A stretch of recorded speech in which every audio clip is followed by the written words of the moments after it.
A Suggestive Inquiry into the Hermetic Mystery. By Mary and Atwood. Part 1. An Exoteric View of the Progress and Theory of Alchemy. How do you find this book? Any thoughts about the book or the author? Any suggestion for improvement? Please take a moment to share your thoughts in a comment. If you like it, share it with your friends who might enjoy it as well.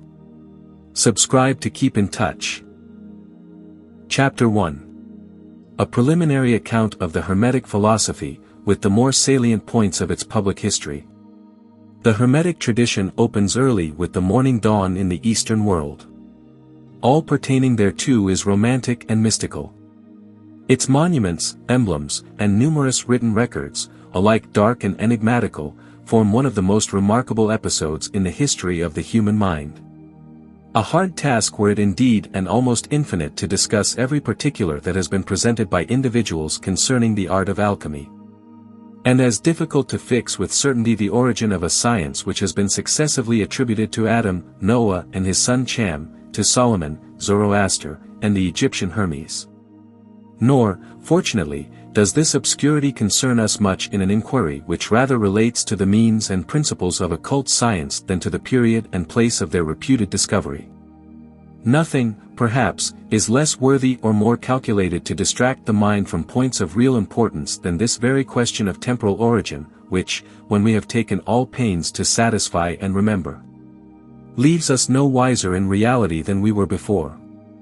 What signifies it, for instance, that we attribute letters to Cadmus, or trace oracles to Zoroaster, or the Kabbalah to Moses, the Eleusinian mysteries to Orpheus, or Freemasonry to Noah? Whilst we are profoundly ignorant of the nature and true beginning of any one of these things, and observe not how truth, being everywhere eternal, does not there always originate where it is understood? We do not delay, therefore, to ascertain, even were it possible, whether the Hermetic science was indeed preserved to mankind on the Siriatic pillars after the flood, or whether Egypt or Palestine may lay equal claims to the same. Or, whether in truth that Smuggardine table, whose singular inscription has been transmitted to this day, is attributable to Hermes or to any other name. It may suffice the present need to accept the general assertion of its advocates, and consider alchemy as an antique erifice coeval, for aught we know to the contrary, with the universe itself. For although attempts have been made, as by Hermann Conringius I, to slight it as a recent invention, and it is also true that by a singularly envious fate, nearly all Egyptian record of the art has perished. Yet we find the original evidence contained in the works of A. Kircher II, the learned Dane Olaus Baricius III, and Robert Valensis in the first volume of the Theatrum Chemicum IV, more than sufficient to balance every objection of this kind. Besides ample collateral probability bequeathed in the best Greek authors, historical and philosophic. In order to show that the propositions we may hereafter have occasion to offer are not gratuitous as also with better effect to introduce a stranger subject, it will be requisite to run through a brief account of the alchemical philosophers, with the literature and public evidence of their science. The more so, as no one of the many histories of philosophy compiled or translated into our language advert to it in such a manner as, considering the powerful and widespread influence this branch formerly exercised on the human mind, it certainly appears to deserve. This once famous art, then, has been represented both as giving titles and receiving them from its motherland, Cham. For so, during a long period, according to Plutarch, was Egypt denominated, or Chamia, on account of the extreme blackness of her soil, or, as others say, because it was there that the art of Vulcan was first practiced by Cham, one of the sons of the patriarch, from whom they thus derive the name and art together. But by the word Chamia, says Plutarch, the seeing pupil of the human eye was also designated, and other black matters, whence in part perhaps alchemy, so obscurely descended, has been likewise stigmatized as a black art. 5. Etymological research has doubtless proved useful in leading on and corroborating truths once suggested, but it is not a way of first discovery. Derivations may be too easily conformed to any bias, and words do not convey true ideas unless their proper leader be previously entertained. Without being able now, therefore, to determine whether the art gave or received a title from Cham, the Persian prince Alcman, as others have contended, or that dark Egyptian earth. To take a point of time, we may begin the Hermetic story from Hermes, by the Greeks called Trismegistus, Egypt's great and far-reputed adeptist king, who, according to Suidas, lived before the time of the pharaohs, about 400 years previous to Moses. Or, as others compute, about 1900 before the Christian era 6. This prince, like Solomon, is highly celebrated by antiquity for his wisdom and skill in the secret operations of nature, and for his reputed discovery of the quintessential perfectibility of the three kingdoms in their homogeneal unity. Whence he is called the thrice great Hermes, having the spiritual intelligence of all things in their universal law 7. It is to be lamented that no one of the many books attributed to him, and which are named in detail by Clemens Alexandrinus, escaped the destroying hand of Diocletian 8. More particularly if we judge them, as Jamblichus assures us we may, by those Asclepian dialogues and the divine Poimander, which yet pass current under the name of Hermes 9. Both are preserved in the Latin of Ficinus, and have been well translated into our language by Dr. Everard. The latter, though a small work, surpasses most that are extant for sublimity of doctrine and expression. Its verses flow forth eloquent, as it were, from the fountain of nature, instinct with intelligence. Such as might be more efficacious to move the rational skeptic off from his negative ground into the happier regions of intelligible reality, than many theological discourses which, of a lower grade of comprehension, are unable to make this highly affirmative yet intellectual stand. But the subjects treated of in the books of the Pomander and Asclepius are theosophic and ultimate, and denote rather our divine capabilities and promise of regeneration than the physical ground of either. This, with the practical method of alchemy being further given in the Tractatus Aureus, or Golden Treatise, an admirable relic, consisting of 7 chapters, attributed to the same author 10. The Smaragdin Table, which, in its few enigmatical but remarkable lines, is said to comprehend the working principle and total subject of the art, we here subjoin, from the original Arabic and Greek copies. It has been rendered into Latin by Kircher as follows. Tabula Smaragdina Hermetis / the Smaragdin Table of Hermes. True, without error, certain and most true. That which is above is as that which is below, and that which is below is as that which is above, for performing the miracles of the one thing. And as all things were from one, by the mediation of one, so all things arose from this one thing by adaptation. The father of it is the sun, the mother of it is the moon, the wind carries it in its belly, the nurse thereof is the earth. This is the father of all perfection, or consummation of the whole world. The power of it is integral, if it be turned into earth. Thou shalt separate the earth from the fire, the subtle from the gross, gently with much sagacity. It ascends from earth to heaven, and again descends to earth, and receives the strength of the superiors and of the inferiors, so thou hast the glory of the whole world, therefore let all obscurity flee before thee. This is the strong fortitude of all fortitudes, overcoming every subtle and penetrating every solid thing. So the world was created. Hence were all wonderful adaptations of which this is the manner. Therefore am I called thrice great Hermes, having the 3 parts of the philosophy of the whole world. That which I have written is consummated concerning the operation of the sun. This emerald table, unique and authentic as it may be regarded, is all that remains to us from Egypt of her sacred art. A few riddles and fables, all more or less imperfect, that were preserved by the Greeks, and some inscrutable hieroglyphics are still to be found quoted in certain of the alchemical records, but the originals are entirely swept away. And, duly considering all that is related by the chroniclers of that ancient dynasty, her amazing reputation for power, wealth, wisdom, and magic skill.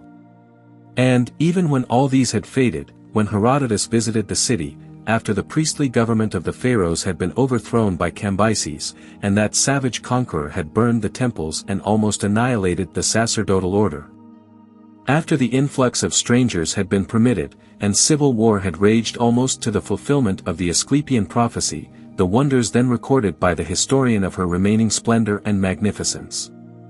What shall we now conclude, when, after the lapse of many more destroying ages, we review the yet mightily surviving witnesses of so much glory, surpassing and gigantic even in the last stage of their decay.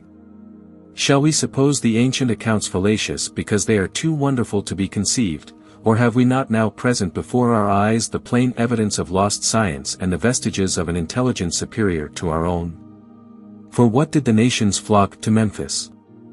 For what did Pythagoras, Thales, Democritus, and Plato become immured there for several solitary years, but to be initiated in the wisdom and learning of those Egyptians?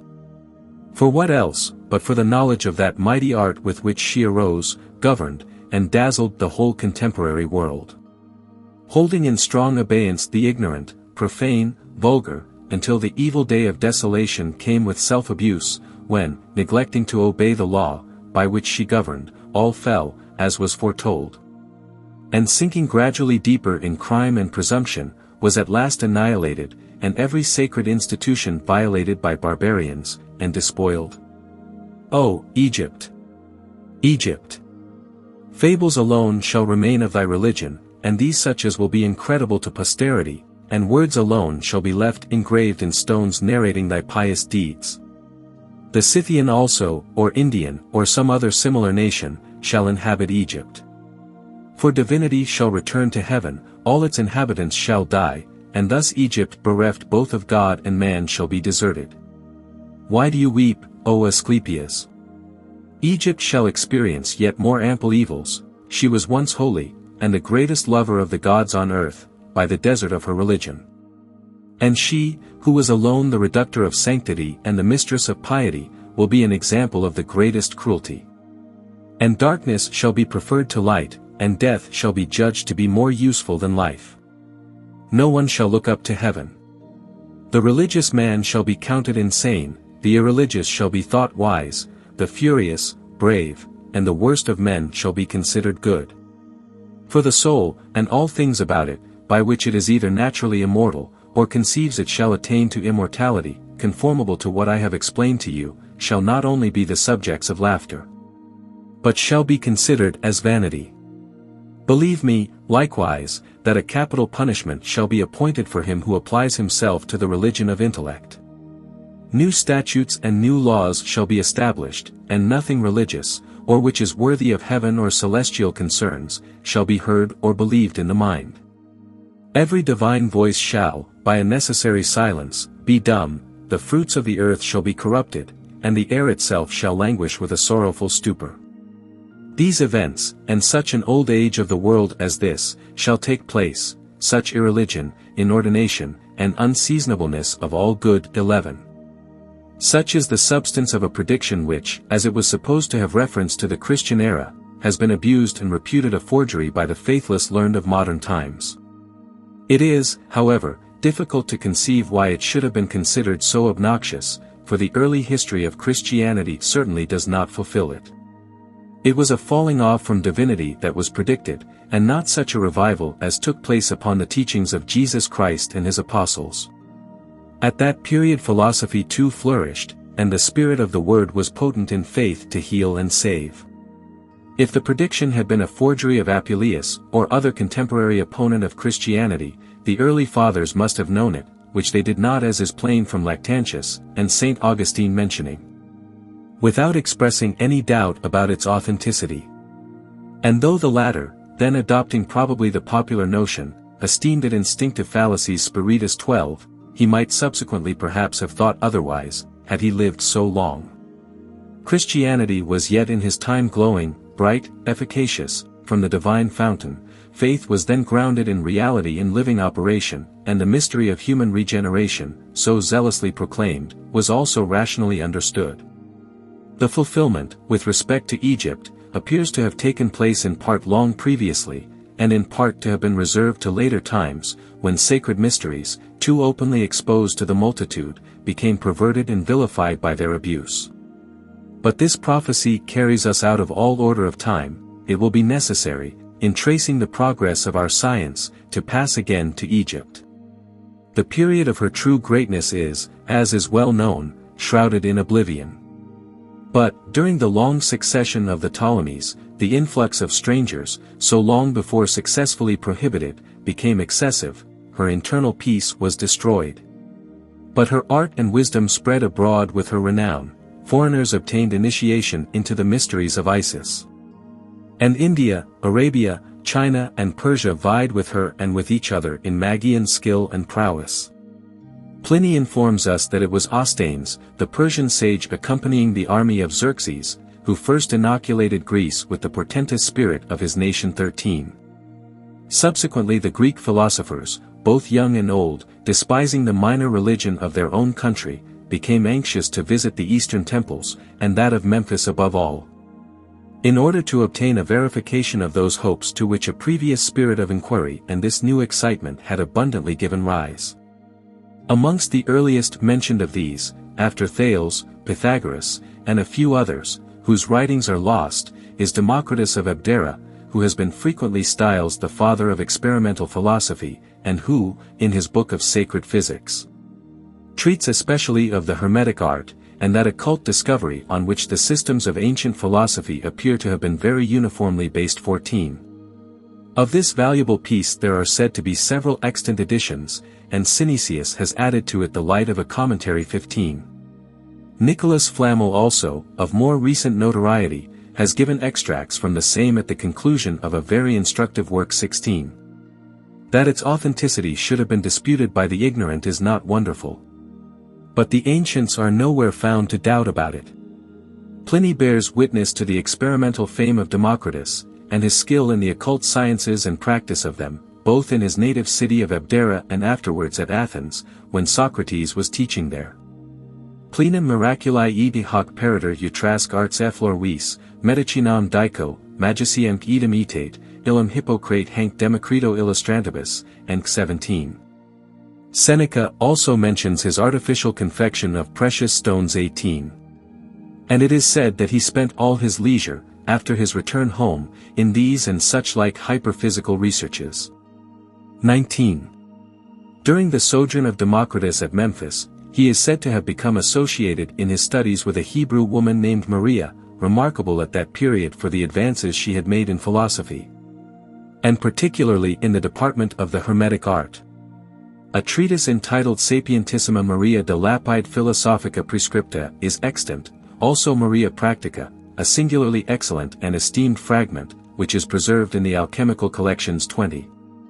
But amongst the Greeks, next Democritus, Anaxagoras is celebrated as an alchemist.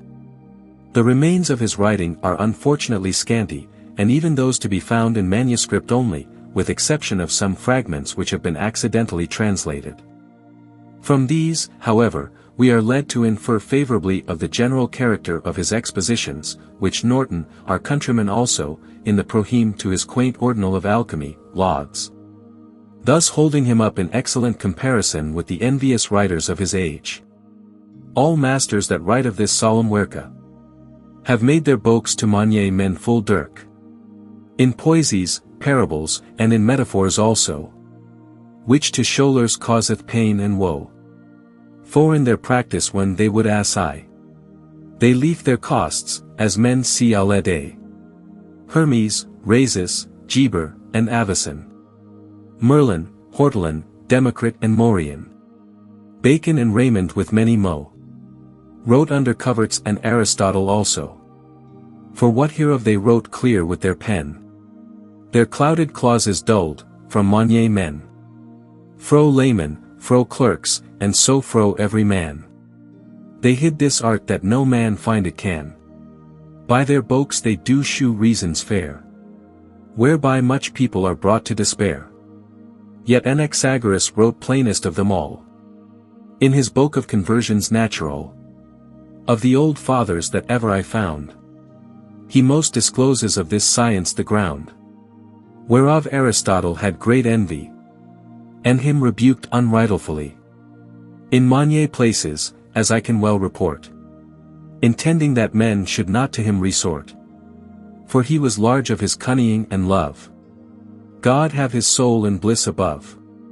And such as sowed envious seed God forgive them for their misdeed. 21. Aristotle is much blamed by adepts in general for the manner in which he has not only veiled the knowledge which he secretly possessed, but also for having willfully, as they complain, led mankind astray from the path of true experiment.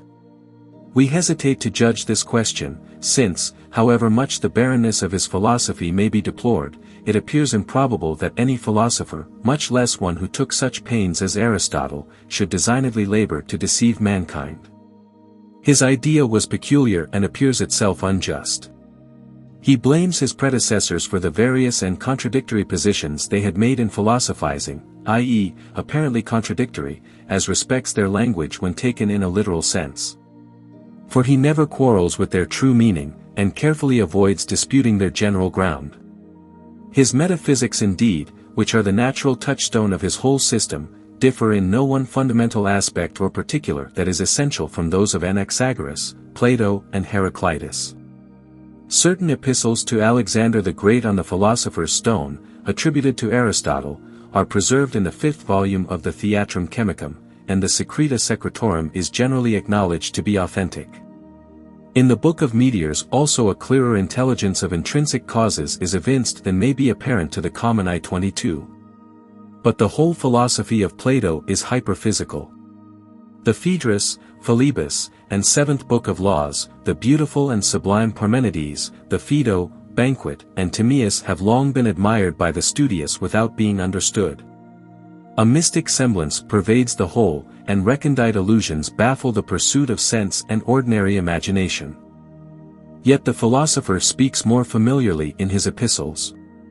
And if the correspondence with Dionysius of Syracuse had concerned moral philosophy only and the abstract relations of mind, why such dread as is there expressed about setting the truth to paper? But the science which drew the tyrant to the philosopher was more probably practical and profitably interesting than abstracts would appear to be to such a mind. Indeed, O son of Dionysius and Doris, this your inquiry concerning the cause of all beautiful things is endued with a certain quality, or rather it is a parturition respecting this ingenerated in the soul, from which he who is not liberated will never in reality acquire truth. 23. Wisdom must be sought for her own sake, neither for gold or silver or any intermediate benefit, lest these all should be denied together without the discovery of their source. There is a treatise on the Philosopher's Stone in the 5th volume of the Theatrum Chemicum attributed to Plato, but the authenticity is doubtful. And since the principal Greek records of the art were afterwards destroyed with the remnant of Egyptian literature at Alexandria, we are not desirous to enroll either of these names without more extant evidence to prove their claim to the title of Hermetic philosophers. They are mentioned here in their series, because we hope to make it probable, as the nature of the subject comes to be developed, that the most famous schools of theosophy have in all ages been based on a similar experimental ground and profound science of truth in their leaders. It was about the year 284 of the Christian era when, as Suidas relates, the facility with which the Egyptians were able to make gold and silver, and in consequence to levy troops against Rome, excited the envy and displeasure of the emperor to such an extent, that he issued an edict, by which every chemical book was to be seized and burned together in the public marketplace. Vainly hoping, as the historian adds, by this shameful act, to deprive them of the means of annoying him any more. Thus Suidas also endeavors to account for the silence of antiquity with respect to the Egyptian art. 24. Yet, notwithstanding all this sacrilege, the art appears to have been continually revived in Egypt throughout the whole period of her decline. And, though the records are scanty, we have the memorable story of Cleopatra, the last monarch, dissolving her earring in such a sharp vinegar as is only known to philosophers on the ground of nature. Mystical tales, too, there are related to her pursuits with Mark Antony, and certain chemical treatises attributed to this princess are yet extant. 25. It will be unnecessary to delay our inquiry long at Rome. A city so preeminently famous for luxury and arms was not likely to arrive at much perfection in the subtler sciences of nature. Some failing attempts of Caligula there are recounted by Pliny 26 and Virgil, Ovid, Horace, Vitruvius, and other men noted of the Augustan age, have been gravely accused of sorcery and dabbling in the black art. But the perpetual lamps best prove, and without offense, that the Romans understood something of chemistry and the occult laws of light. Several of these are described by Panseralis, and St. Augustine mentions one consecrated to Venus in his day, that was inextinguishable. But the most remarkable were those found in Tullia's, Cicero's daughter's, tomb. And that one near Alcestis in the year 1500, by a rustic who, digging deeper than usual, discovered an earthen vessel or urn containing another urn, in which last was a lamp placed between two cylindrical vessels, one of gold the other of silver. And each of which was full of a very pure liquor, by whose virtue it is probable these lamps had continued to shine for upwards of 1500 years. And, but for the recklessness of barbarian curiosity, might have continued their wonderful illumination to this time. By the inscription found upon these vessels, it appears they were the work of one Maximus Olybius, who certainly evinced thereby some superior skill in adjusting the gaseous elements or other ethereal adaptations than is known at this day. The verses graven on the urn are as follows. Platoni sacrum munis eni attingite furors. Ignotum est vobis hac quat in ana latet. Namque elementa gravi clausit digesta labor. Ves sub hoc modico Maximus Olybius. Adsit fecundo custos sibi copia cornu. Nepretium tanti deperiat laticis. Which have been translated thus. Plunderers, forbear this gift to touch. 'Tis awful Pluto's own. A secret rare the world conceals. To such as you unknown. Olybius, in this slender vase. The elements has chained. Digested with laborious art. From secret science gained. With guardian care, too copious urn. The costly juice confine. Lest through the ruins of decay. The lamp should cease to shine. On the lesser urn were these. Abite hinc pessimi furors. Vos quid voltis vestris cum oculis emisititis. Abite hinc vestro cum mercurio pedisato caduciatoque. Maximus Maximo donum Platoni hos sacrum facili. Plunderers, with prying eyes, away. What mean you by this curious stay? Hence with your cunning patron god. With bonnet winged and magic rod. Sacred alone to Pluto's name this mighty art of endless fame. 27. Hermolaus Barbarus, in his corollary to Dioscorus, or some other, where he is treating of the element of water in general, alludes to a particular kind that is distinct from every other water or liquor, saying, there is a celestial, or rather a divine water of the chemists, with which both Democritus and Trismegistus were acquainted, calling it divine water, Scythian latex, and which is a spirit of the nature of the ether and quintessence of things, whence potable gold, and the stone of philosophers, takes its beginning. The ancient author of the Apocalypse of the Secret Spirit of Nature is also cited by H. Cunrath, concerning this water, and he devoutly affirms, that the ether in this praeter-perfect aqueous body will burn perpetually, without diminution or consumption of itself, if the external air only be restrained. 28. There are also, besides those mentioned by Panseralis, modern accounts of lamps found burning in monuments and antique caves of Greece and Germany. But the Benonian enigma, long famous, without a solution, should not be omitted here, since this relic has puzzled many learned antiquaries, and the adepts claim it as having exclusive reference to the occult material of their art. Elia Lelia Crispis. Nec vir, nec mulier, nec androgyna. Nec puella, nec juvenis, nec anus. Nec casta, nec meretrix, nec pudica. Sed omnia. Sublata nec fame, nec ferro, nec veneno, sed omnibus. Nec cula, nec terris, nec aquis. Sed ubique jacet. Lucius Agatho Priscus. Nec meritus, nec amadier, nec necessarius. Nec morans, nec gaudens, nec flens. Hanc. Nec molum, nec pyramidum. Nec sepulchrum. Sed omnia. Sit eti nescit cui posurit. Hoc est sepulchrum cert. Cadaver non habens, sed cadaver idem. Est eti sepulchrum. 29. The following excellent translations appeared amongst some original contributions in the early number of a literary periodical, a few years since 30. Aela Crispis. Nor male, nor female, nor hermaphrodite. Nor virgin, woman, young or old. Nor chaste, nor harlot, modest height. But all of them you're told.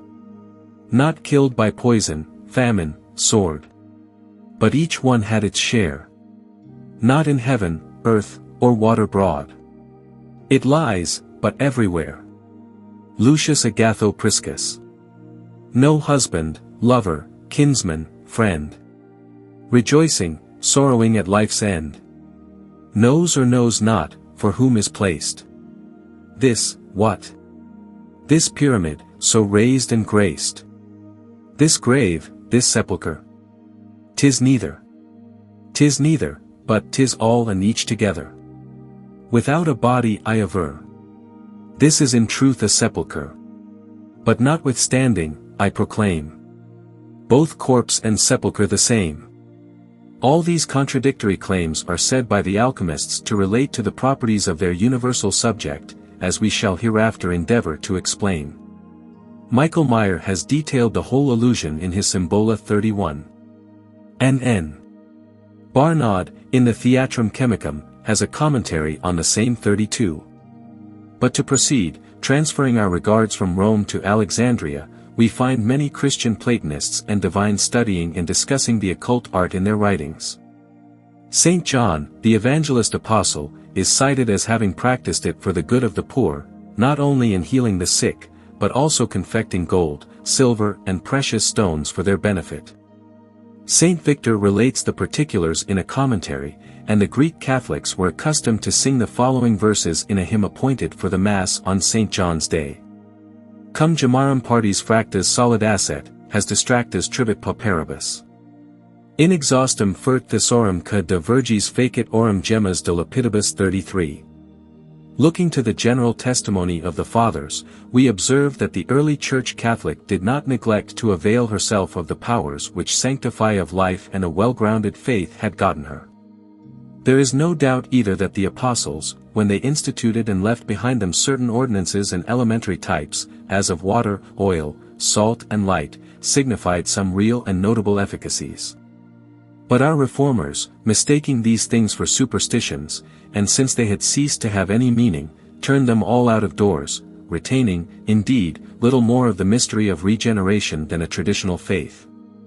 The Papists, on the other hand, equally oblivious, evinced only to what a length of human credulity and ignorance may be carried, by placing inherent holiness in those material signs, apart from the spirit and only things signified. Adding, moreover, to the original ordinations many follies of their own, they fell into a very slavish and stupid kind of idolatry. And since one of the most fertile sources of dissension that have arisen in the Christian Church has been about these very shadows and types of doctrines, it is to be hoped that, if ever again they should come to be generally reintroduced, it will not be on the ground of ecclesiastical persuasion, or any mere written authority, which, however high and well supported, has never yet been found sufficient to produce unanimity, but from a true understanding and cooperation of that original virtue, apart from which they do but mimic an efficacy, and gather unwholesome fruits. There is a curious story of an early Christian mission to China, related by Thomas Vaughan, in his Magia Adamica, showing how the faith became originally established there and elsewhere by its open efficacy, and the power of works, in healing and purifying the lives of men. But we are at Alexandria, and during that grand revival which took place and continued there some centuries subsequent to the Christian epoch, Plotinus, Philojudaeus, Proclus, Porphyry, Jamblichus, Julian, and Apuleius, each professing a genuine knowledge of the theurgic art, and experimental physics on the Hermetic ground. We shall have frequent occasion to quote their evidence hereafter.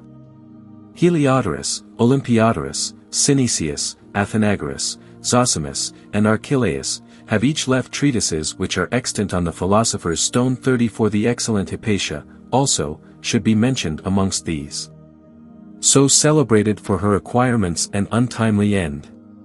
It was from this lady that Synesius learned the occult truths of that philosophy, to which he ever afterwards devoted his mind, and which he never abandoned, pursuing it still more zealously when, converted to Christianity, he became a bishop of the Alexandrian Church. He was careful, however, to protect the mysteries of his religion from vulgar abuse, and refused to expound in public the philosophy of Plato. He and his brethren having unanimously bound themselves by oath to initiate none but such as had been worthily prepared and duly approved by the whole conclave 35. Of Synesius, we have the remaining alchemical commentary on Democritus before mentioned, with an admirable piece commonly found appended to other treatises, those of Artephius and Flamel's hieroglyphics, for example, and translated into English. With Basil Valentine's Chariot of Antimony and the useful commentaries of the adept Kerkringius 36. Heliodorus was a familiar friend of Synesius, and brother adept. Besides the writings already named, the mystical romance of Theagenes and Chariclia being attributed to him as an offense, rather than disavow it, as was required, he relinquished his bishopric of Tricca, in Thessaly, and went to pursue his studies in poverty and retirement. Zosimus was an Egyptian, and reputed a great practitioner. The name of Athenagoras is familiar in church history. His tract, which has been translated into French, and entitled Du Parfait Amour, shows him to have been practically conversant with the art he allegorizes. The taking of Alexandria by the Arabs, in the year 640, dispersed the choice remnant of mind yet centered there. And it was not long afterwards that the California Omar, mad in his Mohammedan zeal, condemned her noble and unique library to heat the public baths of the city, which it is said to have done for a space of 6 miserable months.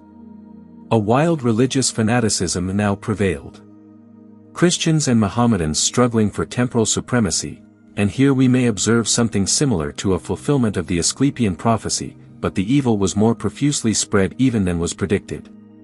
For religion had everywhere fallen off from her vital foundation, tradition and secular delirium had taken place of intellectual enthusiasm, and idle dreams were set up as oracles in the place of divine inspiration.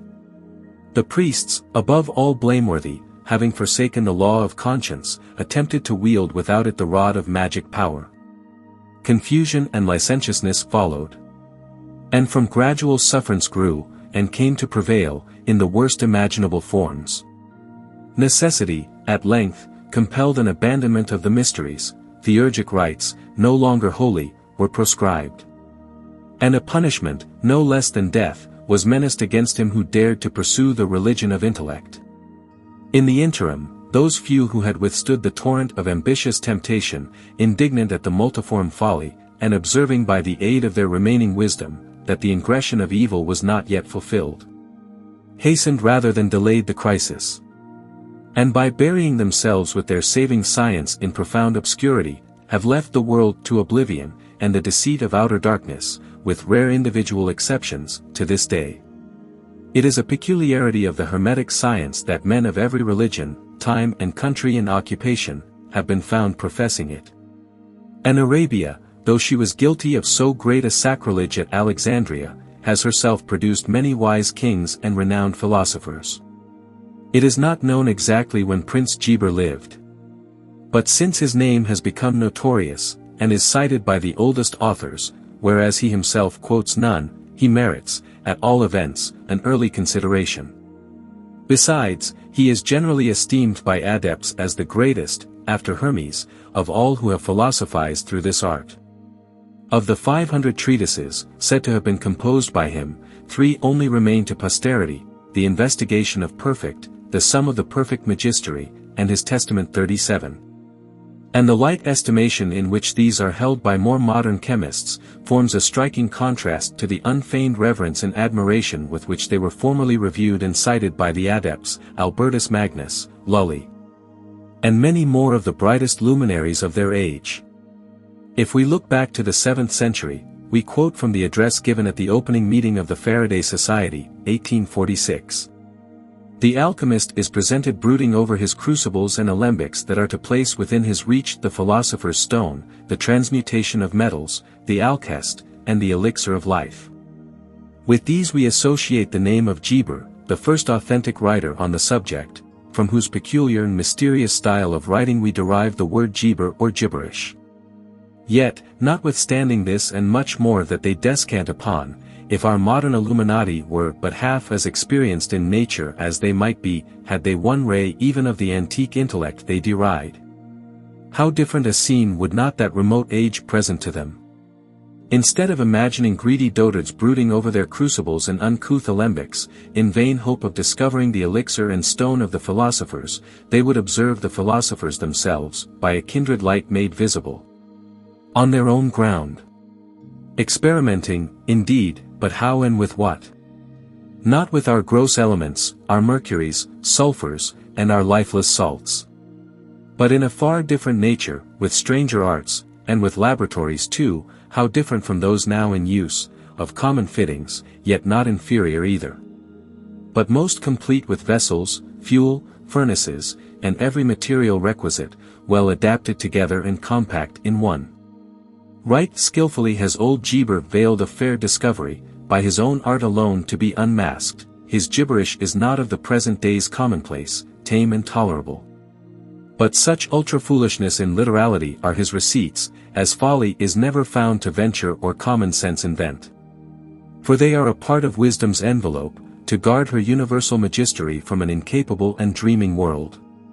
Calculated they are, nevertheless, though closely sealed, to awaken rational curiosity, and lend a helping hand to those who have already entered on the right road, but to deceive in practice only the most credulous and inept. They who have really understood Geber, his adept compeers, declare with one accord that he has spoken the truth, though disguisedly, with great acuteness and precision. Others, therefore, who do not profess to understand, and to whom those writings are a mere unintelligible jargon, may take warning hence, lest they exhibit to posterity a twofold ignorance and vanity of thought. Rhasis, another Arabian alchemist, was even more publicly famous than Geber, on account of the practical displays he made of his transmuting skill. Excellent extracts from his writing, which are said to exist principally in manuscript, often occur in the works of Roger Bacon.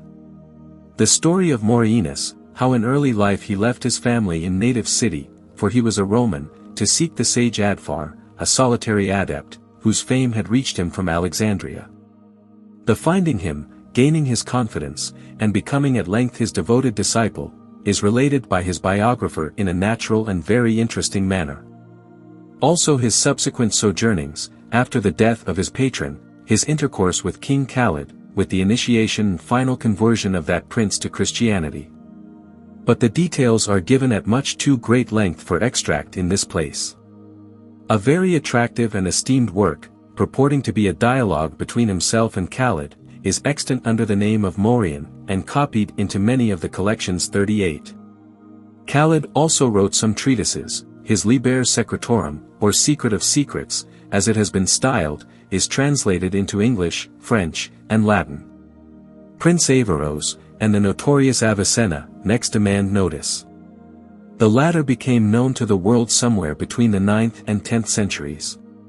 His strong but ill-directed genius, so similar to that of Paracelsus, was the occasion of much suffering and self-desolation. But his name was illustrious over Asia, and his authority continued preeminent in the European schools of medicine until after the Reformation. He is said to have carried on the practice of transmutation, with the magical arts in general, to a great extent, but his alchemical remains are neither lucid nor numerous, not those at least which are well authenticated. 39. Artephius was a Jew who, by the use of the elixir, is reported to have lived throughout the period of 1,000 years, with what truth or credibility opinions may vary. He himself affirms it, and Paracelsus, Pontanus, and Roger Bacon appear to give credence to the tale 40, which forms part of his celebrated treatise on the Philosopher's Stone, and runs as follows: I, Artephius, having learnt all the art in the books of the true Hermes, was once, as others, envious. But having lived 1,000 years, or thereabouts, which 1,000 years have already passed since my nativity, by the grace of God alone, and the use of this admirable quintessence, as I have seen, through this long space of time, that men have been unable to perfect the same magistery on account of the obscurity of the words of the philosophers, moved by pity and a good conscience, I have resolved, in these my last days, to publish it all sincerely and truly, so that men may have nothing more to desire concerning this work. I except one thing only, which it is not lawful that I should write, because it can be revealed truly only by God, or by a master. Nevertheless, this likewise may be learned from this book, provided one be not stiff-necked, and have a little experience. 41. This Artephius forms a sort of link in the history of alchemy, carried as it was in the course of time from Asia into Europe, about the period of the First Crusades, when a general communication of the mind of different nations was effected by their being united under a common cause. Sciences, arts, and civilization, which had heretofore flourished in the East only, were gradually transplanted into Europe, and towards the end of the 12th century, or thereabouts, our Phoenix too bestirred herself and passed into the West. Roger Bacon was amongst the first to fill his lamp from her reviviscent spirit, and with this ascending and descending experimentally, he is said to have discovered the secret ligature of natures, and their magical dissolution. He was moreover acquainted with theology in its profoundest principles, medicine, likewise physics and metaphysics on their intimate ground. And, having proved the miraculous multiplicability of light by the universal spirit of nature, he worked the knowledge to such effect, that in the mineral kingdom he produced gold. 42. What marvel, persecuted as he was for the natural discoveries which he gave to the world, without patent or profit to himself, if he should appropriate these final fruits of labor and long interior study. Yet it does not appear that he was selfishly prompted even in this particular reservation. It was conscience, as he declares, that warned him to withhold a gift somewhat over rashly and dangerously obtained.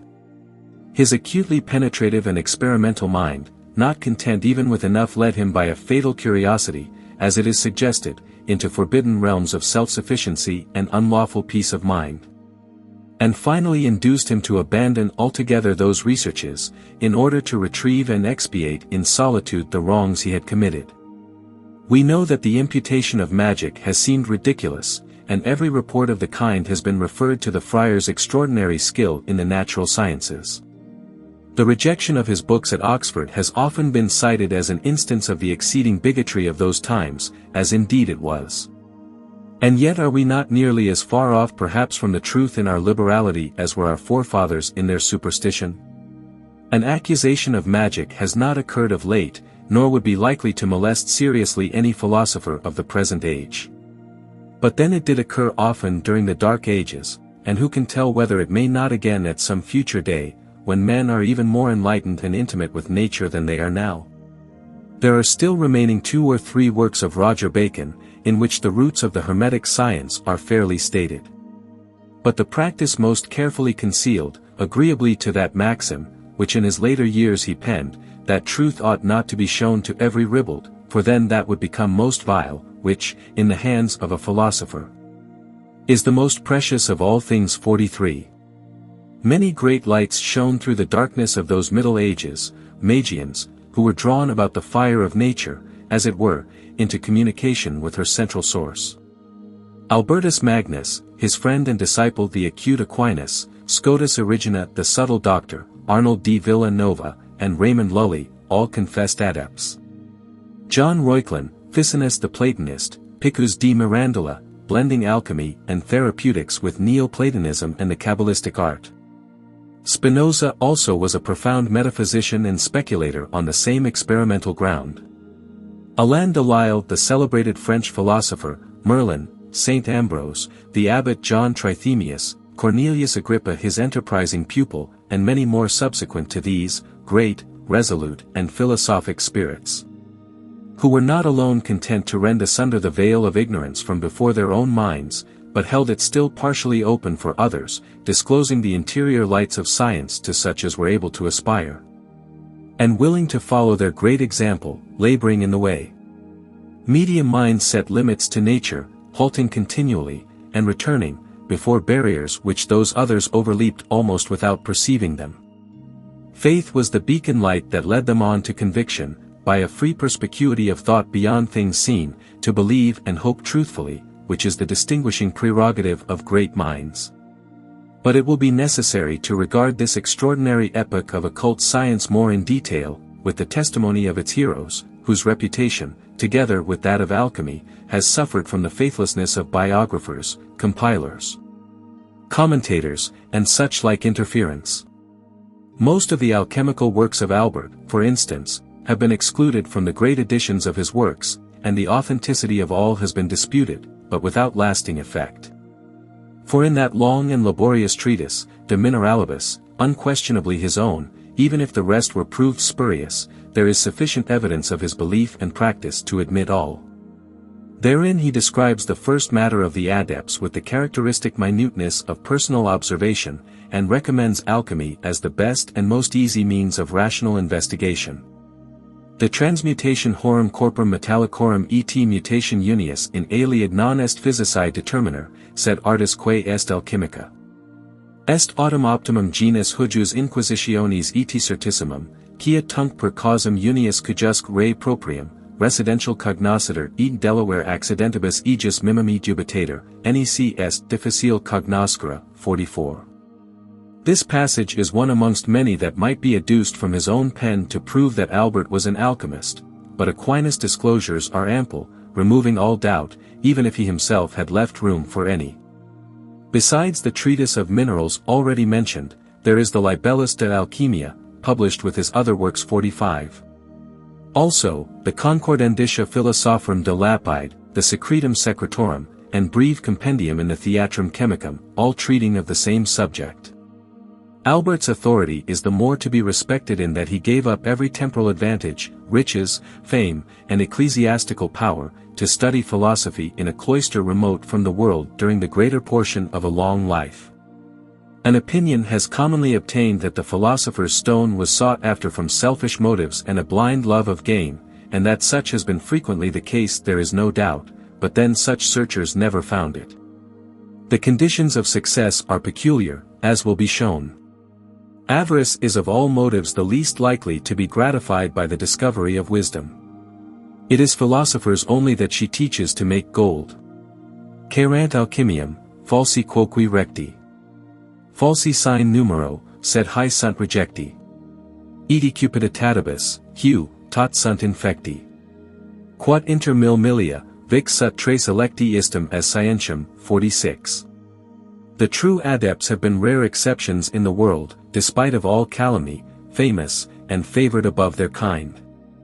Let any one but with an unprejudiced eye regard the writings of those who may be believed on their own high authority to have succeeded in this art, and he will perceive that the motives actuating them were of the purest possible kind.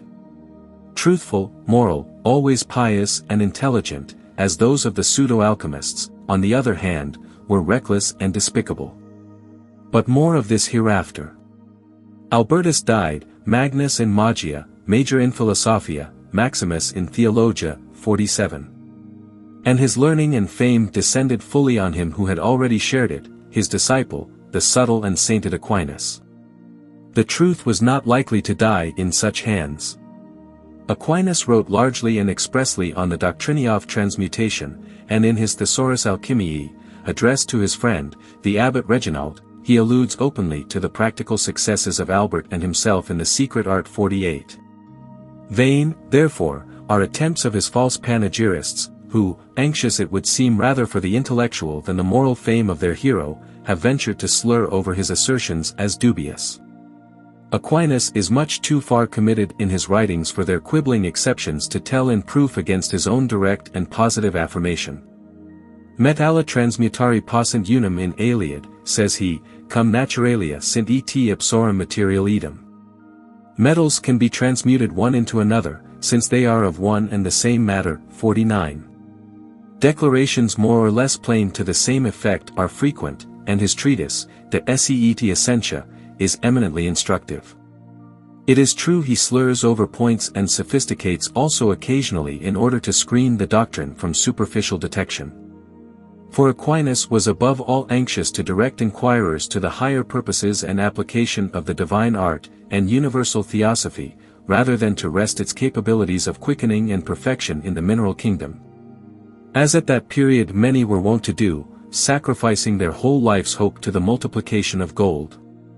Fac sicut te or tenens docui, ut size quat tibi non scribo, quoniam peccatum esset hoc secretum verisecularibus revelar, cum magis hanc scientium propter vanitatum quam propter debitum finem edide honorem quaerunt. And again, Enisis garrulus sed pone ori tua custodium, et filium sapientem margaritum antiporcas non progesis. Nali te, carissime, cum majorio per occupare, quia propter salutis edi Christi praedictionis officium. Et lucrandi tempus magni debs attendere divicius spiritualibus, quam lucrus temporibus in higher. 50. The pretensions of Arnold de Villanova have not been contested, nor are his writings the only evidence of his skill in the great art. Contemporary scholars bear him witness, and instances are related of the wonderful projections he made with the transmuting powder. The jurisconsult, John André, mentions him, and testifies to the genuine conversions of some iron bars into pure gold at Rome.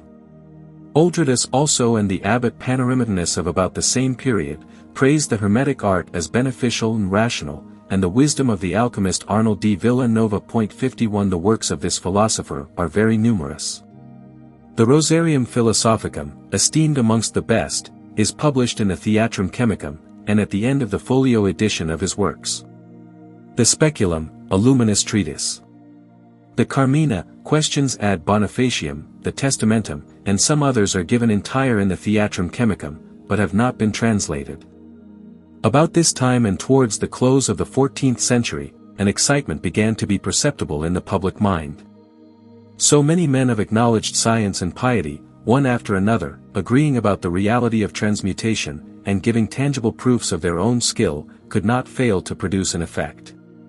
The art became in high request, and its professors were invited from all quarters, and held in high honor by the world.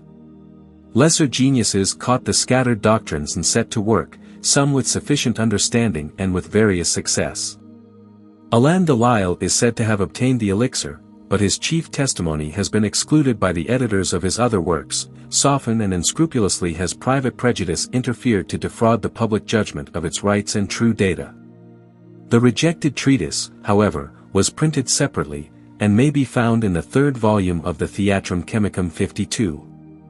This philosopher also wrote a commentary on the prophecies of Merlin, which are reported to have sole reference to the arcane of the Hermetic art. 53. Raymond Lully is supposed to have become acquainted with Arnold, and the universal science, late in life.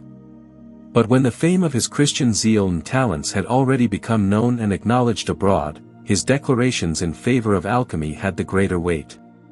Unlike his cloistered predecessors, secluded and known as they were by name only to the world, Raymond had traveled over Europe, and a great part of Africa and Asia. And with his former fame was at length mingled the discovery of alchemy and the philosopher's stone. John Kramer, abbot of Westminster, had worked for 30 years, it is related, assiduously with the hope of obtaining the secret. The enigmas of the old adepts had sadly perplexed and led him astray, but he had discovered enough to convince him of the reality, and to encourage him to proceed with the investigation. When, Lully's fame having reached him, he determined to seek that philosopher, then resident in Italy. Was fortunate in meeting with him and gaining his confidence, and not a little edified by the pious and charitable life Lully led there, and recommended to others. Desirous of becoming still more intimately enlightened than was convenient in that place, Kramer invited and brought over with him Raymond Lully to England, where he was presented to the king, then Edward II. Who had also before invited him from Vienna, being much interested in the talents and reputed skill of the stranger, and now more than ever by the promise of abundant riches which the sight of Kramer's gold held out to him. Lully, still as ever zealous for the promulgation of the Christian religion, promised to produce for the king all moneys requisite, if he felt disposed to engage in the crusades anew. Edward did not hesitate, but complied with every condition respecting the appliance of the gold, provided only Lully would supply it. The artist accordingly set to work, sooth story runs, in a chamber set apart for him in the Tower, and produced 50,000 pounds weight of pure gold. His own words relative to the extraordinary fact in his testament, are these. Converti una vice in aurum 50 millia pondo argenti vivi, plumbi, et stanic. I converted, says he, at one time 50,000 pounds weight of quicksilver, lead and tin, into gold. 54. The king no sooner received this, than breaking faith with Lully, in order to obtain more, the artist was made a prisoner in his own laboratory, and without regard at all for the stipulation, before engaged in. Ordered to commence on his productive labors anew. This base conduct on the part of the king was much lamented by Kramer, who expresses indignation thereat openly in his Testament 55, and the whole story has been repeatedly recorded in the detailed chronicles of those times. But to be short, our hero fortunately escaped from his imprisonment, and a coinage of the gold was struck in pieces weighing about 10 ducats each, called nobles of the rose. Those who have examined these coins pronounce them to be of the finest metal, and the inscription round the margin distinguishes them from all others in the museums, and denotes their miraculous origin. They are described in Camden's Antiquities, and for the truth of the whole story, we have, besides Kramer's evidence and the declarations of Lully, a great deal of curious allusion to be found in the books of Olaus Barricius, R. Constantius, Ellinglet de Fresnoy, and Dickinson. The last relates that some time after the escape of Lully, there was found in the cell he occupied at Westminster with Kramer, whilst it was undergoing some repairs, a certain quantity of the powder of transmutation, by means of which the workmen and architects became enriched. 56. Lully's writings on alchemy are, as the rest, obscure, and have only been understood with great pains and application even by those who have been so fortunate as to possess the key of his Kabbalistic mind. Whether his equivocal and contradictory language was so contrived to baffle the sordid chemists, or whether, as before said, he learned the art late in life, and was convinced at last only by Arnold exhibiting the transmutation in his presence, it would require scrupulous examination to judge at this day. Certain it is there are passages in his writings which leave room for controversy, though none, we think, virtually denying the art, whilst his essays in favor of it are acknowledged excellent and numerous. As many as 200 are given in the catalogue of de Fresnoy treating exclusively on this subject. 57. Those were singular times when few any longer doubted the possibility of gold-making, and individuals of the highest repute devoted their lives to the subtle investigation. We have adduced this notable instance of Lully's prowess in England, as one only amongst many others, quite as well authenticated, which are told by the authors before cited and in the alchemical collections. Public curiosity was stimulated to the highest pitch, experiments were made reckless of consequences, and the spirit of avarice, bursting forth expectant, absolutely raged. Whether the incaution of adepts, in making their art too publicly profitable, had given rise to the frenzy, or whether it was spontaneously kindled, or from whatever cause, the fact is lamentably certain. The stone was no longer sought after by philosophers alone. Not only have we Lully, Kramer, Rupesessa, de Mun, Flammel, John Pontanus, Basil Valentine, Ripley, and the host of contemporary worthies, successively entering the lists. But with these a spurious brood of idlers living on the public credulity, and which the practical evidence of these others continued to ferment. Men of all ranks, persuasions and degrees of intelligence, of every variety of calling, motive and imagination, were, as monomaniacs, searching after the stone. As popes with cardinals of dignity, archbishops with bishops of high degree, with abbots and priors of religion, with friars, hermits, and priests Monnier one, and kings with princes and lords great of blood.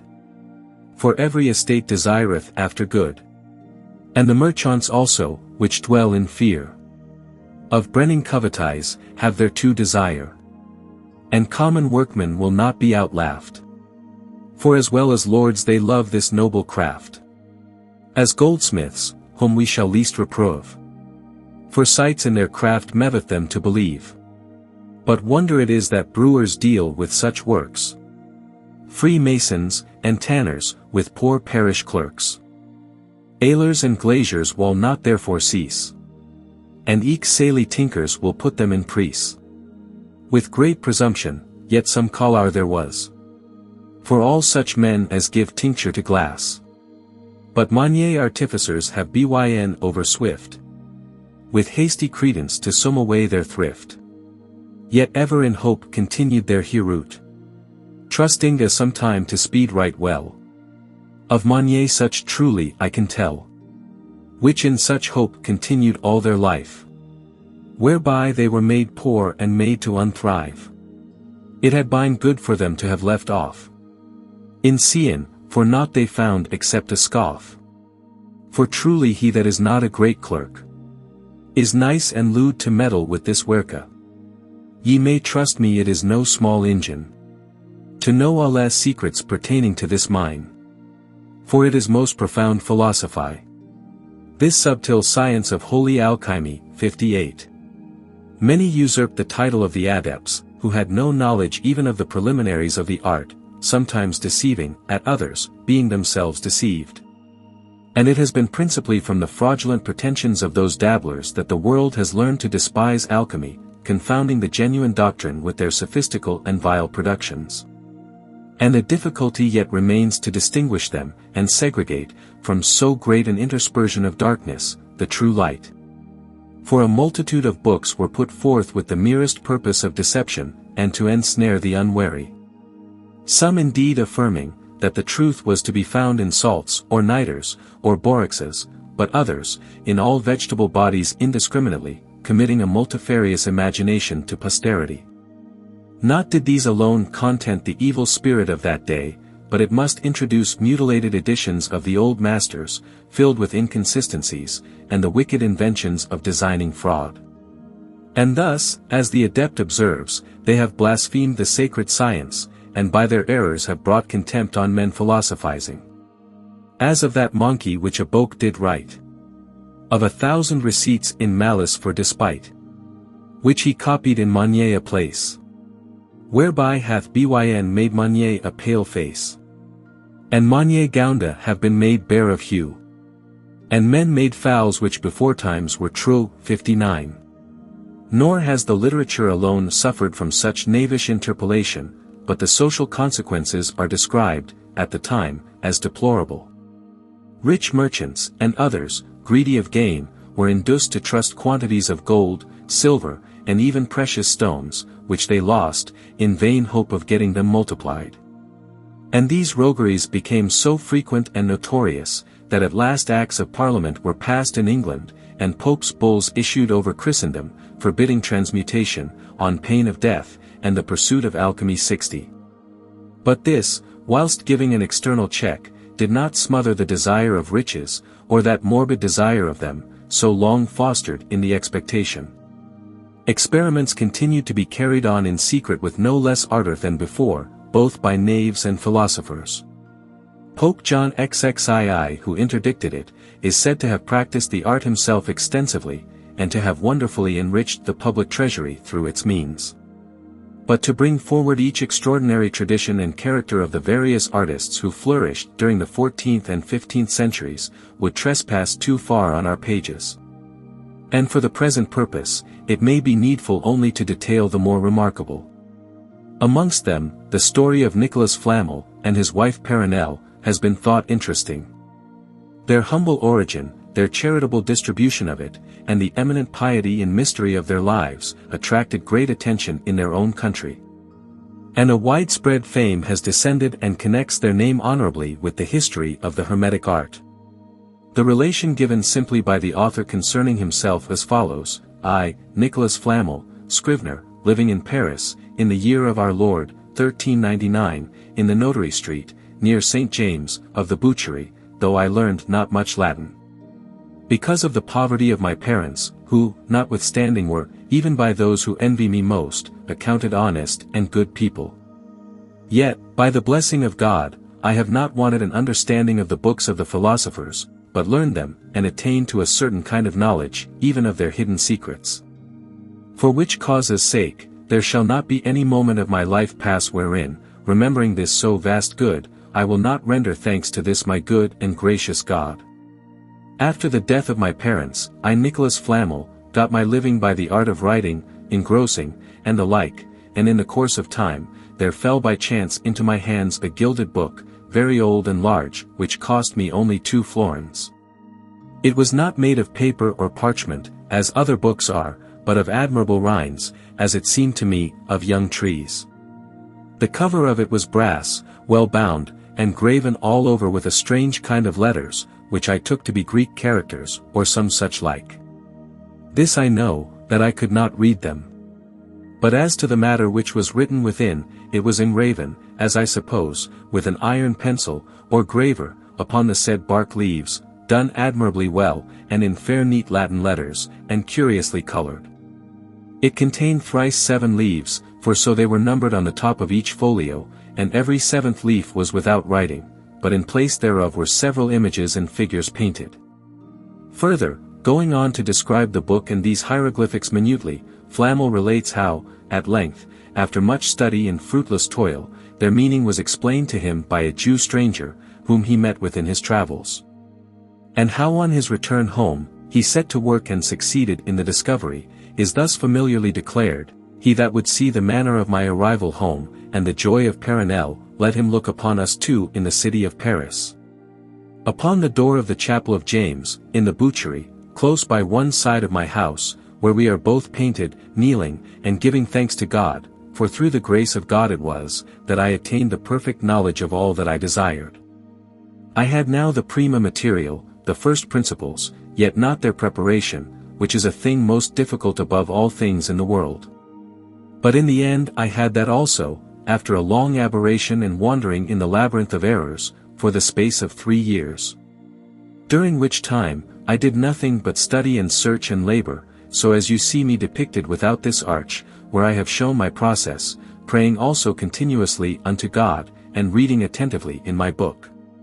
Pondering the words of the philosophers, and then trying and proving the various operations which I thought they might mean by their words. At length, I found that which I desired, which I also soon knew, by the scent and odor thereof. Having this, I easily accomplished the magistery.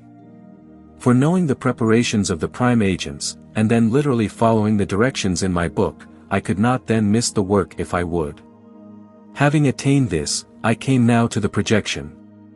And the first time I made projection, was upon mercury, 1.5 pounds whereof, or thereabouts, I turned into pure silver, better than that of the mine.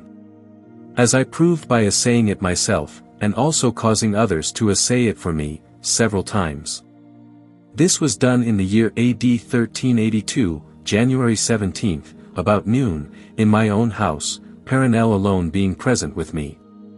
Again following the same direction in my book, word by word, I made projection of the red stone, on a like quantity of mercury, Paranel only being present, and in the same house, which was done in the same year, April 25th, at 5 in the afternoon. This mercury I truly transmuted into almost as much gold, much better indeed than common gold, more soft also, and more pliable. I speak in all truthfully. I have made 3 times with the help of Paranel, who understands it as well as myself. And without doubt, if she would have done it alone, she would have brought the work to the same, or full as great perfection as I had done. I had truly enough, when I had once done it. But I found exceeding great pleasure and delight in seeing and contemplating the admirable works of nature, within the vessels. And to show you that I had then done it 3 times, I caused to be depicted under the same arch, 3 furnaces, like to those which serve the operations of the work. I was much concerned for a long time, lest Paranel, by reason of extreme joy, should not hide her felicity, which I measured by my own, and lest she should let fall some words among her relations, concerning the great treasure which we possessed. But the goodness of the great God, had not only given and filled me with this blessing, in giving me a sober chaste wife, but she was also a wise prudent woman, not only capable of reason, but also to do what was reasonable. And made it her business, as I did, to think of God, and to give ourselves to the works of charity and mercy. Before the time wherein I wrote this discourse, which was at the latter end of the year 1413, after the death of my beloved companion, she and I had already founded and endowed with revenues 14 hospitals, 3 chapels, and 7 churches, in the city of Paris, all which we had built from the ground, and were able to enrich with gifts and revenues. We have also done at Bologna about the same as at Paris, besides our private charities, which it would be unbecoming to particularize. Building, therefore, these hospitals, churches, etc., in the aforesaid cities, I caused to be depicted under the said 4th arch, the most true and essential marks and signs of this art, yet under veils and types and hieroglyphical characters. demonstrating to the wise and men of understanding, the direct and perfect way of operation and lineary work of the philosopher's stone. Which being perfected by anyone, takes away from him the root of all sin and evil.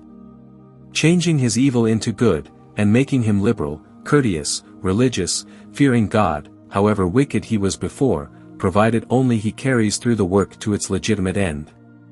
For from thenceforward he is continually ravished with the goodness of God, and with his grace and mercy, which he has obtained from the foundation of eternal goodness, with the profundity from the fountain of eternal goodness. With the profundity of his divine and adorable power, and with the contemplation of his admirable works. Part of this relation is given of himself by the author in his hieroglyphics, and part is taken from his testament. And chronicle recount as late as the year 1740, that the evidence of his charitable deeds remained and the symbols of the art in the cemetery of the Holy Innocents at the Church of St. James, on the Marivaux d'Or, at the portal of St. Genevieve, and 61. Amongst the writings of Flamel, besides those already quoted from, we have La Sommaire Philosophique, in French verse, which is also translated in the Theatrum Chemicum, an esteemed work, with important annotations at the end. Le Désir Désiré, and Le Grand Éclaircissement, which are more rarely to be met with. The Isaacs, father and son, Dutch adepts, are said to have worked successfully, and are much lauded by Boerhaave, who appears not either to have been a stranger to their pursuit or to the principles of occult science. 62. But Basil Valentine is the star of the 15th century. He is generally reported to have been a Benedictine hermit. But a mystery hangs about his individuality which has never been satisfactorily cleared up, though careful researches have been made, and his numerous works written in all languages. Called forth much curiosity on their appearance and have been held in high esteem by students in the Hermetic art. He ranks high amongst his brethren for having, as they say, discovered a new method of working the red elixir, and facilitated the process materially, which had been hitherto laborious and a rare effect, as appears from those lines of Norton. How that Monnier men patient and wise found our white stone with exercise. After that they were truly taught. With great labor, that stone they caught. But few, saith he, or scarcely one. In 15 kingdoms hath our red stone. We am to seek it availeth right not. Till the white medicine be fully wrought. Neither Albertus Magnus, the black friar. Neither Friar Bacon his compeer. Had not of our residential stone consideration. Him to increase in multiplication, and 63. The Hamburg edition of Basil Valentine's works may be considered the most perfect. 64. The English translations are rambling and incomplete, with the single exception of that one which is taken from the Latin of Cocringius, with his admirable commentary on the triumphal chariot of antimony in stone of fire. The 12 keys are rendered in the Bibliothèque des Philosophes Chimiques, 2nd edition. A valuable collection of English alchemy in verse was published by Elias Ashmole, himself a lover of occult science, and the great patron, in his day, of those who made it their study. Neither was he ignorant of the subject, if we may judge by the preface and curious notes appended to his Theatrum, wherein he exposes certain principles of magic, and alludes to the manual artifice without much disguise. I must profess, says he, I know enough to hold my tongue, but not enough to speak. And the no less real than miraculous fruits I have found, in my diligent inquiry in these arcane, lead me on to such degrees of admiration, they command silence, and force me to lose my tongue, lest, being not holy experiences. As he goes on to say, I should ask to the many injuries the world has already suffered, by delivering the bare medley of my apprehensions without the confident attestations of practice. And by justly esteemed as indiscreet as those whom Ripley mentions, that prate Wythe Wondrang of Robin Hood, and of his bow. Whych never shot therein I trow. 65. Norton's Ordinal, dated 1477, with which this Hermetic theatre opens, is a praiseworthy performance, and with the exception of the subject matter and certain preliminaries, which are constantly concealed, the process is presented in a candid, orderly, and attractive manner.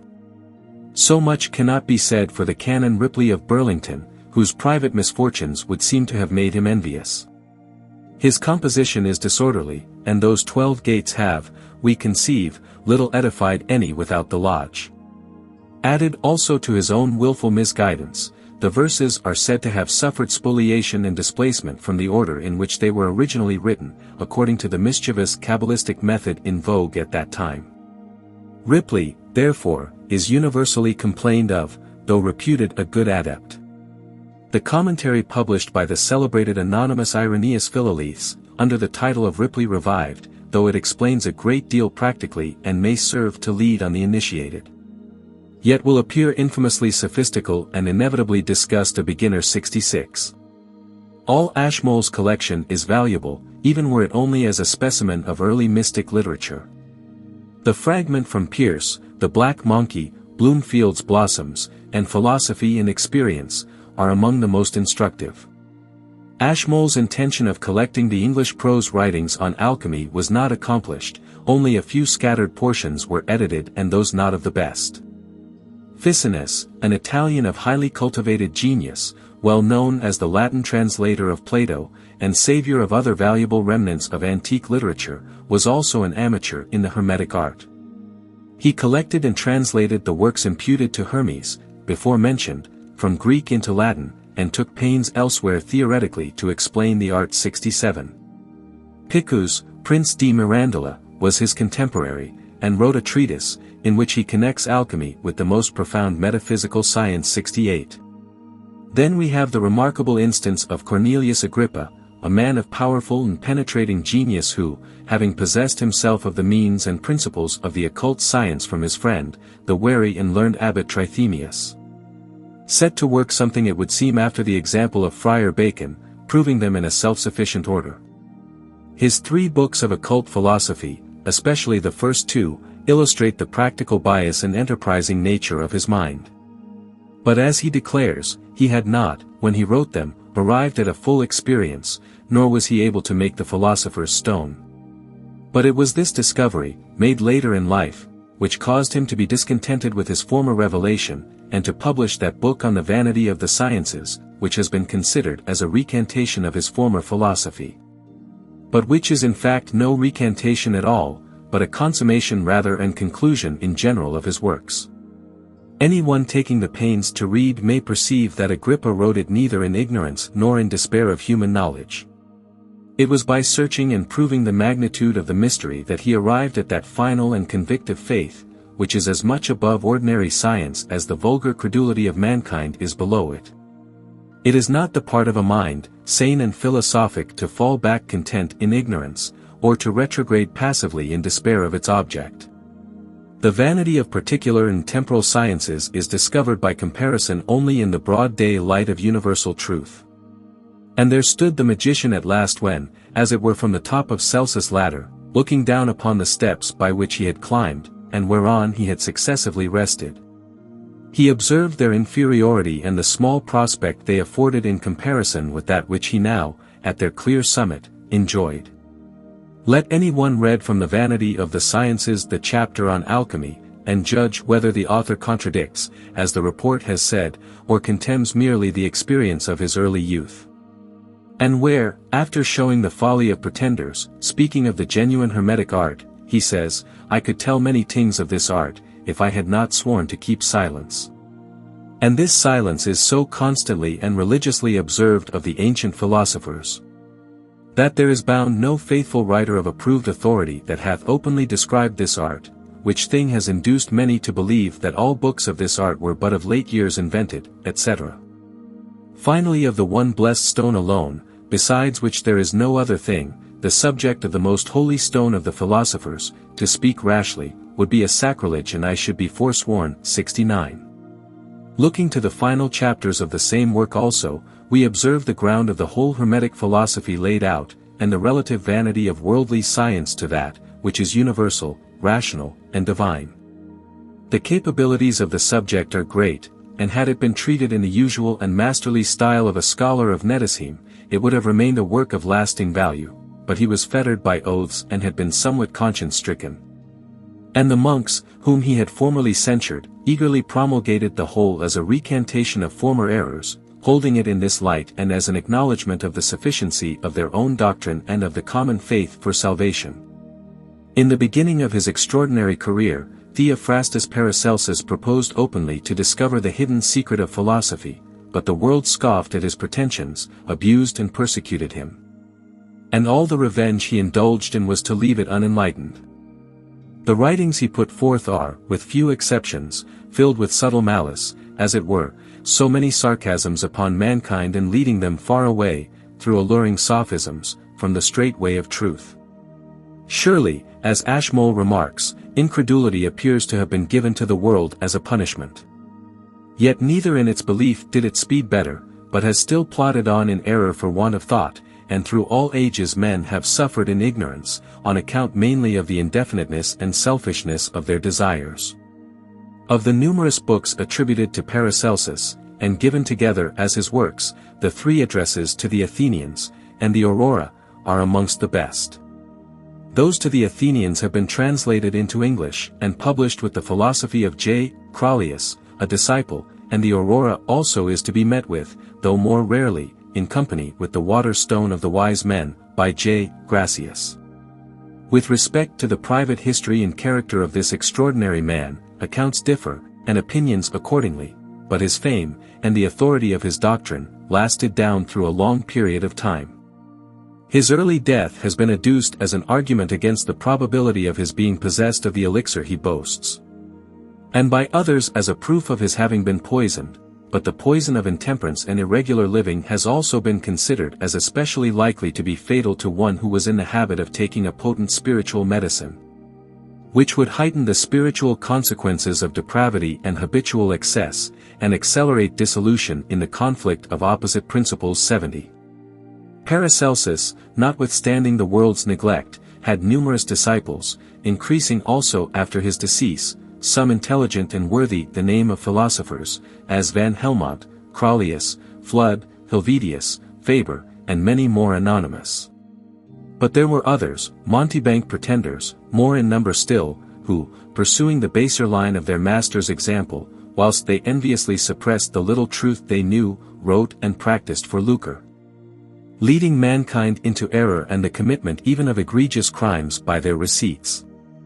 And the world which would not be drawn by the true light, gave easy way to their false stimulants, and encouraged the enemy's growth in literature, until the tares possessed the field.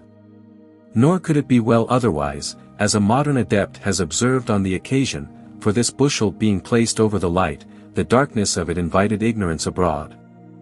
The burlesque of Erasmus, which, towards the close of the 16th century, were turned upon the follies then continually going on amongst the credulous chemists and their dupes, show that it was the prevailing mania of the age, when rich men and potentates fell easily into the snares of the lowest vagabonds, who had acquired the tact only to write and talk mysteriously. Chaucer, in the tale of the Chaynan's Yeoman, gives an example of this kind of the boastings, bereavements, and surpassing beliefs of ignorance.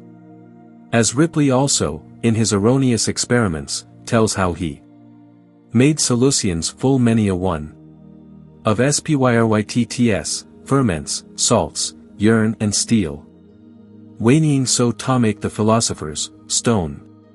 But finally I lost Delhi. After my bokes yet wrought I well, which evermore untrue I provid. That made me oft full sore aggrieved. Waters corrosive and water ardent, with which I wrought in divers wise. Many one I made but all was shent. Egg shells I calcined twice or thrice. Oilies fro calcis I made up rise. And every element fro other I did twy. But profit found I right none therein. Also I wrought in sulphur and in vitriol, which follies do call the green lion. In arsenic, in ointment, foul mot them fall. Indelibi principio was mine inception. Therefore was fraud and fine the conclusion. And I blew my thrift at the coal. My clothes were bawdy, my stomache was never whole. I proved urines, eggs, here, and blood. The scales of urine which smthys do off smite. Oes, ust, and croakfur which dyd me never good. The soul of Saturn and also marcasite, Lithage and antimony not worth a mite. Of which gully tinctures I made to shew. Both red and white which were untrue. Oil of loon and water with labour great. I made calcining whitey with salt precipitate. And by itself with violent heat. Grinding with vinegar tyll I was fatigate. And also with a quantity if 6 actuate. Upon a marble which stowed me oft in cost. And oils with corrosives I made, but all was lost. Thus I roasted and boiled as one of Geber's cooks. And oft times I was deceived with many false books. Whereby untrue, thus truly I wrought. But all such experiments availed me not. But brought me in danger and cumbrance. By loss of goods and other grievance, and 71. The tide so long encroaching, however, began at last to fluctuate. And as mistrust, gathering from disappointment, ripened, a change somewhat suddenly took place in the public mind, and turned finally into an absolute odium of the deluding alchemists and the art. Then it was that several were obliged to retire into exile, and even the true adepts, for the public knew not to distinguish, suffered equal cruelty and abundant inconvenience. They who before had been courted and lauded in hopes of obtaining gold, or the means of making it, were arrested and tortured, in order to extort confession. Accordingly we find mixed up with their philosophy, bitter complaints of injury, thefts, murders, and unjust imprisonments. Alexander Seton was hunted through Europe in disguise, not daring to remain in any town, for fear of detection. I am suffering, says this author, in his open entrance, correction, philoleths, a continual banishment, deprived of the society of friends and family, and, as if driven by the Furies, am compelled constantly to fly from place to place and from kingdom to kingdom, without delaying anywhere. And thus, though I possess all things, I have no rest or enjoyment of any, except in the truth, which is my whole satisfaction. They who have not a knowledge of this art imagine, if they had, they would do many things. I also thought the same, but am grown circumspect by experience of many dangers and the peril of life. I have seen so much corruption in the world, and those even who pass for good people are so ruled by the love of gain, that I am constrained even from the works of mercy, for fear of suspicion and arrest. I have experienced this in foreign countries, where, having ventured to administer the medicine to sufferers given over by physicians, the instant the cures became known, a report was spread about of the elixir. And I have been obliged to disguise myself, shave my head, and change my name, to avoid falling into the hands of wicked persons, who would try to wrest the secret from me, in hopes of making gold. I could relate many incidents of this kind which have happened to me. Would to God that gold and silver were as common as the street mud, we should not then be obliged to fly and hide ourselves, as if we were accursed like Cain. 72. Michael Sendivogius was imprisoned by his prince. Even the pious Cunrath is moved to bitterness, when speaking of the treatment he had experienced. George Vaughan Welling, Fichteld, Muller, Harprecht, also. For the good and innocent now suffered more and more than ever, cautious to conceal their names, with the evidence of alchemy, from the world. And as the mind of the day became gradually engaged in puritanical discussions, and the interests of political leaders, indifference to the art again succeeded, and a skepticism as blind and nearly pernicious as the former credulity settled upon the minds of men. But philosophers were content to have it so, observing the incapability of the common herd, and how little they cared for the truth, or the witness of nature's greatest miracles, in comparison with their own selfish emolument. Some gathered themselves together for better protection, and carrying on their work into the Rosicrucian fraternity, a widely celebrated, though secret association, established, as the report is, by a German adeptist who had traveled into the East, and in Arabia was initiated into many arcane mysteries of nature. Their fame and confession, with the story of their first institution, has been rendered into English with an excellent preface by Thomas Vaughan, and an appendix showing the true nature of their philosophy, place of abode, and other particulars connected with their Magian prowess and renown. But we must not omit to notice the names of Dee and Kelly, two notorious magicians of Queen Elizabeth's time. For though the latte was somewhat of a knave, and a little over-presumptuous, yet there is reason to believe that he practiced transmutation, and became possessed of the red powder by some secret kind of information, if not of the means of perfecting it by his own art. Thus it was generally reported of Dr. D. and Kelly, that they were so strangely fortunate as to discover a large quantity of the powder of projection in a niche amongst the ruins of Glastonbury Abbey, and which was so rich in virtue, being 1 upon 272,330, that they lost a great portion in trial before they found out the true height of the medicine. With this treasure they went abroad, fixed their abode at Trebona, and transmuted occasionally.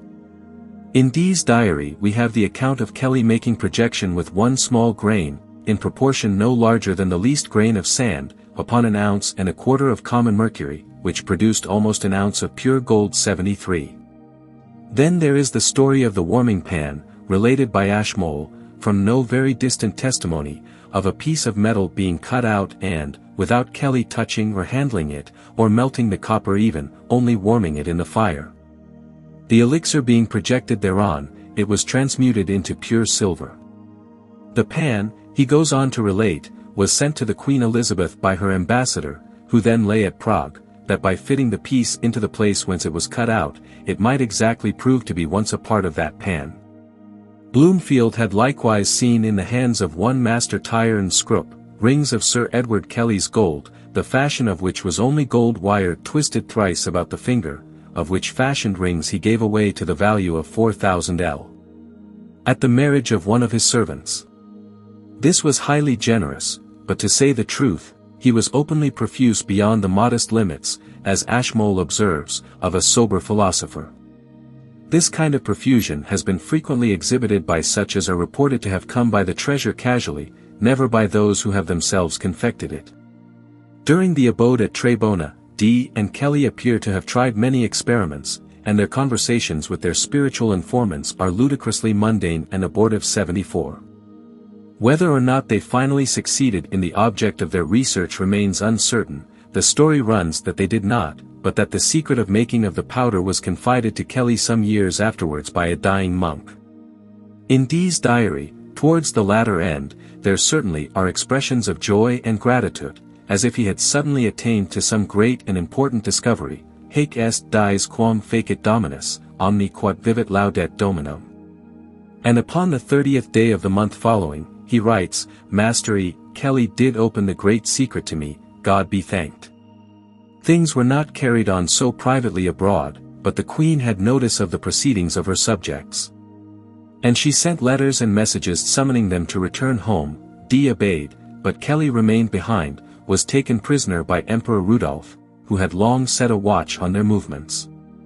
It was during this detention that he wrote that little book, the Lapide Philosophorum, which is commonly to be met with, but it is of little more value than repute. The death of Kelly is involved in mystery, and D is said to have expired in poverty in Mortlake. The writings of Jacob Boehme, the profound theosophist of Prague, and those of the Portage and Leeds school, may not be undervalued, since these enthusiasts were all on the same original track, and the first would seem to have attained something better even than a view of the promised land. Moreover, Boehme has discovered such a ground of experience and principles of the divine art in his writings, as may help the student to conceive profoundly and lead him to the means of understanding the enigmas of the old adepts. For this author is, of all who have hitherto entered experimentally into the mystery, the plainest, simplest, and most confidential exponent. The Aurora, or Day Spring, the Discourse of the Three Principles, the Mysterium Magnum, the Tree of Life.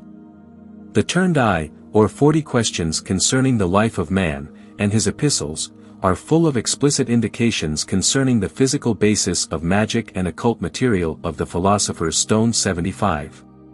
So that the following eulogy, copied from a manuscript found in a volume of his works, may not be considered misplaced, or altogether extravagant. What are the Eastern Magi sought? Or Orpheus sung, or Hermes taught? Whatever Confucius would inspire. Or Zoroaster's mystic fire. The symbols that Pythagoras drew. The wisdom godlike Plato knew. What Socrates debating proved. Or Epictetus lived and loved. The sacred fire of saint and sage. through every clime in every age. In Boehm's wondrous page we view, discovered and revealed anew, etc. Revealed anew, it will be observed, theosophically, but not intellectually. Nothing, since the Greeks, has been found to approach their doctrine of wisdom in perspicuity, grace of utterance, and scientific explication of the divine source. Of all the successors on the same road, none have exceeded their authority, and very few have attained to the perfect veracity and ideality of their ground, but of this hereafter. Numerous works on alchemy have issued from the German press, detailing the experience of excellent and learned adepts. Amongst those of later years may be mentioned Ambrose and Philip Müller 76, Hermann Fichteld 77. And his friend George Vaughan Welling 78, J. Crollius 79, the Van Helmonts, father and son 80, Gracius, the reputed author of the Water Stone 81, a personal friend of Boehm's, Henry Cunrath, a pious and learned adeptist 82, Andrew Libavius 83, J.J. Beckshare 84, and J. Tullius, a Dutchman and an elegant classical expositor on the same ground 85. Faber also 86, but of all those who have connected ancient fable with philosophy, and explained them by the Hermetic key, Michael Meyer ranks first. And his works are more esteemed and sought after even in the present day, than is easily accountable, since he is profoundly guarded in his Revelations 87. Highly curious engravings and woodcuts adorn the works of these authors, and even the title pages of many of them convey more idea and food for reflection than other modern tomes, oftentimes throughout the whole of their development. The Novum Lumen Chemicum, which passes under the name of Michael Sendivogius, the Polish adept, is one of the best known and popular of modern works on the subject. It has been translated into English by John French, also a practitioner 88.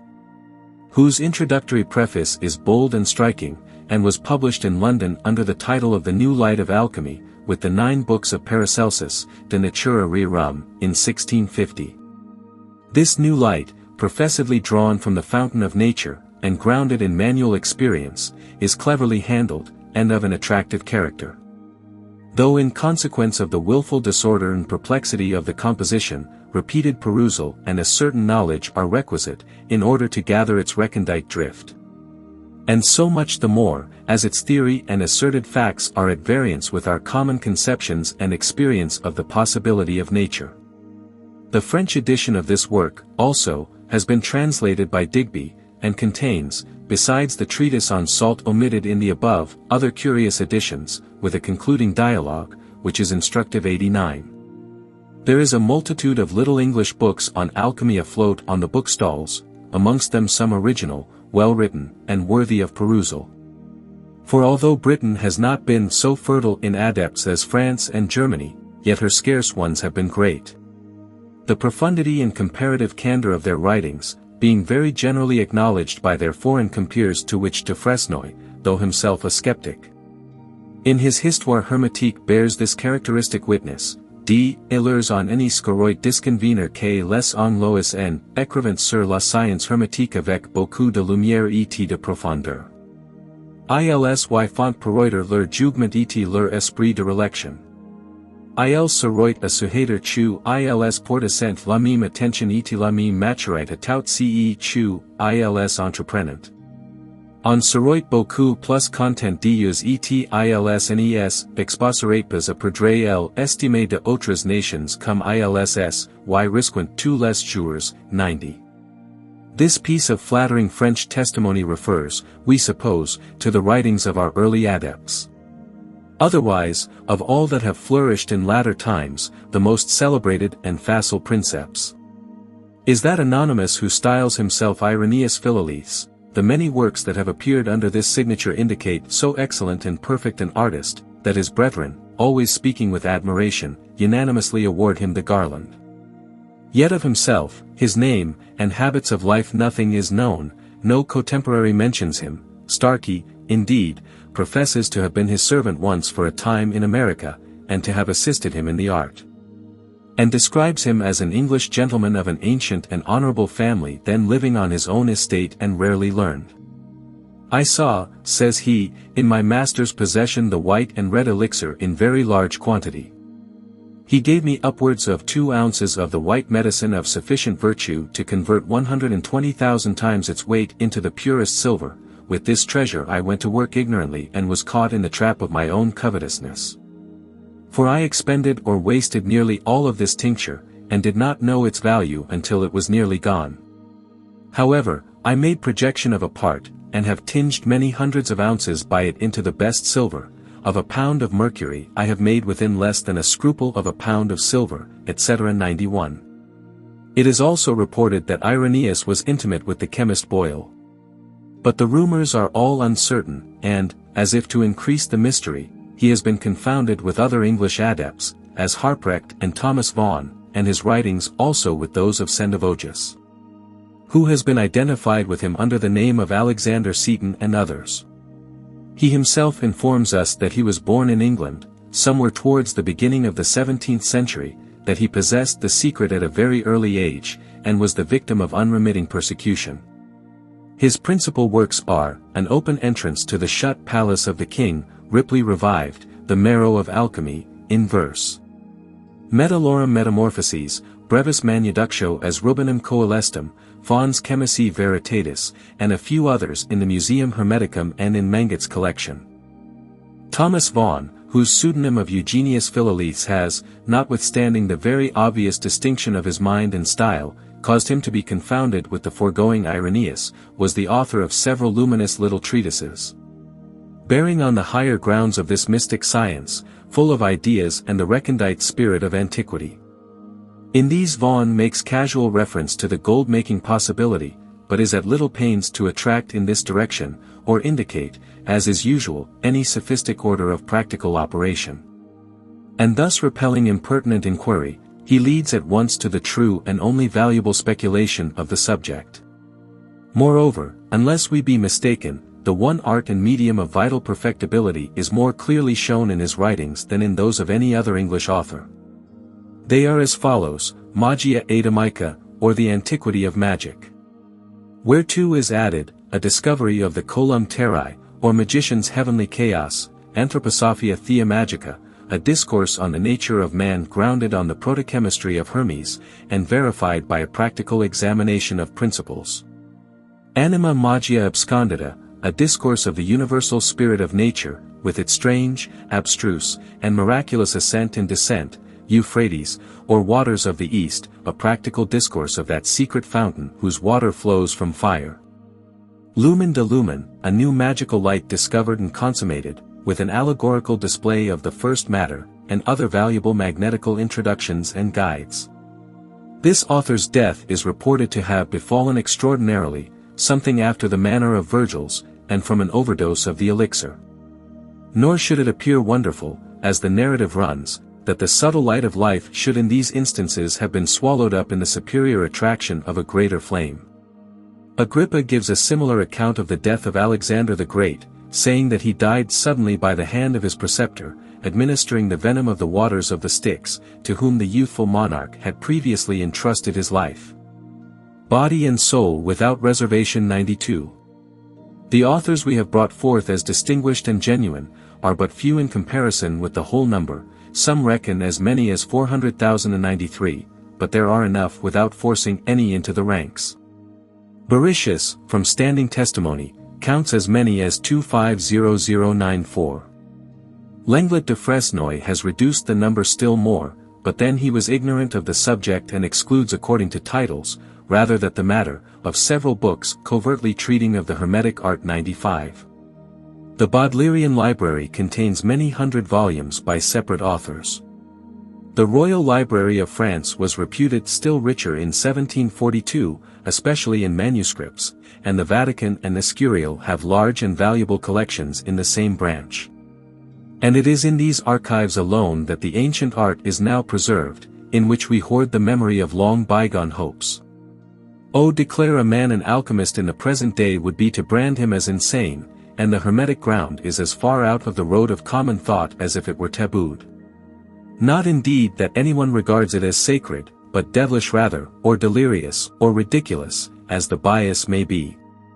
Meanwhile, therefore, to reconcile this science or the teachers of it to the world, we should feel to be a task above our ability, were it very far greater than it is.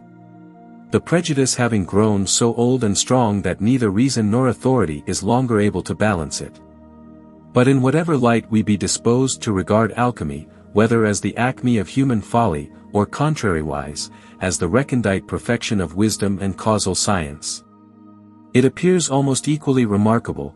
Considered in the former way, we have before us a huge amount of avarice, mad credulity, and fraud accumulating on continually from immemorial time, with the deplorable conclusion that the greater part of those to whom the world has been taught to look up as philosophical authorities were in fact dupes and worse deceivers.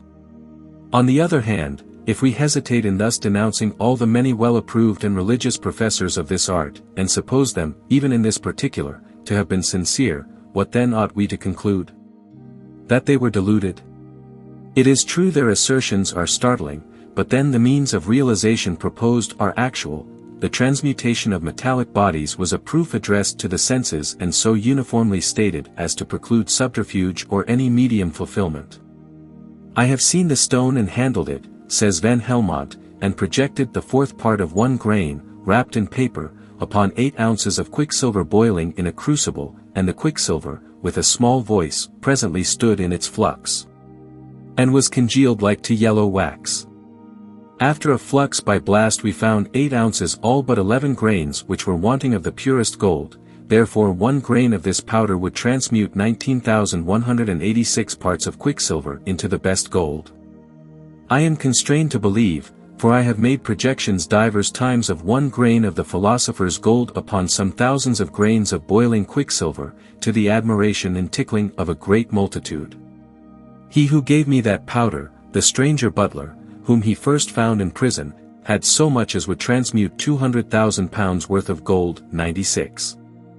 Our tincture of gold, says Paracelsus, has within it an astral fire which conquers all things and changes them into a nature like itself. It is a most fixed substance and immutable in the multiplication. It is a powder having the reddest color, almost like saffron, yet the whole corporeal substance is liquid like resin, transparent like crystal, frangible like glass. It is of a ruby color of the greatest weight. And this is a true sign of the tincture of the philosophers, that by its transmuting force all imperfect metals are changed, and this gold is better than the gold of the mines, and out of it may be prepared better medicines and arcane. 97. So likewise Friar Bacon says, and Lully, and Arnold in his Speculum, that he had seen and touched, after much labor and industry, the perfect thing transmuting. 98. And Geber in these words, the things are manifest in which the verity of the work is nigh, and we have considered the things perfecting this work is nigh, and we have considered the things perfecting this work by a true investigation, with certain experience, whereby we are assured that all the words are true which are by us written in our volumes, according as we found them by experiment and reason. 99. And again, by the goodness of God's instigation and by our own incessant labor, we have searched out and found, and have seen with our eyes and handled with our hands the completement of matters sought after in our Magistery. 100. And Pico di Mirandola, in his Book de Oro, I come now, says the prince, to relate what my eyes have seen plainly without veil or obscurity. One of my friends, who is now living, has made gold and silver several times in my presence, and I have seen it and done it myself. 101. We do not adduce these testimonials in proof either of the truth or plausibility of the Hermetic art, but to lead on inquiry, without which it would be equally vain to believe as to deny. And further, to show the pretension was not ambiguous, but absolutely provable, if at all, we have the story of the transmutation before Gustavus Adolphus in the year 1620. The gold of which was coined into metals bearing the king's effigy with the reverse, Mercury and Venus. And that other at Berlin, before the King of Prussia, widely celebrated in 171-0102. The story related by Kircher in his Mundus Subterraneus also is explicit, and that of Helvetius. But the foregoing, taken casually, may be sufficient to indicate that the evidence of alchemy was neither abstract nor hidden, nor vaguely opinable, but clean, experimental and determinable. And that if there was deception at all, it must have been willful and not the offspring of self-delusion on the part of the adepts. And then what should induce men to invent, age after age, and to reiterate and confirm a shameful and unpopular falsehood?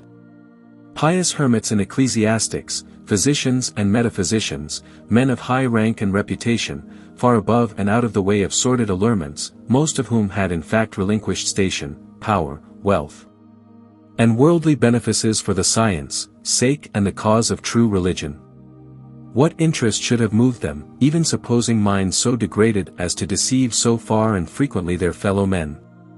Or shall we conclude that Ripley Wither was so mad and simple a knave as to write the offer to his king to show him the actual working of the stone, if he had possessed nothing? But he even promises to unfold the whole confection conditionally. Would he so far have ventured, or what motive had he to deceive? Never truly for merk nor for pound. Make YTI common, but to you conditionally. That to yourself ye shall keep YT secretly. And only YT use, as may be God's pleasure. Els in time comminge of God I shoot a by. For my discoveringa of high secret treasury, 103. And if the notion of willful deceit is improbable, then, their problem being one of tangible facts, it is still less likely that they were themselves deceived. I write not fables, says H. Cunrath in his Amphitheatre. With thine own hands thou shalt handle and with thine own eyes thou shalt see Azoth, viz., the universal mercury, which alone with its internal and external fire is sufficient for thee, which transforms itself into what it will by the fire. And again, I have travelled much and visited those esteemed to know what by experience and not in vain, amongst whom, I call God to witness, I got of one the universal tincture, and the blood of the lion, which is the gold of the philosophers. I have seen it, touched it, tasted it, smelt it, and used it efficaciously towards my poor neighbors in most desperate cases. Oh, how wonderful is God in his works! 104. The liberal mind naturally experiences a difficulty in disbelieving where, a possibility being granted, the testimony in support of a matter is fair and honorable. And though sensible evidence and more than this sometimes is required to silence negative assertion, yet reason, supported by her witnesses, may enervate it, and induce that strict investigation and thought which should always precede experiment, but which the multitude have never yet been found willing to undertake. And are consequently led astray in progress, and learn as it were by chance. It is said that Lord Bacon instituted certain experiments with a view to the discovery of the philosopher's stone, and in the advancement of learning he faithfully recognizes the possibility. As does also Sir Isaac Newton in his works, nor did either of these great men, though they were practically unsuccessful themselves, condemn the ancient tradition or deny its validity. Yet it would seem to be more ordinarily natural to the human mind to reject these things, which it has neither been early imbued in the belief of, nor instructed to understand. Besides individual research into mere possibilities, and because facts only are alleged, is too hopeless and arduous for this short life, which requires a definite assurance of success, and fruit even from the smallest labor. And this is the world's palliation for despising alchemy, and many things which the ancients have asserted in like manner, without the requisite means of realization. For they would not have they anywhere openly declared, even the common subject of their art. But left mankind to imagine, as they did, all that was erroneous concerning it, as of their salts, sulfurs, mercuries, magic elements, and occult confections. What a chaos of metaphor and monstrous illusion does not the literature of alchemy present at first view? With what fantastic images and inconclusive positions is it not replete, sings, symbolisms, and subtle enigmas innumerable, as if to try the ingenuity at every point. Contrary to the usual endeavor of writers to enlighten, by rendering their ideas intelligible, the adepts appear to have a directly contrary aim, at least so it would occur to anyone from a cursory survey. Now leading along by some ingenious allegory, full of deep and exciting suggestions, yet withal enveloped in a mystery so obscure that without more light it were impossible to penetrate it. Then, further to seduce, adding, it may be, another gleam of argument, tantalizing the hope and wearying the understanding with unequal assertions, until all passes away again, with all possibility of discernment. Behind some clouded metaphor or word of warning that the secret of the ages may not be profaned. A variety of artifices according to the Kabbalistic method, moreover, have been employed, and the Hermetic discourses are not infrequently found introverted in their order, and dispersed with repetitions. To prevent the truth from becoming openly obvious, even to those who had already become possessed of the true key. But only of the vestibule and entrance rites. If you consider how the parties of the works be out of order set by the old clerks. As I said before, the master of this arte, every and each of them disclosed but a part. Wherefore though ye perceived themes ye wooed, yet ye cannot order or join them as ye should. 105. For is not our art Kabbalistic, asks Artephius, and full of mysteries? And you, fool, believe we teach the secret of secrets openly, and understand our words according to the letter. Be assured, we are not envious, but he that takes the philosopher's saying according to the outward sense and signification has already lost the clue to Ariadne, and wanders up and down the labyrinth. And it would be of the same benefit to him as if he had thrown his money into the sea. 106. And Sendivogius, to the same effect in the preface of the 12 treatises, I would, says he, have the candid reader be admonished that he understand my writings, not so much from the outside of my words as from the possibility of nature. Let him consider that this art is for the wise, not for the ignorant. And that the sense of the philosophers is of another nature than to be understood by vaporizing Thrasos, or the letter-learned scoffers, or vicious, against their own consciences. Or ignorant mountebanks, who, most unworthily defaming the most commendable art of alchemy, have with their whites and reds deceived almost the whole world. 107. And again, in the epilogue, all things indeed, says the adept, might have been comprehended in a few lines. But we are willing to guide into the knowledge of nature indirectly, by reasons and examples, that thou may knowest what the thing truly is thou shouldst seek after, also that thou might have nature, her light and shadow, discovered to thee. Be not displeased if thou meetest sometimes with contradictions in my treatises, it being the custom of philosophers to use them. Thou hast need of them, if thou understandest them, thou shalt not find a rose without prickles. 108. Each artist striving yt how to conceal, lest wretched caitiffs shoulda the treasure steal, nor villains shoulda their villainies maintain. By this rare art, which danger they to heal, in horrid metaphors veiled are an art most plain, lest each fool knowing yt shoulda yt when known disdain. 109. And Roger Bacon advises, therefore, to leave off experiments until the ground of wisdom is properly conceived.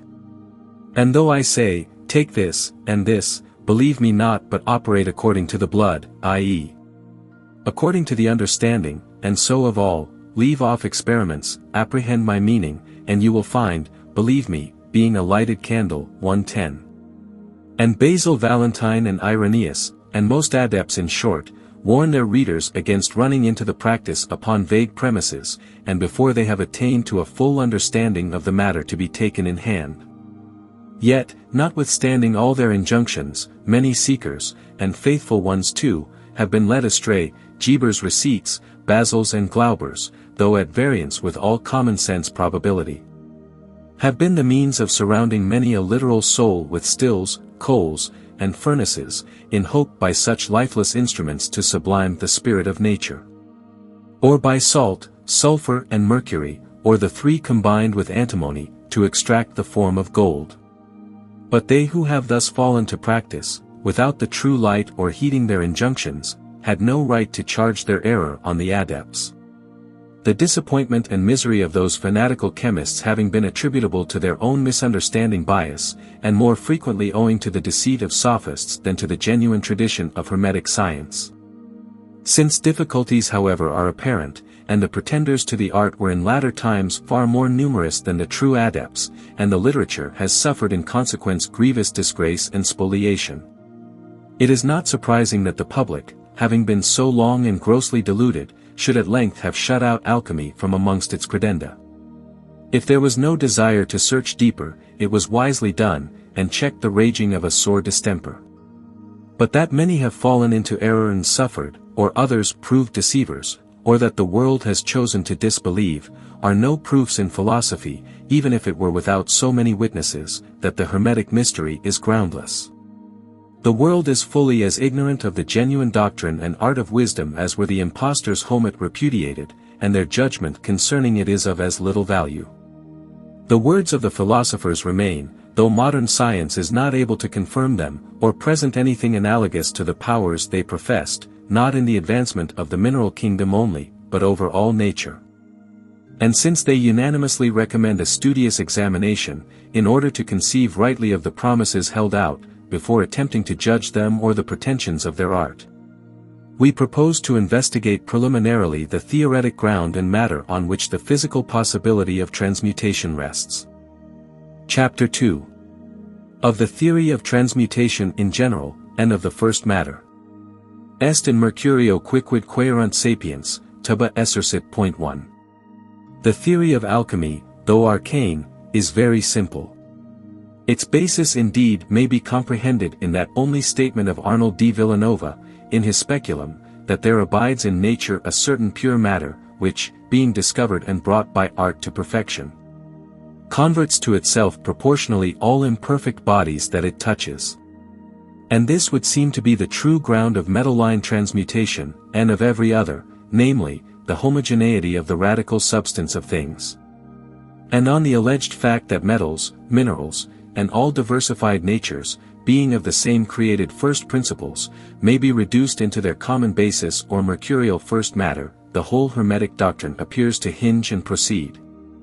The multiform body of the world lies open, but the source everywhere is occult, nor does ordinary analysis at all discover this universal matter of the adepts. It has been accordingly objected, that natural species cannot be transmutable, because the transmutation of different species one into another necessarily implies miction and a spurious offspring, thus, that if it were even admitted possible by any means to infuse gold into lead or other inferior form, it would still remain imperfect, and the better species be defiled by the vile admixture. That the result would not in fact be gold at all, but of a middle nature, according to the proportionate virtue of the metals conjoining, golden or leaden, or as the case might be. Since species are indestructible, therefore, the transmutation of metals has been regarded as a sophistical proposition and not a true art. And this argument the alchemists also admitting, have sometimes seemed to contradict themselves and their science, but such is not really the case, and only from want of understanding them has it been supposed so. It is not species that they profess to transmute, nor do they ever teach in theory that lead as lead, or mercury as mercury specificate, can be changed into gold, any more than a dog into a horse, a tulip into a daisy, or vice versa, in this way, anything of unlike kind. But it is the subject matter of these metals, the radical moisture of which they are uniformly composed, that they say may be withdrawn by art and transported from inferior forms, being set free by the force of a superior ferment or attraction. Species, says Friar Bacon, are not transmuted, but their subject matter rather, species non transmutanter, sed subjecta speciarum optimi et propriasime, therefore the first work is to reduce the body into water, that is, into mercury. And this is called solution, which is the foundation of the whole art. 111. And the first preparation and foundation of the Hermetic art, says the author of the Rosarium, is solution and a reduction of the body into water, which is argent vive, for it is well known to artists that species cannot, as themselves, be transmuted, since they are not liable to sensible action and corruption. But the subjects of species rather, since they are corruptible and may be changed, yet neither can the subjects of species be transmuted, unless they are reduced first into their first matter, and made free to pass from one into another form.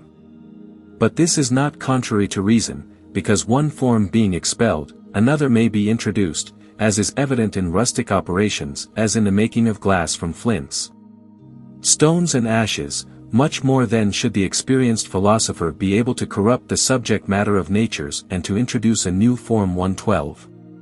Arnold, also admitting that species are indestructible, advises therefore that the subject be freed by an artificial reduction. 113.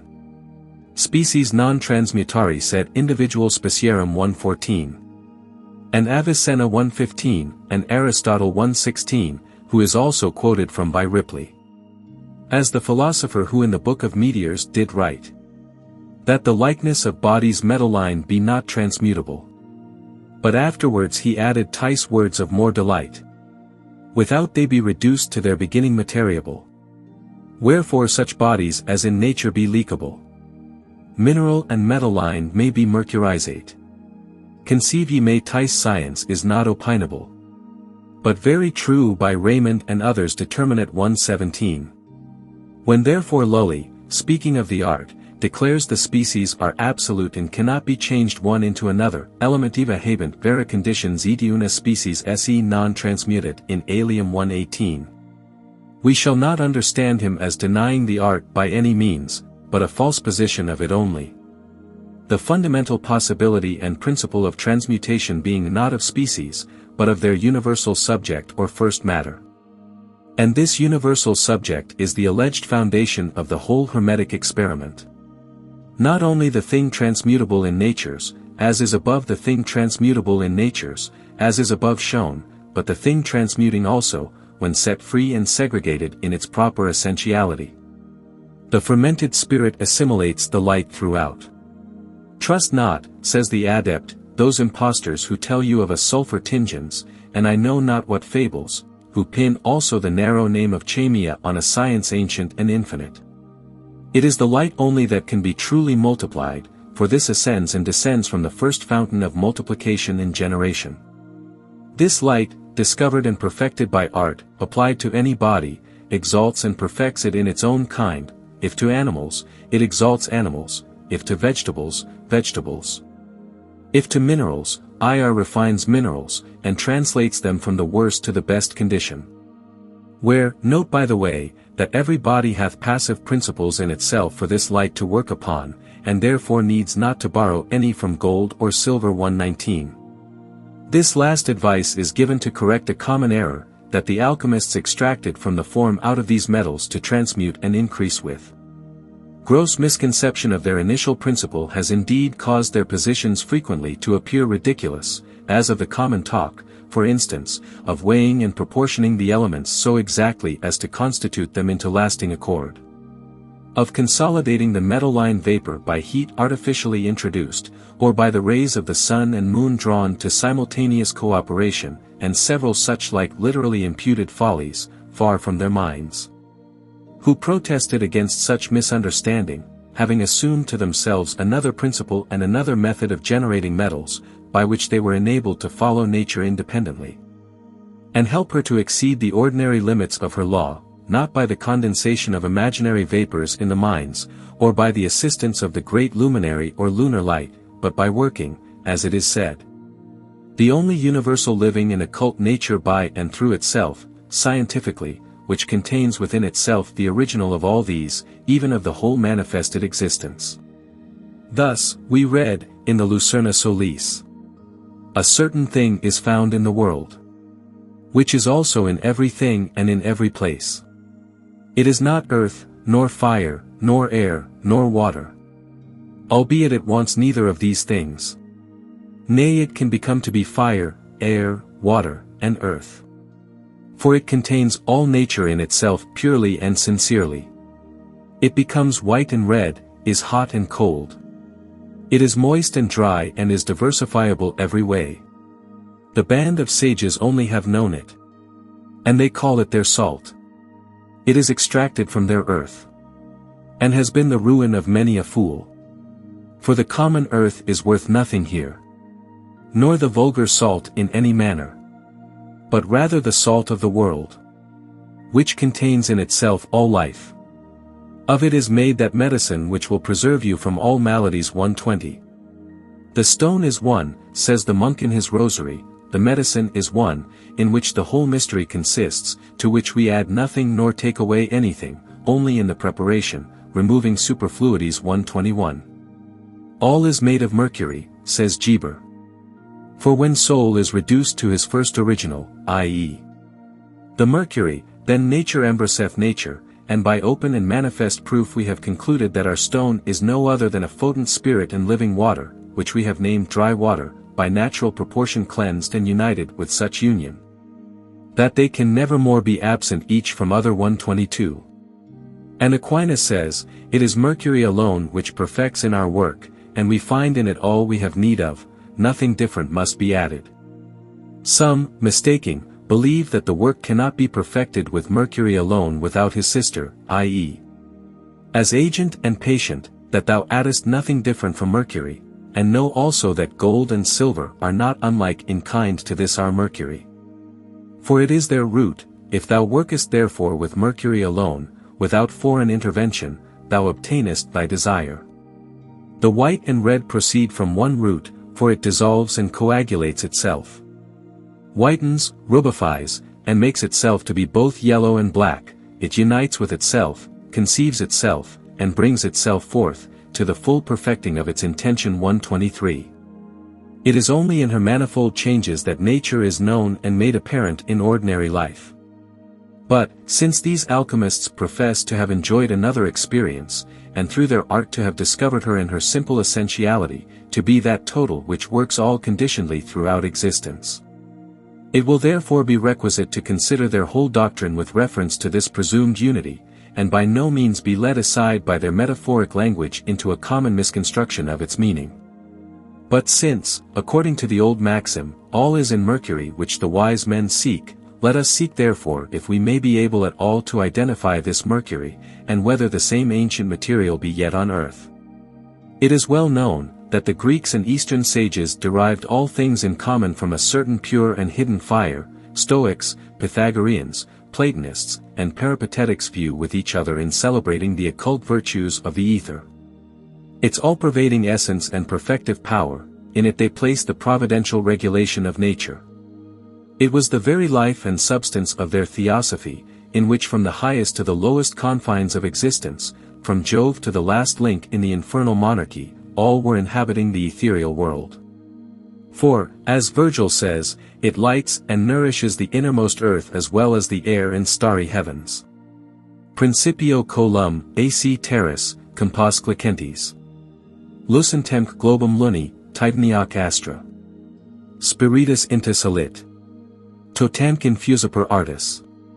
Mens agitat molem, iti magno se corpore missit. 124. And the assertions of the ethnics, about the anima mundi, differ very little or nothing in substance from the Hebrew doctrine, but in words only. Neither are their opinions so heinous or ridiculous as the zealous policy of ignorance, under a Christian guise, has too often caused them to appear. That there is a fluid or vitalizing principle invisibly permeating all things, and resident in the air we breathe, common experience indicates, for life cannot subsist without air, not in all kinds of air. But there is some one quality or ingredient in the atmosphere which is a secret food of life, and on which it immediately depends. What this aliment is, though many names have been invented, the moderns in default of knowledge are not agreed. And seeing it escapes the test of their closest vessels and analyses, and that it can be neither seen, heard, felt, nor naturally understood, the ancient theory of the one element has been very much derided. The chemist, Homburg, indeed, with Boerhaave, Boyle, and others eminent of that period, hold with the alchemists, that there is a distinct substance universally diffused, though sensible only in its mixed forms and powerful effects. That it is the alone pure and active source of all things, and most firm bond of the natural elements, giving life to all bodies, penetrating and sustaining all things, and enlivening all. That this mighty ether moreover is always at hand, ready to break forth into action on predisposed subjects, fermenting, producing, destroying, and governing the total course of nature. Bishop Berkeley, too, in his Cyrus, contends learnedly in favor of the same universal material, which he likewise calls ether, and a pure invisible fire, the most subtle and elastic of all bodies pervading all. And considers that it is from thence, and not from any mingled property, that the air has its power of sustenance and vitalization. These then, with a few others, in recent times have so far concurred with the ancients in distinguishing the fontal spirit of nature, apart from its manifestation, and as distinct from that elementary ignition with which we are sensibly familiar. For they do not allow that to be fire indeed, but an excitation only or effect of the antecedent potency which they describe. But then they could adduce no tangible proof of their doctrine. The worked could not see their invisible fire. It has therefore been regarded as a mere speculative chimera, which in part it was perhaps, in their minds, without experience, and, accordingly, disbelieved. For philosophy, at length, laudably anxious to prove all things, yet too idle to theorize, will suppose nothing that is not openly shown. How then should she recognize that recondite fire? Neither are we desirous absolutely to assume it here, for though experiments of recent date seem to supply concurrent evidence, and the phenomena of mesmerism have helped to force again on the minds of the more observing portion of mankind the supposition of a new imponderable, or odic force, yet, few believe. And we pass it now to continue our research concerning that elder quintessence of the Magi which they introduce, not as a being of speculation merely, but of experimental science. Not perceptible only in mingled forms, in the common air or elementary water, but as an essence compact and tangible without heterogeneity, in which pure estate, the Kabbalists, also describing, call it, lumen vestimenti, the vehicle of light. And the Greeks, the free ether, that is to say, freed from the prison of gross matter, and able to work of itself intimately by the virtue of its own included light. Thus Zeno defines it, ignem esse artificiosum, ad gignendum progredientem via. As a plastic fire, ever generating by rule. And Cicero, as that coelestis altissima etheric natura, id est ignea aqui per se omnia gignat, that most heavenly high ethereal igneous nature, which spontaneously begets all things 125. That light of life, the vital draught. That forms the food of every living thing. And e'en the high, enthroned, all-sparkling eye. Of ever-mounting fire, th immense expanse. The viewless ether in his genial arms. Clasping the earth. Him call thou Lord and Jove 126. It is requisite, however, to distinguish errors here, lest we speak profanely, calling that Jove which is not Jove. And mistaking Olympus, embrace some cloud whilst the life-giving Juno is far away above all our idea and sight. For the goddess is subtly mingled in nature commonly observable in her action only, as adepts say, and to the world unknown, as we may observe Lully, amongst others telling us, she is of another birth. And cannot be brought to knowledge without sagacious handling and human help. Immo argentum's vivum nostrum est aqua alterius naturi, quae reperiri non potest supra terram, cum in actionem veniri non posit per naturam, absci agitorio ingenii et humanarum manuum operationibus 127. Hoc vir nullibi est quod quirimus. Nowhere, for the ethereal spirit does not subsist of itself, separate or tangibly on earth, but, giving subsistence to other beings, is occultated even in their life, and defiled. It is moreover, an especial doctrine of adepts, that nature operates her ordinary manifestation in direct contrariety to her perfect law, that, as darkness and imperfection are now apparent, the true light is made occult. And that neither sanity nor beauty can permanently supervene in bodies, unless the contrary be operated in them. So that that which is fixed becoming volatile and the volatile nature fixed, the adventitious or externally generated image may be constricted utterly, and the central form contrariwise developed into life and act. Si fixum solvas faciascu volari salutum. Edi volucrum figas, facient te vivere tutum. Solve, coagula, fige. Thus, it is said that by a real experimental inversion, the Hermetic art has proved imperfections to be accidental to nature, and introduced to her from without. That as water, spread abroad upon a many-colored surface of earth, salts, or spices takes the hue and flavor of the spot on which it rests, so it is with the prolific source of things. Species subsist in it adventitiously, as it were, by sufferance, and may be expelled, and ought to be for the attainment of perfection. Whoever desires to attain this end, says Arnold, let him understand the conversion of the elements, to make light things heavy, and to make spirits no spirits, then he shall not work in a strange thing. Convert elementa eti quod quiris invenis 128. And if any skillful minister of nature shall apply force to nature, and, by design, torture and vex it in order to its annihilation, says the philosopher, it, on the contrary, being brought to this necessity, changes and transforms itself into a strange variety of shapes and appearances, for nothing but the power of the Creator can annihilate it or truly destroy. So that, at length, running through the whole circle of transformations, and completing its period, it in some degree restores itself, if the force be continued. And that method of torturing or detaining will prove the most effectual and expeditious which makes use of manacles and fetters, i.e., lays hold and works upon matter in the extremest degree. 129. So much does Lord Bacon assume upon the declaration of Democritus. Our philosopher had in him the bright light of genius, which enabled in him independently of experience to conceive well and grapple with the possibility of nature. His mind glanced intuitively through and beyond the darkness which time had cast before the wisdom of antiquity, and he discerned her yet beaming afar off with venerable splendor in her old domain. Though chained to the superficies, observing and collecting facts, he honored those sages who long before him had experimented into the center, and proved there a firm and immutable foundation of truth. But thither he was not himself able to pass, for he knew nothing of their great art, or of its subject even, and naturally mistook their hidden ground. Had the smallest glimpse only been revealed to him, he would have imagined all differently, or even proposed that the dissolution of nature should be attempted mechanically, or by help of such particular digesters applied to the fire.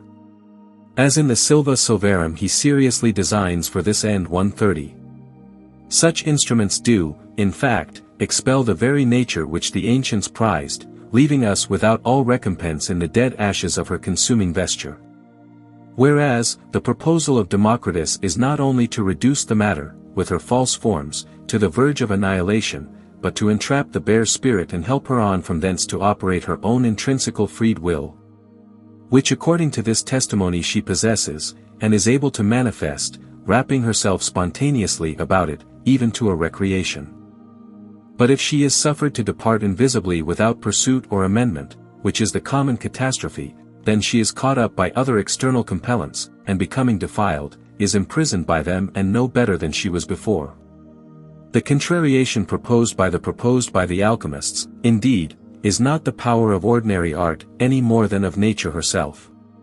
But she passes through death from one form into another, as in chemic vessels, without self-discovery, being instigated by a most forcible eccentric will, which she has no power but to obey, yet, as the passage runs, if any skillful minister shall apply another force, and by design torture and vex the spirit in order to its annihilation, it, being brought under this necessity, transforms and presently restores itself, the force being continued. And that magic, says Paracelsus, is the most singular secret that directed such an entrance into nature, which, if it were divinely done by God alone, it would be to no purpose to study for it. But the deity doth not make himself especially operative herein. If that magic then were natural, certainly it was most wonderful, very excellent for quickness of separation, the like whereof nature can neither give nor express. For whilst that is at work, beyond all things fall apart into their elements, breaking forth into their act and simple essence. The greatest miracle of all in philosophy is separation. Separation was the principle and beginning of all generation. And as it was in the great mystery, so it is in the lesser. The true fat, or matter of the metals, brings everything into its due form. 131. Convert the elements, says Arnold, and you will find what you seek. For our operation is nothing else than a mutation of natures, and the method of conversion in our argent vive is the reduction of natures to their first root. 132. The elements of mercury being separated, says Ripley, and again commixed by equal weight or proportion, make the elixir complete. 133. Now as we are taught from the beginning, that the whole of the Hermetic theory and practice proceeds upon the assumption of a certain universal being in nature, which is occult, and since the whole art therefore has respect to this, we may be careful to observe that in speaking of elements, our authors do not allude to the common elements, as of fire, air and water, with which we are familiarly conversant, or to those subtler gases, so-called simples of modern chemistry. All of which are impure and equally irrelevant to this philosophy, but the elements they speak of, as being introverted and transformed, are the elements of the mercury, properties of the universal spirit, in which, and by which alone, they profess to have operated the perfective miracle of their stone. We must not limit, says Paracelsus, an element to a bodily substance or quality. That which we see is only the receptacle. The true element is a spirit of life, and grows in all things, as the soul in the body of man. This is the first matter of the elements, which can neither be seen nor felt, and yet is in all things. And the first matter of the elements is nothing else but that life which the creatures have. And it is these magical elements which are of such an excellent and quick activity that nothing besides can be found or imagined like them. 134. We do not know whether we have set the position clearly, that the order of natural procedure ought to be introverted for a true and perfect manifestation. The point is subtle, and as it may be more easily apprehended hereafter on more intimate ground, we leave it for the present to consider especially what that nature was, which the alchemists profess to have revolutionized. In order that gathering their definitions of the whole, we may be better able afterwards to conceive the particulars. Caprotium non navit, adium panna. Fortis subtilis pan, integer et generalis. Edi totus ignis, ora, terra, sive aqua. Ca resides solio cum tempori semper iadem. Medio, supreme et infimo regno tuo. Concipiens, generans, producens, omnia servans. Exordium rerumque finis omnium. 135. Yet not in his elementary and manifest diffusion let us invoke the most ancient nature, but as he was discovered by the Hermetic masters. Whole, and singularly, and before any alteration had been induced in his uniform substance by their art. Thus Albertus Magnus defines the mercury of the wise to be a watery element, cold and moist, a permanent water, an unctuous vapor, and the spirit of body. And again, the first material of the metals is an unctuous subtle humidity, forcibly incorporated with a subtle terrestriety. 136. Atrefius describes it as a white fume, in substance like to pure silver, resolving bodies into their original whiteness, and as a vegetable life making all things to grow, multiply and resuscitate. 137. Which Lully, not dissimilarly viewing, calls hyle, saying, that it is a clear compounded water, most like in substance to argent vive, that it is found flowing upon earth, and is generated in every compound out of the substance of the air. Therefore the moisture is extremely heavy. 138. Seek our argent vive, says Arnold, and you will have all you desire from it. It is a stone and no stone, in which the whole art consists, spirit, soul and body, which if thou coagulatest, it will be coagulated, and if thou makest it fly, it will fly. For it is volatile, and clear as a tear. And afterwards, it is made citron, then saltish, but without crystals, and no man may touch it with his tongue, for it is a deadly poison. Behold, I have described it to thee. But I have not named it, lest it should become common in the hands of all. Nevertheless, I will in a manner name it, and tell thee that if thou say it is water, thou dost say truth, and if thou sayest it is not water, thou dost lie. Be not therefore deceived with manifold descriptions and operations, for it is one thing to which nothing extraneous is added. 139. There is another found speaking after the same sense, Belus, in the classic synod of Aristeas. And this, he says, amongst all great philosophers is magisterial, that our stone is no stone, though with the ignorant this is ridiculous, for who will believe that water can be made a stone, or a stone water? Noting is more different than these two. Yet, in very truth, it is so, for this very permanent water is the stone, but whilst it is water it is no stone. 140. Again. It is a stone and no stone, in which the whole art consists. Nature has made it such, but has not yet brought it to perfection. You will not find it on earth, since there it has no growth. It grows only in the caverns of the mountains. The whole art depends on it. For he who has the vapor of this thing has the gilded splendor of the red lion, the pure and clear mercury. And he who knows the red sulfur which it contains has within his power the whole foundation. 141. Basil Valentine, more intimately defining the nature of the first matter, declares it to be comparable to no manifested particular whatever, and that all description fails in respect of it, without the light of true experience. And Rupasissa says the same, and Ripley, that is not like any common water or earthy material, but a middle substance, aquosa substantia sicca reperta, partaking of extreme celestial and terrestrial.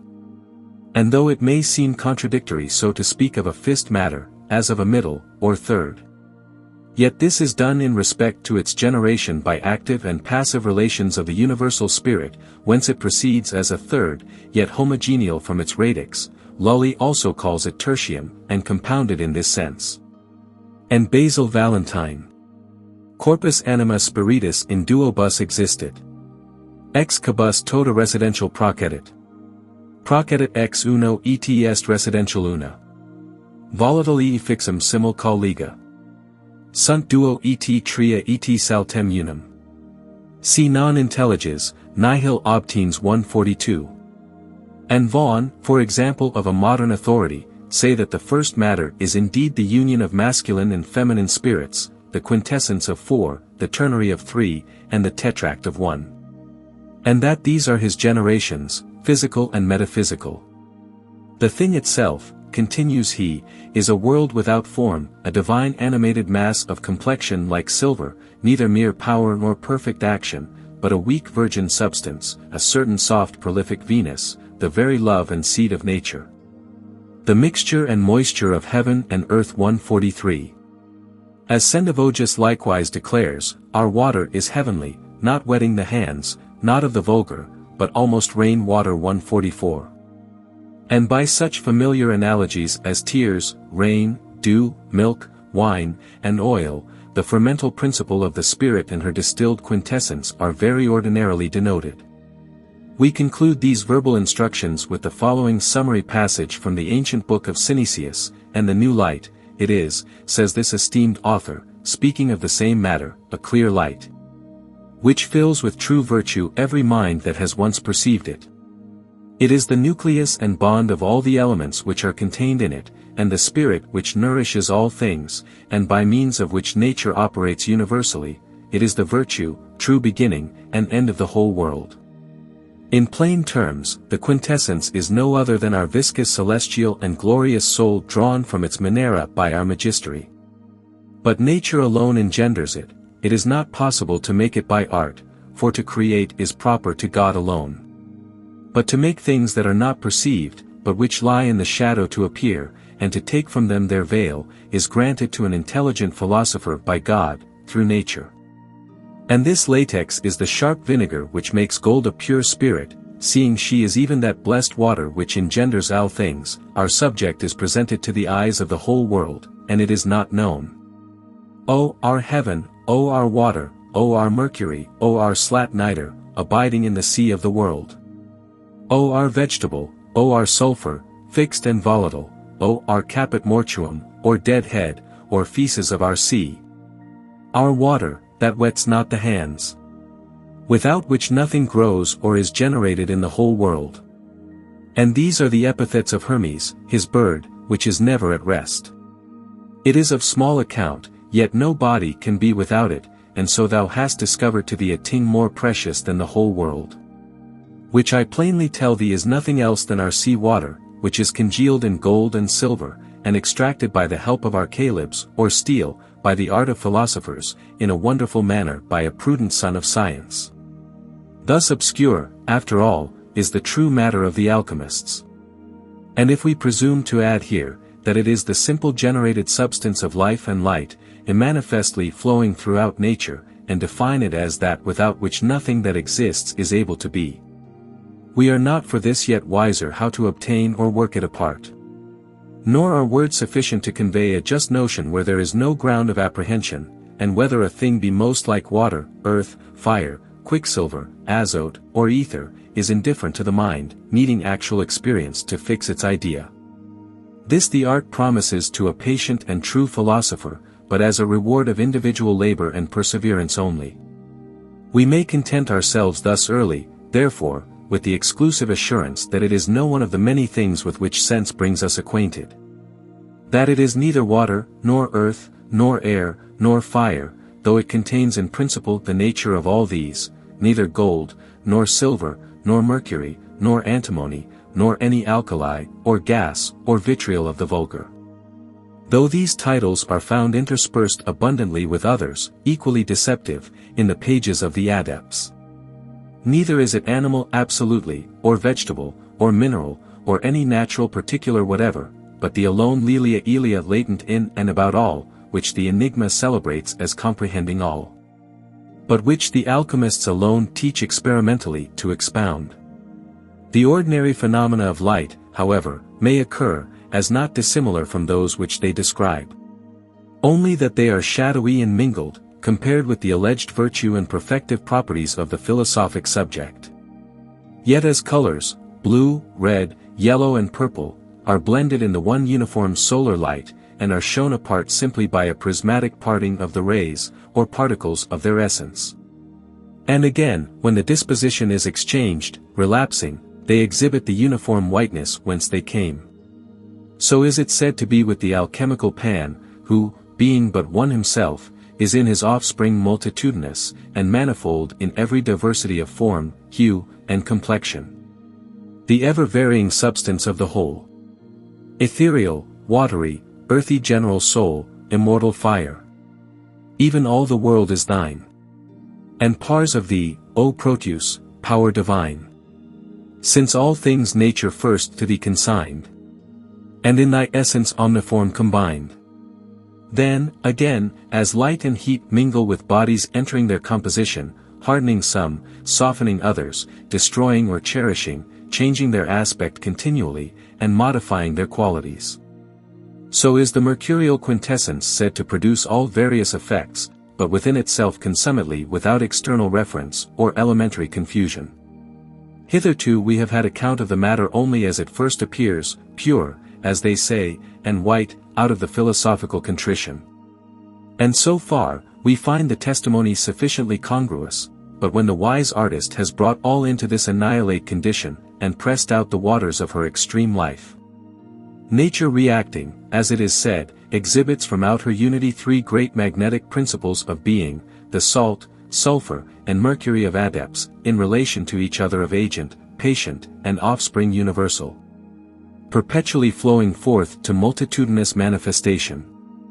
For Pan contains Proteus, as we have seen before from Democritus, and exhibits himself through this god, evolving every particular property in form of beings, out of his central will, of necessity, as the Orphic oracles declares. Also of Mercury, with like allusion. Hear me, O Mercury, and son of Maia, the bright expositor of things. This Proteus, then, or Mercury, or quintessence of philosophers, is warily concealed by them under an infinity of names, all more or less applicable, yet delusive. For though every epithet is admissible, inasmuch as nothing can be said amiss of a universal subject, yet the right conception is hard to gather from their books. In its artificial fermentation and progress towards perfection, the changes it undergoes are manifold, and as the common life of nature, it becomes any and every conceivable thing in turn that it wills to be. Now it is mineral, now vegetable, now animal, by predominance of either principle, it is fire, spirit, body, air, earth, and water, a stone, a vapor, or an aqua sicca. An essential oil of life, and a most sharp vinegar, a phoenix, a salamander, a poisonous devouring dragon, and a chameleon, every color, every thought is included in its circulations. Nourishing, destroying, living, dying, corrupting, purifying, it is all things, and, anon, it is nothing, but a potential chaos and egg of philosophers. A precedential, nameless principle, always in mutation, becoming to be, first, last, greatest, least, the servant of art and queen of nature. Proceeding homogeneal through each omniform variety, and returning into herself manifestly the life and all phenomena which she as constantly supplies, the great identity is as herself unchanged. Et quanto illa magis formas esse vertet in omnes. Tanto, Nate, magis tenacia vincula 145. Adepts have taken advantage of the mutable nature of their subject, to baffle the blind searcher, as well to confound false premises as to lead the intelligent to a discovery of the simple truth. And where we find them speaking confusedly of elements, colors, and operations, it is very requisite to bear in mind the idiosyncrasy of their ground, and that it is to the qualities and changes which take place during the preparation. And multiplying the mercury by its proper light, they allude, and not to any superficial phenomena or those elements which the moderns have so triumphantly decomposed. The three principles, the salt, sulfur, and mercury, are merely different as modes of being of the same thing, and the many names arising out of the action and passion of these, do but indicate the stages of progress and development, as of a tree, which with its leaves, trunk, flowers, buds, fruit and branches, all differing, is nevertheless one individual, of one original, and of one root. In the common estate, as the spirit is in nature, said to be everywhere, it is called a thing vile and cheap, in its perfectly prepared form, a medicine the most potent and precious in the whole world. And the intermediate stages partake of the predominance of either extreme. Being sublimed at first, it is called a serpent, dragon, or green lion, on account of its strength and crude vitality, which putrefying, becomes a stronger poison, and their venomous toad, which afterwards appearing calcined by its proper fire, is called magnesia and lead of the wise, which again dissolving, becomes their vitriolic solvent and most sharp acetum. And this afterwards is changed into an oil, which, whitening, is called milk, dew, quintessence, and by many other names, until raised to the final perfection, it is henceforth a phoenix, salamander, their royal essence and red stone. Our great elixir most high of price. Our azot, our basilisk, and our drop, our cockatrice. Some call it also a substance exuberate. Some call it mercury of metalline essence. Some limus dirty from his body evacuate. Some the eagle flying fro the north with violence. Some call it a toad for his great vehemence. But few or none at all do name it in its kind. It is a privy quintessence. Keep it well in Mind 146. Some speaking of it thus in metaphor, others in abstract terms, and all ambiguously. One regarding only certain properties, which another as entirely passes by, now describing in the natural state, then in its purified condition, or otherwise in any one of the intermediate stages through which it passes. Without note of order in the art. Altogether it passes, without note of order in the art. Altogether it is by no means wonderful that so many erroneous conclusions have arisen respecting it, ingenuity having been rather directed to obscure than reveal the truth, which indeed can hardly be well conceived without an insight into the experimental ground. And there are other difficulties which beset an exoteric theory of occult science, and inconsistencies will continually appear betwixt the sound of alchemical writings and their true sense, until the initial ground is understood. Practice in the beginning is required, therefore, to interrogate and discern, from amongst so many shadowy representatives, the true light. Constantly holding in mind the simplicity of the substance, whence these images are all derived, we may nevertheless be enabled to thread in comparative security this hermetic labyrinth of birds and wild beasts, and when Geber says that the thing which perfects in minerals, is the substance of argent vive and sulfur, proportionally commixed in the bowels of clean inspisate earth 147. Or Sendivogus, that the matter of the metals is twofold 148, or Lully, or Ripley, or Basil, calls it a third thing. We shall not understand them, or any others so speaking, as of a variety of things, of sulfur, mercury, or earth in a common sense interpretation, but of the magnetic relation, action, and passion of the ethereal being in itself. And from the foregoing we may also judge that when Hermes says that the separation of the ancient philosophers is made upon water, dividing into four substances 149, that it is not the common elementated water to which he alludes. Any more than did Thales when he said that all things were generated from thence, or Moses when he taught that the Spirit of God moved creatively upon the face of the same. This water they speak of is not the fluid with which in this life we are conversant either as dew, or of clouds, or air condensed in caverns of the earth, or artificially distilled in a receiver out of sea fountains, either of pits or rivers, as the empirical chemists formerly imagined, but it is the ethereal body of life and light which they profess to have discovered, a certain tortured water, having suffered alteration by art and becomes corporified. "Oh, how wonderful," exclaims the Arabian, "is that thing which has in itself all things which we seek, to which we add nothing different or extract, only in the separation removing superfluities." 150. The sense of all these philosophers is the same, and from their gathered evidence we may infer that their stone is nothing more or less than the pure ethereality of nature, separated by artificial means. Purified and made concrete by constriction and scientific multiplication of its proper light, the preparation, generation, birth, specification, all proceeding, arte mirabili, on the hidden basis of its primal eduction. Earliest and easiest it attains to the perfection of the mineral kingdom, and the seed of gold, says the adept, is a fiery form of light inspisate, and this is the stone of fire. Lapis noster, hic est ignis, ex igni creatus, etiam ignum veriter, eti anima aegis in ignum orator. 151. Thus nature, by the help of art, is said to transcend herself, and light is the true fermental principle which perfects the ether in its proper kind.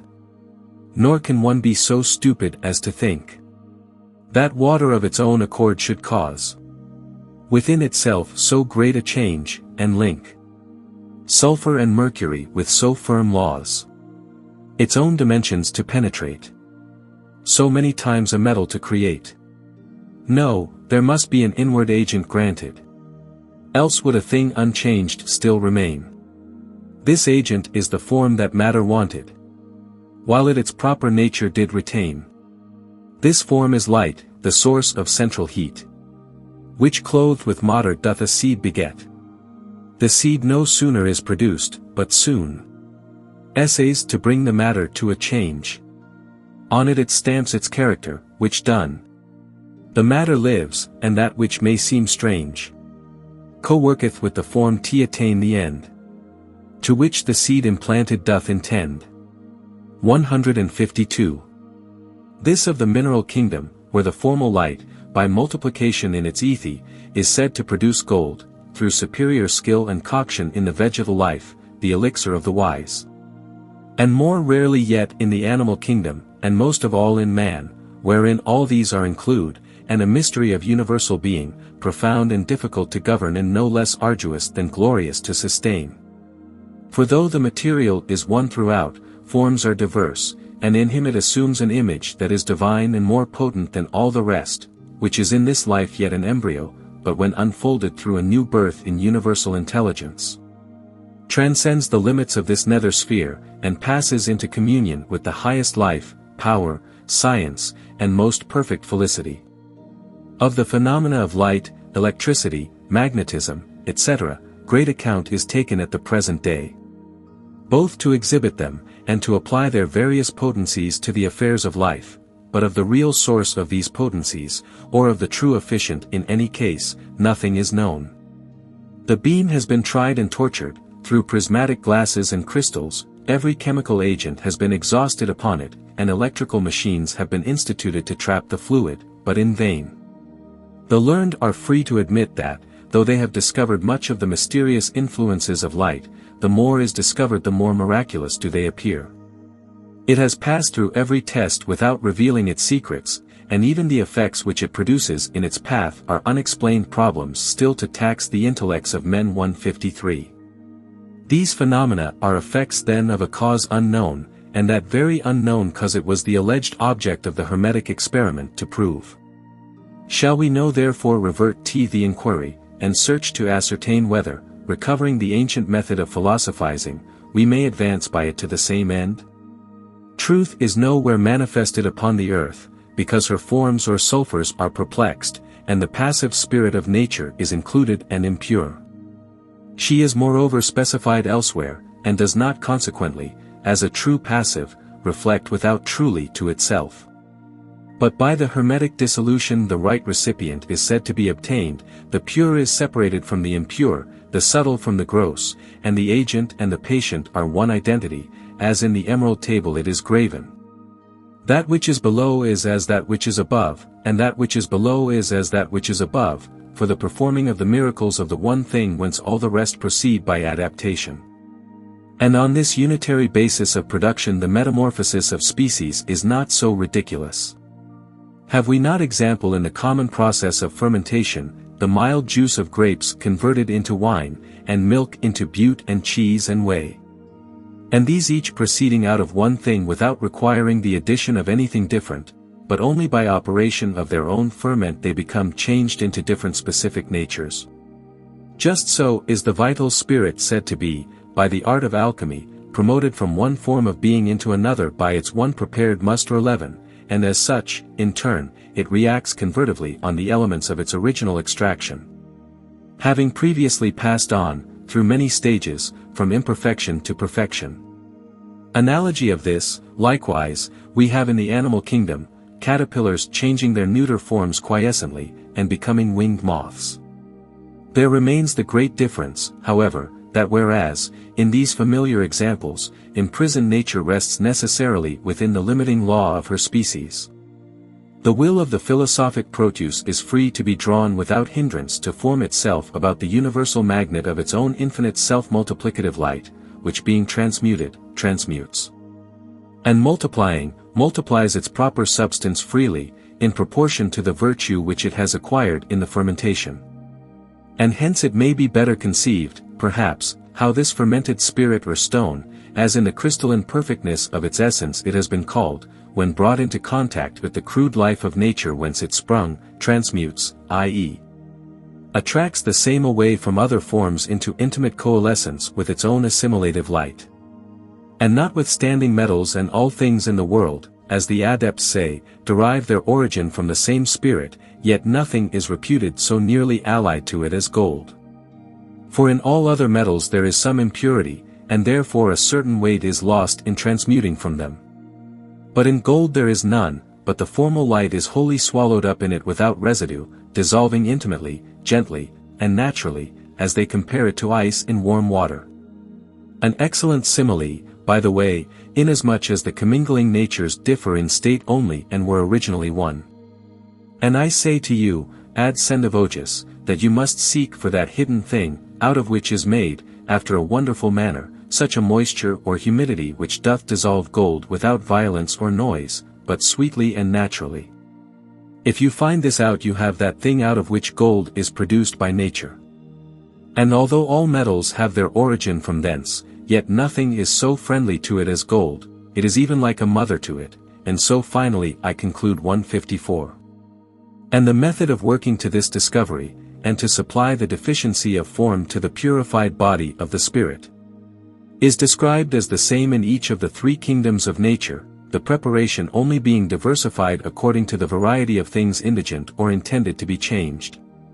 And if the art has been more frequently proved in the mineral kingdom than in the other two, we learn that this has happened, not because the power is limited here, or because adepts have desired gold above every other good, but because the metalline radix first presents itself in the experimental process, and is most easily apportioned. And because the responsibility involved is less vital and consequential, it has been more freely exhibited and worked at large. In metals, says Geber, is lesser perfection than in animals. And the perfection of them consists more in proportion and composition than in anything else. Therefore, seeing in them less perfection than the other, we can more freely perfect these. For the Most High hath so distinguished perfections from each other in many forms, and those things in which the natural composition were weakest, i.e., where life predominates over corporeal consistency, are by God endued with greater and more ignoble perfection, viz., that which is from the way of proportionate mixtion of the matter 155. But metals, notwithstanding their inferiority of proportion, are said to be produced originally, as all other things are produced, from metalline seeds out of the universal spirit or mercury, by which also they may be exalted and multiplies. And by no other thing. For that without this spirit growth is impossible, or transmutation or increase, and by it all natures are generated externally in their proper kinds. And the reason that is given why metals which thus include the prolific principle do not naturally increase, is a deficiency of heat, the spirit being overcome in the gross, preponderating elements of their hard composition. So that they cannot fructify, unless they be first purged from their terrestriety and their tincture set free in the subtle origin of all life. Vulgar gold sendivogus compares to a herb without seed, which when it is ripe bears seed. And as trees from southern climates cease to blossom and bear fruit when transplanted into colder soils, so it is with the metals hindered by the crud earth of which they are composed. But, he adds, if at any time nature be sweetly and wittily helped, then art may perfect that which nature could not, gold may yield fruit and seed in which it multiplies itself by the industry of a skillful artificer, who knows how to exalt nature. And this by no other medium than fire or heat. But seeing this cannot be done, since in a congealed metallic body there appear no spirits, it is necessary that the body be loosened and dissolved, and the pores thereof opened, whereof nature may work 156. And thus, continues another, when the mineral spirit is pure, it will, by its especial forms, do more than generate their forms to produce something like themselves, for it will work such an alteration in things of like nature with themselves, that they shall equalize the philosophical elixir, whose divine virtues wise men so much admire, and fools condemn because their blinded eyes cannot penetrate within to the center of the mystery 157. We do not presume to suppose that such a view of nature will be immediately acceptable, or that the Hermetic theory presents itself even in a plausible aspect as yet. The laws on this ground are directly inverse to our ordinary notions of natural procedure and to our acquired conception of simplicity and specific variation. But we are not investigating for those who make their mere individual experience a negative measure of belief, and who understand the possibilities of nature and art so far as to limit them. But for such who, more observing, see reason for hope beyond their present vision, and are able to imagine at least those surpassing realities which the ancients assert convectively as having apprehended in intellect and experimentally known. We have hitherto brought their testimony so far only as to the existence of a homogeneal subject in nature, showing that the same was the material basis of their philosophy, and the only principle of transmutation, life, increase, and perfection.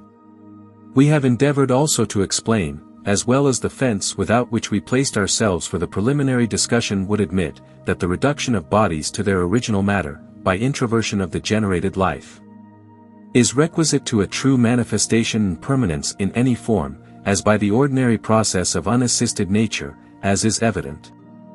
Indeed, she never withstands or alters for an instant her mode of being or vital perpetuity. It is vain, therefore, to seek for that in nature which is an effect beyond her strength. She must be helped, that she may exceed herself, or all will be useless. For the mercury of the philosophers is not found of itself on earth, nor can be detained or perfected without this occult and needful art assisting her. And these are the grand desiderate, to know what the true matter is, where and how it may be taken, and to find an artist able and fitted to perfect it. Without the former we are advised to attempt nothing. And without the latter the former can be practically of no avail. Having premised thus much concerning the matter with the ground of the Hermetic theory, so far only, however, as may enable us to guard against gross misapprehension, we propose, previous to entering on a more intimate discussion, to set the whole fairly before the reader's judgment, in the following translation of the Tractatus Aureus, or Golden Treatise of Hermes. Concerning the physical secret of the Philosopher's Stone, which has been considered to be one of the most ancient and complete pieces of alchemical writing extant, and may be regarded as an exposition in epitome of the whole art. Mystical and disorderly as this relic is, and must especially appear at first to anyone unaccustomed to the antique style, we trust that the short pains may not be grudged that it will cost in passing on with us to the discovery of its idea. The treatise has been held in high esteem by the alchemists, and the scholia given in part may assist in the perusal. Whoever the author may have been, for, though it bears the name of Hermes, the true origin is doubtful, it wears the impress of very great antiquity, and claims better than to be frivolously judged of by those who are uninitiated in science and ignorant of the kind of wisdom it unfolds. Prudence, patience, and penetration, the author owns, are required to understand him, and more than these for the discovery of his great art. Books were not written in those days for the information of the illiterate, as though any vulgar distiller or mechanic might carry away the golden fleece, or in such a guise that the covetous, who made gold their only idol, should readily, without research or the due Herculean labor, gather the apples of the Hesperides, not yet that any, though learned, as the adept adds, Should by once or twice overly and slightly reading, as the dogs lap the waters of Nilus, straightway be made a philosopher. No, the magistery of this science forbids so great a sacrilege. Our books are made for those who have been or intend to become conversant about the search of nature. 158. For this is the first step towards the recovery of truth, to be diligent in the investigation. Other requirements there are and reasons for the extraordinary caution that has been used to keep the art concealed, which may in the sequel be appreciated when it is intimately understood. And ye may trust me, 'tis no small engine, to know all the secrets pertaining to this mine. For it is most profound philosophy. This subtle science of holy alchemy. 159. Chapter 3. The Golden Treatise of Hermes Trismegistus, concerning the physical secret of the Philosopher's Stone. In 7 sections. Section 1. Even thus saith Hermes, through long years I have not ceased to experiment, neither have I spared any labor of mind. And this science and art I have obtained by the inspiration of the living God alone, who judged fit to open them to me his servant. 160. To those enabled by reason to judge of the truth he has given power to arbitrate, but to none occasion of delinquency. 161. For myself, I had never discovered this matter to anyone had it not been from fear of the day of judgment, and the perdition of my soul, if I concealed it. It is a debt which I am desirous to discharge to the faithful, as the Father of the faith did deign to bestow it upon me. 162. Understand ye then, sons of wisdom, that the knowledge of the 4 elements of the ancient philosophers was not corporally or imprudently sought after, which are through patience to be discovered according to their causes and their occult operation. For their operation is occult, since nothing is done except it be compounded, and because it is not perfected unless the colors be thoroughly passed and accomplished. 163. Know then, that the division that was made upon the water, by the ancient philosophers, separates it into 4 substances, 1 to 2, and 3 to 1, the 1/3 part of which is color, that is to say, a coagulating moisture. But the 2/3 waters are the weights of the wise. 164. Take of the humidity 1.5 ounces, and of the meridian redness, that is the soul of gold, a 4th part, that is to say, 1/2 ounce. Of the citron cere, in like manner, 1/2 ounce, of the oripigment, 1/2, which are 8, that is 3 ounces, and know ye that the vine of the wise is drawn forth in 3, and the wine thereof is perfected in 3165. Understand the operation, therefore, decoction lessens the matter, but the tincture augments it, because Luna after 15 days is diminished, and in the 3rd, she is augmented. This is the beginning and the end. 166. Behold, I have declared that which has been concealed, since the work is both with you and about you, taking what is within and fixed, thou canst have it either in earth or sea. 167. Keep, therefore, thy argent vive, which is prepared in the innermost chamber in which it is coagulated, for that is mercury which is spoken of concerning the residual earth. 168. He therefore, who now hears my words, let him search into them. I have discovered all things that were before hidden concerning this knowledge, and disclosed the greatest of all secrets. 169. Know ye, therefore, inquirers into the rumor, and children of wisdom, that the vulture standing upon the mountain crieth out with a loud voice, I am the white of the black, and the red of the white, and the citron of the red. And I speak the very truth. 170. And know that the chief principle of the art is the crow, which in the blackness of the night and clearness of the day, flies without wings. From the bitterness existing in the throat, the tincture is taken. The red goes forth from his body, and from his back is taken a pure water. 171. Understand, therefore, and accept this gift of God. In the caverns of the metals there is hidden the stone that is venerable, splendid in color, a mind sublime, and an open sea. Behold, I have declared it unto thee, give thanks to God, who hath taught you this knowledge. For he loves the grateful. 172. Put the matter into a moist fire, therefore, and cause it to boil in order that its heat may be augmented, which destroys the siccity of the incombustible nature, until the radix shall appear. Then extract the redness and the light part, till the 3rd part remains. 173. Sons of the sages! For this reason are philosophers said to be envious, not that they grudged the truth to religious or just men, or to the wise, but to the ignorant and vicious, who are without self-control and benevolence, lest they should be made powerful in evil for the perpetuation of sinful things, and in consequence philosophers are made accountable to God. Evil men are unworthy of this wisdom. 174. Know that this matter I call the stone. But it is also named the feminine of magnesia, or the hen, or the white spittle, or the volatile milk, the incombustible ash, in order that it may be hidden from the inept and ignorant, who are deficient in goodness and self-control. Which I have nevertheless signified to the wise by one only epithet, viz., the philosopher's stone. Include, therefore, and conserve in this sea, the fire, and the heavenly flyer, to the latest moment of his exit. But I abjure you all, sons of philosophy, by our benefactor who gives to you the ornament of his grace, that to no fatuous, ignorant, or inept person ye open this stone. 175. I have received nothing from any, to whom I have not returned that which had been given me, nor have I failed to honor and highly respect him. 176. This, O son, is the concealed stone of many colors, which is born in one color. Know this and conceal it. By this, the Almighty favoring, the greatest diseases are escaped, and every sorrow, distress, and evil and hurtful thing is made to depart. It leads from darkness into light, from this desert wilderness to a secure habitation, and from poverty and straits, to a free and ample fortune. 177. Section 2nd. My son, before all things I admonish thee to fear God, in whom is the strength of thy undertaking, and the bond of each separated element. My son, whatsoever thou hearest, consider it rationally. For I hold thee not to be a fool. Lay hold, therefore, of my instructions and meditate upon them, and so let thy heart be fitted, as if thou wast thyself the author of that which I now teach.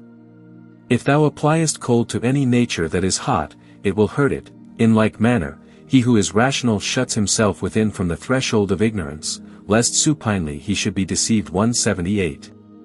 Take the flying volatile and drown it flying, and divide and separate it from its rust, which yet holds it in death. Draw it forth, and repel it from itself, that it may live and answer thee, not by flying away into the regions above, but by truly forbearing to fly. For if thou shalt deliver it out of its strainess, after this imprisonment, and in the days known to thee shalt by reason have ruled it, then will it become a suitable companion unto thee, and by it thou wilt become to be an conquering lord. With it adorned. 179.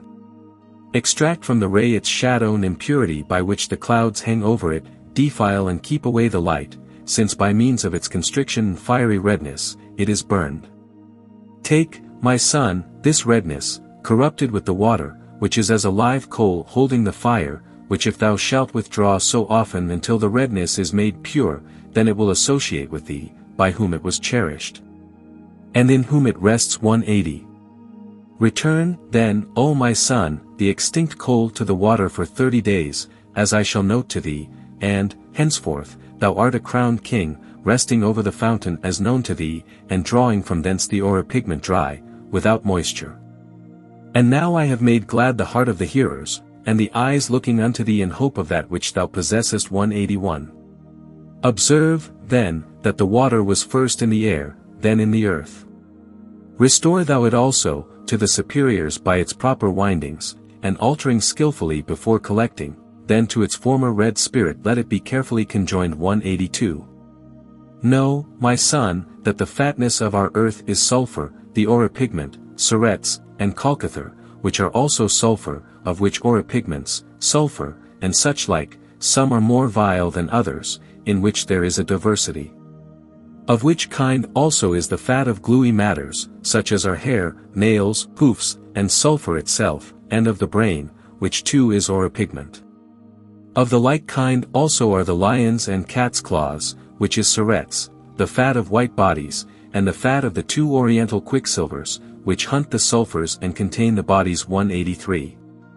I say, moreover, that this sulfur doth tinge and fix, and is the connection of the tinctures. Oils also tinge, they fly away, which in the body are contained, which is a conjunction of fugitives with sulfurs and albuminous bodies, which hold also and detain the fugitive ends 184. The disposition sought after by the philosophers, O son, is but one in our egg, but this in the hen's egg can, by no means be found. But lest so much of the divine wisdom as is in a hen's egg should be extinguished, its composition is from the four elements adapted and composed 185. Know, my son, that in the hen's egg is the greatest proximity and relationship in nature. For in it there is a spirituality and conjunction of elements, and an earth which is golden in its tincture 186. But the son, inquiring of Hermes, saith, the sulfurs which are fit for our work, whether are they celestial or terrestrial? And he answers, certain of them are heavenly, and some are terrestrial 187. The son, Father, I imagine the heart in the superiors to be heaven, and in the inferiors earth. But saith Hermes, it is not so. The masculine truly is the heaven of the feminine, and the feminine is the earth of the masculine 188. The son, Father, which of these is more worthy than the other, to be the heaven or the earth? He replies, each needs the other. For the precepts demand a medium. As if thou should say that a wise man governs all mankind, because every nature delights in society of its own kind, and so we find it to be in the life of wisdom where equals are conjoined. But what, rejoins the son, is the mean betwixt them? To whom Hermes replies, in every nature there are three from two, first the needful water, then the oily tincture, and lastly, the feces or earth which remains below 189. But a dragon inhabits all these, and are his habitation, and the blackness is in them, and by it he ascends into the air. But, whilst the fume remains in them, they are not immortal.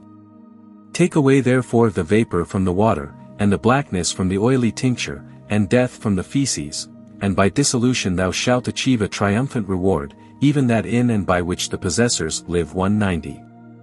Know then, my son, that the temperate unguent, which is fire, is the medium between the feces and the water and is the prescriptinator of the water.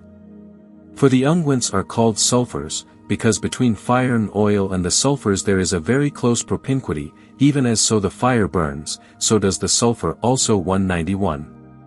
All the wisdoms of the world, O son, are comprehended in this my hidden wisdom, and the learning of the arts consists in discovering these wonderful hidden elements beneath which it hides completed. It behooves him, therefore, who would be introduced to this hidden wisdom, to free himself from the vice of arrogance.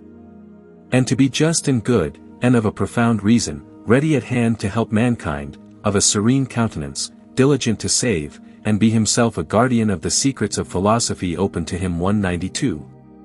And this know, that except one understandeth how to mortify and induce generation, to vivify the spirit, to cleanse and introduce light, until they fight with each other and grow white and freed from their defilements, as blackness and darkness. He knoweth nothing, nor canst perform anything. But if thou knoweth this, he will be of a great dignity, so that the kings shall reverence him. These secrets, son, it behooves us to guard and conceal from the wicked and foolish world 193. Understand, also, that our stone is for many things and of various colors, and composed from four elements, which we ought to divide and dissever in pieces, and segregate in the limbs. And mortifying the same by its proper nature, which is also in it, to preserve the water and fire dwelling therein, which is from the four elements and in their waters, to contain its water, this, however, is not water in its true form, but fire. Containing in a pure vessel the ascending waters, lest the spirits should fly away from the bodies. For, by this means they are made tinging and fixed 194. O, blessed watery pontic form, that dissolvest the elements, now it behooves us, with this watery soul, in order to possess ourselves of the sulphureous form, to mingle the same with our acetum. For when, by the power of the water, the composition is dissolved, it is the key of the restoration, then darkness and death fly away from them, and wisdom proceeds 195. Section 3rd. Know, my son, that the philosophers bind up their matter with a strong chain, that it may contend with the fire, because the spirits in the washed bodies desire to dwell therein and rejoice in them. And when these spirits are united to them, they vivify them and inhabit them, and the bodies hold them, nor are they separated any more from them. 196. Then the dead elements are revived, the composed bodies tinge and are altered, and operate wonderful works which are permanent, as saith the Philosopher. 197. O, permanent watery form, creatrix of the regal elements! Who, having united to thy brethren and by a moderate regimen obtained the tincture, findest rest. 198. Our most precious stone cast forth upon the dunghill, being most dear is made altogether vile. Therefore, it behooves us to mortify 2 argent vives together, and to venerate the argent vive of aura pigment, and the oriental argent vive of magnesia. 199. O, nature, the most potent creatrix of nature, which containest and separatest natures in a middle principle. The stone comes with light, and with light it is generated, and then it generates and brings forth the black clouds or darkness, which is the mother of all things. 200. But when we marry the crowned king to our red daughter, and in a gentle fire, not hurtful, she doth conceive a son, conjoined and superior, in it, and he lives by our fire. But when thou shalt send forth fire upon the foliated sulphur, the boundary of hearts doth enter in above it, let it be washed from the same, and the refined matter thereof be extracted. Then is he transformed, and his tincture by help of the fire remains red, as flesh.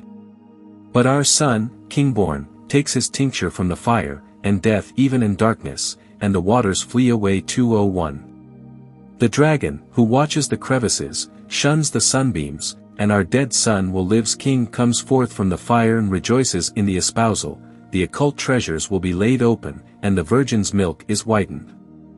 The son, already vivified, is become a warrior in the fire and over the tincture supereminent. For this son is himself the treasury, even himself bearing the philosophic matter. 202. Approach, ye sons of wisdom, and rejoice. Let us now rejoice together, for the reign of death is finished, and the son doth rule, and now he is invested with the red garment, and the purple is put on. 203. Section 4th. Understand, ye sons of wisdom, the stone declares. Protect me, and I will protect thee, give me my own, that I may help thee. My soul and my beams are most inward and secretly in me. My own Luna, also, is my light, exceeding every other light, and my good things are better than all other good things. I give freely, and reward the intelligent with joy and gladness, glory, riches, and delights, and what they ask about it I make to know and understand and to possess divine things. Behold, that which the Philosophers has concealed is written with 7 letters, for Alpha follows, viz., Ida and Liber. And Sol, in like manner, follows. Nevertheless, if desirous to have dominion to guard the art, join the sun to Buba, which is Jupiter and a hidden secret. 204. Hearers, understand, then let us use our judgment. For what I have written I have with most subtle contemplation and investigation demonstrated to you, the whole matter I know to be one only thing. But who is he that understands the true investigation and inquires rationally into this matter? There is not from man anything but what is like him, nor from the ox and bullock, and if any creature conjoins with one of another species, that which is brought forth is like neither. 205.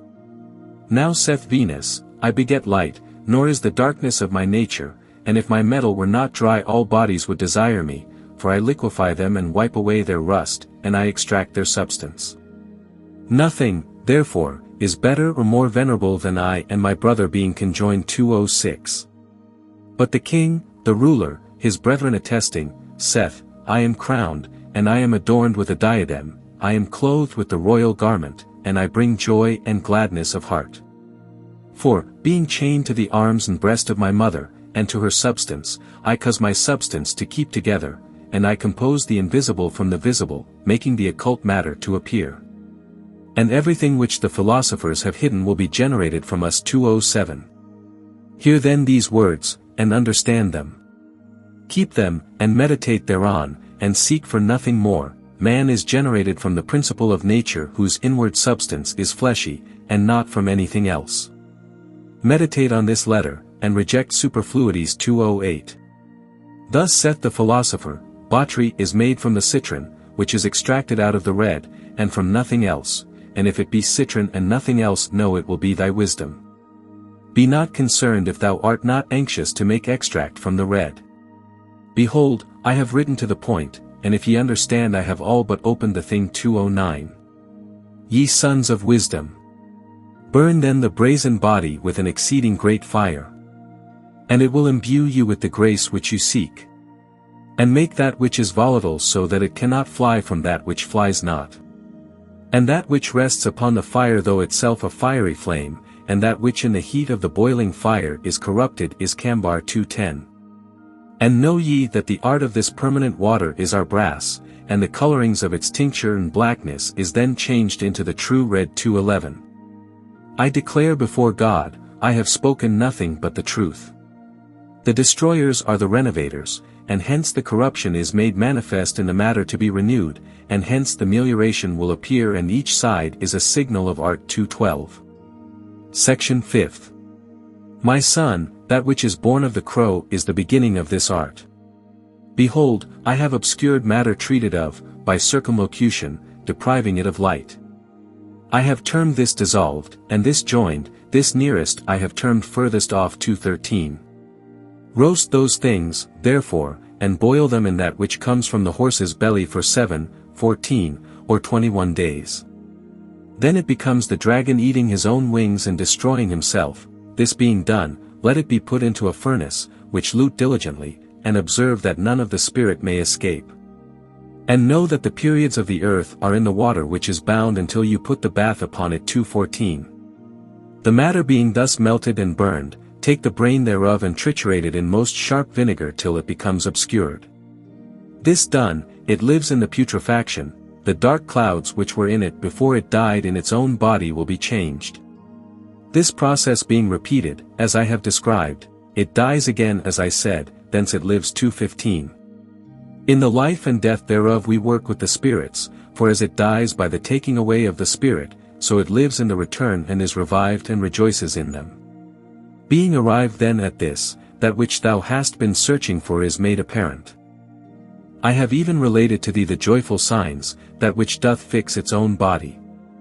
But these things, and how they attain to the knowledge of this secret, are given by our ancestors in figures and types. I have opened the riddle, and the book of knowledge is revealed.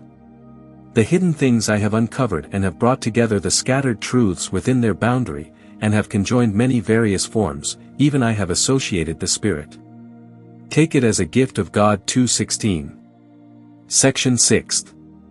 It behooves us to give thanks to God, who bestows liberally to the wise, who delivers us from misery and poverty. Along with the fullness of his substance and his provable wonders I am about to try and humbly pray God that whilst we live we may come to him. 217. Away the, O sons of science, with the unguents extracted from fats, hair, verdigris, tragacanth, and bones, which are written in the books of our fathers. 218. But concerning the ointments which contain the tincture, coagulate the tincture, coagulate the fugitive and adorn the sulfurs, it behooves us to explain their disposition more at large. It is the form of all other unguents in which is the occult and buried unguent, and of which there appears to be no preparation. It dwells in his own body, as fire in trees and stones, which by most subtle art and ingenuity it behooves us to extract without combustion. 219. And know that the heaven is to be joined mediately with the earth. But the middle nature, which is the water, is a form along with the heaven and the earth. But the water holds of all the first place which goes forth from this stone, the second is gold.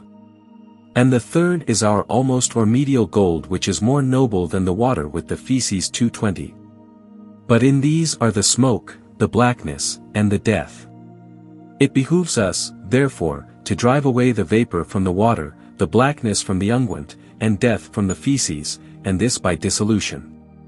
Which being done we have the sovereign philosophy and secret of all hidden things. 221. Section 7th. Know ye then, O sons of science, there are 7 bodies, of which gold is the first, the most perfect, the king of them, and their head, which neither the earth can corrupt nor the fire devastate, nor the water change. For its complexion is equalized, and its nature regulated with respect to heat, cold, and moisture. Nor is there anything in it which is superfluous, therefore the philosophers have preferred and magnified it, saying that this gold, in relation of other bodies, is as the sun amongst the stars, more splendid by his light. And as, by the will of God, every vegetable and all the fruits of the earth are perfected through it, so gold, which is the ferment ixer, vivifies and contains every metallic body. 222. For as dough, without a ferment, cannot be fermented, so when thou hast sublimed the body and purified it, separating the uncleanness from the feces, thou wilt then conjoin and mix them together. And put in them the ferment confecting the earth with the water until the ixer ferment even as dough ferments. Think of this, meditate and see how the ferment in this case doth change the former natures to another thing. Observe, also, that there is no ferment otherwise than from a kindred nature. 223.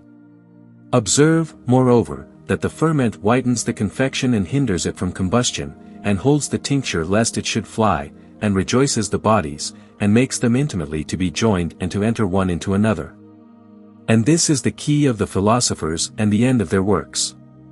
And by this science bodies are meliorated, and the operation of them, God assisting, is consummated. 224.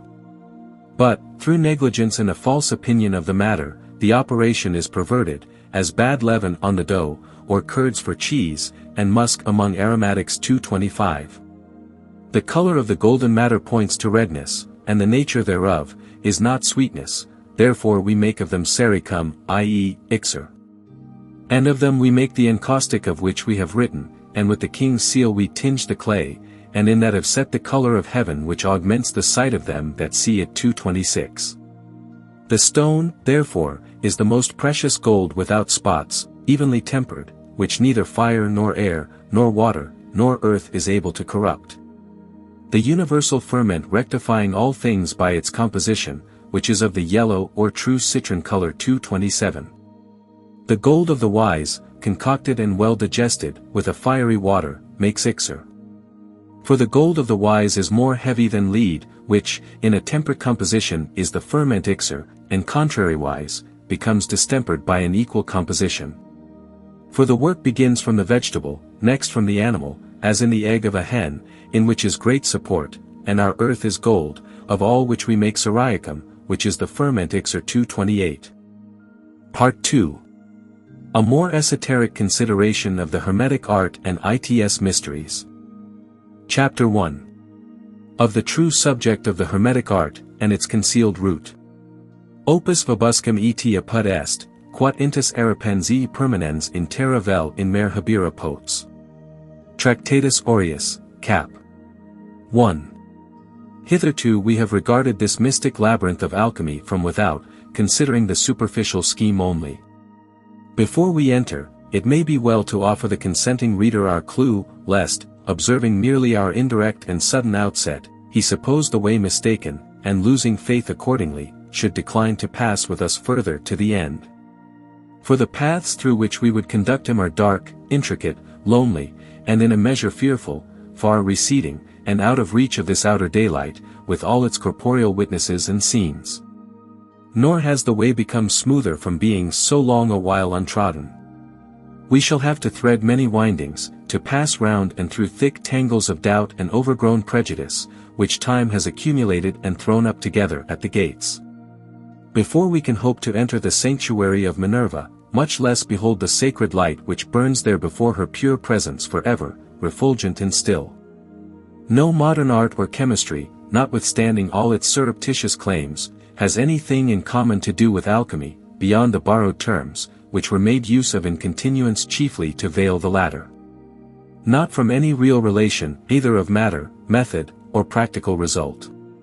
For though aqua fortis and aqua regia seem to dissolve metals, and many salts be found useful in analysis, and fire for the tearing in pieces of bodies, yet nothing vitally alternative is achieved, unless the vital force be present and in action.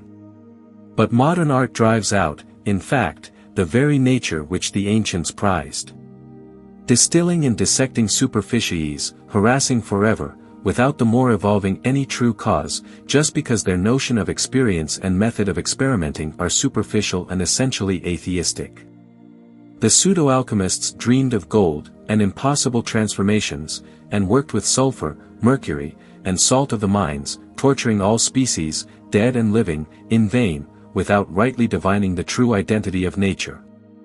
The means they employed were from literal readings of receipts. They had no theory whereby to direct their research, and making trial of nature, as if she were a thing of chance, by chance, found nothing. Some few, of superior imagination to these, who had glimpses of the universal subject, endeavored to draw light into focus of their vessels, to compress and entice the ether by magnetical disposition and attractions of various kinds. But their hopes were too vaguely based, there was no wisdom in their magistery, being ignorant of that internal fire and vessel of the adepts, so essential to the accomplishment of the Hermetic work. For how hardly should they divine without instruction, or interpret the dark hieroglyphic seal? It is declared, in the ancient book of Tobit, to be honorable to reveal the works of the Lord, but good to keep close the secret of a king. And old adepts, as if emulous of the sacred ordinance, whilst they display all the grandeur and abundant riches of his monarchy, make little or no mention of the king at all. And whilst the light has remained so long under the bushel of ignorance, with the divine wisdom under the bark of the law, it is deplorable to think how many worthy and truth-loving intellects have languished and perished for lack of knowledge. Knowledge too that is attainable, since it has been attained. For their few sakes, we now write therefore, and feel emboldened to hazard evidence of the forbidden truth. And without, we trust, transgressing the spirit of the prophet's advice, it may be allowed to lay open the regalia so far as we shall induce inquiry, and a more respectful consideration than heretofore. The inquiries hitherto made by us, concerning the physical basis of the Hermetic science, have helped to identify it with a matter now, at best, hypothetically conceived of only, since the means of proving it are unknown. And the obscure instructions of the ancients concerning the nature of their conceptive vehicle, has caused incalculable error and confusion. And though the says of gross credulity have passed away, and a more widespread education has helped to awaken the common sense of mankind to a perception of the improbable and ridiculous in most things, yet other obstacles supervene, as great, if not more obnoxious to the pursuit of causal science. The human mind, indeed, has been so long unaccustomed truly to know anything, or even think of, much less investigate, its own intrinsical phenomena, that to speak of them at the present time may subject us to every imputation of error and presumption. And why a barren period has supervened, and man has no longer any experience in the life of wisdom, nor yet surmises the virtue that is in him, to prove and magnify the universal source. Yet that was the foundation of the whole Hermetic magistery, whence it is said, that if the wise had not found a proper vessel in which to concoct it, the ethereal corner-stone would never have been brought to light. This Halley declares in Morian, and Albert, saying, that the place is the principle also of the supernatural generation, and Hermes, vas philosophorum est aqua earum. But they do not openly reveal either, as Maria concludes in her admonition, philosophers have spoken sufficiently of all that is necessary concerning the work, with exception of the vessel, which is a divine secret, hidden from idolaters, and without this knowledge no one can attain to the Magistery 229. Thus, it appears to have been a religious principle with the ancients, to withhold the means of proving their philosophy from an incapable and reckless world. And if by hazard, less prudent or envious than the rest, alluded openly in his writings whither to the concealed vessel or art of vital administration, his revealment was instantly annulled by false or weakening commentaries, or as quickly as possible withdrawn by means not less sure, because hidden from the world. Of the former expedient we have a notable example in Sendivogius, who, towards the conclusion of his treatises, referring to the honest hermit Morian's advice to King Khalid, this matter, O king, is extracted from thee, endeavors to draw attention off from it, by inveigling the reader into a doubt artfully raised about some gold found sticking between a dead man's teeth 230. Such instances are not rare, and it has been found easy by such similar equivocations, without absolute denial, to protect from foolish and profane intrusion that living temple wherein alone the wise of all ages have been securely able to raise their rejected corner-stone and ends of light. When, however, the writings of Jacob Boehme appeared in Germany, some century and a half ago, the alchemists who lived at that period, write as if they supposed their art could little longer remain a secret. A similar alarm had previously arisen amongst certain Rosicrucians about the books of Agrippa and Paracelsus' disciples, and in both instances because those great Theosophists spoke openly, applying the practice of alchemy to human life. Suggesting also, as did the latter, the method and medium of attraction. For, notwithstanding these, in common with the rest, teach that the mercurial spirit is everywhere, and to be found in all things according to the nature of each, yet they do not so much profess to have sought for it in many things. Or that it may with equal advantage be drawn forth from all. Since it is neither apt to become universal of its own accord, or in every form of virtue sufficient for the Hermetic work. Therefore, they say, the best and noblest ought to be chosen to operate with, unless the searcher proposes to waste labor and ingenuity without obtaining his desired end. Besides, to search out the identity through all creatures and minerals, by way of experiment, would seem to be a matter of no small difficulty if we must need investigate each. But if one subject should be presented which contains all, and the comprehension of each subordinate form in a superior essence, then this one needs only to be investigated for the discovery of all. But the universal orb of the earth, adds the Moorish philosopher, contains not so great mysteries and excellences as man reformed by God into his image. And he that desires the primacy amongst the students of nature, will nowhere find a greater or better reserve to obtain his desire than in himself, who is able to draw to himself the central salt of nature in abundance. And in his regenerate wisdom possesseth all things, and with this light can unlock the most hidden and recluse mysteries of nature. 231. As Agrippa, moreover, testifies, that the soul of man, being estranged from the corporeal senses, adheres to a divine nature, from which it receives those things which it cannot search into by its own power. For when the mind is free, the reins of the body being loosed and going forth, as out of a close prison, it transcends the bonds of the members, and nothing hindering, being stirred up in its proper essence, comprehends all things.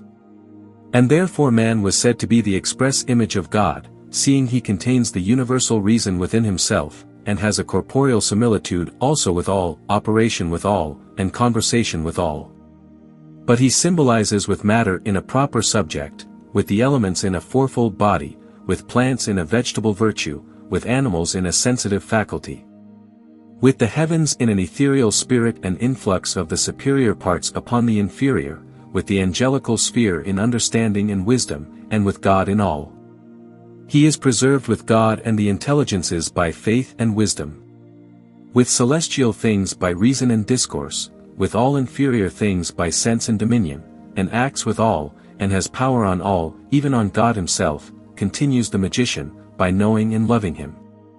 And as God knoweth all things, seeing he has for an adequate object being in general, or, as some say, truth itself, neither is there anything found in man, nor any disposition in which something of divinity may not shine forth. As out of a close prison, it transcends the bonds of the members, and, nothing hindering, being stirred up in its proper essence, comprehends all things. And therefore man was said to be the express image of God, seeing he contains the universal reason within himself, and has a corporeal similitude also with all, operation with all, and conversation with all. But he symbolizes with matter in a proper subject, with the elements in a fourfold body, with plants in a vegetable virtue, with animals in a sensitive faculty. With the heavens in an ethereal spirit and influx of the superior parts upon the inferior, with the angelical sphere in understanding and wisdom, and with God in all. He is preserved with God and the intelligences by faith and wisdom. With all celestial things by reason and discourse, with all inferior things by sense and dominion. And acts with all, and has power on all, even on God himself, continues the magician, by knoweth all things, so man, knowing him, also can know all things, so man, knowing him, also can know all things. Seeing he has for an adequate object being in general, or, as some say, truth itself, neither is there anything found in man, not any disposition in which something of divinity may not shine forth. Neither is there anything in God which may not also be represented in man. Whosoever, therefore, shall know himself, shall know all things in himself, but especially he shall know God, according to whose image he was made. He shall know the world, the resemblance of which he beareth, he shall know all creatures with which in essence he symbolizeth, and what comfort he can have and obtain from stones, plants, animals, elements, formed spirits, angels, and everything. And how all things may be fitted for all things, in their time, place, order, measure, proportion, and harmony, even how he can draw and bring them to himself as a lodestone, iron 232. And this the adept, Sendivogus, moreover declares, that nature, having her proper light, is by the shadowy body of sense, hidden from our eyes. But if, says he, the light of nature doth enlighten any one, presently the cloud is taken away from before his eyes, and without any let, he can behold the point of our lodestone, answering to each center of the beams, viz. Of the sun and moon philosophical, for so far doth the light of nature penetrate and discover inward things, the body of man is a shadow of the seed of nature, and as man's body is covered with a garment, so is man's nature covered with the body. Man was created of the earth, and lives by virtue of the air, for there is in the air a secret food of life, whose invisible congealed spirit is better than the whole world. O, holy and wonderful nature! Which knowest how to produce wonderful fruits by water, out of the earth and from the air to give them life. The eyes of the wise look upon nature otherwise than the eyes of common men. The Most High Creator, having been willing to manifest all natural things to man, hath even showed us that celestial things themselves were naturally made, by which his absolute power and wisdom might be so much the better known. All which things the philosophers in the light of nature, as in a looking-glass, have a clear sight of, for which cause they esteem this art of alchemy, viz., not so much out of covetousness for gold or silver, but for the knowledge's sake. Not only of all natural things, but also of the power of the Creator. But they are willing to speak of these things sparingly only, and figuratively, lest those divine mysteries, by which nature is illustrated, should be discovered to the unworthy. Which thou, if thou knowest how to know thyself, and art not of a stiff neck, mayest easily comprehend, who art created after the likeness of the great world, yea after the image of God. Thou hast in thy body the anatomy of the whole world, and all thy members answer to some celestials. Let, therefore, the searcher of this sacred science know that the soul in man, the lesser world or microcosm, substituting the place of its center, is the king, and is placed in the vital spirit in the purest blood. That governs the mind, and the mind the body. But this same soul, by which man differs from other animals and which operates in the body, governing all its motions, hath a far greater operation out of the body, because out of the body it absolutely reigns. And in this respect, it differs from the life of other creatures which have only spirit and not the soul of deity 233.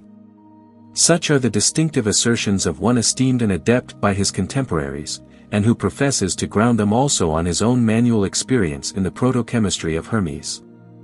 And, whether they be entirely credited or not, these may help to elucidate the words of Trismegistus, where, in the first chapter of the Golden Treatise, he says, that the work is both in us and about us.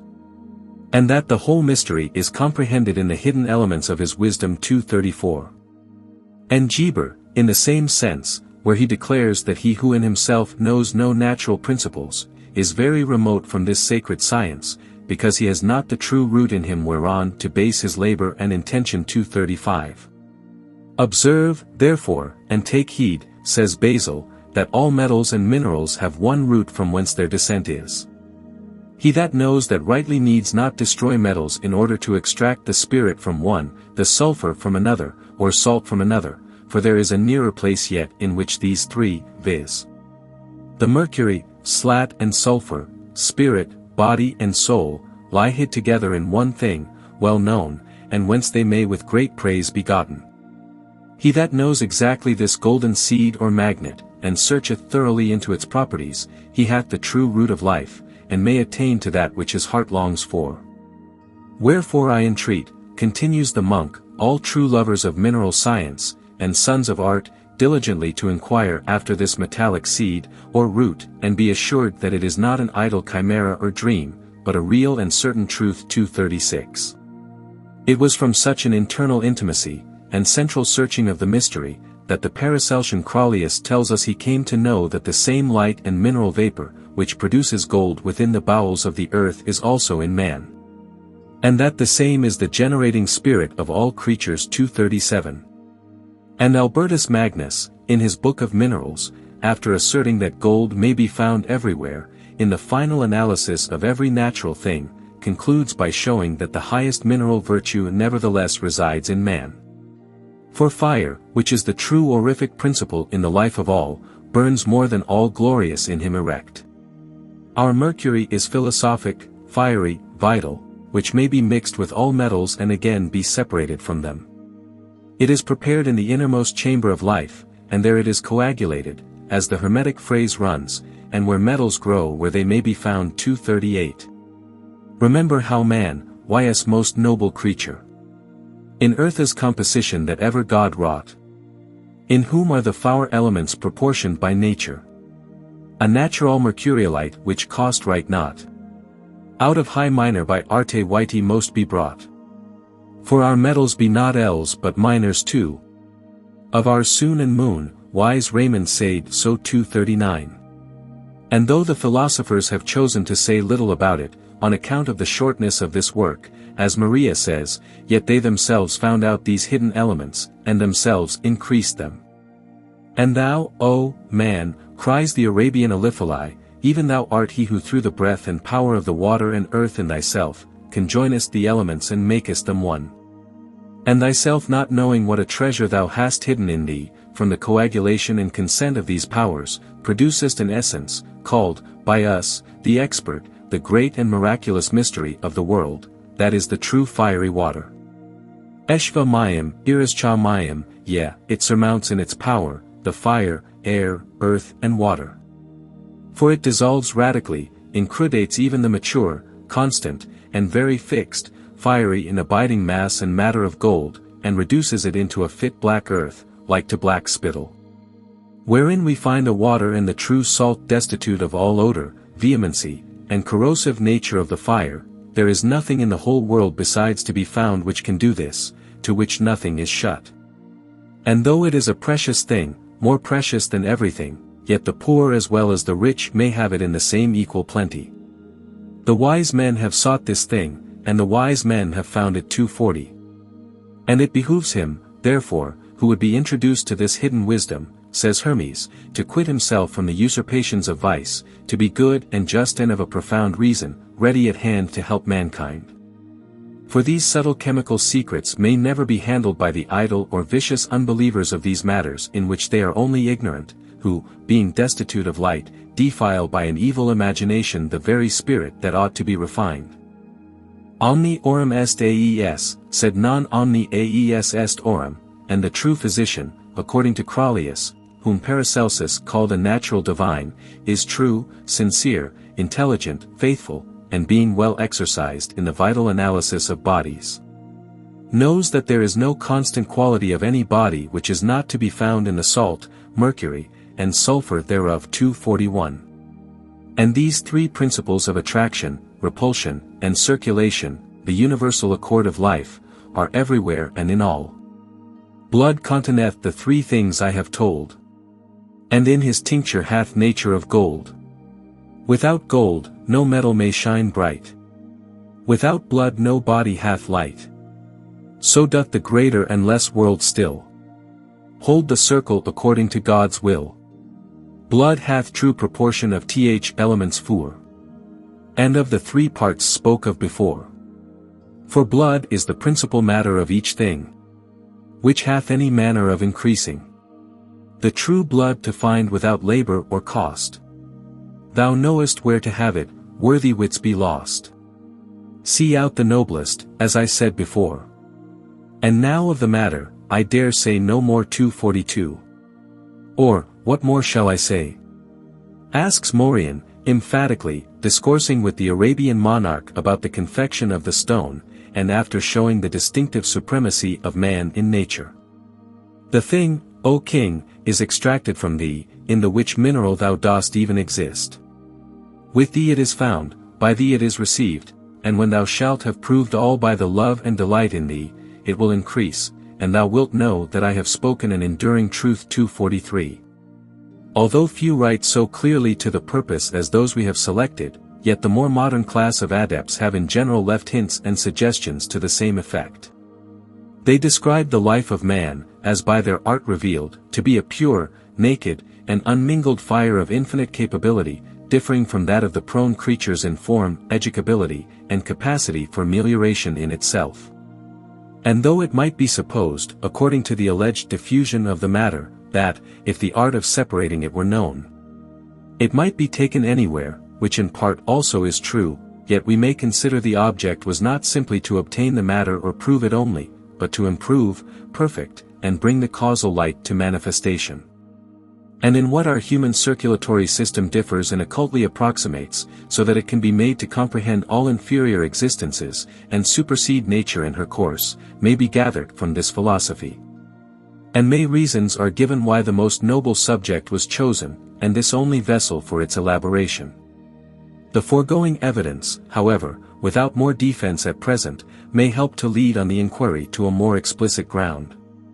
Attraction is the first principle of motion in nature, this is generally admitted, but the origin of this universal attraction is occult and incomprehensible to the ordinary human understanding. Repulsion is the second principle, and a necessary consequence of the first by reaction. Circulation is the third principle, proceeding from the conflict of the former two. All motion is derived from this threefold source in its reciprocal relations, which are diversified according to its qualifications with the matter. The attraction, repulsion and circulation in the sun and stars move the planets in their orbits. The same principle in each globe performs the rotation on its axis, and the satellites partake the same motion from their primaries.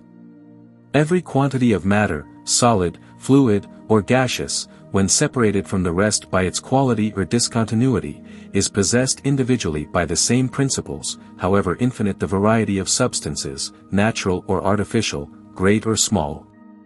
Vegetable and animal forms and motions are no less evidences of these three principles than the heavenly and earthly bodies. Hence chemical affinity, called elective attraction, is ruled by the same laws.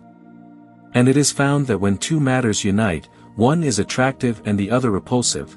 When either attraction or repulsion predominates in a matter, the circulation is an ellipse, but when they are in equilibrium, a circle is produced. Repulsion, being produced in its origin by attraction, equals it, as reaction equals action, but in nature one principle is everywhere more latent or inert, or weaker than another. And there are degrees accordingly, in which either predominates in external manifestation, hence the different degrees of natural affinity for union. There are also degrees of strength, from harshness to mildness, and in the operation of the three principles, from the compactness of a hard rock to the loose adherence of the particles of a globule of mercury or dew, from explosion to expansion, and from a violent whirling motion to a gentle evolution. But the medium is always in the circulation produced from the action and reaction of centrifugal and centripetal forces, and the equality of these forms a circle, as was before observed, and which labors to harmonize the conflict of these two, and will succeed if the matter be duly qualified for it. But, according to the alchemists, there is but one matter truly qualifiable or capable of qualifying matter to be harmonized in this way, since nature has fallen off from her original balance, and the wheel of human life turns forth, deviating from its axis, into a line which terminated finally in dissolution. Which nothing but their antimonial spirit rectified by art, being in bright lines of equal attraction and repulsion, as it were a perfect magnet in a star-like circle of irradiated circulation, can contrariate or withstand 244. And the agent in the preparation of this spirit, continues Bohm, is the invisible mercury, and no process can finally fail where the invisible universal mercury, or spiritual air of antimony, is present, condensed in its proper vehicle in any of the degrees of permanency. And the principle of its operation consists in the power of harmonizing the three discordant principles of attraction, repulsion, and circulation 245. And this is the vital spirit of the arterial blood, where the universal principles are in their natural generation unequally composed, the repulsive force so far predominating over the interior attraction, that the total circulatory life is expulsive, and drawn without to a debilitated consciousness away from its first cause. Which inverse order of relationship and vital ignorance it is the object of the Hermetic art to remedy, and, by occultation of the opposive principle, to restore the true rector to his original rule. Sanquinem urinamque peritor dat nobis natura, etiab horum natura salem dat pyrotechnia, quem circulat aries in salem Paracelsi. Hoc adam, sanguinis salem per urinatium fermentum sic transmutari debir, ut ultimum vitam omit tat, mediamque servet, salcidinamque retini 246. Si fixum solvas faciasque volari salutum eti volucrum figas, facient tutum sove, coagula, fige.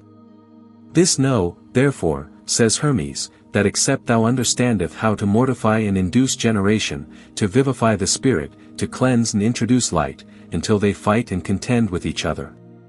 And grow white and freed form their defilements, rising, as it were, from blackness and darkness, thou knowest nothing, nor canst perform anything. But if thou knowest this, thou shalt be of a great dignity. 247. All which our modern exponent, further illustrating the Hermetic process, confirms.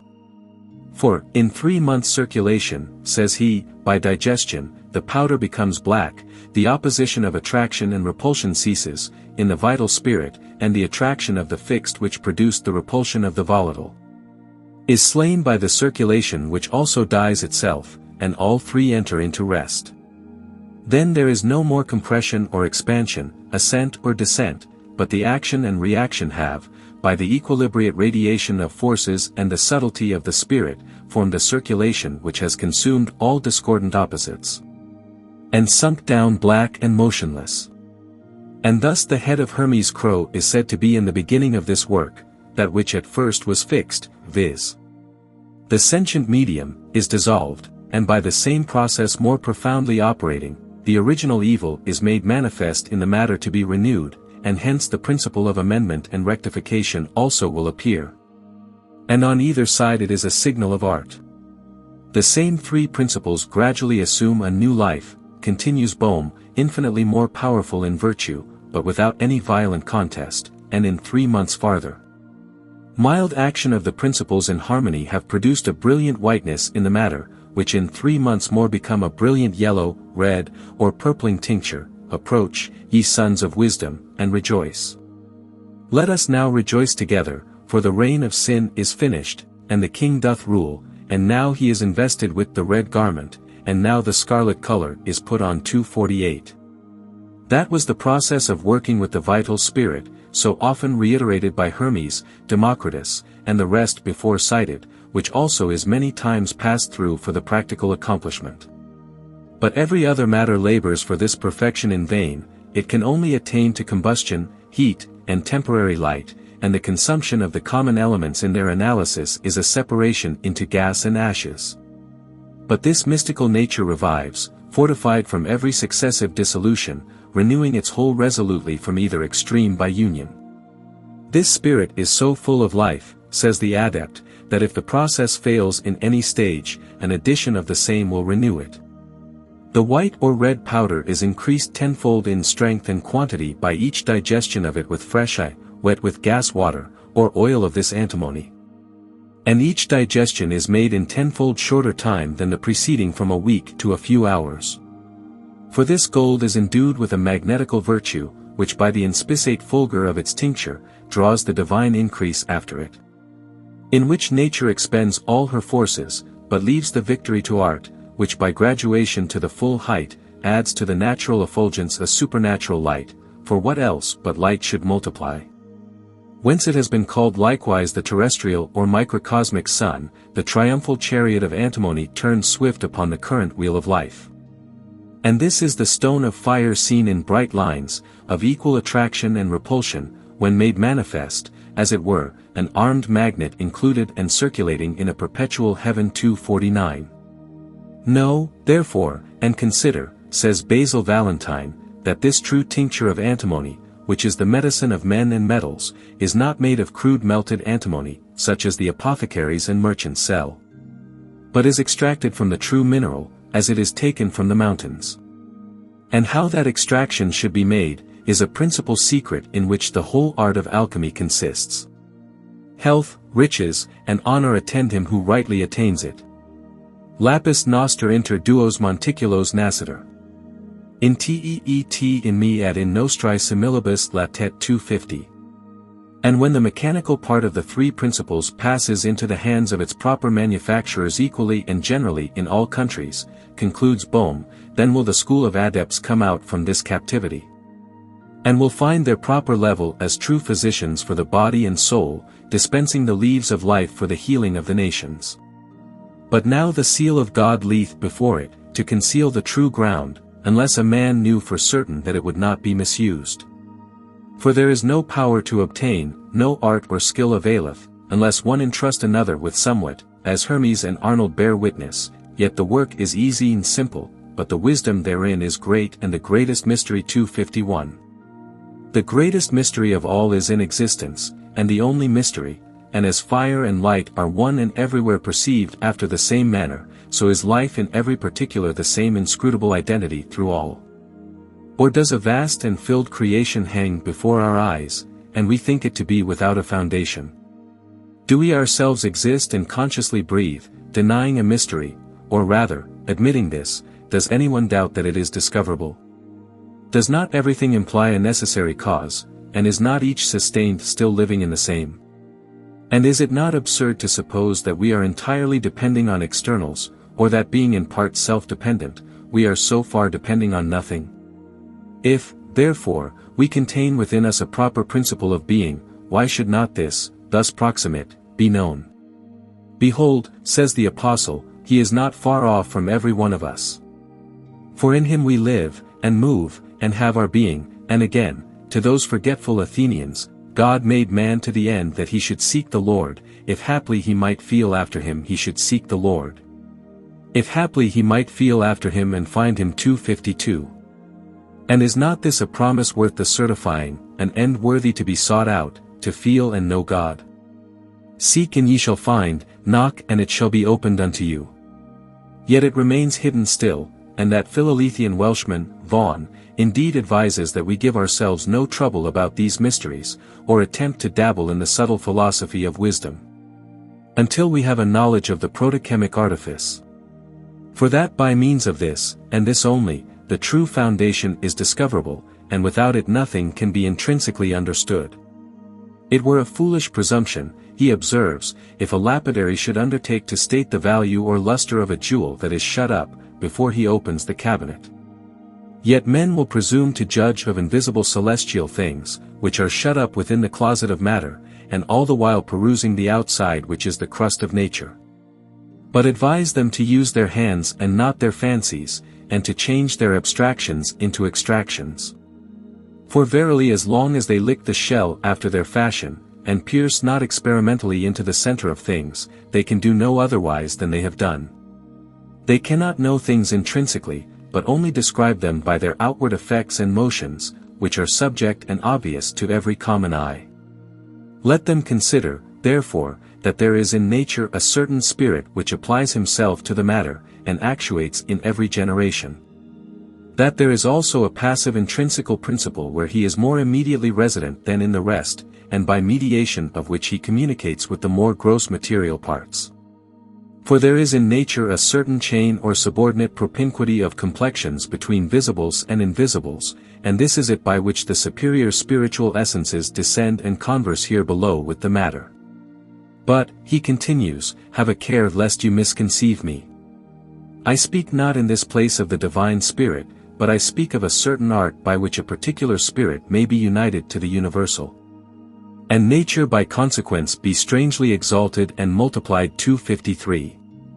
And Agrippa speaks yet more specifically to this point, where, in the third book of his occult philosophy, he declares, calling Apuleius also to witness, that by a certain mysterious recreation and appeasing, the human mind, especially that which is simple and pure, may be converted and laid asleep from its present life so utterly as to be brought into its divine nature, and become enlightened with the divine light, and withal receive the virtue of some wonderful effects 254. Both these passages are in allusion to the art of alchemy, and this, persists Agrippa, is that which I would have you know, because in us is the operator of all wonderful effects. Who know how to discern and to effect, and that without any sin or offense to God, whatsoever the monstrous mathematicians, the prodigious magicians, the envious alchemists, and bewitching necromancers can do by spirits, in us, I say, is the operator of miracles. Not the bright stars of the sky, nor flames of hell. But the Spirit begetting all doth in us dwell. 255. How many earnest and curious books there have been written relative to the powers of magic and transformations by spells, talismans, and circumstantial conjurations of all sorts, which, taken according to the letter, are ridiculous without the key. But the records of alchemy are, above all, calculated to mislead those who have gone abroad thoughtlessly seeking for that perfection which was to be found only by experimentally seeking at home within themselves. Quid mirum nascere mundum? Si possunt homines, cabus est et mundus in ipsis. Exemplum de quis est in imagine parva. 256. Man then, shall we conclude at length, is the true laboratory of the Hermetic art. His life the subject, the grand distillatory, the thing distilling and the thing distilled, and self-knowledge to be at the root of all alchemical tradition? Or, is any one disappointed at such a conclusion, imagining difficulties, or that the science is impracticable because it is humanly based? Or some may possibly think the pursuit dangerous, or inexpedient, or unprofitable, scientific investigation having been so long and successfully carried on in every adverse direction. Behold, we invite not the unwilling, nor will these studies be found to reward the sordid seeker after riches or gold only. Such may find better employ and better emolument from the abundant offering of the precious metal upon the earth, nor do we anticipate that many will in the present day be attracted to our goal. Yet, notwithstanding so much skepticism and the slur which ignorance has cast now for centuries upon the every early creed and philosophy, modern discoveries tend evermore to reprove the same. Identifying light, as the common vital sustenance, to be in motive accord throughout the human circulatory system with the planetary spheres and harmonious dispositions of the occult medium in space. And as human physiology advances with the other sciences in unison, the notion of out-natural correspondency enlarges, proving things more and more minutely congruous, until at length the conscious relationship would seem to be almost only wanting to confirm the ancient tradition and lead into its full faith. Yet on no ground with which we are now actually acquainted could it be proved that man is a perfect microcosm, wherein, as it was said, the great world and all its creatures might be summarily discerned. We have no evidence of any such thing. Our affinities with external nature are bounded in sense, and our knowledge of her integral operations is proportionately defective. All that we do know is learned by observation, and we should be hardly induced, from anything we are commonly conversant with, to conclude that self-knowledge would be a way to the knowledge of the universal nature.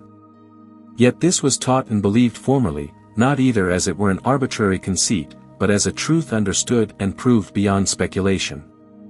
It may be well to observe, however, and lest misunderstanding should at all arise in this respect, that it is not so much with reference to physical particulars, either to the perfection of his bodily constitution, or because he is composed of the four elements, that man was formerly distinguished.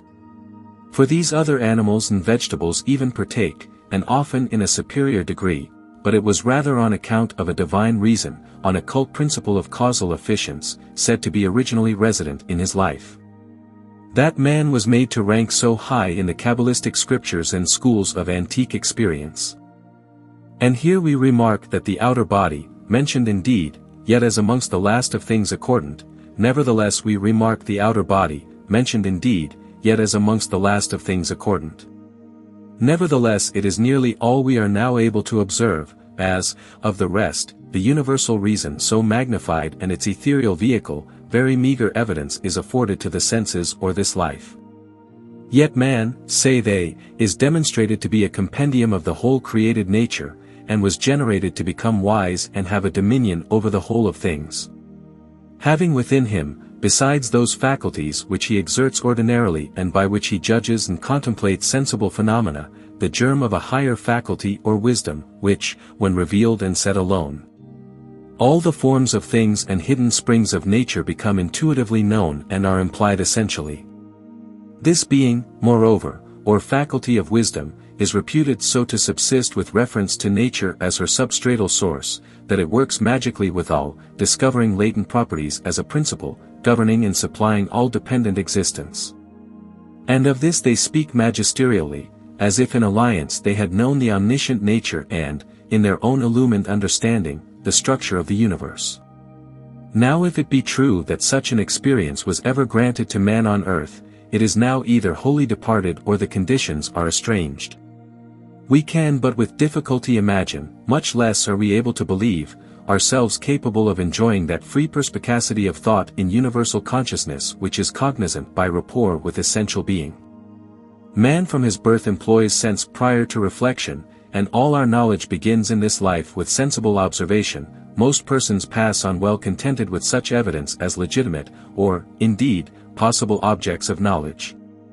But some few there have been in all ages, exceptions to the multitude, intellects in whom the standard of reality has been too far unfolded to suffer them to yield implicitly to the conclusions of sense. It is not those who have studied the philosophy of the ancients that have denounced it as chimerical. Our metaphysicians, without exception amongst those deserving the appellation, and who aspired after the same convictive truth, have lamented the inadequacy of natural reason. At the same time that they recognize the supremacy of its law as measuring and determining sensible particulars. But they have not been able to redeem it from dependency on these, for every attempt of the unassisted reason terminates negatively, as the subject identity slides ever more behind the retardant mind. It is only able at best, therefore, to maintain a counter ground, whereby to prove the shifting evidence of its own and other earthly phenomena.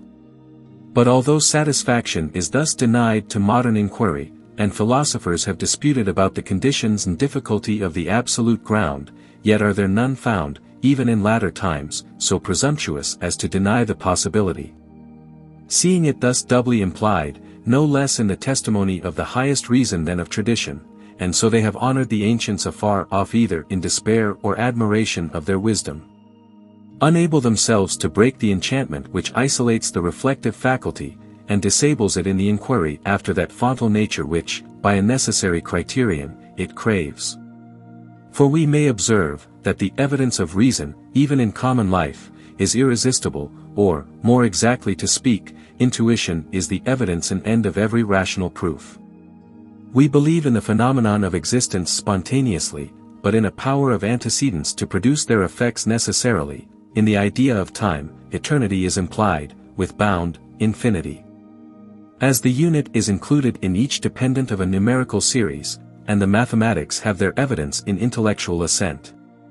Nor do we ever question the validity of the law, which thus abstractedly concludes within us, though our inferences from external facts are forever varying, and perpetually at fault.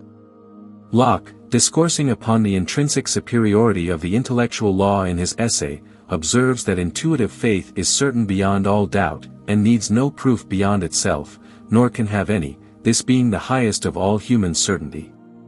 And it is this very truth, that a no less eminent French philosopher, Victor Cousin, has successfully employed within these few years, to shake the sensual system of Locke and Condillac to its foundation 257. And this subsistence of universals in the human mind deserves to be profoundly considered by all who are interested in the pursuit of truth. For it includes a promise far beyond itself and stable proof of another subsistence however consciously unknown. Thus, if ordinary conviction is not attained by an assurance of reason to itself, and if, in the discovery of an assent to reason to itself, and if, in the discovery of an assent to universal propositions, there is no use of the discursive faculty or of external facts to witness. If, in short, we really know anything of self-evident intellectual necessity, independent of sensible persuasion, then does it not follow, there is a higher evidence of truth than the senses afford.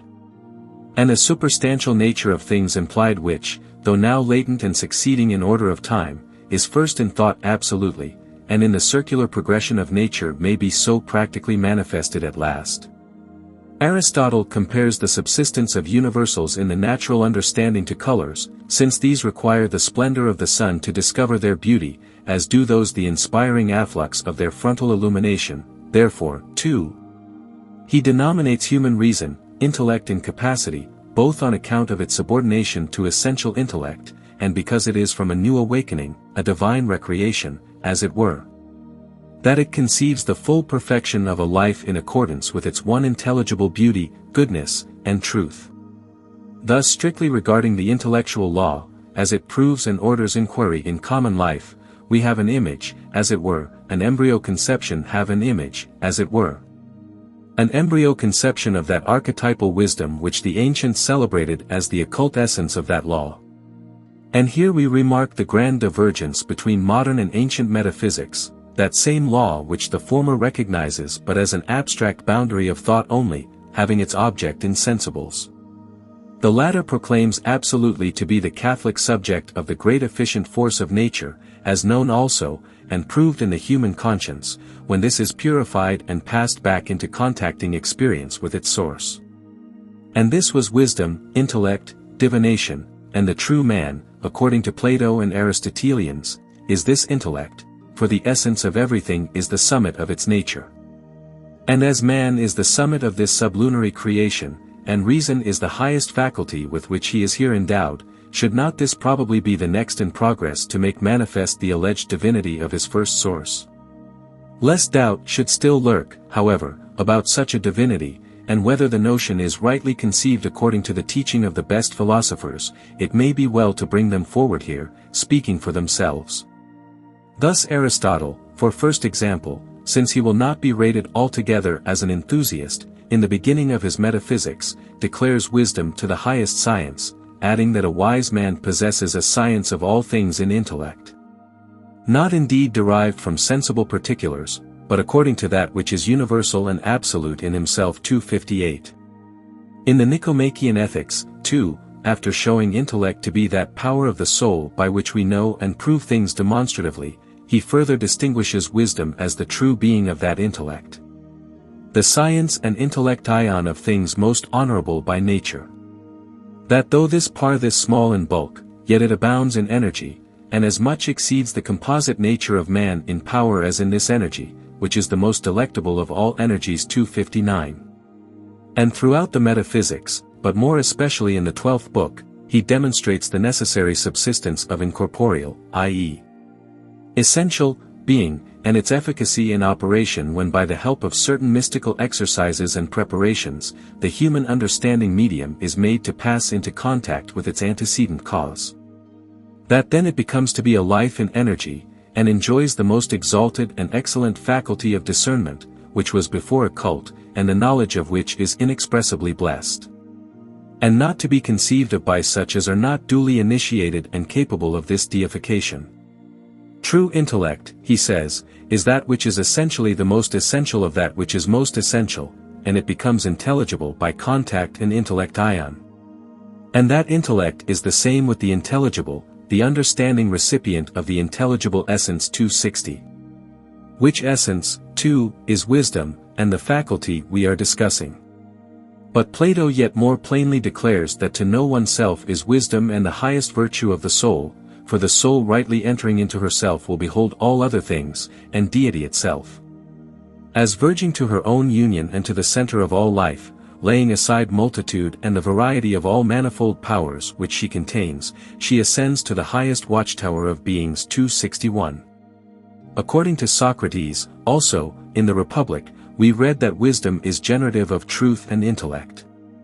And in the Theaetus wisdom is defined to be that which gives perfection to things imperfect, and calls forth the latent intellections of the soul, and again, by Diotima, in the Banquet. That mind which is become wise needs not to investigate any further, since it possesses the true intelligible. That is to say, the proper object of intellectual inquiry in itself, and hence the doctrine of wisdom according to Plato may be sufficiently obvious. But wisdom, says the Pythagorean Archytas, as much excels all the other faculties as sight does the other corporeal senses, or the sun the stars, and man was constituted to the end that he might contemplate the reason of the whole nature. In order that, being himself the work of wisdom, he might survey the wisdom of all things, which exist. Wisdom is not conversant with a certain definite existing thing but simply with all things. and so subsists with reference to all that it is the province of it to know and contemplate the universal accidents of things and discover the principles of all being. Whoever therefore is able to analyze all the genera which are contained under one and the same principle and again to compose and connumerate them, he appears to be wise and to possess the most perfect veracity. Further still he will have discovered a beautiful place of survey, from which it will be possible to behold divinity in all things that are in coordination with and successive to him, subsisting separately and distinct from each other. Having likewise entered this most ample road, being impelled in a right direction by intellect, and having arrived at the end of his course, he will have conjoined ends with beginnings, and will know that God who is the principal, middle, and end of all things which are accomplished according to justice and right reason 262. Here again we have a faculty discussed which is far above ordinary reason, since this verges to sensibles and is dependent on them. But wisdom implies the whole of life, being returned into its principle, and coming into the consciousness of a vision at once powerful and sublime. Thus Crito, of the same school, God so fashioned man as to comprehend the good according to right reason, and gave him a sight called intellect, which is capable of beholding God. For it is not possible without God to discern that which is best or most beautiful, nor without intellect to see God. And every mortal nature is established, in this life, with a kindred privation of intellect. This however is not deprived by God but by the essence of generation 263. The term intellect, as it is here taken in its highest sense, is synonymous with wisdom, and bears the same relation to our intellectual law as does this to the reasoning faculty, being the self-evident antecedent and end of its inquiry, which, according to these philosophers, is God. Pythagoras himself defined wisdom as the science of truth which is in all beings 264, and Iamblichus in his life of this Samian, speaking of wisdom, says that it is truly a science which is conversant with the first and most beautiful objects, i.e. the divine exemplars, and these undecaying, possessing invariable sameness of subsistence, but the participation of which other things also may be called beautiful 265. Proclus, Porphyry, the graceful Plotinus, and others of the Neoplatonists, too numerous to mention, dilate on the same asserted ground. And there is, according to all these philosophers, a principle of universal science latent in human life, real and efficacious though cognizable only under certain conditions which they specify, and wherein reason becomes also into the substantive experience of her law. This is that which the Egyptians, industrious searchers of nature, proclaimed upon their temple's front, that man should know himself, and this advice was meant experimentally and ontologically. Though modern fancy has slighted it and taken every ethnic fable and mythology in a profane sense. And here we are reminded of a difficulty in endeavoring to make these positions respecting the nature of true being obvious and of drawing them into a form related to sensible intelligence. Every science is difficult to treat of to the uninitiated mind, and this kind of speculation more particularly is irrelevant to many and naturally abstruse. Those to whom nature has granted such a ray of experience in the inner life as would otherwise appear favorable to a more profound investigation, are often indifferent to the rational ground, and remain accordingly satisfied in the dreams and deluding visions of an included imagination. Others more awakened to reason on the other hand, but in whom the spirit of inquiry is wholly drawn to externals, disregard as vain every proposition that does not immediately address the senses or pander to some apparent individual interest. Even the most reflective and educated class have rare inducements in these days, or permission of leisure sufficient to prosecute studies of an abstract nature.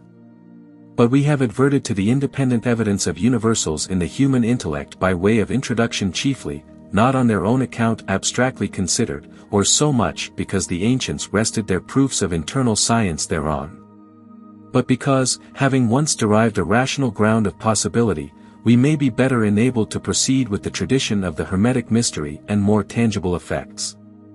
The doctrine of the Hebrew Kabbalists is one of absolute idealism. The whole world was before their eyes as an efflux of mind, an emanation of the great superstantial law of light, and that sublime commentary the Liber Zohar, beams with the revelation of the celestial prototype in humanity, and kindling into reminiscence the fire which burns covertly throughout Holy Writ, addresses the Pentateuch to the understanding of mankind. These rabbis explain that in pursuance of a certain arcane, though not wholly inexplicable, necessity, creation falls away always for the sake of individual manifestation, from the consciousness of its primal source. That the principle of reunion nevertheless abides in the generated life of individuals and will in process of time operate to a restitution in higher perfection than could have been accomplished if such a fall into this existence had not taken place.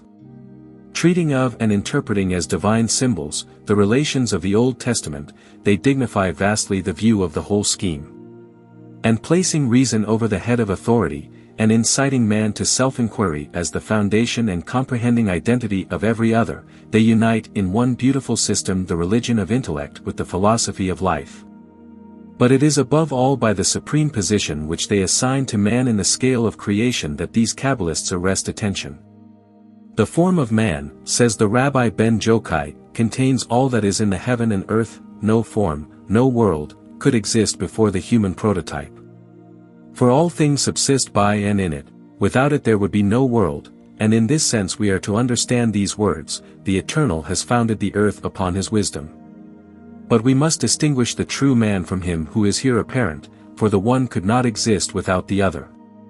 On that form in man, which is the celestial prototype, rests the perfection of faith in all things, and it is in this respect that man is said to be the image of God 266. For there is a wide difference between the idols of the human imagination and the ideas of the divine mind, between man as he is here known, the individualized multiplication of a blind will, and motive reason which is his life. And all this would appear less extravagant, perhaps, and impractical, if, instead of measuring the surfaces of things, we were to consider principles. If, instead of separating our shrunken understanding to contemplate and compare with the structure of this vast universe, we were to reflect contrariwise upon that wonderful existence which we share in common with all and which is at the basis of every specifical living thing. For there is no reason why man, in that he exists and contains, therefore, within himself the total cause of existence, should not, if the revelation only were allowed, perceive and understand all, in that all-continental all which is in himself. There is a freedom, an explanatory breadth, too, in these writers that does not bear the impress of mere fancy, with a solemn earnestness of style that breathes only from conviction. That we cannot easily apprehend the magnitude of their doctrine is no criterion in such a case, and its objections fail before the inference of reason and supporting experience. God dwells, says the Jew Philo, in the rational part of man as in a palace. The palace and temple of the great self-existent deity is the intellectual portion of a man of wisdom. The deity could never find upon earth a more excellent temple than the rational part of man 267. And again, the Logos, by whom the world was framed, is the seal after the impression of which everything is made and is rendered the similitude and image of the perfect Word of God. And the soul of man is an impression of this seal of which the prototype and original characteristic is the everlasting Logos 268. And what is wisdom according to the ancient Hermes? Even the good, the fair, and the blessed eternity. Look upon all things through it, and the world is subject to thy sight. For this mind in men is God, and, therefore, are some men said to be divine, for their humanity is annexed to divinity 269. When it is moved into the Catholic intuition of its source. Such then was wisdom, and that high intelligible which it behooves man to search after the one theme and bulwark of ancient science, which no historical teaching or observance of the accidents of nature could realize or improve, namely, the standard of truth in a rectified intellect. And philosophy was a desire of this kind, an appetition of reason for its antecedent light. And if we may believe these sublime enthusiasts, intellect does not extend herself towards the intelligible cause in vain. Quotation were endless, and enough may recur to the memory of those who do not yet despair of philosophy, or limit their faith to the slow evidence of the senses and double ignorance of these days. Or, if any one should further doubt of this wisdom, seeing she did not reveal herself in common arts and sciences of more recent human invention, and regard the whole as an abstract creature of the imagination, he will err from the ancient tradition, which makes wisdom, however far removed from sensibles, to be no inessential thing. but an affirmative operative hypostasis, informing, invigorating, and sustaining all things. In the words of the Stagirite before cited, it is essentially, the most essential of that which is most essential. But Solomon, better than all and most beautifully in his panegyric, describes her, wisdom, says the wise king, is more moving than any motion, she passeth through all things by reason of her pureness. For she is the breath of the power of God, and a pure influence flowing from the glory of the Almighty, therefore, can no defiled thing fall into her. For she is the brightness of the everlasting light, the unspotted mirror of the power of God, and the image of his goodness. And, being but one, she can do all things, and, remaining in herself, she mocketh all things new. And in all ages entering into holy souls, she mocketh them friends of God and prophets, for God loveth none but him that dwelleth with wisdom, for she is more beautiful than the sun and above all the order of the stars. Being compared with the light, she is found before it, for after this cometh night, but vice shall not prevail against wisdom, and if riches be a possession to be desired in this life, what is richer than wisdom which worketh all things? For she is privy to the mysteries of the knowledge of God and a lover of his works. 270. Assuredly, then, is it not our duty in best interest to learn the way, and seek to know every condition of this proffered alliance, since we are not destitute either of rational ground or precedent. Nor is this the only place in Scripture where we have a promise with wisdom of more substantial fruits. But as we observe the outer man to be unbelieving by nature and unpromising for much discovery, with his senses and servile intellect all dark within, we leave him here to work with his own instruments on his own ground. There to calcine, weight, and measure circumferences, from the first to the last round of material possibility, perchance, then, when all has been tried and found wanting to his reason, extremes coalescing, we may meet again. Meanwhile we, who look directly onward to penetrate the mystery, seek not at random any longer in the outer world where so many before have foundered, albeit extracting their life's blood, and calling the mummial vapor and every element to their aid. But we look within, or rather, that we may learn how to do so, inquire of the wise ancients to direct us about the true method and conditions of self-knowledge.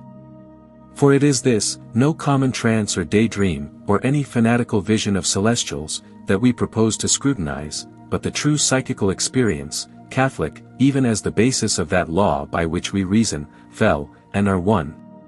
Uniformly living and alike all. It is into the substantiality of this and for its practical evolution that we must inquire, if we would discover the true light of alchemy.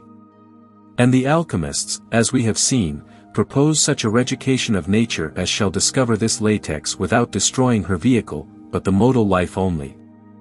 And profess that this has not alone been proved possible, but that man, by rationally conditionating, has succeeded in developing into action the recreative force.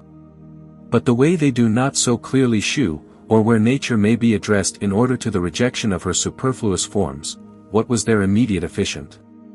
Whence and whereon did they direct their fire?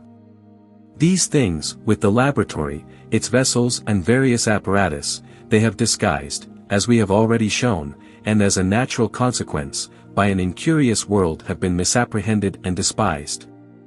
For as Geber, with his usual point, observes, men have thought the confection of fold impossible, because they have not known the artificial destruction according to the course of nature.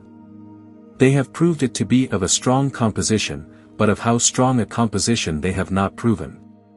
And all this because they knew not the verity of altitude, latitude, and of profundity. 271. For how should they, who have never glanced even in imagination toward the causal truth, believe in any other than remote effects? The well out of which she is drawn is deep, and not therefore to be fathomed by the plummet of a shallow reason. He must ascend in thought who would, descending, hope to penetrate so far as to the superstantial experience of things. For there it is yet hidden, the true light shut up as in a prison, the fountain of universal nature separated off from human understanding by the external attraction of it through the gates of sense. When the soul is situated in the body, says the philosopher, she departs from self-contemplation, and speaks of the concerns of an external life. But, becoming purified from the body, will recollect all those things, the remembrance of which she loses in the present life. 272. And Plutarch, who was well initiated in these mysteries, says, "The souls of men are not able to participate of the divine nature whilst they are thus encompassed about with senses and passions, any further than by obscure glimmerings. And as it were, in comparison, a confused dream. But when they are freed from these impediments and removed into purer regions, which are neither discernible by the corporeal senses, nor liable to accidents of any kind, it is then that God becomes our leader, upon him they wholly depend. Beholding without satiety, and still ardently longing after that beauty which it is impossible for man sufficiently to express or think, that beauty which, according to the old mythology, Isis has so great an affection for, and which she is constantly in pursuit of, and from whose enjoyment every variety of good things with which the universe is filled, is replenished, and propagated. 273. And again, in the opening of the same admirable treatise, he observes, that to desire and covet after the truth is to aspire to be a partaker of the divine nature itself. And to profess that all our studies and inquiries are devoted to the acquisition of holiness. The end of which, as of all ceremonial rites and disciplines, was that the aspirant might be prepared and fitted for the attainment of the knowledge of the Supreme Mind, whom the goddess exhorts them to search after. For this reason is her temple wherein the eternal self-existent dwells, and may there be finally approached, but with due solemnity, and sanctity of life. But Psellus, in his luminous commentary on the Chaldaic oracles, further declares that there is no other means of strengthening the vehicle of the soul but by material rites. And Plato, in the first Alcibiades, calls the magic of Zoroaster the service of the gods, and the use of this magic, in the words of the above Psellus, is as follows: to initiate or perfect the human soul by the power of materials here on earth. For the supreme faculty of the soul by the power of materials here on earth. For the supreme faculty of the soul cannot by its own guidance aspire to the sublimest institution, and to the comprehension of divinity, but the work of piety leads it by the hand of God, by illumination from thence. Synesius, likewise, in his treatise on Providence, bears witness to the efficacy of divine works. And the Emperor Julian, in those arguments of his preserved by Cyril, shows that without such assistance the divine union is neither effected nor rightly understood, and all the accounts we read of the Eleusinian mysteries. In addition to the witness of these philosophers, confirms that wisdom was the offspring of a vital experiment into nature, by certain arts and media producing the central efficient into conscious being in effect. If you investigate rightly, says Archytas, discovery will be easy for you, but if you do not know how to investigate, discovery will be impossible. It is the more to be regretted and wondered at, on account of the importance attached to this discovery, that the initiated were so profoundly silent upon these means. Since mankind in general would seem to have been precisely in this predicament, they have not known how to investigate. And were it not for these scattered innuendos and acknowledgments of an art, we might well continue in ignorance to despair of their hidden ground, at all events, seeing how far we fall short of the perception in this life. Either believing, we might regard the ancients as beings superiorly endowed, or otherwise disbelieving, deny, as many have done, the validity of their assertions. Yet as the case now stands involved in mystery, will it not be unjust to do either? For, being ignorant of the method, how should we presume to test the truth of this philosophy? Equally, also, will it not be incurious to yield an implicit faith? Let us inquire now, therefore, if fortunately a ray of light be left to guide us, whether it be possible to approach to a recollection of this ancient experiment, that we may become better judges of its merits. And lest gaining nothing by a tacit assent, and proving nothing by mere skepticism, we should deny something, and bolt ourselves continuously out from the sanctuary of truth in nature. And here we would engage the reader's attention for a brief interval, weighing well the substance of philosophical assertion against modern pride in our growing indifference, to consider the ground of this Hermetic mystery. And whether there be still an entrance open, as there was once said to be, to the shut palaces of mind. Let us descend into ourselves, and believe in ourselves if we be able, that that which we are is worthy of our investigation. And we may discover, as we proceed, by their traditional light unfolding it, that the wisdom of the ancients was not the outward, adventitious acquisition or vain display which it has been supposed to be, but a very real, substantial, and attainable good. A spontaneous revelation of truth, if it was ever indeed enjoyed at all without experimental research, after the Hebrews ceased, nor was it longer possible for all, nor at every time, to partake of the divine communion. This, therefore, as the Platonic successor remarks, our philanthropic Lord and Father, Jupiter, understanding, that we might not be deprived of all communication with the gods, has given us observation through sacred arts, by which we have at hand sufficient assistance. 274. Here, then, we take up our clue to weave onward as we proceed, unraveling the mysteries by their traditional light.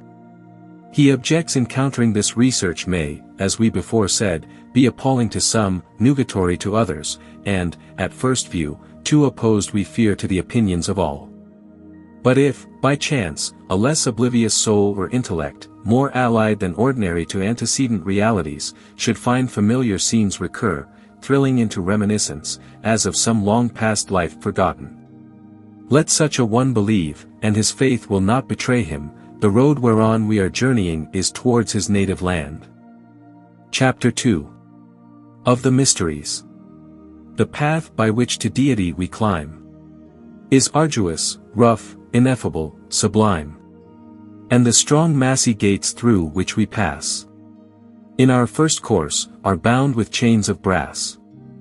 Those men, the first who of Egyptian birth drank the fair water of Nilotic earth, disclosed by actions infinite this road, and many paths to God Phoenicians showed. This road the Assyrians pointed out to view, and this the Lydians and Chaldeans knew. Oracle of Apollo, from Eusebius. We have shown in our history that the Greeks were not ignorant of the Hermetic art, which they borrowed with their metaphysics, so far indeed as such things may be borrowed which pertain to reason, from the Egyptians and Persians, whose temples were visited by nearly every philosopher of note. Now the Egyptians, that is the Hermetic art, or art of divine works, was by the Greeks called theurgy, and was extensively practiced at Eleusis, and more or less in other temples of their gods.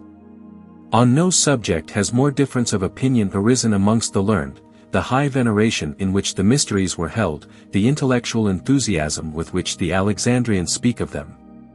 The philosophic explanations given in detail by Iamblichus and others, concerning the motive and divine nature of the initiatory rites and the spectacles they procured, have puzzled many inquirers who, unable in latter times to account rationally, have disposed of the greater past as a pantomimic show, sanctified by priestly artifice and exaggerated by a wild imagination, natural as it has been supposed to those ethnic souls.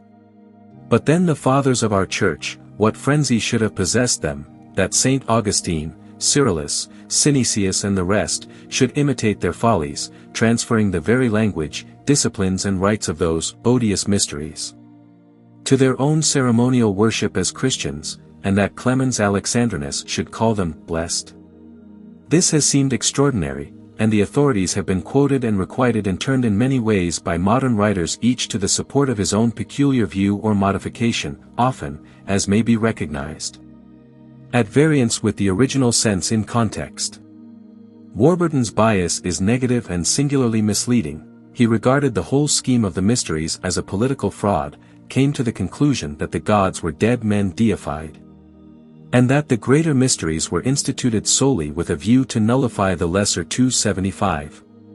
But, as is natural, H.W., who so shamelessly charged others to be respected as an authority himself, quickly ceased to be respected as an authority himself, and his notions are accordingly quite obsolete. St. Croix, whose researches are otherwise the most complete, sets Al in an astronomical and eminently superficial aspect. 276. Gebelin and Lapluche see all with vacant agricultural eyes. 277. Whilst the author of Antiquity Unveiled, notwithstanding so much learning to his aid, has found out only the foolishness of the ancients, and thinks that the mysteries should be regarded as a depository of the religious melancholy of the first men. 278. Every trifling interpretation in short has been given, and everything imputed to the mysteries except a discovery of the wisdom which they professed. For although some with superior mind, as Thomas Taylor for example, have examined philosophically, yet from lack of evidence, and being without a guide from anything analogous in modern times, they too dispose of them as immaterial ceremonies, representations at best of abstract philosophic truths. 279. Now this and all such, as the foregoing opinions, are discordant to our apprehension, and injurious to the spirit of antiquity, which not alone upholds philosophy, that is to say, ontological wisdom, as the true object of initiation, but represents the rites themselves as really efficacious to procure it. As the Platonist and Psellus, before cited to the point, distinctly declare, and Cicero, they were truly called ainetia, for they were the beginning of a life of reason and virtue. Whence men not only derived a better subsistence here, as being drawn from an irrational and brutal life, but were led on to hope and aspire for a more blessed immortality hereafter. 280. Nor did the ancients promise this indiscriminately, but to those who were initiated in the greater mysteries only, as the Pythagoreans and Plato in Phaedo assert that by such means an assimilation was induced, and final contact with the object of rational inquiry, which is that identity whence, as a principle, we make our first descent. But Iamblichus more particularly explains that it was by arts divinely potent, and not by theoretic contemplation only or by mere doctrinal faith or representations either of reality, but by certain ineffable and sublime media that theurgists became cognizant partakers in the wisdom of true being. 281. Heraclitus calls these medicines, as being the help and remedy of imperfect souls. They possessed a power of healing the body likewise, which was extensively practiced in the temples of Aesculapius with various minor physico-magical arts, but philosophy, according to Strabo, was the object of the Eleusinian rites. And without the initiations of Bacchus and Ceres, he considers the most important branch of human knowledge would never have been attained. Servius, commenting on Virgil, observes that the sacred rites of Bacchus pertain to the purification of souls. Libris patris sacra ad purgationem animarum pertimbent. And again, anime aer ventilator, quod erat in sacris liberi purgationis genus. The Greeks conceived that the welfare of the states was moreover secured by these celebrations, and the records refer to them as bestowing that on which human nature stands principally in need, viz., moral enlightenment and purification of life. Without the revelation and support afforded by them, indeed, existence was esteemed no better than a living death. The tragedians echoing the sense of the people made the chief felicity to consist therein, as Euripides, by Hercules says, I was blessed when I got a sight of the mysteries, and in Bacchis. O blessed and happy he who knowing the mysteries of the gods, sanctifies his life, celebrating orgies in the mountains with holy purifications. And Sophocles, to the same purport, life only is to be had there, all other places are full of misery and evil. 282. The doctrine of the greater mysteries, says Clemens Alexandrinus, related to the whole universe, here all instruction ended. Nature and all things she contains were unveiled, O mysteries truly sacred, O pure light. At the light of torches the veil that covers deity and heaven falls off. I am holy now that I am initiated, it is the Lord himself who is the Hierophant. He sets his seal upon the adept whom he illuminates with his beams, and whom, as a recompense for his faith, he will recommend to the eternal love of the Father. These are the orgies of the mysteries, concludes the bishop, in pious transport, come ye and be initiated. But the usage of the Church is not to discover its mysteries to the profane, especially those that relate to the final apotheosis. It is even unwilling to speak of them to the catechumens, says Saint Cyrillus, except in obscure terms, in such a manner, however, as that the faithful who are initiated may comprehend, and the rest be discouraged. For by these enigmas the Dagon is overthrown. 283. There was undoubtedly a secret, hanging about these celebrations, both ethnic and Christian, which no record has divulged or common sense literally succeeded to explain away. The belief in providence and a future state were freely promulgated, and ordinary worship apart from these mysteries with which they ought not by any means to be confounded. Since that might indeed be perpetuated anywhere, and has been without essentially changing the state of life. Previous, however, to more fully entering, we are desirous to observe that a few writers on animal magnetism, having within these few years become enlightened by that singular discovery, suggest their trance and its phenomena as a revelation of the temple mysteries and various religious rites. But no one, that we are aware, has developed his suggestion of carried the idea sufficiently above the therapeutic sphere.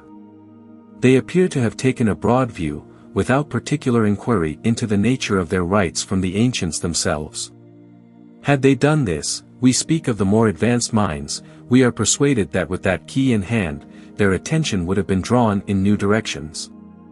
And their satisfaction about the modern use of it become much modified by observing the far superior results which, through their theurgic disciplines, the ancients aspired after, different too, as they were superior to any that we are accustomed to imagine even at the present day. The ordinary effects of animal magnetism, or mesmerism, or vital magnetism, or by whatever other term the unknown agency is better expressed, are now so familiarly known in practice that it will be unnecessary to describe them.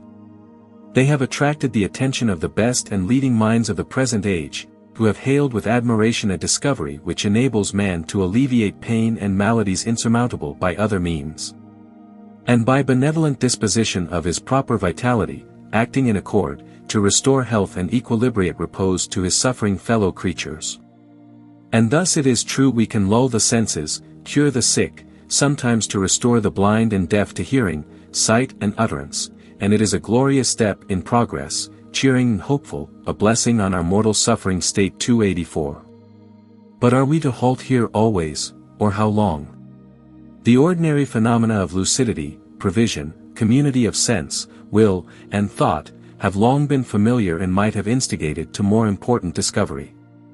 But years have passed, and the science has not grown, but retrograde rather in interest and power, since de Menaduk, Pisgah, Calhoun, Eliotson, Townsend, Depotet and the rest, faithful spirits, first set their fellow men on the road of inquiry.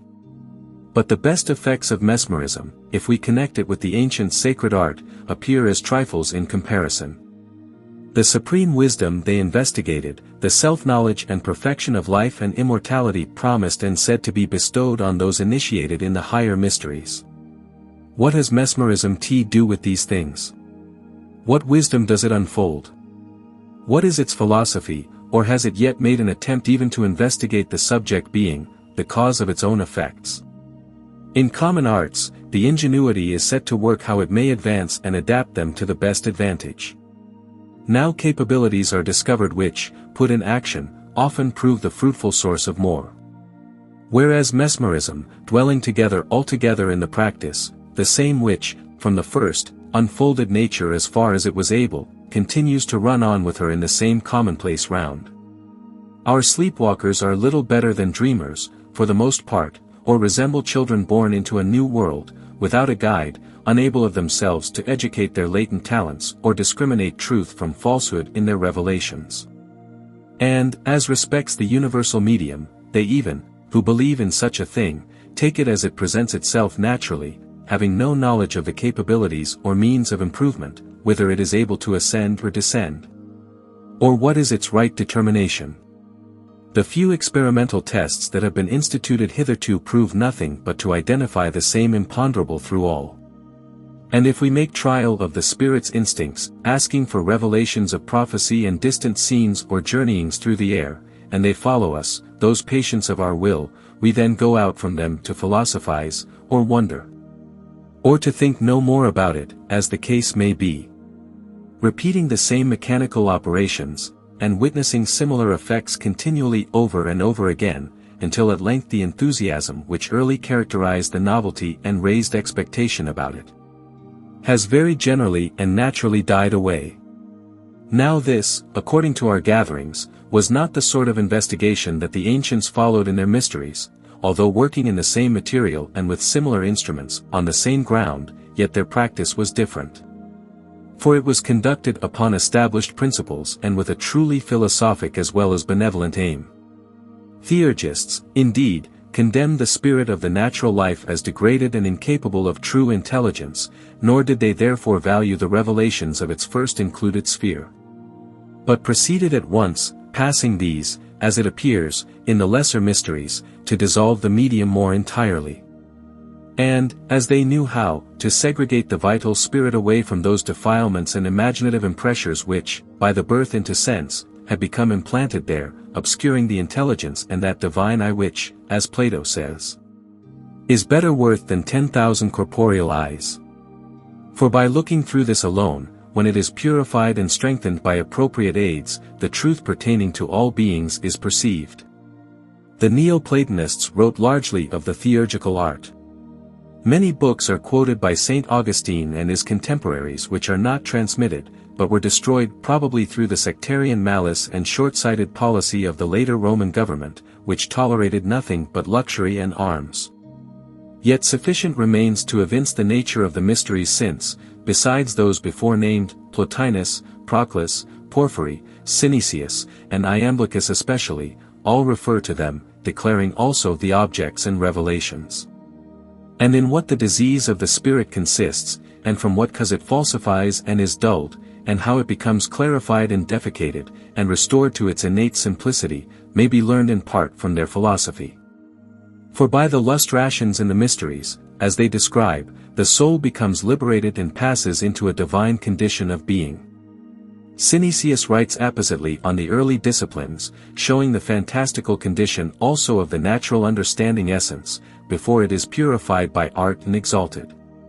This ethereal spirit, he says, is situated on the confines of the rational and brutal life, and is of a corporeal and incorporeal degree, and it is the medium which conjoins divine natures with the lowest of all. And nature extends the latitude of a fantastic essence through every condition of things, it descends to animals in whom intellect is not present. In this case, however, it is not the understanding of a divine part, as in man it ought to be, but becomes the reason of the animal with which it is connected, and is the occasion of its acting with much wisdom and propriety. And it is obvious, he continues, that many of the energies of the human life consist from this nature, or if from something else, i.e., to say, from reason, yet this prevails most. For we are not accustomed to cogitate without imagination, unless, indeed, some one should on a sudden be enabled to pass into contact with an intelligible essence 285. That is into the identical apperception of true being. Which is not possible under the ordinary conditions of thought in this life.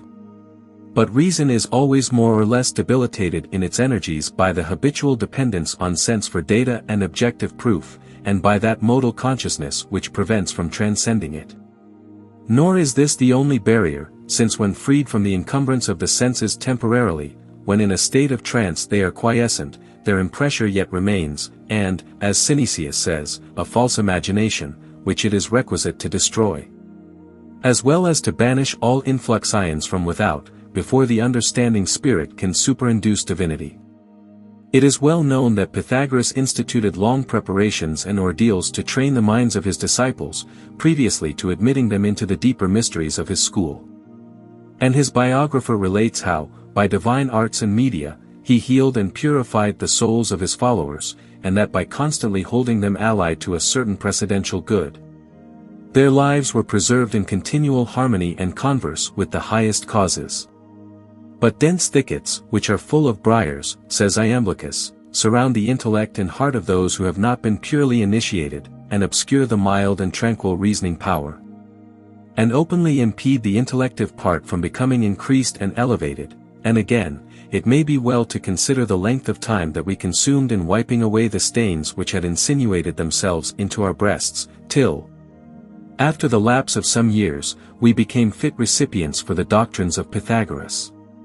For as dyers previously purify garments, and then fix in the colors with which they wish them to be imbued in order that the dye may not be evanescent, after the same manner also that divine man prepared the souls of those that are lovers of wisdom. For he did not impart specious doctrines or a snare, but he possessed a scientific knowledge of things divine in Divine 286. The Egyptian Olympiodorus also speaks of the natural imperfection of the human understanding, and how far its conceptions are adverse to divine illumination. The fantasy, says he, is an impediment to our intellectual conception. Hence, when we are agitated by the inspiring influence of divinity, and the fantasy intervenes, the enthusiastic energy ceases, for enthusiasm and the fantasy are contrary to each other. Should it be asked whether the soul is able to energize without the fantasy, we reply, that the perception of universals proves that it is able to. 87. As a rational promise to this life of a higher reality, the subsistence of these universals cannot be too often or too distinctly brought to mind. For not only do they reveal in us a necessity of being beyond present experience, but, adumbrating, as it were, their antecedent light, assist much, if perspicaciously beheld, to introduce the idea of that consummate wisdom, wherein this reason, becoming passive, receives the substance of her whole. And the ancients glowingly describe the truth so conceived as an unquestionable experience, one and the same in all, where difference is merged in objective union. And Iamblichus moreover asserts, that theurgic rites conspiring to this end were scientifically disposed and early defined by intellectual canons. Neither is it lawful to consider these canons as mutable, since they are the natural faith of life, and alone of all creeds Catholic and independent. But to transcend the sensible life in rational energy permanently apart is described as not less difficult than fortunate to attain. Hence Plato appropriates the possession of wisdom to old age, signifying by this intellect diving intuitively without imaginative error. A wisdom such as is not worldly, since it by no means belongs to the common life of man, nor is to be hoped for at all either in the early awakening of the life within, but by a transition gradually effected by art away from the profound strains of a baser affection, it is carried up through the love of truth by faith into vivid contact with its whole. And the extremity of all evil in this life consists, according to the ancients, in not perceiving the present evil and how much human nature stands in need of amelioration. And this is a part of that twofold ignorance which Plato execrates, which being ignorant that it is ignorant has no desire to emerge, but may be compared to a body all over indurated by diseases, which, being no longer tormented with pain, is neither anxious to be cured. But he who lives in the consciousness of something better will meditate improvement, and desire is the first requisite. Indeed, without desire on our part, art will labor for us in vain, since will is the greatest part of purgation. And through the means of this, says Synesius, both our deeds and discourses extend their hands to assist us in our ascent. But this being taken away, the soul is deprived of every purifying machine because destitute of assent, which is the greatest pledge of reconciliation. Hence disciplines willingly endured become of far greater utility, while they oppose vexation of evil and banish the love of stupid pleasure from the soul. But the fantastic spirit may be purified, even in brutes, continues this author, so that something better may be induced. How much will not the regression of the rational soul be therefore base, if she neglects to restore that which is foreign to her nature, and leaves lingering upon earth that which rightly belongs on high? Since it is possible, by labor and the transition into other lives, for the imaginative soul to be purified and to emerge from this dark abode. And this restoration indeed one or two may obtain as a gift of divinity and initiation. Then, indeed, the soul acquires fortitude with divine assistance, but it is no trifling contest to abrogate the confession and compact which she has made with sense. And in this case force will be employed, for the material inflictors will then be roused to vengeance, by the decrees of fate, against the rebels of her laws. And this is what the sacred discourse testifies by the labors of Hercules, and the dangers which he was required to endure, and which every one must experience who bravely contends for liberty. Till the understanding spirit rises superior to the dominion of nature and is palsied beyond the reach of her hands. 288. Hence, and from the foregoing evidence, it may have become probable that modern art has hitherto unfolded but a small and inferior part only of the spirit's life. Nor has experience yet opened into those temptations and trials which the consciousness must necessarily pass through, all the while regressive, before it reaches into the central illumination of truth.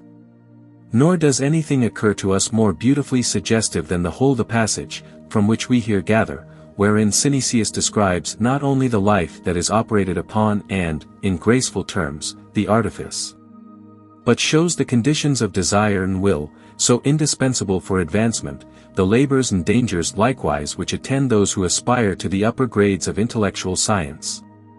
And is it not true, as he remarks so far, we do lead for the most part a fantastic life? Nor least they who least suspect it, for it is the shining of truth that makes this visible, as a cloud before her face. Are we not filled too with conceits and roving imaginations and idols, which we are evermore mistaking for the real good? Do we not abound in sects and dissensions, heresies and doubts, so that scarcely two are to be found agreeing on all points? And the causes are obvious. Without a standard and sure foundation to build on, we judge, as we are only able, with the rudimentary faculties and senses that are born in us, and of all nature, as through a glass darkly. If, therefore, with this same misunderstanding and infected spirit, we enter in for the discovery and contemplation of ourselves, it will be useless. We shall not there discern the true hypostasis, but err amongst the turbulent and shadowy impressures of this life's birth and sphere of accidents. Thus mingling with the soul of the universe, without purification or any distinction of its light, our vehicle disports herself oftentimes in many mingling forms. As it is with those who dream or make to themselves a fool's paradise with the druggist's gas, since this, even impure as it is and full of folly, being if like nature with our life, coalesces. And would, if allowed to persist, consume its rationality. And on this account we observe the ancients more particularly warn about the treatment of their spirit, which, though of a higher birth and instinct, as we may observe in the comparison of mesmerized patients and those under the influence of chloroform or common ether, and capable of so much higher, even as they say of the highest intelligence, yet in proportion may suffer also the most fearful degradation.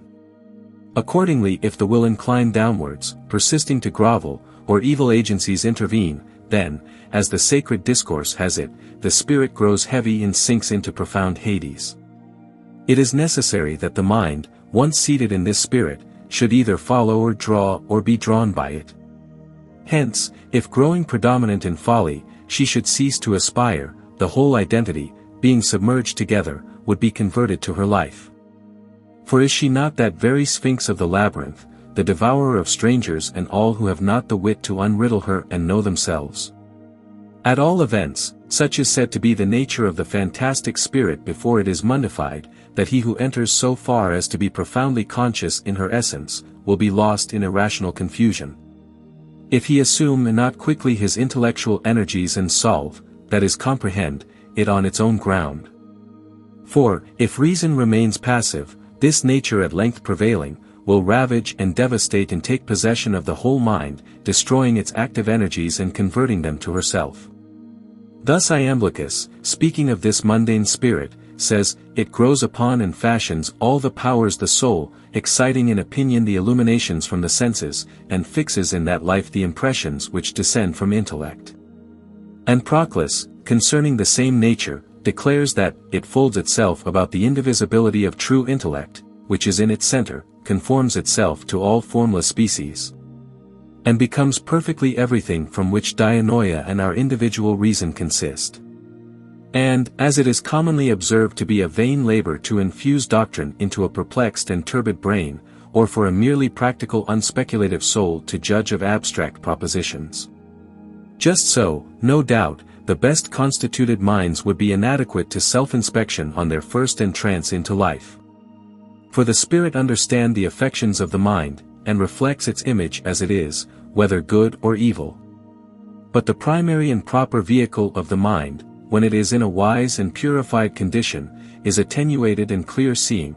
When however the mind is sensually affected, then this vehicle is dulled and becomes terrene.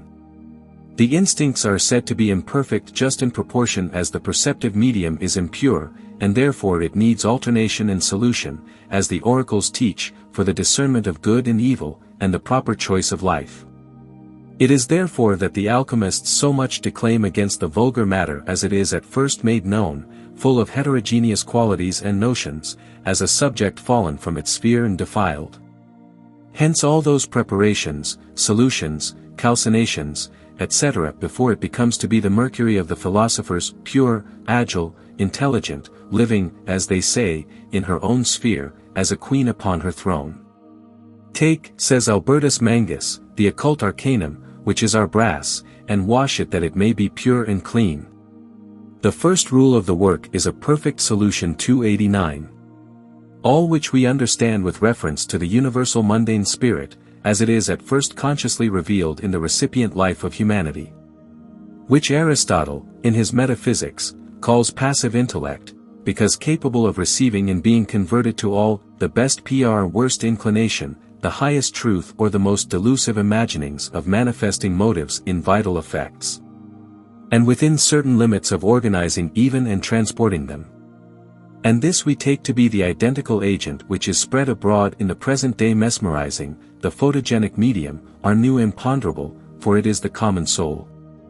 Also the subject matter of the alchemists aforesaid, when they call it a thing indifferent, abject, and exposed in all hands, moving here below in shadowy manifestation, invisibly and unconsciously converted to every will and various use. It is what the world cares not for, as the adept says, but disesteems it, it hath it in its sight, carries it in its hands, yet is ignorant thereof, for it passeth away with a sudden pace without being known. Yet these treasures are the chiefest, and he that knows the art, and the expressions, and hath the medium, will be richer than any other 290. But, in its natural state, the microcosmic life is not dissimilar from the vitality of the greater world, which is included by respiration in the blood of all creatures, maintaining its perpetual pulsation, as of the wind and waves. Their flux and reflux. Supplying to all existence the food of life. And how much such a life is in need of melioration, how much it suffers and desires, and how far its beneficence falls short of human hope and capability, may be apparent, and that in her doorkeeper, Isis is not revealed. But so far we have yet advanced only to the gate of the great labyrinth, where the Sphinx is even now present, rapidly propounding her dark riddles in the world, images of the obscure and intricate nature of the human spirit.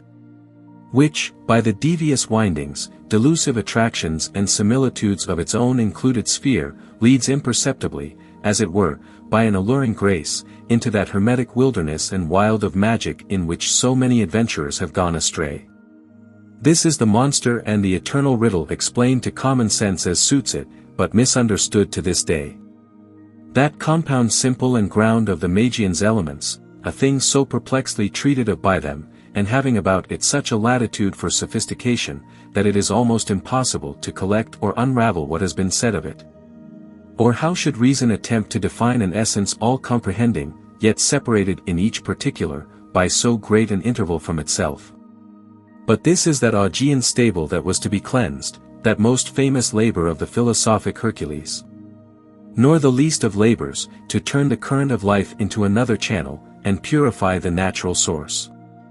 Close upon the revealment of the medial life then, as we take it, in order of the mysteries followed the purificative rites, which were designed also to restore the monarchy of reason in the soul, and this not either as an end so much, but as preparatory to undergoing the final initiations. We are induced, however, to dwell longer on this first step, and on the necessity of intellectual preparation and auxiliaries. Because it may be objected, as we proceed to unfold the ultimate tradition of this wisdom, that we have no valid witness to our side. That any individual may declare according to the revelations of his mind, and introduce a various imagination to the idea of truth. That even supposing the mind included for a while and entirely free from outward impressions, still, retaining as it must the original bias, not only of sense but of birth and education. Its experience will be neither trustworthy nor important to this life, and then nothing of a universal character, such as the ancients speak of, has been observed. Or if asserted, how should it be scarcely proven?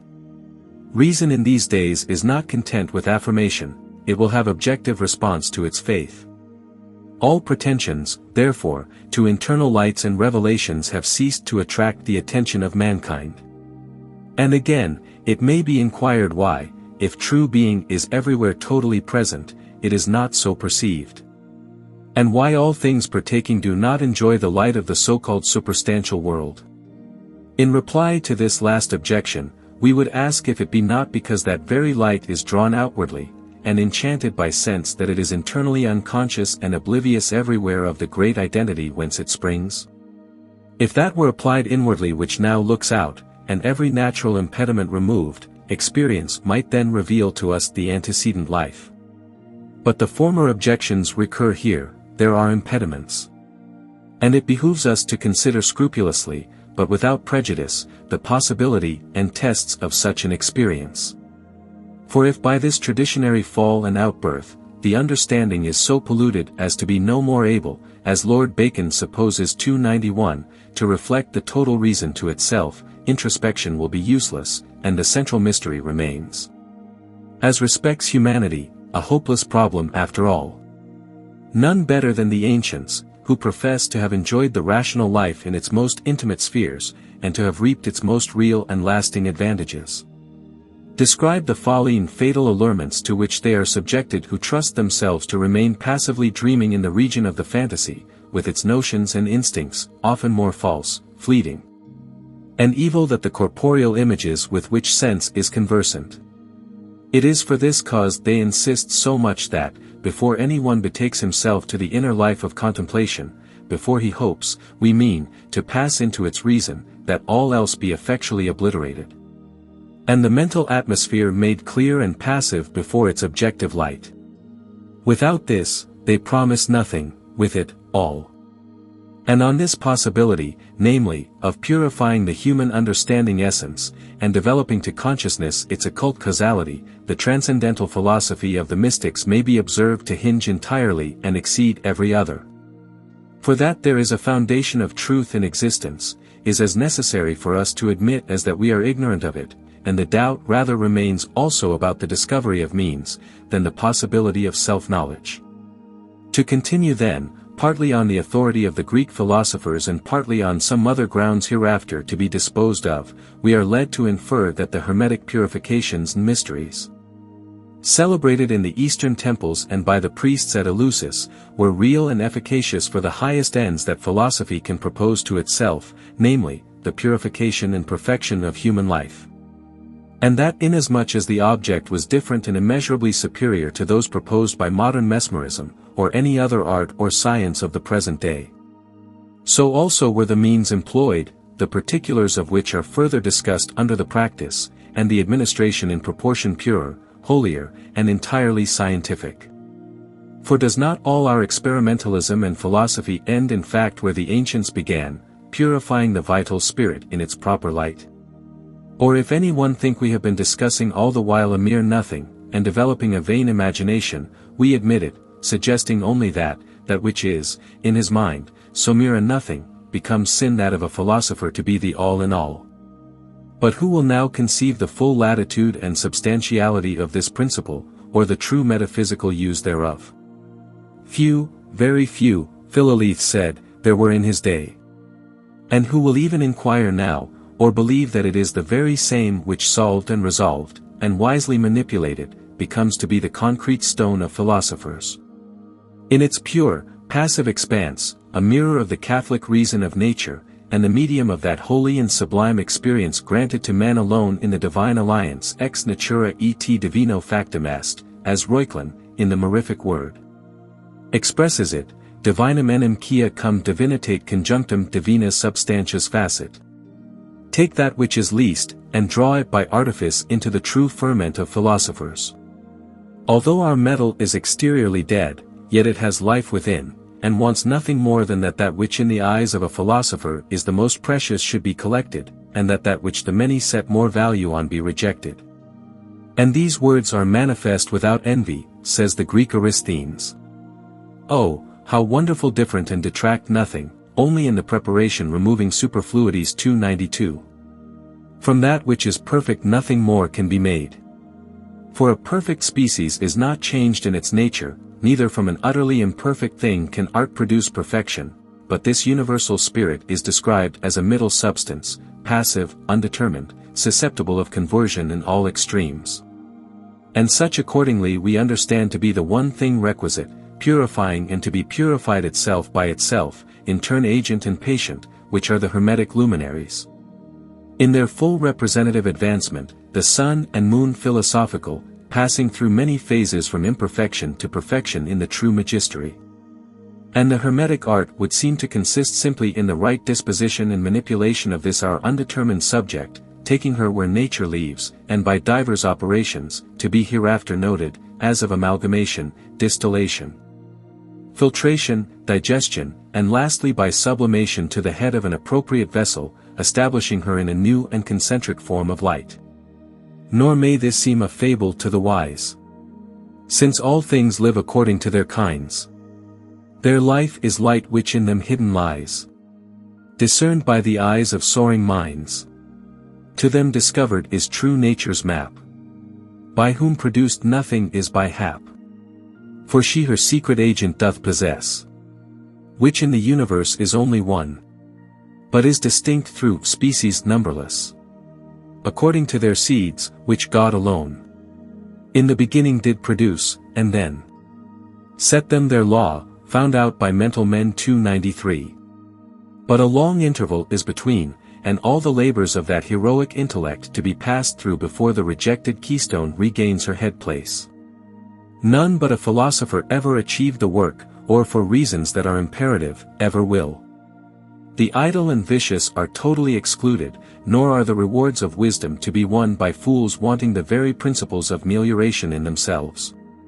Nemo enim dat id, quod non habet. He only that hath it can impart, and he only has it who has labored rationally in the pursuit.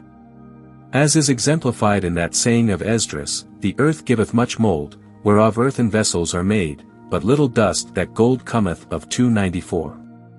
Non levis ad sensus, si cas petat ardua, sudor plurimus hunc talit, nocturna insomnis olivi imoritor, delet quat mox laudaverit in se. Cupid eterni donari frondis honore. Chapter 3. The Mysteries continued. It's necessary that the soul, when purified, should associate with its generator. Porphyry,eux, to intelligib. We have so far developed the nature of the internal life only, as it was at first revealed to the aspirant in the lesser mysteries, and this was the only popular initiation open to all. It represented, according to the accounts, new and fertile field of natural contemplation which every one was at liberty to appropriate, and where each roamed at pleasure without rule or subordination. And without that consent and sympathy which a uniformity of life produces. Previous to the purificative rites little change, therefore, was effected. It gave a passing experience to the multitude, and in a few awakened the desire and hope of better things. Just as amongst us mesmerism, which of all modern arts is most pertinent to this philosophy as working in the same matter, affords entrance together with the imagination of another life. And more than this, in well-conditioned cases, we have proof of the intrinsic intelligence and power of the free spirit which can expatiate into the whole circumference of its sphere and reveal hidden things, exhibiting a variety of gifts.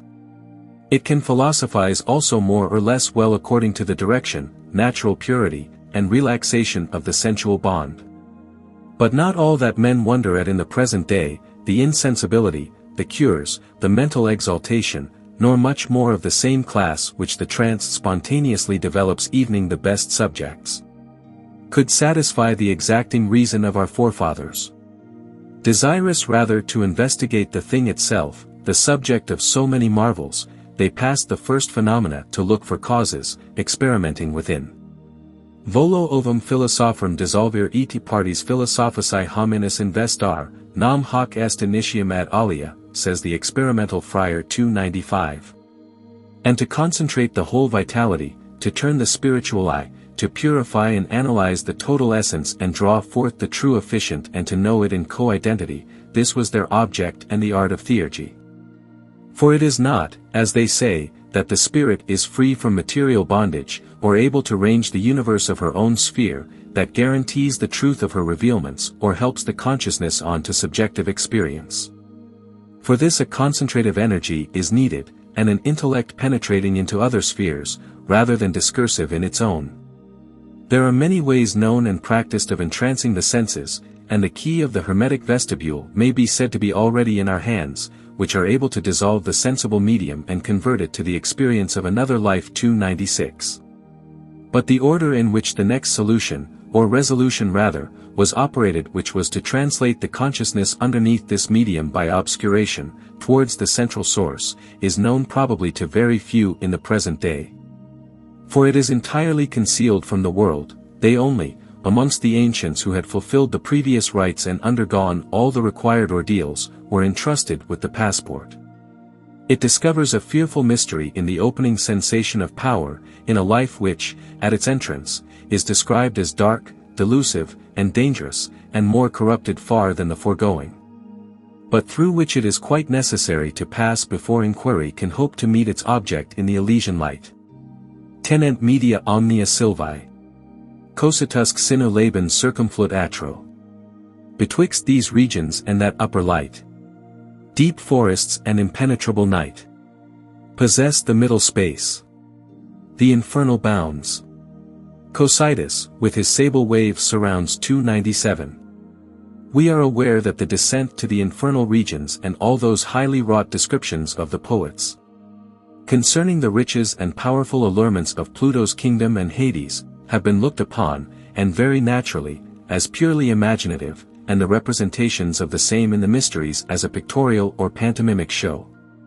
But as we have hitherto been enabled to regard the minor celebrations from an esoteric point of view, showing their relationship to more modern experience and the Hermetic art, we hope to continue on our adventure, being not without precedent either or guiding authority over the same ground.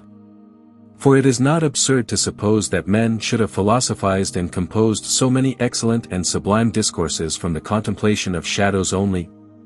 But setting aside such a notion, neither do we conceive that by Hades, or that profound Lethe, the ancients understood a corporeal nature, or this fleshly existence of ours, or anything in fact with which the whole allusion is to a state of vital submersion in the mysteries, when the consciousness is artificially drawn about the penetralia of its first life. Nor, if we may credit accounts, is the descent difficult, or so far off, but the infernal gates lie open to mortal men on earth. But because of the arduous nature of the reascent and for the sake of securing it, lest unprepared souls, presuming to enter, should be taken captive by deluding and fatal desires, and work irremediable evil there, every precaution has been instituted to keep the way a secret from the world, as well for its own sake as for the cause of justice and divine wisdom about to be revealed. Wherefore the Sibyl warns Aeneas of the danger of his undertaking in those memorable lines. Facilis descensus Averni. Nox ac dies patet atri janua thethes. Sed revocer gradum superasque evadir ad horas. Hoc opus, hic labor est. Posse quos equus amavit. Jupiter, aut ardens evexit ad ethia virtus. Dies geniti potuere 298. The grand requirement of the mysteries after the first purificative rites, the inclination being already freed from the dominion and all the superficial progeny of sense, was that the will should conceive within itself a motive purely rational to withstand the temptations of its next including sphere, that it might be enabled to follow the true path upward, penetrating through darkness, and defilements, and dissolution even, to the discovery of wisdom in her light abode. To this Aeneas accordingly directed by the Sibyl, whom we follow, after her warning already given, to search for that well-distinguished, most mysterious golden bough. Oris e folius e dilento vimen remus. Junoni inferni caesar 299. Without which as a propitiation he may not venture on the subterranean research. But it may be asked, why this myrtle branch was represented to be of gold. Not merely for the sake of the marvelous, Warburton tells us, we may be assured. A golden bough was literally part of the sacred equipage in the shows, a burden which the ass, who carried the mysteries, we may believe, was proud of. But of what kind this branch was, Apuleius partly indicates in his procession of the initiated into the mysteries of Isis, where we find it connected with the mercurial caduceus and treated as a most important symbol in initiatory rites 300. Which we therefore understand ontologically, as a ray of living light, golden and flexible, the true brancha spiritualis of Raymond Lully. Intellectus naturam habens subtilem ad intellignitum res intellibles 301. Insinuating by rational penetration alone through the murky circumference of the chloric ether into its own congenial life, which is Proserpine, and that lapsed soul of ours, seated in her dark hypostasis unknown, whose vapor is so subtle and transient that nothing but the glance of its proper intellect by faith can arrest it. And those doves that lead the way to, are they not known to our alchemists and those chosen seats? But to be brief, it is only by exceeding zeal and piety of intention, such as is ascribed to Aeneas in search of his father, and a prevailing reason, that the seeking mind becomes fitted for establishment in her essence and percipient of her final duty to separate the good and reject the evil therein by birth allied, that she may know to what she ought to aspire, dismissing every other consideration, where desires are images and will there act. Thus Plato says, it is necessary that a man should have his right opinion as firm as adamant in him when he descends into Hades, that there likewise he may be unmoved by riches or any such like evils, and may not, falling into tyrannies and such other practices, do incurable mischief and himself suffer still greater. But that he may know how to shun extremes on either hand, both in this life as far as possible and in the whole hereafter. 302. And again, in the 7th book of the Republic, he who is not able by the exercise of his reason to define the idea of the good, separating it from all other objects and piercing, as in a battle, through every kind of argument, endeavoring to confute, not according to opinion but according to essence, and proceeding through all the dialectic energies with an unshaken reason, he who cannot accomplish this, neither knows he the good itself, nor anything that is properly denominated the good. And would you not say that such a one, if he apprehended any certain truth or image of reality, would apprehend it rather, through the medium of opinion than of science? That in the present life he is sunk in sleep and conversant in the delusions of dreams, and that descending into Hades, before he is roused to a vigilant state, he will be overwhelmed with a sleep perfectly profound. 303. To fall asleep in Hades was indeed to be absorbed, without the encumbrance of body, in all its defilements, according to the Philosopher, the direst evil that can befall any one, or, as Virgil has it, to be a king in hell. But with all the earnings of difficulties, and dangers, and death, to be encountered, no hero or demigod occurs in the poets, but he sometime descended to the infernals, and had free egress thereafter to the Elysian fields. But two are described as suffering for the attempt, Theseus and Pirithous, who, as Proclus admirably explains, were detained there, the one because he was too much a lover of corporeal beauty, the other through his natural inability to sustain the arduous altitude of divine contemplation. In the 6th book of the Aeneid, Virgil has gracefully set forth the whole transaction of his successful hero, with the labors and difficulties, and appalling visions that attended on the outset of his pious research. All which has been shown by Warburton 304 and other learned commentators, to bear close allusion to the mysteries, in which we have reason also to believe the poet himself was profoundly initiated, and whose allegoric conduct, therefore, we pursue as an inquiry of intellect after its paternal source. To continue, then, in order of the tradition, after the ordeal rites had been undergone, and the few who were found fit, selected for further initiation, the concession of more arcane mysteries succeeded. Gressus remivit proponi. Jam furor humanus nostro depector sensus explut. 305. As the consciousness passing the middle region, clear and rational from out the equator, enters the fire world, and the Sibyl leads her hero to the dark descent. Spelunca alta fut, vastoca manis hiatus. Scripia, tuta lacu nigro nemerumque tenebris. Quam super haud ulli poterant impune voluntes. Tnetera iter pennies, talus sisi halidus atris. Faucibus effundin supera ad convexa furbat. Unde locum graei dixerant nomini aornum. 306. And what does all this imagery point at, but the thickening darkness of the nether air verging to the chaos of matter and flowing out from the perpetual motion of the first life? Destitute of elasticity, aornus, heavy like that of an enclosed cave, and vast, dangerous, as it is said by some, giving forth a murky odor, like that of graves.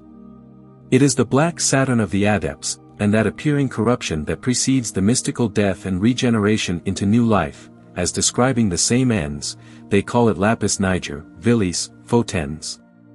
Eti dissiter origo mundi eti orator sicit germinantia. Sendivogus calls it Uranus Saturni, with which he waters his lunar and solar plants, and another, ex mari meo orienter nebulae, quae ferent aquas benedictas et ipsi irrigant terras et educant herbas et flores.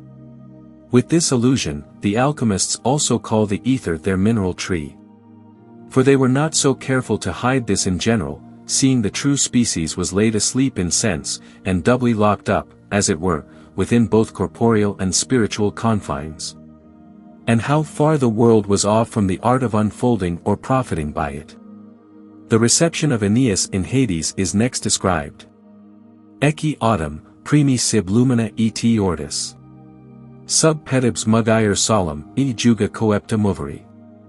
Silvarum, visaic canes olulare per umbrum.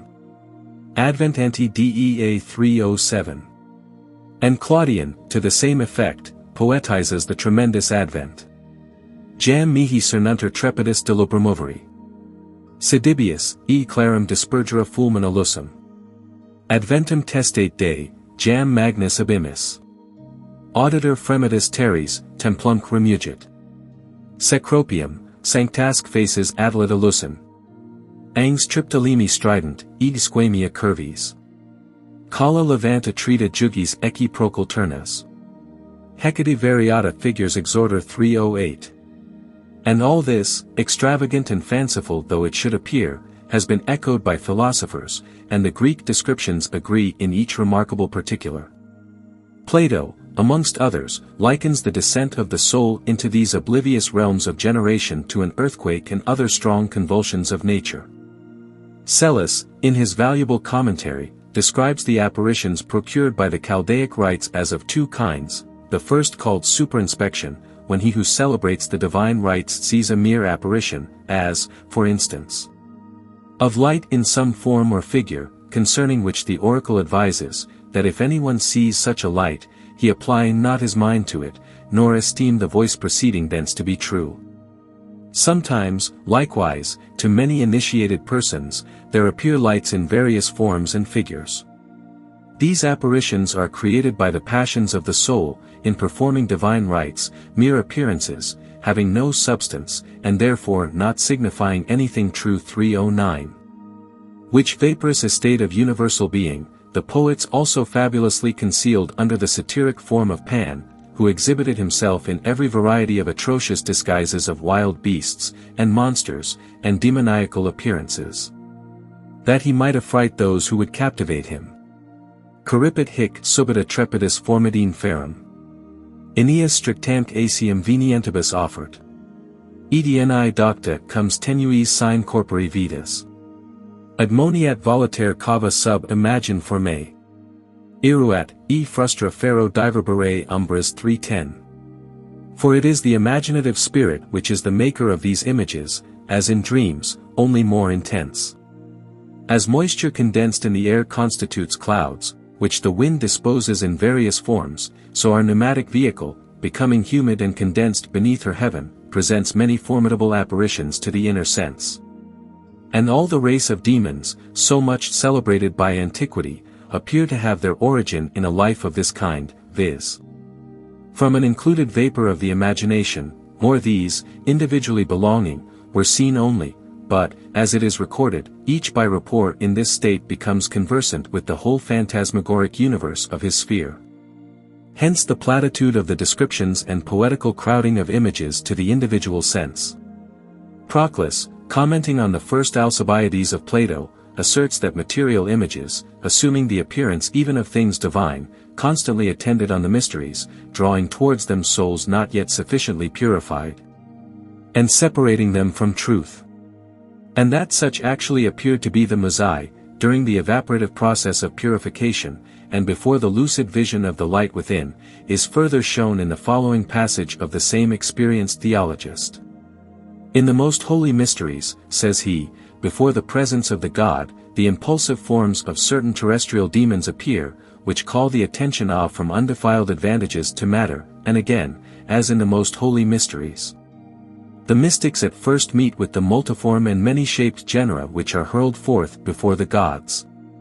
But on entering the interior part of the temple, unmoved and guarded by the sacred rites, they genuinely receive into their bosom divine illumination, and divested of the divine nature. The same method takes place in the speculation of holes 311. For the reason of this life imitates, inasmuch as it is able, and obeys instinctively its motive light. And as the natural intellect is liable to error, so the spiritual also, not et perfected, is liable to be caught in the traps of these exterior spirits, which being, as Basil Valentine, in his Alchemical Chariot, observes, endowed with senses and understanding, know arts, and have in themselves an occult operative life. Giving testimony also of their virtue in the art of healing and other secrets, by which they deceive and detain the unwary from the search of better things. 3:12. The writings of the Middle Ages abound likewise with descriptions of these demoniacal natures. Regular descriptions of them are given by Agrippa 3:13, and Trithemius 3:14, and Cellus 3:15, Proclus 3:16, Iamblichus 3:17. And Porphyry 3:18, allude to their material efficacy in operation in divine works, where desire, entering into those aerial forms, is said to vivify them, and the Chaldaic oracle even persuades that there are pure demons. Natura suadet esse demonaspiros, edi malae materii germina utilia et bona, and that the germinations even of evil matter are of use. 3:19. Synesius mentions them also as the progeny of matter, and as having an energetic virtue, but at natural war with the truth-seeking soul. 3:20. And Proclus, in his hymn to the sun, designates them as demons who machinate 1,000 ills, pregnant with ruin to our wretched souls, that merged beneath life's dreadful sounding sea. In bodies chained they willingly may toil, nor e'er remember in the dark abyss the splendid palace of their sire sublime. And it is the dread of such an oblivion there below that the oracle announces to intellect in those solemn tones, ducat anime profunditas immortalis oculos gaffedim, omnes sesam extend. Let the immortal depth of thy soul be predominant, and all thy eyes extend upwards. Incline not to the dark world whose depth is a faithless bottom and Hades dark all over, squalid, delighting in images, unintelligible, precipitous, and a depth always rolling full of stupidity and folly. 3:21. Umbrarum hic locus est, somni noctisque sapere. 3:22. If the soul on its departure, says Porphyry, still possesses a spirit turbid from humid exhalations, it then attracts to itself a shadow and becomes heavy. And a spirit of this kind naturally strives to penetrate into the recesses of the earth, unless a certain other cause draws it in a contrary direction, as, therefore, the soul when surrounded with this testaceous and terrene vestment necessarily lives on the earth, so likewise when it attracts a moist spirit, it is necessarily surrounded with the image. But it attracts moisture when it continually endeavors to associate with nature, whose operations are effected in moisture, and which are rather under the earth, when however the soul earnestly desires to depart from nature, i.e., strives to penetrate centrally without exploring the intermediate spheres, then she becomes a dry splendor from exhalation. 3:23. Hence that renowned saying of Heraclitus, that a dry soul is the wisest, for the soul looking at things posterior to herself beholds the shadow and images of her vaporous vehicle. But when she is converted to herself, she evolves her proper essence and irradiates the whole circumference with her own abundant oxygenating and dispersive light. 3:24. Thus Hermes, extract from the ray its shadow and its obscurity, by which the clouds hang over it, and corrupt and keep away the light, by means of its constriction, also, and fiery redness it is burned. Take, my son, this watery and corrupted nature, which is as a coal holding the fire, which if thou salt withdraw so often until the redness is made pure, then it will associate with thee, by whom it was cherished and in whom it rests. 3:25. Visitabis interiora terrae rectificando, infnis. Occultum lapidem, verum medicinum. Visit the interior of the earth rectifying, says the sage, and thou shalt find the hidden stone, the true medicine, not the feculent dead soil, but our dark divulsed chaotic life from sense, which opened and rectified, dissolved and reunited, is changed from an earthly to a spiritual body, by rapport divine. In such a process it would seem the alchemists discovered the hidden principles of nature, as, experimentally passing thought the animal and vegetable into the mineral circulation of her law. They described the life of all things here below to be a thick fire imprisoned in a certain incombustible aerial moisture. Ignis rubber super dorsum ignis candidi, which moisture in its native state, before it is purified by the inflowing light of reason, is that Hades we are treating of, the purgatory of the wise, wherein the consciousness, becoming artificially wrapped by the mysteries, continues for a while in a state of solicitude and painful amazement, unable of itself to discover, through so great a cloud of darkness, that hypostatic reality towards which it is instructed evermore to aspire. And until this attraction is found and finally established in union, the opposive powers display their mutual forces in discordant dissolute array, as the alchemists, with all who have been profoundly experienced in this ground, relate each in his own instructive way, warning about the conduct through it, and the many real, though chimerical horrors and enticing phantoms that haunt around, guarding the secret chamber of their mineral soul. For, as the sage in Enoch declares it, lead and tin are not produces from earth as the primary fountain of their production, but there is an angel standing upon it, and that angel struggles to prevail. 326. Vaughan notes the same in the Regio Fantastica of his hieroglyphic, and elsewhere, speaking of the mineral nature or first matter, he says, the eye of man never saw her twice under one and the same shape. But as clouds driven by the wind are forced to this and that figure, but cannot possibly retain one constant form, so is she persecuted by the fire of nature. 327. As, by the re-entering light of reason in the mysteries, which is that sulphur of adepts, causing all this manifold scenery in the disruption of life. O nature! The most wonderful creatrix of natures, cries Hermes, which containest and separatest all things in a middle principle. Our stone comes with light, and with light it is generated, and then it brings forth the clouds, and darkness which is the mother of all things. 328.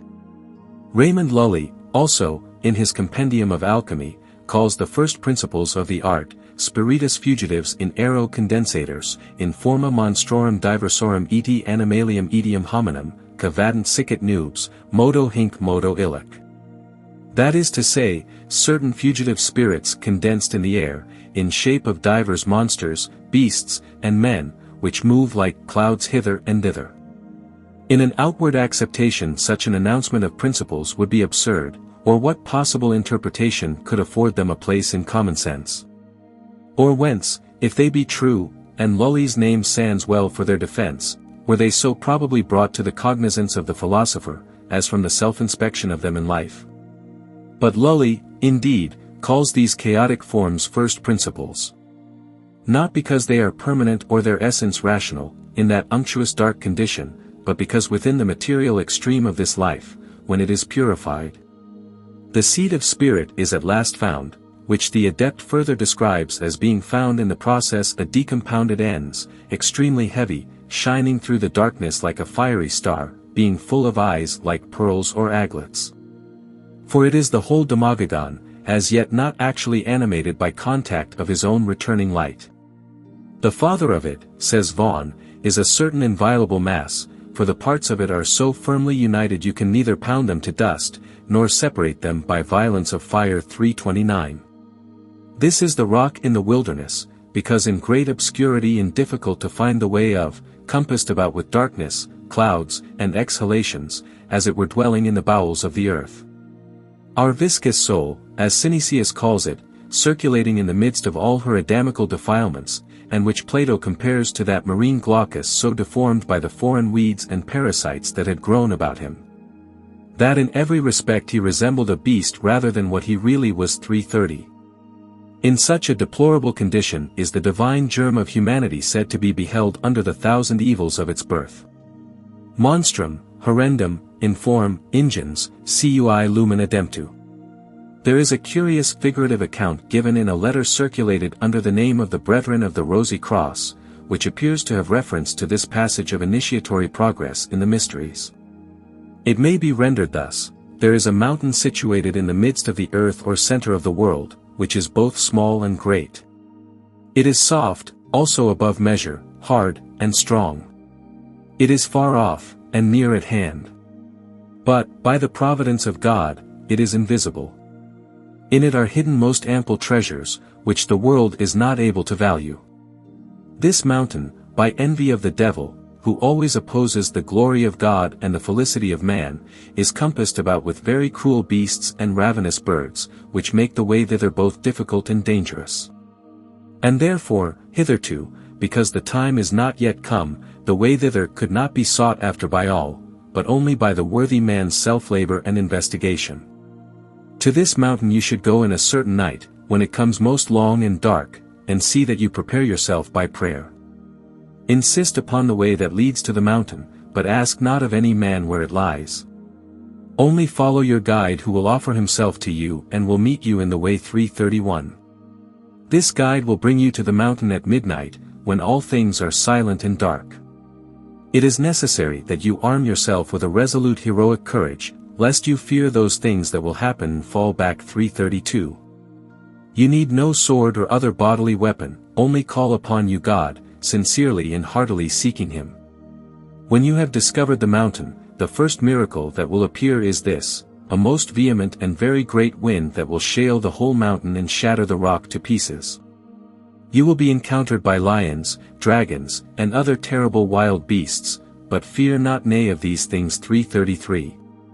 Be resolute, and take heed that you return not, for your guide who brought you thither will not suffer any evil to befall you. As for the treasure, it is not yet discovered, but it is very near. After this wind will come an earthquake which will overthrow those things which the wind had left. Be sure you fall not of. The earthquake being past, there shall follow a fire that will consume the earthly rubbish and discover the treasure, but as yet you cannot see it 334. After all these things, and near daybreak, there shall be a great calm, and you shall see the day star arise, and the darkness will disappear, you will conceive a great treasure.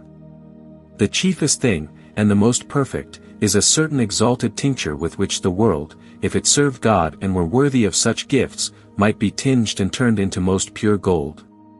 And thus much of the concordance of these famous Christian philosophers who, if they had not promised gold, and proclaimed prodigies after an entertaining Arabian Nights fashion, would never, probably, have been thought of by the world. Or inquired after, as they were, over Europe during the last century, but without success. For they who have this knowledge know where and how likewise to bestow it, discerning betwixt the lovers of mammon and of truth. Fearing the dangerous curiosity of the vulgar herd also, we observe, the Greeks pass by in silence the physical revealments of these Tartarian realms, or, poetizing the great experience, evaporate in fancy, as it were. The teeming life therein opened with its overflowing spirit and light of increase.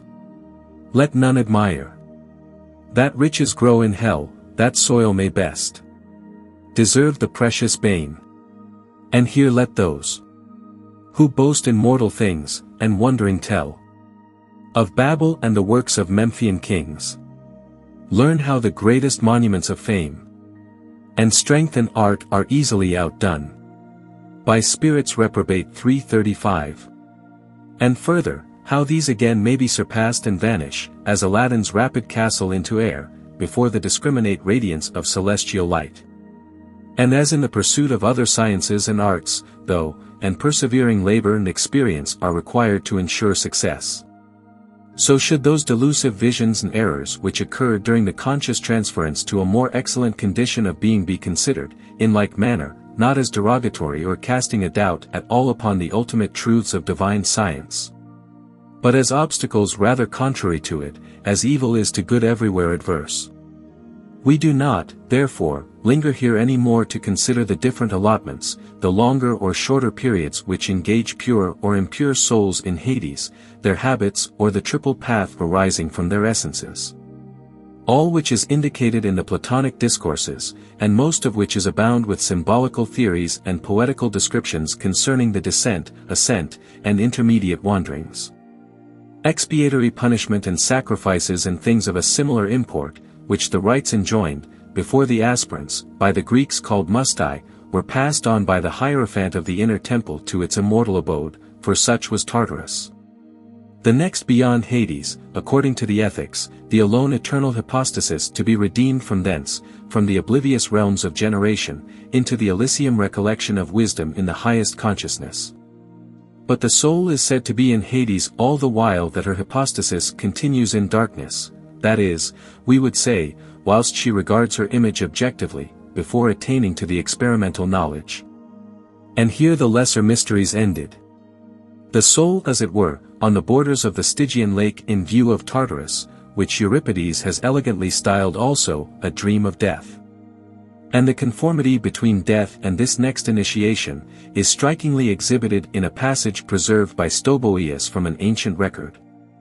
It has been well rendered by Dr. Warburton, and runs thus: the mind is affected and agitated in death, just as it is in initiation into the grand mysteries. And word answers to word, as well as thing to thing, for is to dies, and is to be initiated. The first stage is nothing but errors and uncertainties, laborings, wandering, and darkness. And no, arrived on the verge of death and initiation, everything wears a dreadful aspect, it is all horror, trembling, sweating, and affrightment. But this scene once over, a miraculous and divine light displays itself, and shining plains, and flowery meadows, open on all hands before them.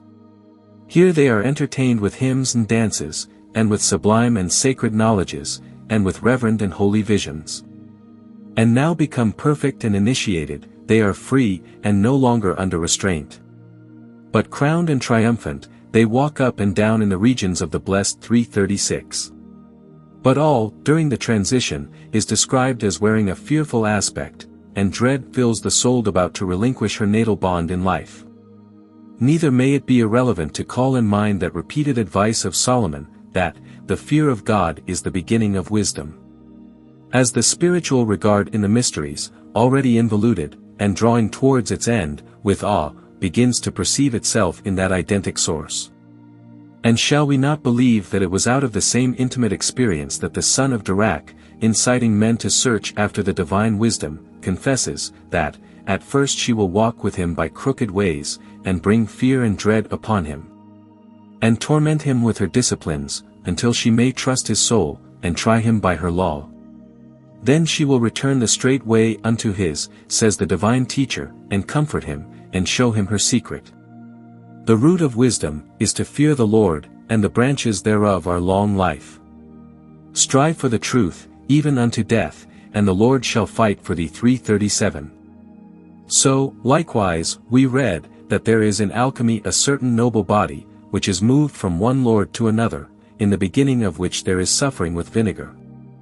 But, in the end, joy with exaltation. O happy gate of blackness! Cries the adept, which art the passage to so glorious a change. Study, therefore, whoever appliest thyself to this art, only to know this secret. For to know this, indeed, is to know all, but to be ignorant of this, is to be ignorant of all. Take away, therefore, the vapor from the water, and the blackness from the oily tincture, and death from the feces. And by dissolution thou shalt possess a triumphant reward, even that in and by which the possessors live. 338. In the beginning of Phaedo, Plato, by Socrates, asserts, that it is the business of philosophers to study how to be dead. Plotinus, at the same time reprobating suicide, has the same doctrine, but Porphyry, in his auxiliaries to the perception of intelligible natures, explains the meaning of these others. For there is, says he, a twofold death, the one indeed universally known, in which the body is liberated from the soul, but the other peculiar to philosophers, in which the soul is liberated from the body, nor does the one entirely follow the other. That which nature binds, nature also dissolves, that which the soul binds, the soul likewise can dissolve. Nature, indeed, binds the body to the soul, but the soul binds herself to the body. Nature therefore liberates the body from the soul, but the soul may also liberate herself from the body. 339. That is to say, if she know how, and have the right disposition awarded, she may dissolve her own disposition awarded, she may dissolve her own conceptive vehicle, even the parental bond, and return consciously, the elementary principles remaining. Nor yet suffered to depart, under the dominion of another law to life. That was the way to precious death, spoken of by the Hebrews and academics. This the happy gate of blackness celebrates by the old adepts, the head of Hermes crow, which is in the beginning of the work, that which was fixed, viz. The sensual compact, is dissolved, and that which is dissolved is renovated, and hence the corruption and evil of mortality is made manifest in the ultimate circulation of the matter to be renewed, and on either side it is a signal of art. And all without destruction to the mortal body. If perhaps someone values this, the willing life was made to pass out of its present oblivious fall, through regeneration, into the reminiscent consciousness of her causal source. As the truth-telling oracle again declares that, if thou extend the fiery mind to the work of piety, thou shalt preserve the flexible body likewise. Even through death, re-entering into and fortifying it with the elixir of an immortal life. Orandum est ut sit mens sana in corpore sano. Seek thou the way of the soul. Whence and by what order, having served the body, he same from which thou dost flow, thou must return. And rise up again, joining action to sacred speech 340. Suppose any one beginning at the top of an artificial edifice, should undertake to decompose it stone by stone, setting all aside, with the dirt and rubbish, as he proceeds, he would at last come to the earth which is at the foundation, and have space to build up anew. And thus it would appear to be in the Hermetic process. If any one should take the natural life as it presents itself, opening and analyzing the parts thereof, spiritually and wisely, one from another, graciously, as the mandate runs, terra abigni, subtile aspisso, suaviter cum molto ingenio, he would arrive finally at the basement, wherein is hidden the true alkaline original of life in this threefold essence separately contained. And this, the adept tells us, is the syllogism it best behooves us to look after, for he that has once passed the equator, and entered the fire world, sees what is both invisible and incredible to common men. He shall discover the miraculous conspiracy that is between the prester and the sun, the external and internal fire of life, the thing desiring and the thing desired. He shall know the secret love of heaven and earth, and why all influx of fire descends against the nature of fire, and comes from above downwards, until having found a body, it reascends therewith in perpetual interchange. He shall know, continues the adept, and see how the fire spirit has its root in the spiritual fire earth, and receives from its root in the spiritual fire earth, and receives from it a secret influx upon which it feeds. A body immarcessible, than which there is nothing more ancient, vigorous, and young. The salt of Saturn, that most abstruse principle of the stone, the most ancient demogorgon, Etherodempto, deprived of light, whose perpetual motion emanates the first material universe, and is the mineral soul, this is the earth. Distinguished by Anaxagoras, which abiding durably in the center, hands loftily, but its being is Tartarus. And the light-hating world, and the winding current, by which many things are swallowed up. Stoop not down, for a precipice lies below in the earth, drawing through the ladder which hath 7 steps, beneath which is the throne of necessity. Enlarge not thou thy destiny. The soul will, after a manner, clasp God to herself 341. As Porphyry, in our motto head, declares that, it is necessary that the soul when purified should associate with its generator.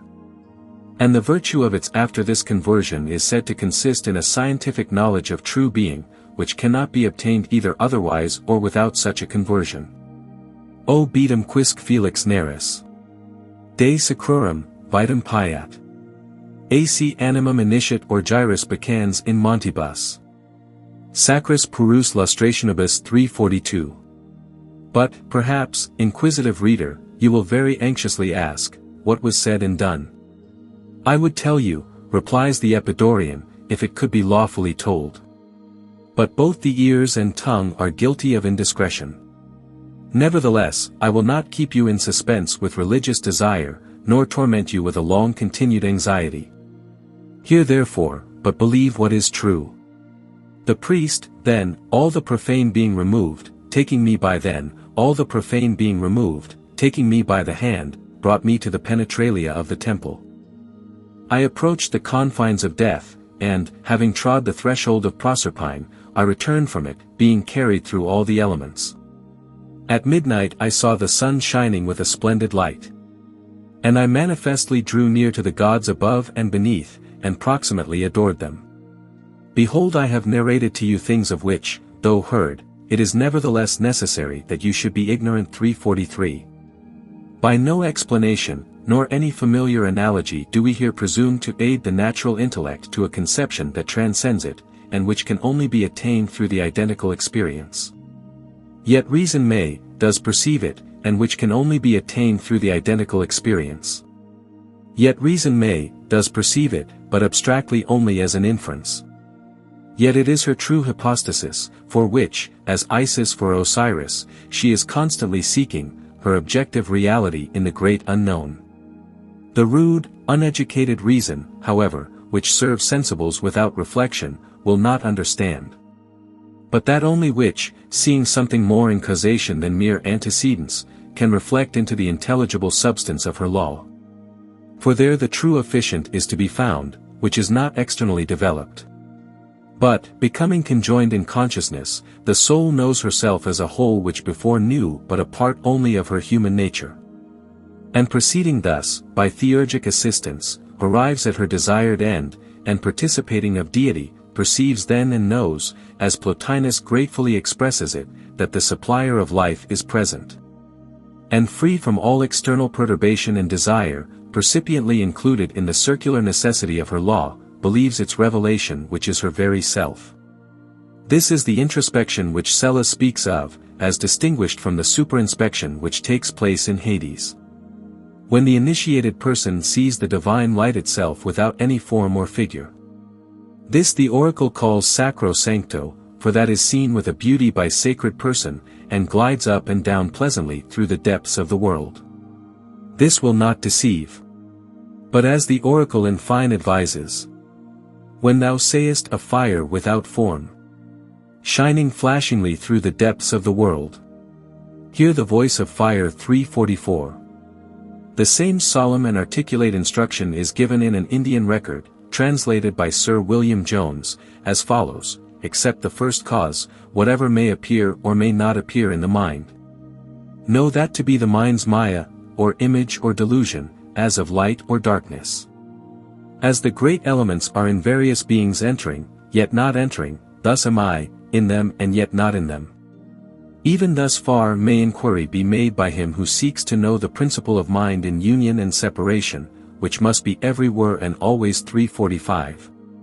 And in the book of Deuteronomy, 4th chapter, the unfigured form of the divine essence, is noted in several places. And in the book of Zohar, it is explained, that before the descent into creation divinity has no form, and therefore it was forbidden to represent him under any image whatever, even so much as a letter or point. And in this sense we are to understand the mandate, take good heed unto yourselves, for ye saw no manner of similitude on the say that the Lord spake unto you in Horeb out of the midst of the fire. 346. But then the revelations we have here gathered, and which are but a small part indeed of what has been described of the visions, and awful accompaniments which took place in the celebration of the greater mysteries, have been explained away as trifling exhibitions. Orreries, as some say, contrived after the fashion of Walker's or Lloyd's eye Duranian. By those unfigured lights, it has been argued, were meant asteroids, whilst the figured are supposed agreeably to represent constellations of stars, grouped together in a more defined form. The whole, in fact, has been regarded as a moving panorama and illusory display of lights. But what extreme of trifling or fantastic folly has not modern imagination ascribed to the ancient mind? And how commonly mistaken and useless do not its best relics remain, for want of a corresponding intelligence in latter times. Allegories of recondite experience, truthful fables, symbols replete with instruction and refined emblems of art, have been either trivially interpreted, or condemned as futile without appeal. Even those life-bound mysteries, those disciplines, purifications, sacred and primordial rites have gone for nothing, or as good for nothing, whilst astronomy has been the imputed spirit of the whole. On risk of some ridicule, therefore, and dilettante scorn, we continue by our clue, leaving the darker scenes of life's drama, to look beyond, even upon that beautiful sunlit horizon of the Madurentian, rising to intellectual radiance, as of the real life. Thus Proclus says, that to the wise indeed all things possess a silent and arcane tendency, and intellect is excited to the beautiful with astonishment and motion. For the illumination from it and its efficacy, acutely pervade through every soul, and as being the most similar of all things to the good, it converts every soul that surveys it. The soul also, beholding that which is arcane, shining forth as it were to view, rejoices in and admires that which sees, and is astonished about it. And as in the most holy mysteries, prior to the mystic spectacles, those who are initiated are said to be seized with astonishment and dread, so in intelligibles, prior to the participation of the good, beauty shining forth astonishes those that behold it, converts the soul to itself, and being established in the vestibules of the good, shows what that is which is in the addita, and what the transcendency is of occult being. Through these things, therefore, concludes the philosopher, let it be apparent whence beauty originates, and how it first shines forth, and also that animal, life, itself is the most beautiful of all intelligibles. 347. But Apuleius no less directly indicates the nature of his own mysterious revelation where, speaking of the intellectual contact which the wise have proved, when they were separated from body, through the energies of mind, he says, calling his divine master also to witness, that this knowledge sometimes shines forth with a most rapid coruscation like a bright and clear light in the most profound darkness. 348. And Plato himself, speaking in like manner of the intellectual intuition, in his 7th epistle, writes from long converse with this thing itself, accompanied by a life in conformity to it, on a sudden a light, as it were a leaping fire, will be enkindled in the soul, and will there itself nourish itself. 349. And heaven, he adds in another place, is the kindled intelligence of the first intelligible, and sight looking to things above is heaven. 350. And the sense of sight is celebrated by all these, therefore, as not only beautiful and useful for the purposes of this life, but as a leader in the acquisition of wisdom. For it is not that very light which in us looks out beaming on our eyes that, directed within, and being purified also, and scientifically inquiring, discovers at last that other light which is the substance of its own. Until light meeting light apprehends itself alone. While through the middle of life's boisterous waves, thy soul robust the deep's deaf tumult braves. Oft beaming from the gods thy piercing sight beholds in paths oblique a sacred light, whence rapt from sense with energy divine, before her eye immortal splendors shine, whose plenteous rays in darkness most profound thy steps directed and illuminated round. Nor was the vision like the dreams of sleep, but seen whilst vigilant you brave the deep, while from your eyes you shake the gloom of night. The glorious prospect bursts upon your sight. 351. Open the compound creature, look up the elements. Divide the elements, and you shall find the quintessential nature. Open this, continues the adept, and you shall conceive the subtle alteriety of the angelical spirit in which is the divine act, an immediate beam or wisdom from God. In this work, therefore, there concurreth in the separation of the first, a sensible aspect, in the other we behold with intellectual eyes, so that you may observe how all is in everything, and everything in all.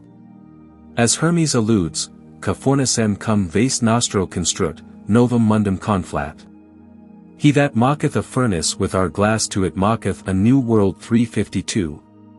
A new hypostasis, and a new stone, even that stone of the Apocalypse, the true crystalline rock without spot or darkness, that renowned terra mega in ether clarificata, which carries in its belly wind and fire. Having got this fundamental of a little new world, says Vaughan, unite the heaven in triple proportion to the earth, and then apply a generative heat to both, and they will attract from above the starphore of nature. So hast thou the glory of the whole world, therefore let all obscurity flee before thee. 353. This is the true astrum solis gotten and conceived, the internal spiritual sun which is the perpetual motion of the wise, and that Saturnian salt which, developed to intellect and made erect, subdues all nature to his will. For it is the whole Demogorgon, now actually animated, which before was made visible without its subject light, but at length becoming ignited, reflects from out the dark abyss of being, as a luciferous wheel, with its radiant sections, all comprehending in their law, as the oracle again proclaims. Fire, the derivation and dispenser of fire, whose hair pointed is seen in his native light. Hence comes Saturn. The sun assessor beholding the pure pole. And this we take to be that midnight sun of Apuleius, the ignited stone of Anaxagoras, for which that philosopher has suffered such abundant disrepute, under error that his allusion was to the luminary of this world. This is the triumphal chariot of antimony, the armed magnet of Helvetius turned swiftly about the current axle of life, which is the wheel of fire signalized in Ezekiel, seen by the Hebrew prophets, Moses, David, and Zechariah. In which all things are transfigured. And this is the stone with the new name written in the Revelation, and that salt which the Saviour orders that we should have it in ourselves. And is the same with the prester of Zoroaster, which in the Chaldean sense means the fire spirit of life, and is that identity in all which sustains all by the efflux of his power, the supernatural center of every living thing.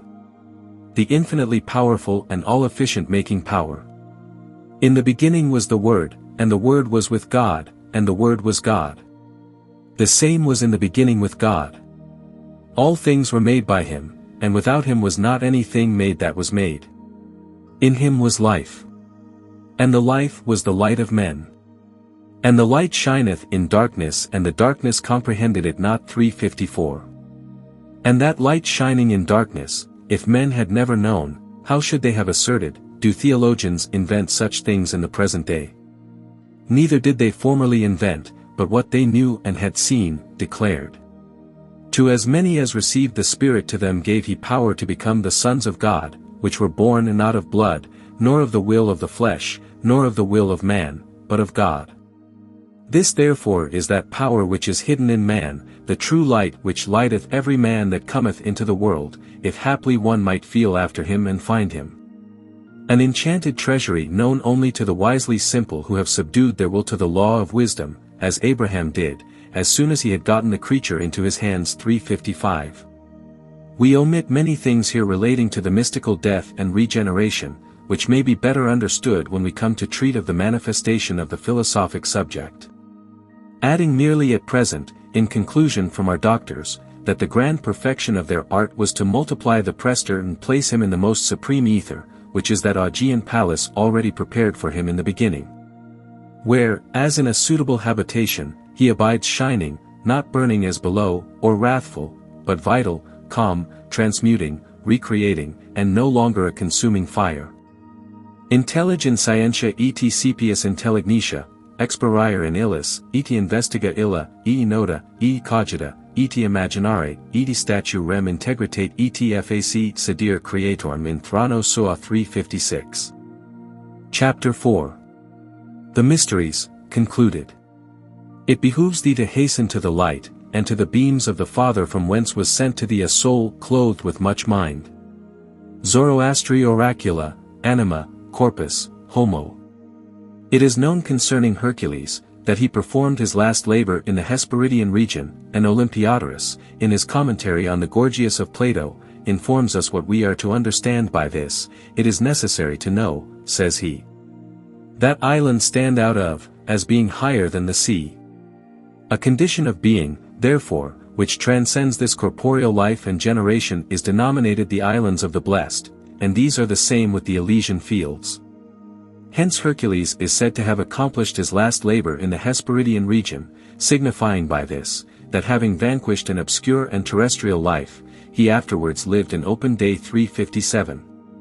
For he dragged up Cerberus from hell, that is to say, he liberated the whole individual entity through a threefold evolution from the bond of its earthly geniture, and established it finally in the most exalted life.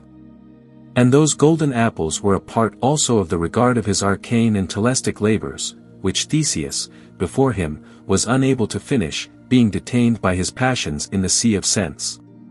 So Proclus understands the allegory, where he says that, being purified by sacred institutions and enjoying undefiled fruits, Hercules at length obtained an establishment among the god. Felix, capatuit rerum cognoscere causas. Ac metus omnes et inexorable fatum. Subjectit pedibus, strepitimque accurantis avari. Nature indeed, as a beneficent mother, offers the rich treasury of life to all, and the universal Father, it is said, keeps the gate of the fatal cavern open for the convenience of mankind. The descent, therefore, is allowed on all hands to be easy, but the ascent otherwise, the gate indeed being so narrow, close, and difficult to discern, that there be few, and they immortals only, that are able to pass through. The allusion to these gates is frequent in antiquity, and that of Homer in the 13th book of the Odyssey, describing the cave in Ithaca, has been the subjects of many comments. A lofty gate unfolds on either side. That to the north is pervious to mankind. The sacred south to immortals is consigned. That the poet does not narrate these particulars from historical information or misinformation either is very evident. For neither, if there had been any geographical ground for such a description, could he have hoped to gain belief for the persistent allegory, thus artificially opening up a path to God and men in the region of Ithaca. But the wise Porphyry, after combating many erroneous opinions, explains that whereas the northern gate pertains to souls descending into the realms of generation, and the southern to souls ascending to divinity. We ought to observe, on this account, that Homer does not say indeed that this last is a passage of the gods but of immortals, signifying by this, souls which are per se, that is to say, essentially immortal. 358. For nothing but the subtlety of an immortal essence, and that by regeneration, can pass into immortality. And here we may better conceive, perhaps, the value of that golden branch, which, attracted from the first to its native soil, indifferent to every other lure, through death and darkness enters. And taking root at last, gathers strength to germinate and blossom, as a radiant flower, overspreading and illuminating the surrounding wilderness of life. The sudden transition from the horrid realms of Tartarus, forms an admirable contrast in that part of the Aeneid where the hero, having passed the Stygian border, goes forth to meet his father in the Elysian fields. Devenir locos lados, itia mina verita. Fortunatorum nemo rum, sedsk beatas. Larger hic campos ether et lumen vestit. Purpurio, solemn sum, sua sidera norant. 359. This divine ethereal purpled verdure, this meadow of divine ideas, or pratum, as the oracle denotes it, is a place well known to philosophers. The alchemists in general call it their garden, and Flammel, in his summary, includes the mountain of the seven metals, saying, the philosophers have indeed a garden where the sun as well morning as evening remains with a most sweet dew. Whose earth brings forth trees and fruits which are transplanted thither, which also receive nourishment from the pleasant meadows. And if thou wouldst come hither and find good, betake thyself to the mountain of the seven, where there is no plain, and look down from the highest downward to the sixth, which you will see afar off. In the topmost height, you will find a royal herb triumphing, which some call mineral, some vegetable, some saturnine. 360. For it is either and all, which Vaughan describes as the rendezvous of all spirits, where ideas as they descend from above, are conceived and incorporated. But it is a delicate and pleasant region, he says, as it were in the suburbs of heaven. Those seven mystic mountains, whereupon grow the roses and lilies, are the outgoings of paradise mentioned in Esdras, and the planetary sphere of Sendivogus. And that most famous tincture of the sapphiric mine, which is in truth the cleansed Augean, the already prepared medial receptacle of the newborn light. No sooner does this arise than all the vegetable colors, before obliterated in darkness, return to neutralize their poison and restore the suspended circulation to a conscious equilibriate accord. This is Elysium, the enclosed garden of Solomon, where God condescends to walk and drink of the sealed fountain. The true terrestrial paradise, which some have called nox corporis, the night of body or corporeal sleep, a term made more intelligible by the apposite saying of Heraclitus, concerning souls in that condition. That we live their death and die their life. In these meadows therefore the souls of the dead are said to inhabit, souls dead indeed to this life, yet more alive in that. For converted to externals, we desert our best life unconsciously, as Empedocles says. Heaven's exiles straying from the orb of light. But philosophers are said continually to have visited this place, as we read for instance concerning the habitation of R.C. Vidi aliquando Olympicos domos, non procula fluviolo et civitate nota quas sanctus spiritus fontem apparit perennis aquae et huc stilentum, in quo Diana se lavit, cui Venus ut pedis aqua et Saturnus ut anteambulo, conjunguntur. Intelligenti nimium in experto minimum hoc erit dictum. To clear the prospect a little, therefore, Vaughan adds this description to the Indian Brahman's abode. I have seen, says Apollonius, the Brahmins of India dwelling on the earth and not on the earth, they were guarded without walls invisibly, and possessing nothing, they enjoyed all things. 361. In such a place the oracle told Aemilius the soul of great Plotinus was. Ubi amicitia est, ubi cupido visu malis. Puri plenus laetitii, e sempiternus rivis. Ambrosius irrigatus adeo. Unde sunt amorum. Retinacula, dulci spiritus et tranquillus. Ether aureae generis magi Jovis. By such clear and rapid rivers of supernal light the adoring Sibyl drew her inspiration, and by such, according to the Orphic poet, the god Apollo even loved to contemplate. Omnia quae Phoebo quandam meditanti beatus audiat Euorotus, and There are three modes of human vision recorded by St. Augustine, the first external, and belongs to the outward eye, the second that of imagination, by which representations are visible to the internal sense. The third is anagogic, and an intellectual sight, drawn above, by which intelligible species are beheld, as a pure infusion of light to the understanding. The first mode is familiar, the second has already been discussed. But this third vision of the light is in Elysium, where the eye of mind, no longer as heretofore looking from without inwardly, beholds its object through the atmosphere of the natural life. But contrariwise, having passed through this, purifying to the center, is converted and raised, and, as a unit, now regards the circumference transitively, including it as an understanding or reflector, as it were, to the focus of her light. Porphyry beautifully resembles this mode of being to a fountain, not flowing outwardly, but circularly scattering its streams into itself. And thus there is an assimilation established, as near as may be in consciousness, of the self-knowing in the self-known. Yet with this motion of the soul, time is consubsistent, as changing her conceptions, she passes from one to another according to the self-motion of her essence. And through her eyes being directed to the survey of the different forms which she contains, and which have the relation of parts to her whole essence. But eternity is consubsistent only with the permanence of intellect ion itself. 362.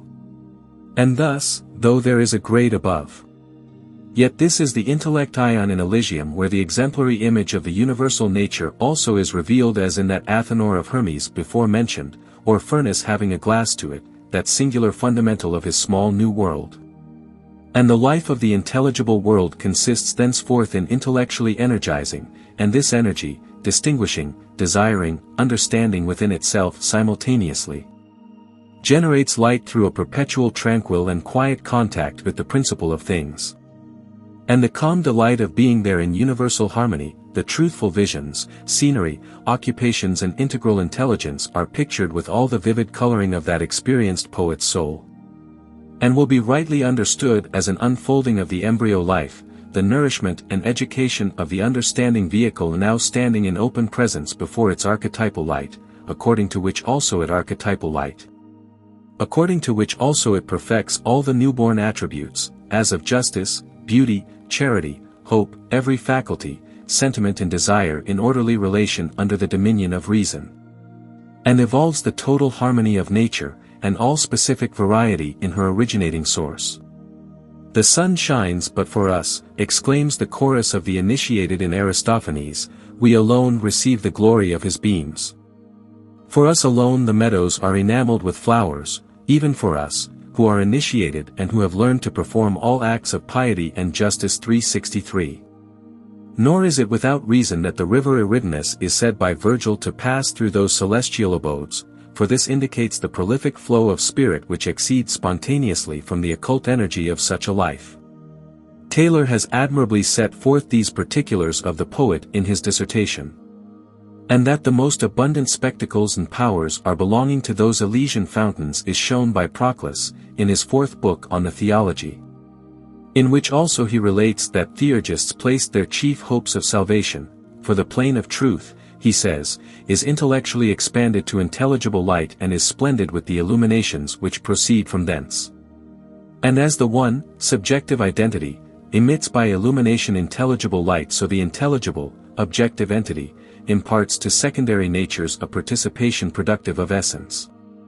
But the meadow is the prolific power of life, according to Plato, and of all various reasons, and is the comprehension of the first efficient causes of life and the generation of forms, for the meadows also which are here, continues the great exponent, are productive of all various forms and reasons and bear water which is the symbol of vivification 364.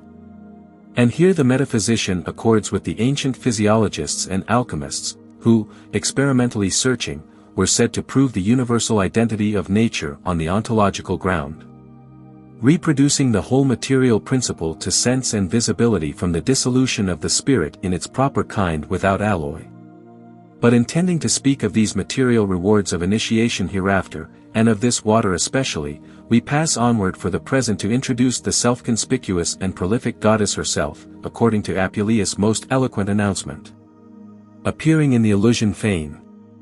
Moved by thy prayers, O Lucius. Behold, I am come.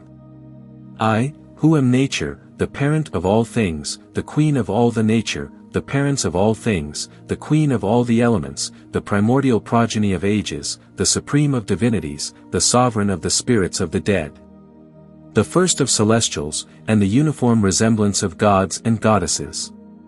I, who rule by my nod the luminous summit of the heavens, the salubrious breezes of the sea, and the deplorable silences of the realms beneath, and whose one divinity the whole orb of the earth venerates under a manifold form, by different rites and a various of appellations.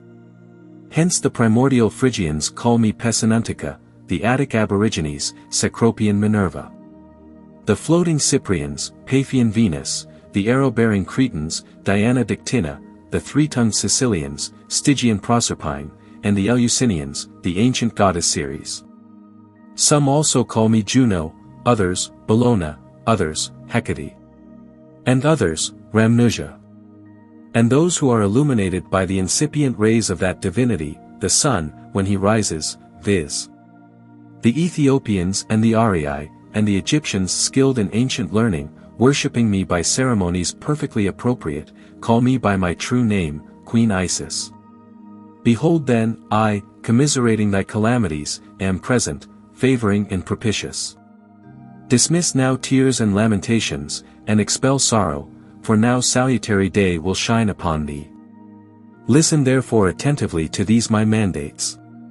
The religion which is eternal has consecrated to me the day which will be born of this night, on which day my priests offer to me the first fruits of navigation, dedicating to me a new ship, when now the winter tempests are mitigated and the stormy waves of the deep are appeased, and the sea itself has now become navigable. That sacred ceremony you ought to expect with a mind neither solicitous nor profane. For the priest, being admonished by me, shall bear a rosy crown in his right hand adhering to the rattle, in the precinct of the pomp. Without delay therefore cheerfully follow, confiding in my benevolence. When you approach the priest, gently pluck the roses as if you intended to kiss his hand, and immediately divest yourself of the hide of that worst of beasts, and which for some time since has been to me detestable 365. Nor should you fear anything pertaining to my concerns as difficult, only remember and always retain it deposited in the penetralia of your mind, that the remaining course of your life must be dedicated to me, even to the boundary of your latest breath. Nor is it unjust that you should owe your whole life to that goddess by whose assistance you will return to the human form. But you will live happy, and you will live glorious under my protection, and when, having passed through the allotted space of your life, you descend, once more, to the realms beneath, there also in the subterranean hemisphere, you dwelling in the Elysian fields, shall frequently adore me whom you now see, and shall there behold me shining amidst the darkness of Acheron, reigning in the Stygian penetralia, and being propitious to you. Moreover, if you shall be found to deserve the protection of my divinity, by sedulous obedience, religious services, and inviolable chastity, you shall know that it is possible for me to extend your life beyond the limits appointed to it by fate. The venerable oracle being thus finished, adds the philosopher, the invincible goddess receded into herself. And without delay, I, being liberated from sleep, immediately arose, seized with fear and joy, and in an excessive perspiration, and in the highest degree admiring so manifest a presence of the powerful goddess. Having sprinkled myself with marine dew, and intent upon her great commands, I revolved in my mind the order of her mandates. Shortly after too the sun arose, and put to flight the darkness of black night. 366. The dragon shuns the sun's beams which look through the crevices, and the dead sun lives, and the new vessel, purified and holy, is brought into the Eleusinian temple, to be consecrated in light. Not, as some have imagined, a crystal night lamp or magic lantern, cleansed for the consumption of the best olive oil, to dazzle the ignorant or instruct beholders with artificial emblems of natural science. But a far more pellucid gas lamp, an infallible gasometer, able to hold and sustain and measure simultaneously, even within itself to kindle a perpetual flame, shining in equilibriate constancy about the sufficient fuel of all life. As Apuleius further apostrophizing the same divinity, continues, Thou rollest the heavens round the steady poles, dost illuminate the sun, govern the world, and tread on the dark realms of Tartarus. The stars move responsive to thy command, the gods rejoice in thy divinity, the hours and seasons return by thy appointment, and the elements reverence thy decree. 367. All which is readily admissible of the universal nature. And, if we may believe the experienced, we are not cut off from this fountain, but attracted out from it, which supplies all things with life perpetually, so that we are what we are by its influence. But in turn receiving the impressure of foreign forms, passions, accidents, and evil generations, the passive purity is defiled and obscured, and unconscious of that inner light which lives in reality. Of which the present life is a mere vestige and a comparative diminution of existence, an imitation, as it were, of that which is absolute and real. Whose spontaneous revelation in a purified soul imparts virtue with understanding, and universal knowledge, health of body, and long length of days, riches as from the causal fountain of all things, and felicity in communion with all. It also emits light accompanied with harmony of intellect ion, and finally exhibits a form of such rarefied effulgence that the eye of mind, all the while faithfully regarding, is drawn to contact suddenly, unable longer to sustain itself alone. This is the method and arcane principle of self-knowledge, and the narrow way of regeneration into life. And so great is the tenuity and attractive subtlety of the divine nature, says Iamblichus, that the initiated, when surveying it, are affected in the same manner as fishes, when they are drawn upwards from the dark and turbid waters into the diaphanous clear air, becoming languid as soon as they perceive it, and deprived of the use of their connascent spirit. 368. For to this spirit the vision in Hades is allied which is borne be through without much disturbance of the common life. But, when the central magnet moves to the ascent, this expiration is described as taking place. A liberation is effected through agony, as it were of death, the circulation oscillates, and the soul, coalescing with its vehicle, transcends free from corporeal hindrance into the Elysian light. That was the rosy crown of which the Hierophant was to assist Apuleius Lucius to partake, when he was enabled to put off the hide of that worst of beasts, and re-enter into the divine form of humanity. Wherefore, O ye asses! Cries Agrippa, in condemnation, which are now with your children under the commandment of Christ by his apostles, the messengers and readers of true wisdom in his gospel, be you loosed from the darkness of the flesh and blood. Ye that desire to attain to true wisdom. Not of the tree of the knowledge of good and evil, but of the tree of life, setting apart all traditions of men and discourse of the flesh and blood whatsoever it be. Entering not either into the schools of other philosophers, but into yourself, ye shall know all things, for the knowledge of all things is compact in you, even as God hath created trees full of fruits. So hath he created the soul as a reasonable tree full of forms and knowledges, but through the sin of the first parent all things were opened. And oblivion, the mother of ignorance, stepped in. Set you then now aside who may, continues the magician, the veil of your understanding, who are wrapped in the darkness of ignorance, cast out the drink of lethe, you who have made yourselves drunken with forgetfulness, and wait for the true light. You who have suffered yourself to be overtaken with unreasonable sleep. And forthwith, when your face is discovered, ye shall pass from the light to light. 369, and from glory to glory, as the Apostle says, from the light of the senses to the illumination of reason. And from reason through its topmost faith into the substantive glorification of all. 'Twas in a golden cup the Helios passed. Helios, Hyperion's son. O'er floods and oceans wafted far away. To Erebus he went, and the sad realms of night. His aged parent there he found, and the kind consort of his better days, and all his blooming offspring. Then to the sacred grove he sped, the sacred grove of laurel.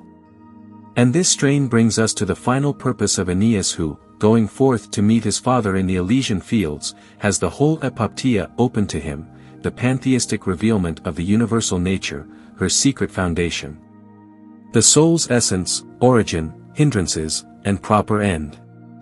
Principio caelum ac terra, compos glicendis lucentem globum luni, titaniac astra spiritus intersalit, totam confusa per artis mens agitat molem et magno esse corpori missit. 370. This initiation to the paternal abode which, according to the Alexandrian Platonists, opens the whole of the divine paths and media by which the soul becomes finally fitted for establishment under the celestial circulation of her law, exhibits in progress likewise the self-splendid appearances of the true gods, which are both entire and firm, and expand likewise the self-splendid appearances of the true gods, which are both entire and firm, and expand to the mystic inspection of all intelligibles. As Socrates explains in Phaedrus, fortellity precedes musis, and musis, epoptea. Hence, says he, we are initiated, teleometha, in ascending by the perfective gods. But we view with closed eye, i.e., with the pure soul itself, muyamitha, entire and stable appearances, through the connective gods, with whom there is the intellectual wholeness and the firm establishment of souls. And we become fixed in, and spectators of, epoptumen, the intelligible watchtower, through the gods who are collectors of wholes. We speak, indeed, of all these things as with reference to the intelligible, but we obtain a different thing according to a different order.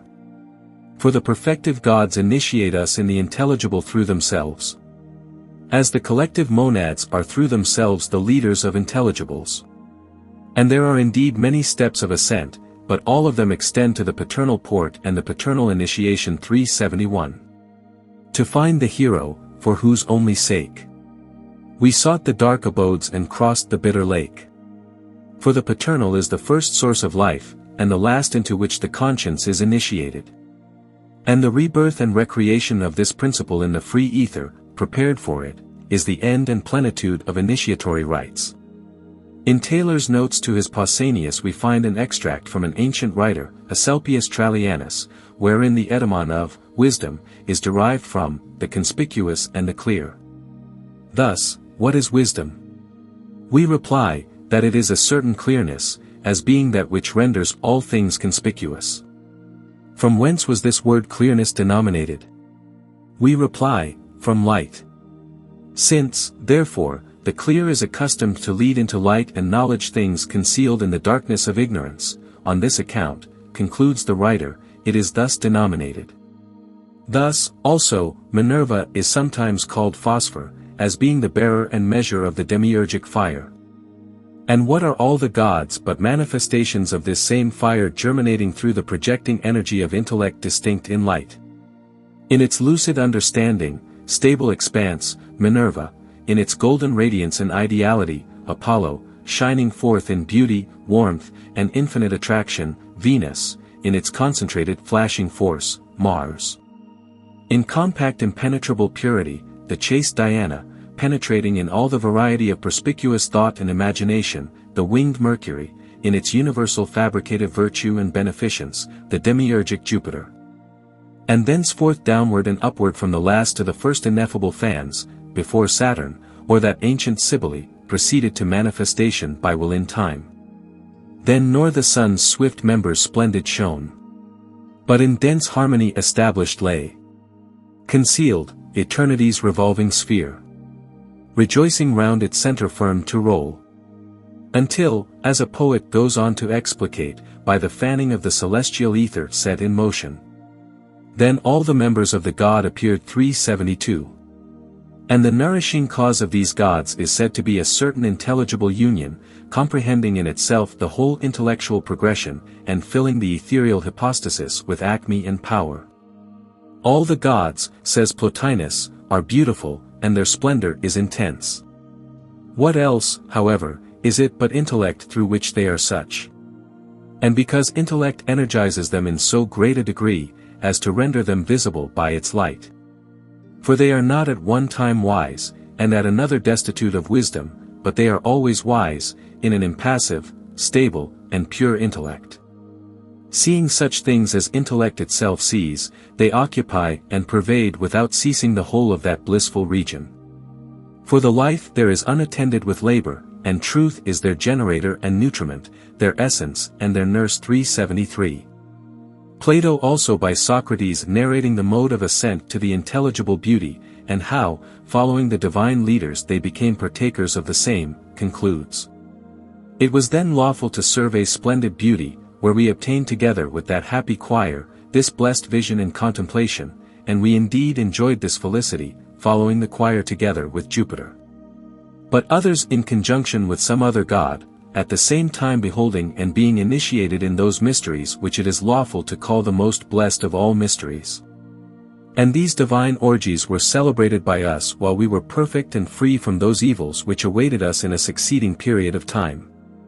We likewise were initiated in and became spectators of entire, simple, quietly stable, and blessed visions, resident in a pure light.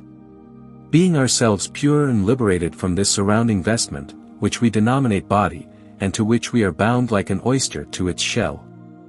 And beauty, continues the divine narrator, shone upon us during our progression with the gods, but on our arrival hither, we possessed the power of perceiving it, through the clearest of our senses. 374. Not, let us believe with Dr. Warburton, a mere illuminated image, which the priest had purified, for indeed his while account of the institution is absurd. But when we consider to what Plato really alludes, by those simple and blessed visions resident in a pure light, we can no longer wonder why the initiated were conjoined with the total deity and intellectual perfection of their leaders, and were replenished with the divine essentiality. And the being entire is derived to souls from equilibriate circulation in their ether, which contains, and is connective of all the divine genera. Everything, however, which in the whole contains parts, comprehends also that which is divided, and collects that which is various into union and simplicity. But the quiet, stable, and simple visions, are unfolded to souls supernally. As Proclus explains from the supercelestial place. And so those gods and those powers that follow the gods reveal themselves each in his particular form or essence of light, but by no means extend themselves as figured phantasms. Such as the mind before beheld in Hades from its own self-shadowing creative fancy. For wherefore should they be supposed to exhibit these? Is it not evident that their characteristic would be far better expressed by their simple idea living in the understanding, than by any other figured light or representation? By no means therefore, says Iamblichus, does divinity either transform himself into phantasms nor extend these from himself to other things, but emits illuminations, true representations of himself in the true manner of souls. And truth, he adds, is coexistent with the God, in the same manner as light with the sun. For as all other things, such as are principal, primarily begin from themselves, and impart to themselves that which they give to others. As for instance, in essence, in life, and in motion, thus also the natures which supply all beings with truth primarily proclaim the truth themselves, and precedenteously unfold the essence of themselves to the spectators. Hence likewise they exhibit to theurgists a fire which is itself, to itself, visible. 375. Let no one therefore wonder, says Proclus, the gods being essentially in one simplicity according to transparency, if various phantasms are hurled forth before the presence of them. Nor if they, being uniform, should in their appearance be multiform, as we have learned in the most perfect mysteries. For nature and the demiurgic intellect extend corporeal formed images of things corporeal, sensible images of things intelligible, and those without interval, since all things are an emanation from these. 376. And thus the soul, when looking at things posterior to herself, beholds the shadows only and images of true being, but, when she converts herself to herself, she evolves her own essence, and the vivific reasons which she contains. And at first, indeed, she only as it were perceives herself, but, when she penetrates more profoundly for the examination of herself, she finds in herself both understanding and the reason of created beings. When, however, she proceeds into her interior recesses and into the addendum of life, as the great theologist declares, she perceives, with the eye closed, as it were, the genus of the gods. Which are the unities of all being, for all things are in us psychically, that is to say, in the efficient reason of our life, and through this, when it is developed, we are capable of knowing of all things. By exciting the images and powers of the whole which we contain. And this has been said to be the best employment of our energy, to be extended to a divine nature, and having our individual powers at rest, to revolve harmoniously round it, to excite all the multitude of the soul to this union. And laying aside all such things as are posterior to the one, to become seated and conjoined to that which is ineffable and beyond all things. 377. It is satisfactory to observe how these ancients, with one accord, dismiss all visions which take place during the imperfect self-activity of the human mind as arbitrary and untrustworthy. How well they had learned to discriminate, and how very absolute and clear a line they draw between enthusiasm and fanaticism, between the shadowy world of imaginative vision and the light of the true gods. Nor will any one, profoundly considering their assertions, doubt about the origin or respect due to these divinities, which, as an emanative splendor from the causal fountain, make manifest in energy its intellectual law. What though in solemn silence all move round this dark terrestrial ball? In reason's ear they all rejoice, and utter still their glorious voice, forever singing as they shine. The hand that moves us is divine. Or, as the mathematician paints it, en tibi norma poli, en divi libramina moles, computus en jovis, equas dum primordial rerum conderet, omnipotens sibi legis ipsi creator dixerit, eti operis quae fundamenta loquerit.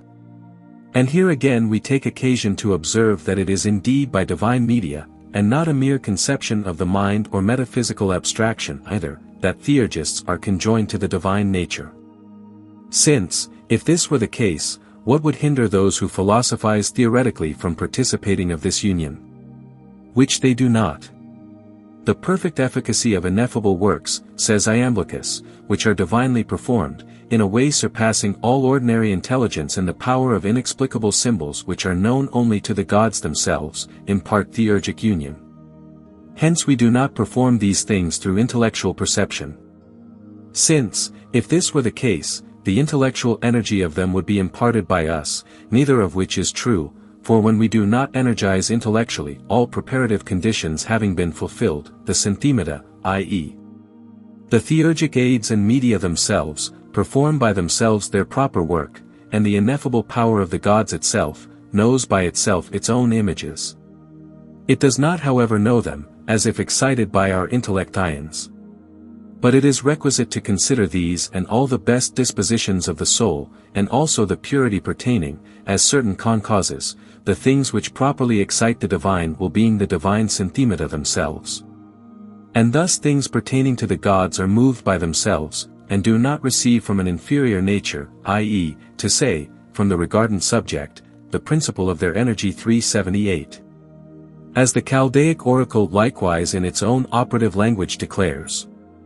And these things I revolve in the recluse temples of my mind, extending the like fire sparkling into the spacious air, to put into the mind the symbol of variety, and not to walk dispersely on the imperial channels, but stiffly. For the king did set before the world an intellectual incorruptible pattern. This print through the world, he promoting, accordingly appeared, beautified with all kinds of ideas of which there is one fountain. Intellectual notions from the paternal fountain cropping the flower of life. And to these intellectual prestors of intellectual fire all things are subservient by the persuasive will of the Father. Having put on the completely armed vigor of resounding light, with triple strength, fortifying the soul and the mind. Oh, how the world hath intellectual guides inflexible, 379. So did Theurgic rites, by the medium of the passive ether, unfold the embryo vigor of her newly conceived life, awakening intellect into reminiscence and filling it with the conscious reasons of things manifest and occult. And as it were by an obstetric hand and action, bringing forth the total nature and ornamenting it with light. For wisdom here enacts the part of a discreet mother, who having educated her son and furnished him with understanding, bids him use it, exercising him in every virtue and theoretic discipline for the final conversion and accomplishment of his soul. And if the education has been complete and the discipline perfect, says Porphyry, the whole inferior powers will range in harmonious concord about their proper rule, and will so venerate this reason, as to be indignant if they are at all self-moved, in consequence of not being quiet when their master is present, and will reprove themselves for their imbecility, so that the motions themselves will be dissolved through their proximity to the reasoning power. 380. So did Theurgic rites, by the medium of the passive ether, unfold the embryo vigor of her newly conceived life, awakening intellect into reminiscence and filling it with the conscious reasons of things manifest and occult. And as it were by an obstetric hand and action, bringing forth the total nature and ornamenting it with light. For wisdom here enacts the part of a discreet mother, who having educated her son and furnished him with understanding, bids him use it, exercising him in every virtue and theoretic discipline for the final conversion and accomplishment of his soul. And if the education has been complete and the discipline perfect, says Porphyry, the whole inferior powers will range in harmonious concord about their proper rule, and will so venerate this reason, as to be indignant if they are at all self-moved, in consequence of not being quiet when their master is present, and will reprove themselves for their imbecility, so that the motions themselves will be dissolved through their proximity to the reasoning power.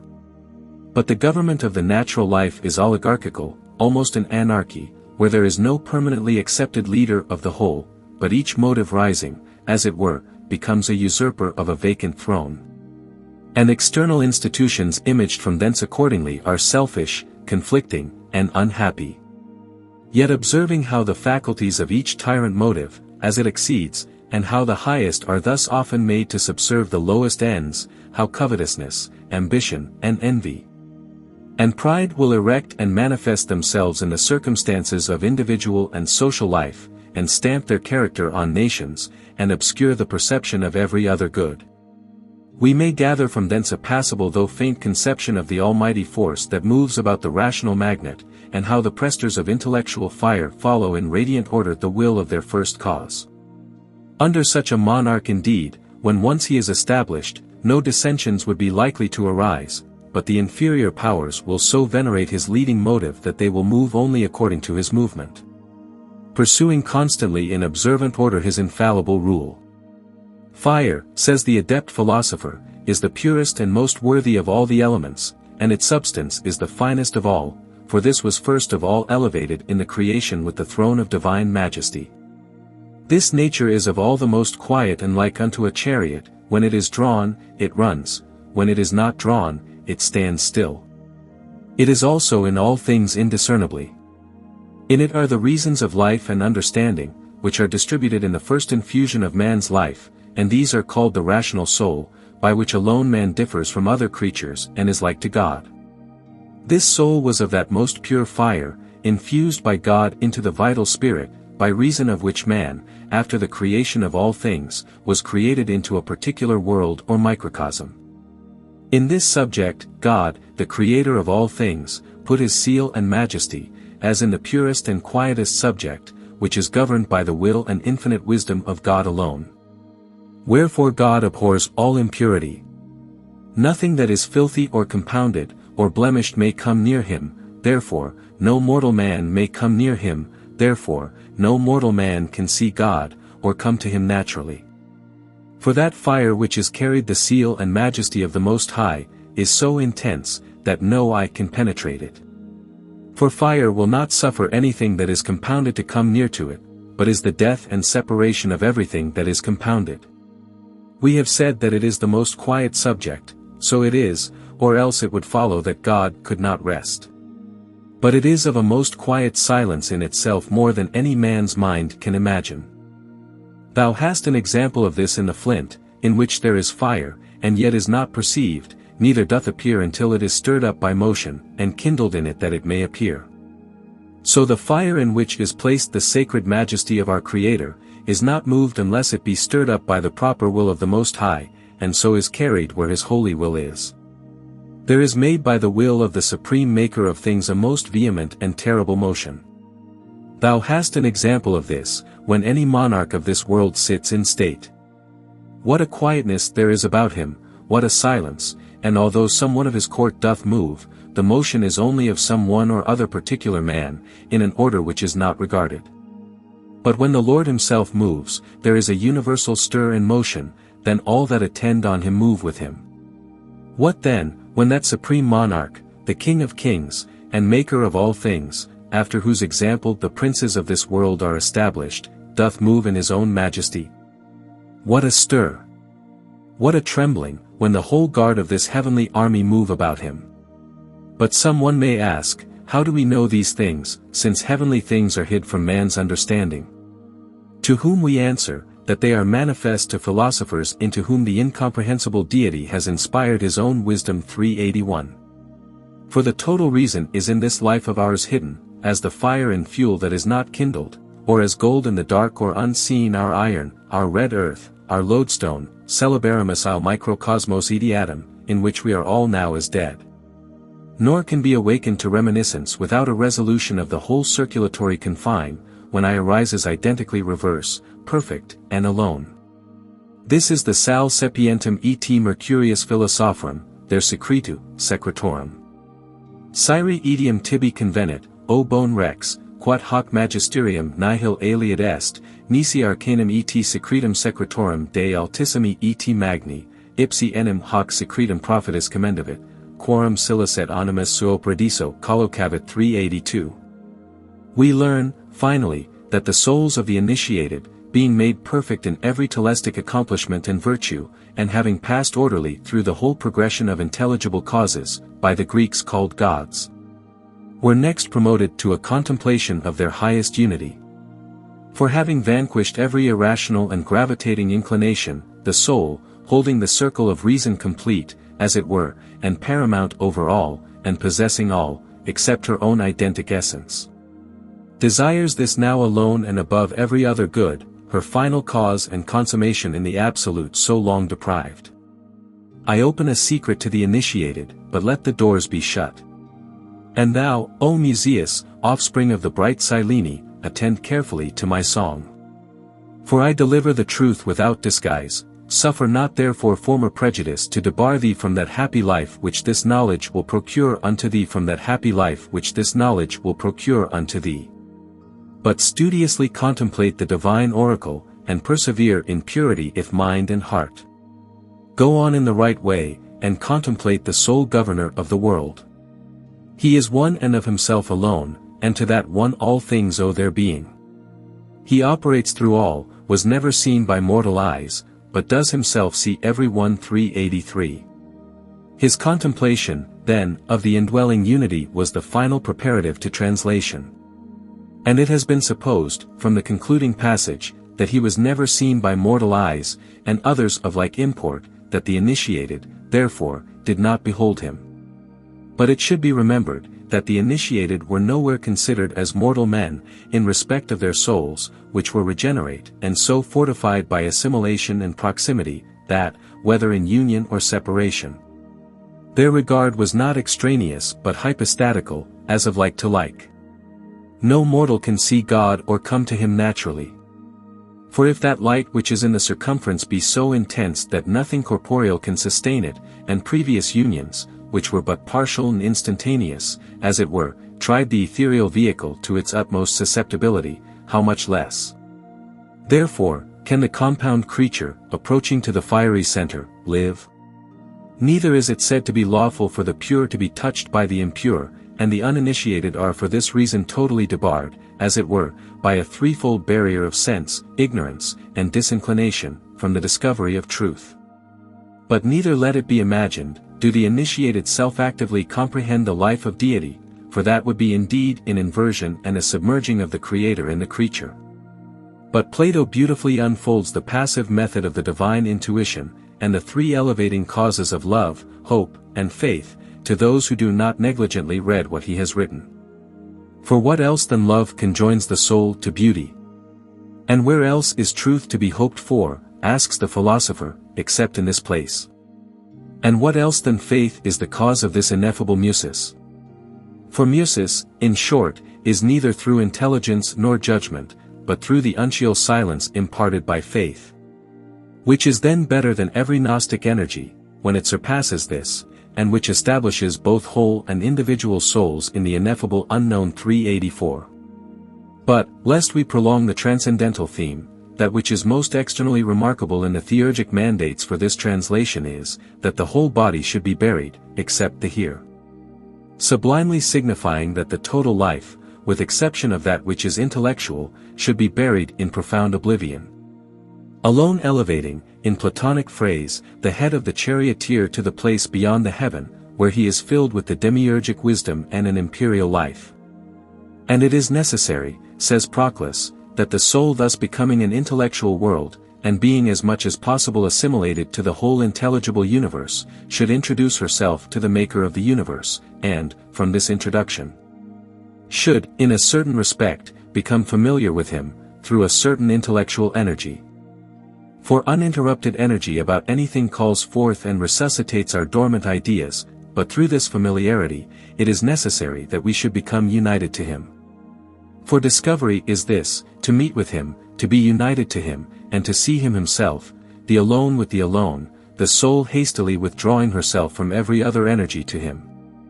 For then, being present with her Father, she considers scientific discussions to be but words, banquets together with him on the truth of real being, and in pure splendor is purely initiated in entire and stable vision.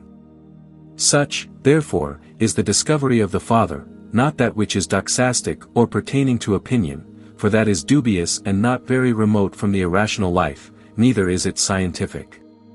For this is syllogistic and composite, and does not come into contact with the intellectual essence of the intellectual demiurgus.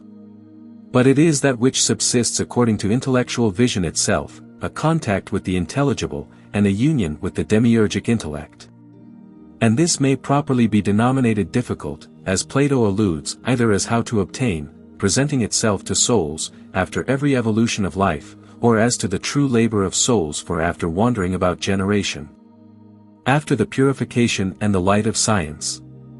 Intellectual energy alone, by the intellect that is in us, shines forth, locating the soul and the Father, as in a port, purely establishing her in fabricative intellect ions, and conjoining light with light.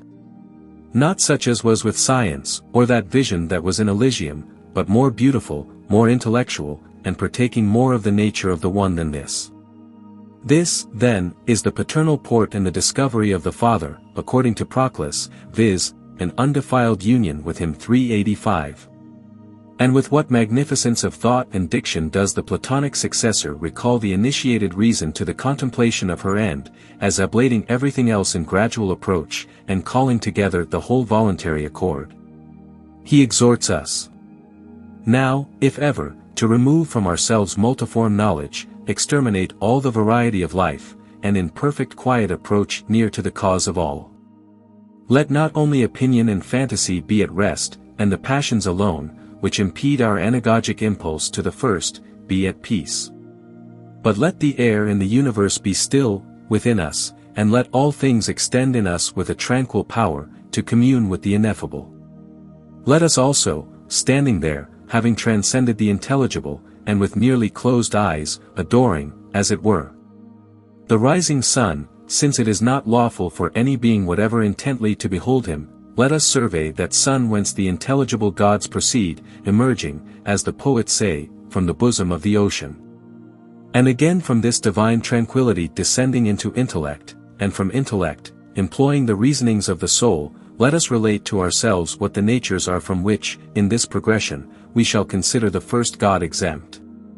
Let us, as it were, celebrate him, not as establishing the earth and heavens, nor giving subsistence to souls and the generations of mortals, for these things he produces indeed, but amongst the last of things.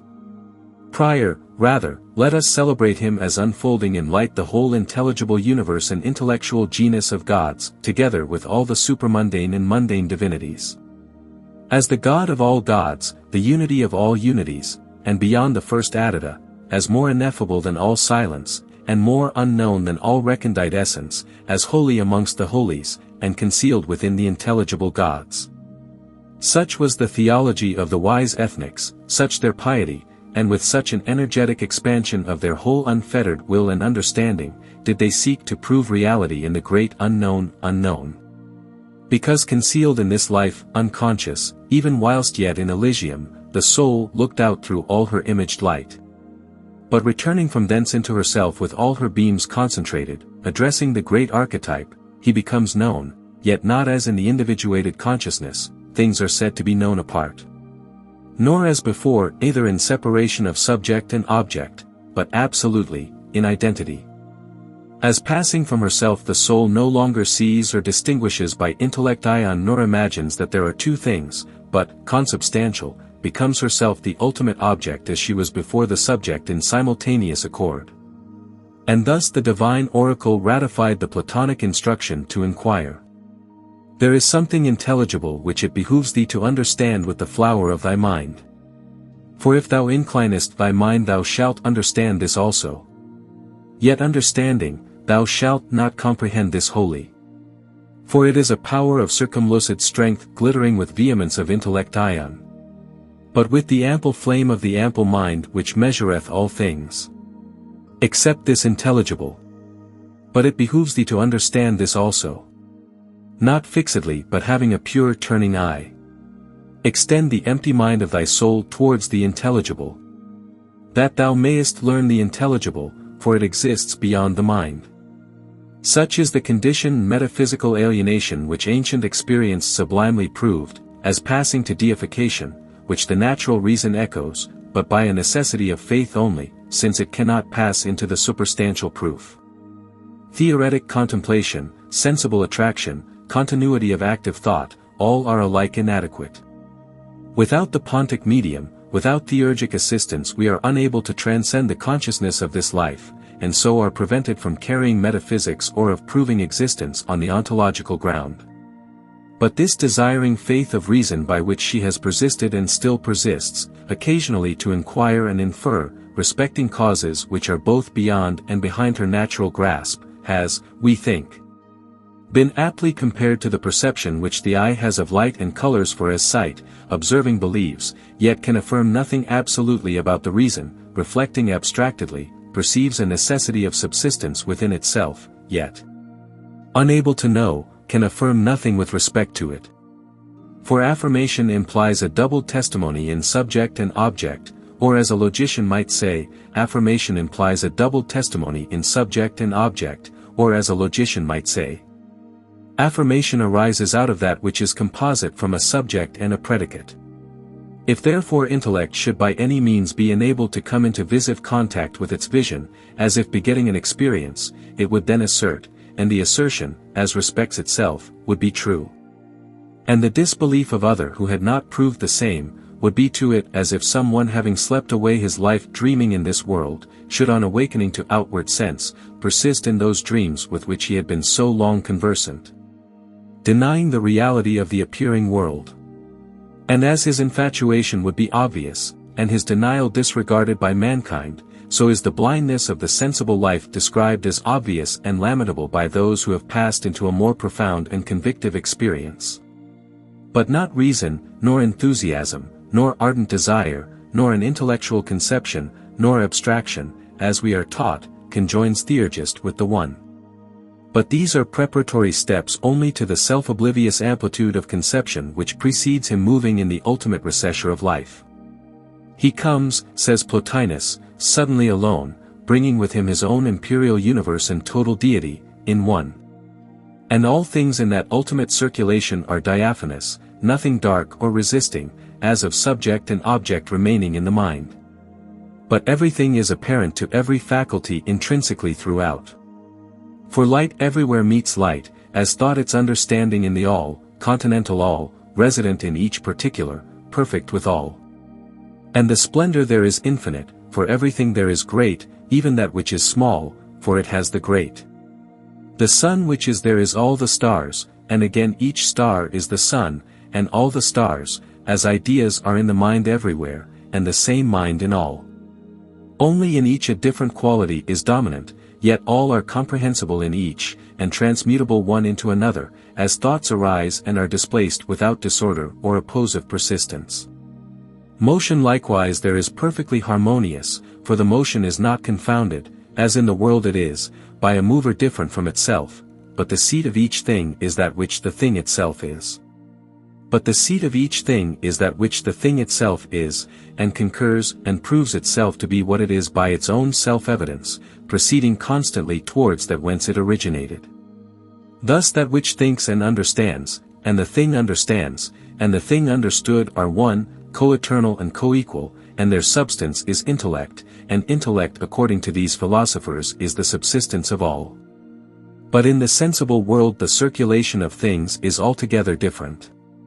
For though this has been proved also to be an outbirth from the same universal center, yet the equilibrium of being is broken everywhere at the circumference for manifestation. One thing does not subsist by another, but each part or individual remains alone in contrariety of conscience.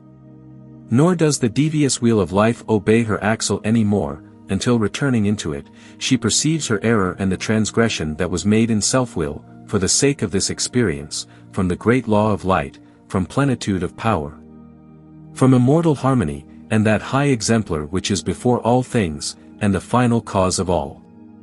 Which seeing only is seen, and understanding is understood by him, who having a sight like that of Lynceus, penetrating all centers, discovers himself in that finally which is the source of all. And passing from himself to that, transcending, attains the end of his progression. Audeum vitam excipiet, divisque videbit. Permixtos heroas, et ipsi videbitur illis. And this was the consummation of the mysteries, the ground of the Hermetic philosophy, prolific in supernatural increase, transmutations and magical effects. And thus it is said to be lawful for the vital spirit to descend and ascend in successive circulations until she terminated her flight in the principle of things. And this was the life of the gods and of divine happy men, who rising in voluntary abnegation above the evil and sensual habitude of this life and many sufferings to which body is allied, obtain together with a liberation from these. A foretaste simple, beatific, and secure, of the life which is eternal. When, by exciting the divine virtue within, they became simultaneously elevated, and proceeding through intellect to wisdom, they arrived at the first principle. And again descending thence, increasing in divine virtue by each ascent, until the total life was irradiated from the ample recess of light. Tunc ire ad mundum archetypum seep ac redire cunctorumc patrem rerum specter lispit. Cujus tunc cooperator effectus potest omnia. But there are many degrees of divine illumination. Nor were the rites of Eleusis found to be equally efficacious for all. Since the souls are not of equal capacity or bias towards intellectual education, but as philosophers agree that preceding initiations are preparatory to those in a subsequent order, so the possession of the best habits of thought in this life and natural inclination render the spirit better adapted to sublime. Plato, accordingly, cites the records of the mysteries, to witness that there are many more thrisis bearers than baksheek souls. Which is to say, that many had the fire indeed, and were able even to perceive it, who were without the power to discover and draw it forth to manifestation. For, in the thrisis, Prometheus is fabled to have concealed the fire he stole from heaven. But Bacchus, persisting through the whole course of life allotted, returned. As the Orphic verse denotes him, triumphant, and appearing in splendor to mortals. Bacchus, ipsi totus igneus edi fulgitus apparet, canutis oculis tolerari non possit. So Osiris appeared in shining garments, as Apollo, all over radiant. So Socrates, in his mighty genius once freed, in ecstasy shone forth, as it is related, to the beholders, more dazzling than the luciferous wheel of the meridian sun, diffusing itself from the freed center outwardly until it moved the dark circumference of sense itself 386. So Orpheus, and so divine Achilles shone refulgent in his armor, and Jason, on his return from Colchis, with the golden fleece. But, say the expounders, all this splendid delirium and transfiguration in the mysteries was the effect of narcotic liquors, which were administered to the misty before the shows commence, causing a confusion of their intellects. And the strange and miraculous appearance of the objects exhibited to them. But this is all a mistake, arising naturally enough out of the tendency of common sense, Procrustes-like, to accommodate things to the limitation of its own sphere, which comprehends but a small part, however, of the things which are. The light exhibited in the Eleusinian mysteries, i.e. in the true initiations as is plainly to be gathered from the sense of the ancients, was the light of life which these could kindle and fortify, and the total drama was divine. Let ignorance believe, and impiety reprobate, as long as they are able, those theurgic associations were neither futile nor unholy. Nor were the visions or gods attending on those mysteries dead images, nor mere symbols, nor impotent, nor idle, nor invisible, though unseen. For are we not taught by the highest philosophic authorities to believe that by theurgic rites, an ascent was made through appropriate media and a gradual assimilation, which without these could not be effected, to the knowledge of the first cause? And that not theurgic only, but actual in coefficiency of being and universal intellection? And here, if any agree with us, he will readily appreciate that mandate of the mysteries which forbids that divine things should be divulged to the uninitiated. For beyond the early danger to unpurified souls, there remains this objection, that such things cannot be understood by the multitude, nor rightly by any but by those only who were fortunately enabled to perceive them.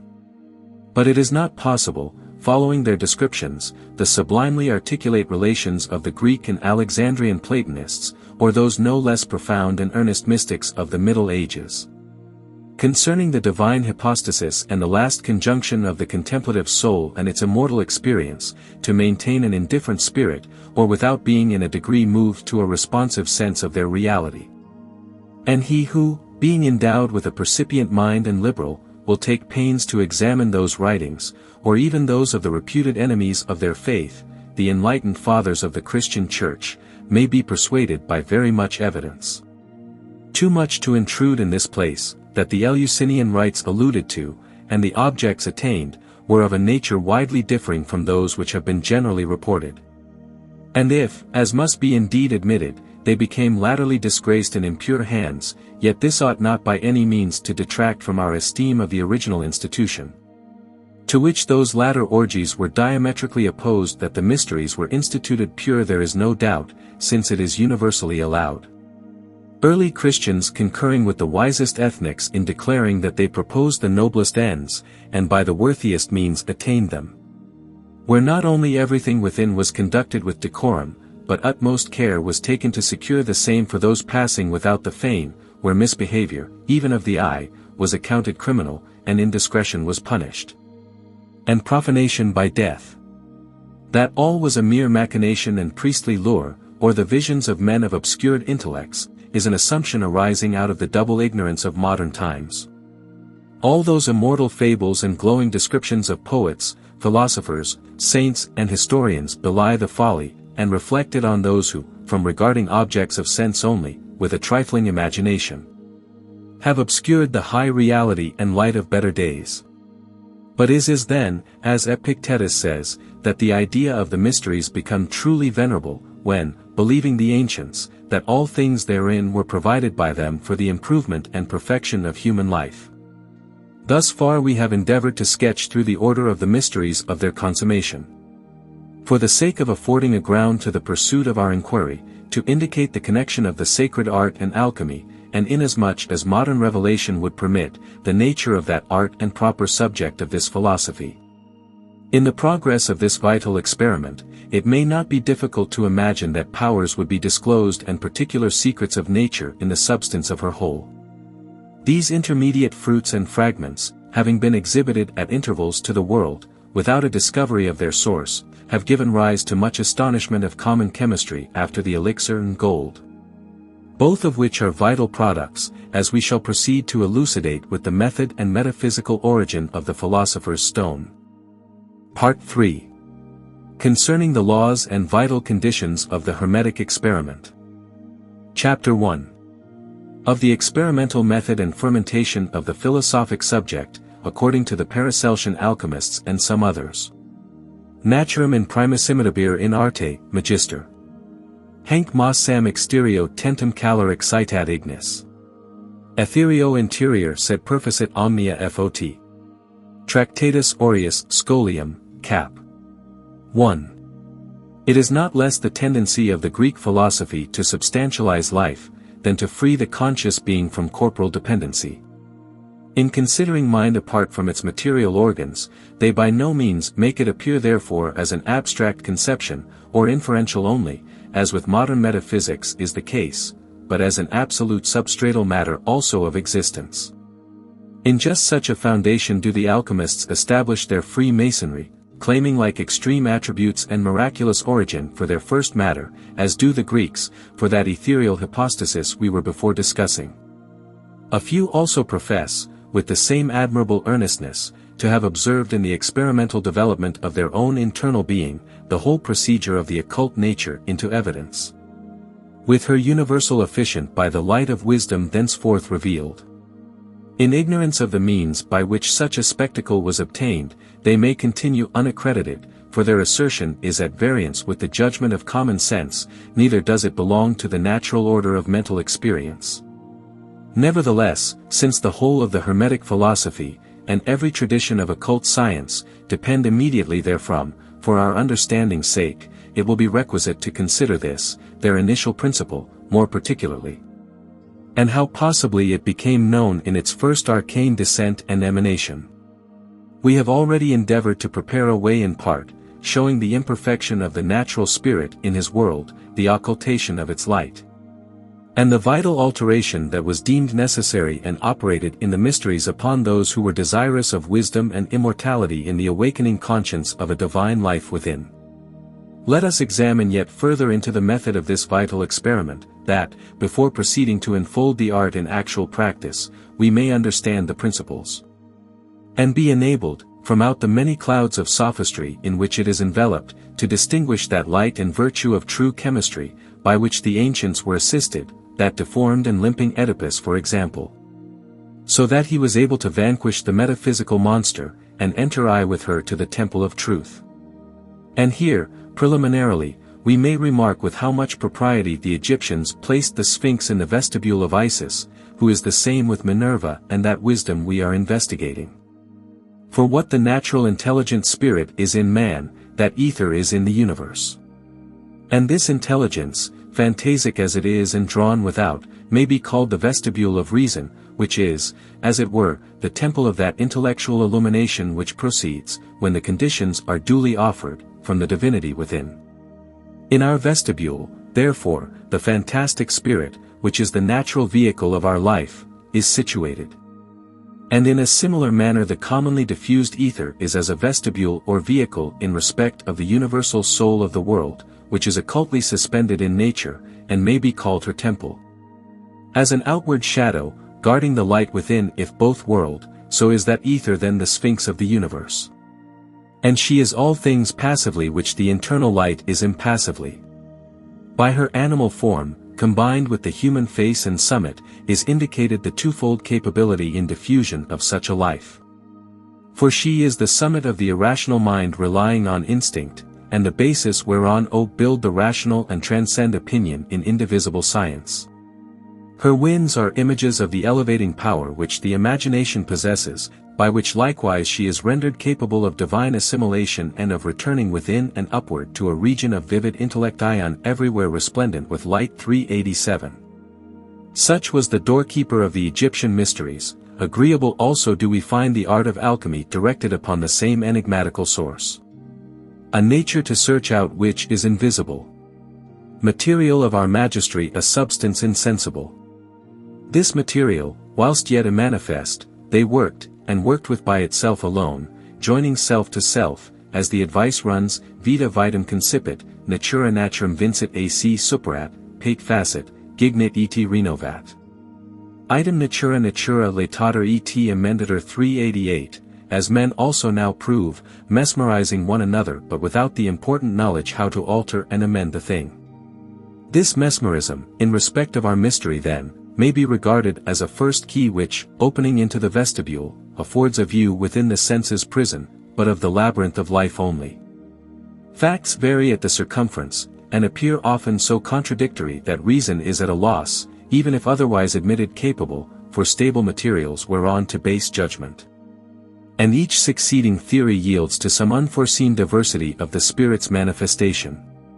If the ancients had known the inner life only as it is now known, if they had mistaken dreams for revelations, instinct for intellectual vision, and insensibility for the highest good, and so left nature to dream on and take her rest without exerting a thought to probe or prosper her ability, then they would have been just such inconsiderable heathens as the world has taken them for. The Sphinx had never owned her mastery or yielded to theirs her wary wit, then they would have been, as we, servants, not masters, plodding interpreters of effects, without power or prescience. But it was all otherwise, as will one day be perceived.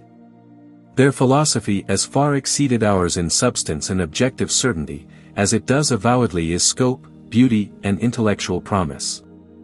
It may be considered that the discovery of vital magnetism is young, and has had no time to grow up into a science, that it is the business of a philosopher to observe and gather facts from without patiently and compare experiences. And we do not object but admit that it is a way. But whether it is the best way, or surest, to find the truth eventually we doubt. A long way we all know it to be, laborious and not very cheering, if we regard the point to which has hitherto attained in the most intelligent and experienced hands. Or how should they attempt to theorize about a revelation that is above their own? As well might we presume to estimate the worth of a treasure that is unseen, as to judge of spiritual causes from remote effects. Is not experience the basis of true knowledge, and rational experiment the proper road to attain it? How then can we hope for an understanding of spiritual causes without entering in upon the proper ground of their experience? Verily, says the adept, as long as men continue to lick the shell after their fashion, presuming to judge of hidden celestial things which are shut up in the closet of the matter, and all the while perusing the outside, they can do no otherwise than they have done. They cannot know things substantially, but only describe them by their outward effects and motions, which are subject and obvious to every common eye. 389. But be the modern method of experimenting as it may, right or wrong, according to opinion, the ancients did not choose it, but adopted a different one in their philosophy, which we, observing the imperfect fruits of the inductive sciences generally, and that facts accumulated about them for ages, having failed in every instance to yield the satisfaction which reason requires, are more particularly desirous to examine at the present time, if peradventure philosophy might hope with advantage to return with her instruments to work as formerly on the a priori ground. It has lain a long while uncultivated, and indigenous weeds and briars have sprung up over, so that it is difficult, on first view, to believe that it ever yielded foreign fruits.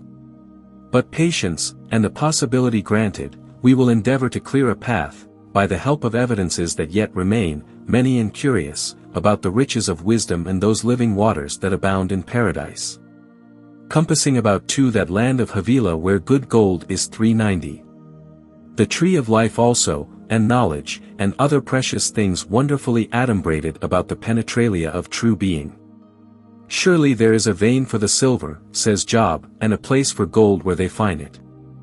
Iron is taken out of the earth, and brass is molten out of the stone. As for the earth, out of it cometh bread, and under it is turned up as it were fire. And the stones of it are the place of sapphires, and it hath dust of gold. There is a path which no fowl knoweth, and which the vulture's eye hath not seen, the lion's whelps have not trodden it, nor the fierce lion passed by. He putteth forth his hand upon the rock, he overturneth the mountains by the roots. He cutteth out rivers among the rocks, and his eye seeth every precious thing. He bindeth the flood from overflowing, and the thing that is hid bringeth he forth to light. But where shall wisdom be found? And where is the place of understanding? Man knoweth not the price thereof, neither is it to be found in the land of the living. Whence then cometh wisdom? And where is the place of understanding? Seeing it is hid from the eyes of all living, and kept close from the fowls of the air. God understandeth the way thereof. For he looketh to the ends of the earth, and seeth under the whole heaven, to make the weight for the winds, and he weigheth the waters by measure.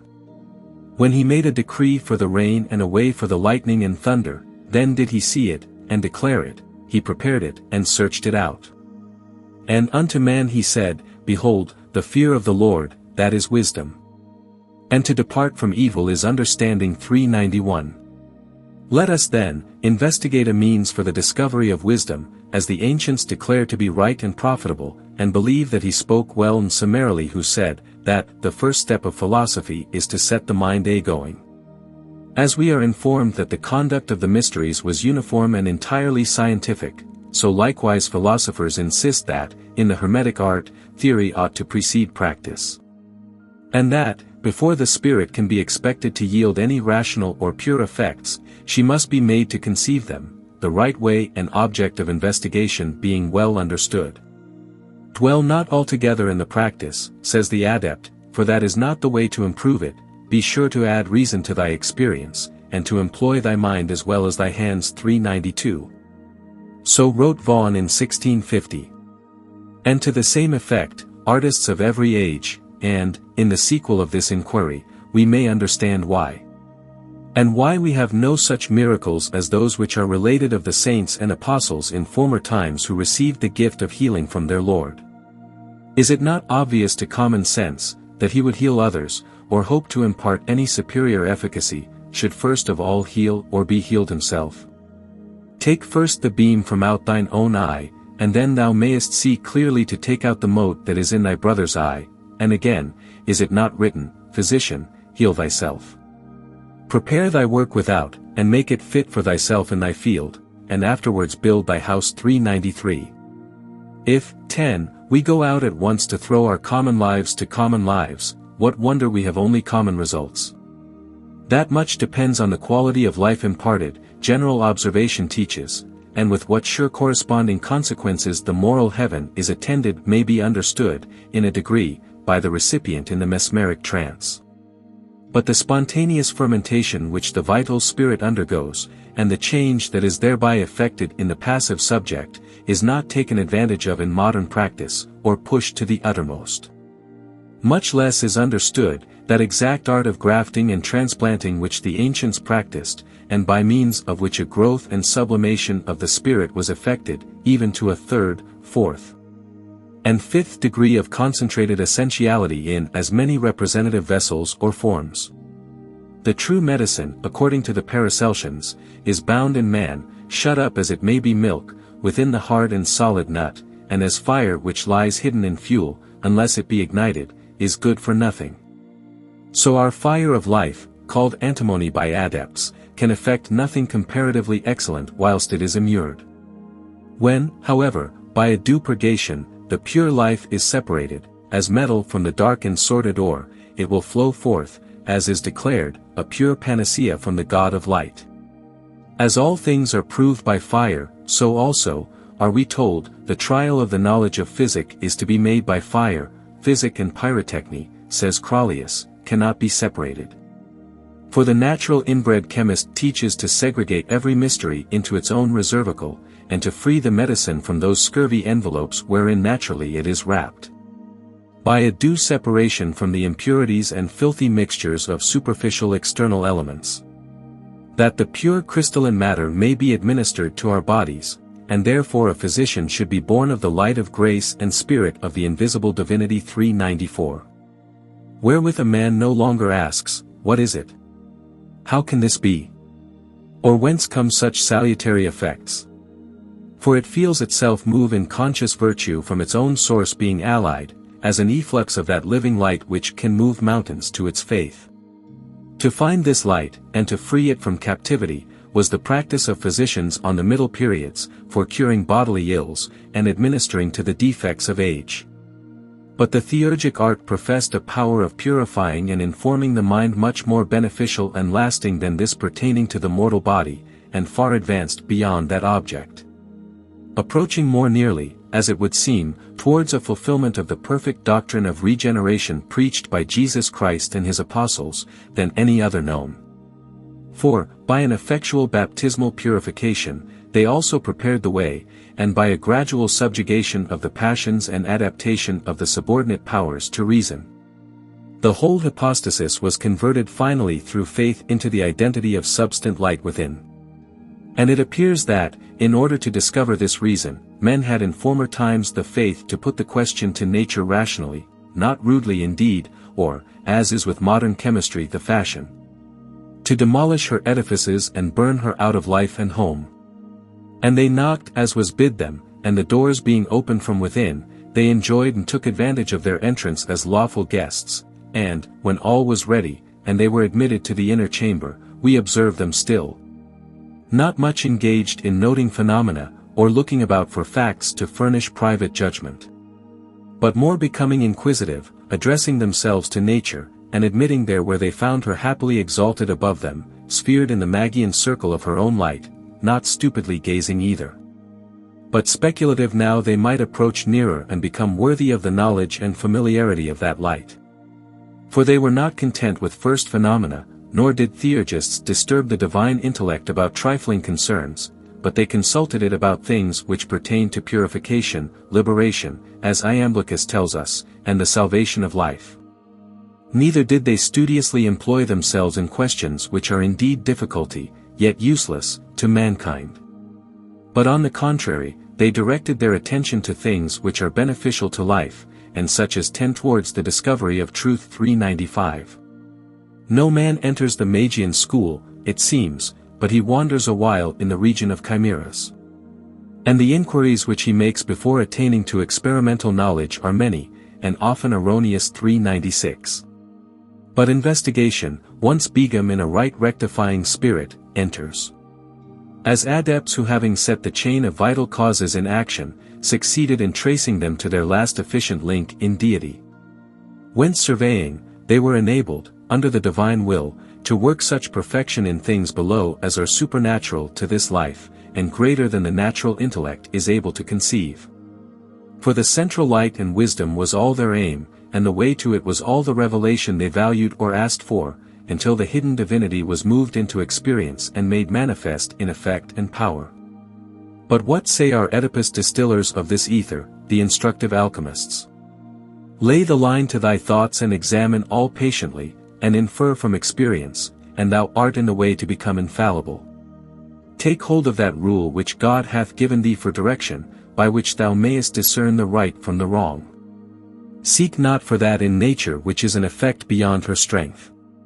You must help her, that she may exceed her common course, or all is to no purpose, for the mercury of the wise comes not but by help of ingenuity and industry. 397.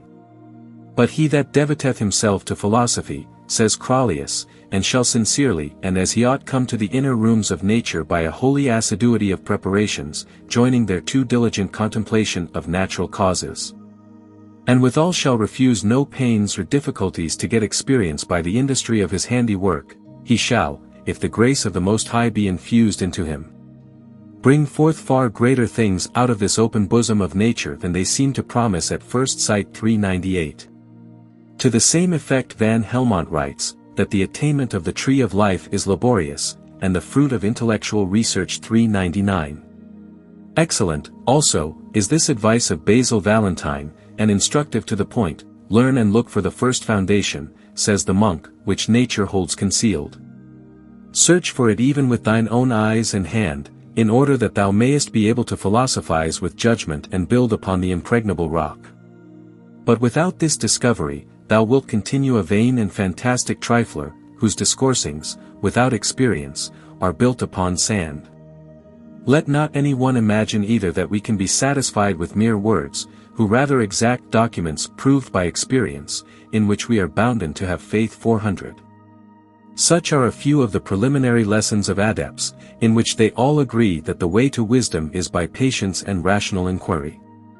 Some scattered specimens of the kind we have remarked in the writings of Lully, and Michael Meyer and others, to which in the practice we shall have occasion to allude. That they did not investigate trifling matters is indeed obvious, but diligently, from the first, concerning the intimate causes of things. And how they might themselves enter into the fundamental experience, their anxiety is manifest and the truly philosophic inclination of their mind. But the contemplation which absolves the second part of our admonition is celestial, continues the monk Basil, and to be understood with spiritual reason. For the circumstances of everything cannot be perceived any other way than by the spiritual cognitation of man, considering how nature may be helped and perfected by resolution of itself, and how the destruction and compaction are to be handled. Whereby under a just title, without sophistical deceits, the pure may be separated from the impure. 401. For it is no graft from this life that enters into the divine foundation, nor any arbitrary instinct. Natural reason, even the most acute, is dull here comparatively, and inoperative, and stands in the philosophic work, albeit necessary, as a mere circumstantial aid on the threshold of the divine inquiry, as it were an iron key, intended to unlock the golden treasury of light within. And no sooner, we are informed, has it done this, and, further extricating itself, helped to introduce the spiritual intellect into self-knowledge, than this latter, returning with power upon the life without, proceeds to analyze and revolutionize. Proving all, as may be said, chemically by the fiery essence of its newly conceived law. It is this vital prescriptionator, the internal fire of the sulfur of thy water, as Irenaeus calls it, that, investigating scientifically, operates the whole change. And it is happily provided against intruders, lest the casket should be rifled of its rich offering, that they only who have obtained this passport can attain to the magistery of life. Since they only, literally speaking, can enter in through the narrow gate, as in the mysteries we have already described. And the discovery is difficult, and reputed tedious by many who have spared no labor either of body or mind in the research, reclusa residet longius, as the poet says. It is far off, gotten in the penetralia, as it were, the flower of human intellect, triply imprisoned in the dark body's hold. This it is the business of the philosopher to open and set free. And this is the security, that he must be a lover of wisdom who can set her free. Our fire is the true sulfur of gold, says Irenaeus, which in the hard and dry body is imprisoned, but by the mediation of our water it is set loose, by rotting the moles of the body, i.e., of the ethereal body, under which it is detained. And after separation of the elements, of the same body, it appears visibly in our third menstrual. But the means to discover this is not a light work, it requires a profound meditation, for this is the seed of gold, involved in many links, and held prisoner, as it were, in a deep dungeon. He that knows not our two first menstruals is altogether shut out from attaining to the sight of this third and last, yet he who knows how to prepare the first water, and to join it to the body in a just pondus, to shut it up in its vessel philosophically, until the infant be formed, and, what is greater than all, to govern his fire dexterously, so as to cherish internal heat with external, and can wait with patience till he sees signs, he shall perceive the first water will work on the body till it hath opened the pores and extracted partly the tincture of soul. Take counsel, be not so careful of the fire of the Athenor as of your internal fire. Seek it in the house of Aries, and draw it from the depths of Saturn, let Mercury be the internal, and your signal the doves of Diana. 402. On some such errand, we may remember, the Sibyl sends Aeneas, that, from out many entanglements and obscurity, he may discover and bring to her the golden bough, while directing him how to look from beneath upwards, and take it in hand. Alti vestiga oculis, iti right repertum. Carpe manu, namque ipsi volens facilisaque sequitur. Cte fate vocant, aliter, non viribus ullis. Vincera, nec duro poteris convelera ferro. 403. So Orpheus, in his Argonautics, leading to the cave of Mercury, exhorts mankind how they ought to act and study there. At quicunc virum ducit prednitia cordis Mercurii ingidier spulencam plurima ubi il deponit bona, stat quorum pregrandis acervis amibus valet hic minibus sibi sumra, etiista fere domum, valet hic vister incommoda cuncta. He, therefore, who wishes to partake of many goods, let him approach to the cave of Mercury, which, according to the Hermetic interpretation, is tenorus, the most hidden vapor of life, let him enter with a prudent motive. well understanding and allied to what he seeks. And that which he shall bear away from thence, centaur-like, in both his hands, will be the mineral radix and true mater of the Hermetic art. But if he have not a right mind, and unless the predestined conditions and the order of operation be observed, all will be in vain, for the power will remain hidden, despite of every effort, in a pusillanimous uncongenial soul. Nescit sol comitis non memor esse sui, ignire ignis amat, non orificare sed, aurum. Fire loves fire, say they, not to make gold, but to assimilate it. Take, therefore, that body which is gold, not a brazen ferment, and throw it into mercury, such a mercury as is bottomless, or whose center it can never find, but by discovering its own 404. This is the art of Oedipus which, well conducted with the Sphinx, ends in her subjugation. In other words, the ethereal spirit abandons her fantasy, and yields the clear light of understanding to him who, having been duly educated and singled out, knows how and wherewith to investigate her peculiar essence. Thus, Synesius says, intellect above all things separates whatever is contrary to the true purity of fantastic spirit, for it attenuates this spirit in an occult and ineffable manner, and extends it to divinity 405. But the natural intellect cannot do this, neither comprehending properly, or being conceived of the spirit, neither is its essence so acutely penetrative as to operate the change required. Salt is good, but if the salt have lost its savor, wherewith shall it be seasoned? And here the common difficulty ensues, as language becomes less and less adequate to convey to the natural understanding the truth alleged. To conceive at once the free perspicacity which experience and long study bestowed on those men, their assertion of the magic action of mind in her own spheres, the efficient force of an individual freed will upon the vehicle of its motive cause. Separating, refining, and transmuting it from an impure, dull consistency to the clear light of universal intelligence, is arduous to the unaccustomed mind. And in this age, which is without a witness, without experimental knowledge, we should say, of true causality, most especially adverse, yet it will be necessary, having so far ventured, to discuss the point.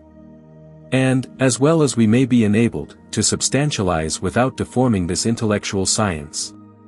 It may be remembered, in a former citation from his book to the Athenians, Paracelsus saying, that separation is the greatest miracle in philosophy, and that magic the most singular by which it is effected. Very excellent for quickness of penetration and swiftness of operation, the like whereof nature knows not. Now this separation, of which he speaks, and of which all the Hermetic masters speak, appears to be identical with that which is described as taking place in the mysteries. When the great ordeals are passed through during the decomposition and death of the natural life. The analogy bears throughout from the beginning in suffering, succeedent dread, dissolution, and corruption, to the final resurrection of the pure ether into light. This separation is indeed the primary object of the art which, continues our doctor, if it were divinely done by God alone, it would be to no purpose to study after it. But there is a free power in the creature to its mutual affection and destruction, and again, the free will flourishes and is conversant in virtue, and is either friend or foe in our works. But that is the Suggestive, which gives to everything its form and essence 406. Which is the part especial of intellect, that same prescrutinating intellect which Hermes speaks of 407, and where in the Smegardian tablet it is written, Separabis, thou shalt separate the earth from the fire, the subtle from the gross, gently. With much sagacity. It will ascend from earth to heaven, and again descend from heaven to earth, and will receive the strength of the inferiors and of the superiors. This is the strong fortitude of all fortitudes. Overcoming every strong and penetrating every solid thing, therefore let all obscurity flee before thee. So the world was created, and hence are all wonderful adaptations of which this is the manner 408.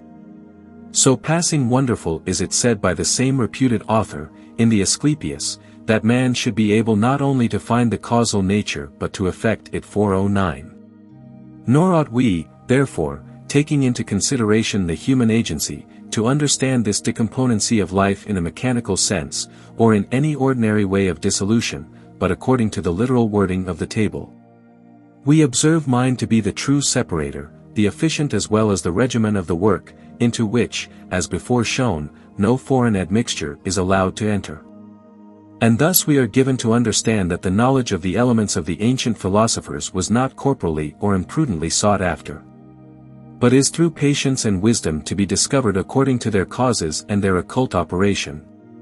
For their operation truly is occult, since nothing is discovered except the mat be decomposed, and because it is not perfected unless the whole introversion is passed through. Auditor, understand, reiterates the great master.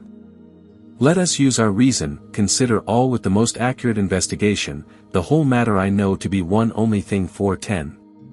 And as folly, and fantasy, and passion are modes of being of the one thing, and reason is another. And as the fantasy, if suffered to prevail, will convert all to her own folly in the eternal life. So may we judge contrariwise, that this reason gaining the ascendancy, would gather all up, as a ferment, into the superior essence and traction of her own light. This Lully intimates. And Arnold, and Bacon, and Geber, with the rest, abundantly celebrating the virtues of their headstone 411. But if anyone should be further disposed to question their doctrine or demur about the physical efficacy of this reason, let him for a plea only regard the image of it in this life. What else is it but reason, that enables us to analyze and judge opinion, to govern our passions, and separate facts from falsehood in the understanding? And with the logical faculty, is there not a universal evidence which subsists by faith, an independent standard by which all things are measured and proven in life? Considering this standard of our common faith, abstractedly a prior necessity of being also, will be understood, an infinite sufficience, magnitude and eternity of duration.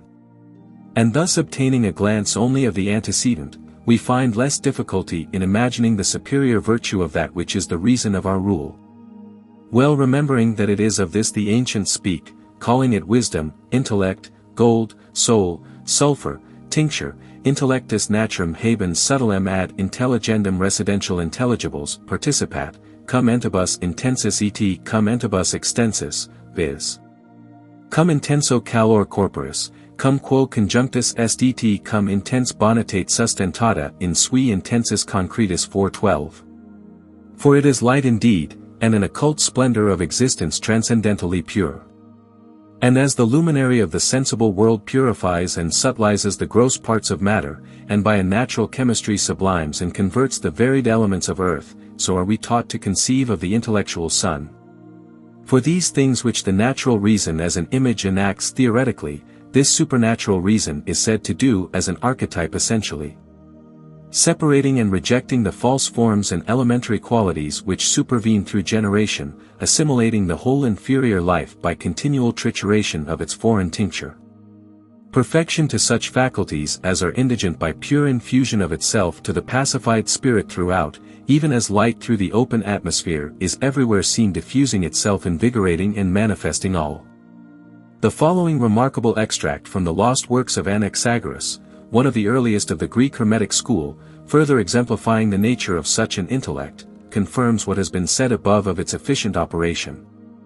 The passage, as preserved by Simplicius, is given in a note to Aristotle's Metaphysics, by Taylor, and runs thus: intellect is infinite and possesses absolute power, and is not mingled with anything, but is alone by itself. For if it were not by itself, but were mingled with something else, it would participate of all things, for in everything there is a portion of everything.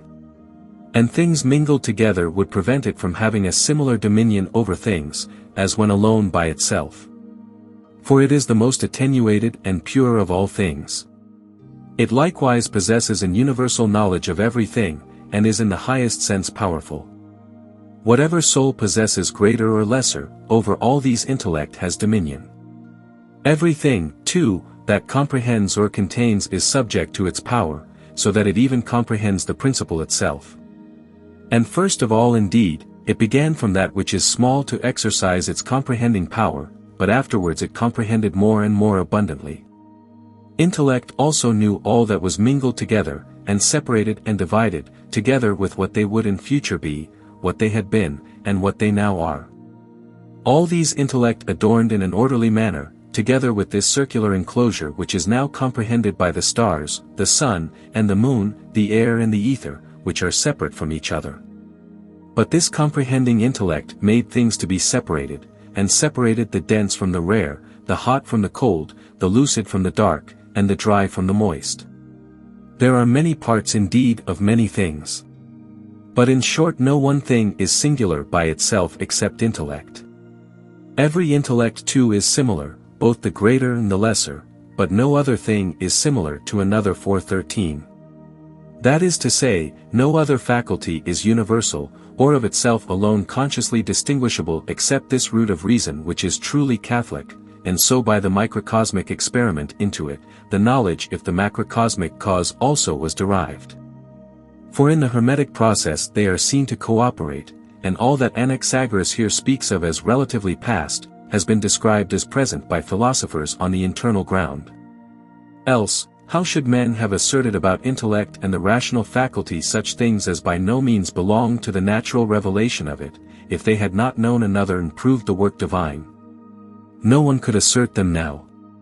Some believe, indeed, that mind is nothing really but an elaboration of the brain, a resulting phenomenon of organization. Sensible evidence favors such an opinion, for life is nowhere seen apart by itself, but follows constantly as a result of material generation in order of effect of cause. And human reason, as a ray of light, reflected apart from its originating focus, is halting and impotent in respect of nature, and unconscious of its first source. There is a piece of Egyptian mythology, related by Eudoxus in Plutarch, concerning Jupiter, that his feet had grown together and that he was forced to live in solitude, and ashamed of himself as it were. Until at length Isis, pitying his forlorn condition, succeeded in cutting them asunder, and so restored him to himself and society. And this, continues the scholar, is designed to represent to us that the mind and reason of the Supreme God, which in nature is invisible and dwelling in obscurity, by being put in motion becomes known, and proceeds to the production of other beings. 414. And this, too, is an allegory of the art, in which the purified spirit or intelligence, that is Isis, by dissolving the vital medium, opens the occult source, and draws the voluntary efficient upward into intellectual reminiscence. And this one thing is to be consummated, that man may know himself, whence, what for, and whereto, he is allied. All is one soul, says the Magian, but reason, unless it be illuminated, is not free from error, and light is not given to reason except God impart it, for the first light is in God, far exceeding all understanding. 415. And Aristotle says, that intellect must be assumed which is most perfectly purified, the knowledge of which must be sought for in spirit or spirits, by him who aspires to obtain it. For this indeed is pure, and possesses an ineffable beauty, because it is nothing but intellect. For the beauty of spirit is the highest beauty when it energizes intellectually, without error, and purely. And it knows things as they are unfolded by the divine will. 416. The Alexandrian Plotinus, also speaking of such intellect, describes the material of it as beautiful, and as far surpassing ordinary intelligence, as paradigms are wont to do the images which represent them. And the soul receives with it, he says, a sudden light, and this light is from intellect, and is also at. 417. It would be mere perplexity, and evince a want of rational perception, to regard this reason therefore as inessential, or as arbitrary, either in operation or event, since, in our mere individual consciousness it is the foundation of all law, the only unerring necessity of faith in this life. The luminous revelation of which in a purified human intelligence, is that perfect beginning of wisdom, which is half of the perfect whole. Dimidium factica bene copit habet, says the philosopher. For a small grain of the metaphysical ferment leavens the whole lump.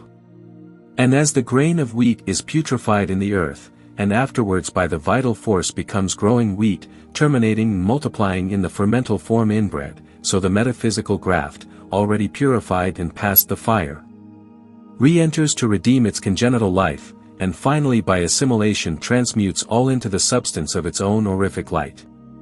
During the process of working this leaven, many phenomena arise, and those wonders which, having been variously observed, are described and poetized. For this acute discriminative sulfuric spirit occasions a putrefaction of the philosopher's mercury, i.e., Of the impure vapor of life, into which it enters, so that all the elements are in commotion, raging, swelling, and rolling like a tempestuous sea, darkness, made visible by the appearing light, shrinks more and more condensing. And falsehood, as it were, trembling for her kingdom, puts on every sinister guise, to combat and eclipse the living truth, as, increasing in power and armed with bright effulgence, it arises, threatening to dissipate the total fabric, and dissolve its very foundation. So did the armor of Achilles, while yet far off he only showed himself, dismay the assembled hosts of Troy, that shield so ominous in its device, breastplate and helmet's crest of gold, forged by Vulcan, at Thetis's prayer for her hero in Olympus. Wherewith he single-handed overcame them all, gods, men, and rivers, triumphant in the divine fury which roused him to the fight. 4:18. And here the poetic allegory likewise is apparent. Achilles does not appear at all in arms, nor has he these, until after Patroclus, his bosom friend, is slain, just as Maecenas' funeral rites must be celebrated before Aeneas is allowed to journey to the infernal shades. 4:19. Peculiar too the rites are, which the Sibyl enjoins, and the sacrifices to be made to those remains, as at the pile of Patroclus, set on the seashore. Let it not be believed that Virgil on this or on any other occasion was so servile an imitator, or that either poet is relating events of human history, or magnifying the heroes of a common fight.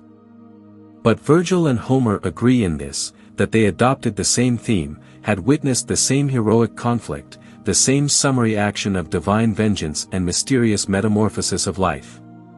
Their warriors, therefore, are demigods divinely tutored and sustained, free from the dilemma of earthly difficulties, and in their strength and use of its sublime. If tradition was useful to supply their imagery, the incidents are nevertheless woven into a mystical accord, and natural probability and the relations of time are unscrupulously sacrificed to the report of truth. And they who have partaken of the same mystic knowledge from the Greeks, Plato, Proclus, Porphyry, to Faber, Tullius, and Michael Meyer. The golden chain of Hermetic philosophers unanimously tracing even through minutest incidents their allusion, have claimed those poets for their own. Skillfully, doubt not, they have delineated the most poetical of arts, and the admiring world has listened, but without understanding. And may long continue to do so, yet we will proceed. For the friends of those heroes must die indeed, as they are said to do, those bosom friends, and he lamented. For the celestial medial life which, in the order of divine rights, precedes the heroic work, is by necessity cut off, even in its prime, when perfected at all points, is shut up and buried, all but the hallowed memory burning to retrieve. Thus the excellent poet Manzoli, whose assumed name of Palingenius denotes one regenerated, divulges the artificial method in the few following lines, which have been rendered thus. Take this Arcadian slippery lad that's apt to fly, and in the glittering Stygian lake, drowned let him die. Then set on Hylas's lap, let Lemnos God take him to feed, and crucify the lad. Then in a warm womb placed, his taint dissolve, whose dropping limbs a spirit shall devolve to him and penetrate, and strangely so, dead by degrees, shall bring to life anew, all clad in robes of gold and silver hue. Cast him again on hot coals, Proteus-like. He'll be renewed, and all he touches make most perfect, nature's laws and promises excel. Species he'll change and poverty repel. Nothing is done radically to meliorate the vital spirit previous to this dissolution of the first medial life, so Hyanthe died, so Hylas at the fountain, Adonis, Maecenas, Elpenor, Patroclus, too, before the heroic virtue was brought into act. It needs a motive and excitation, and this is given by artifice of the divine law depriving it when in full vigor of its understanding light. So Eurydice was lost to Orpheus and Proserpine by Pluto's stratagem, whom the goddess Ceres too bewails.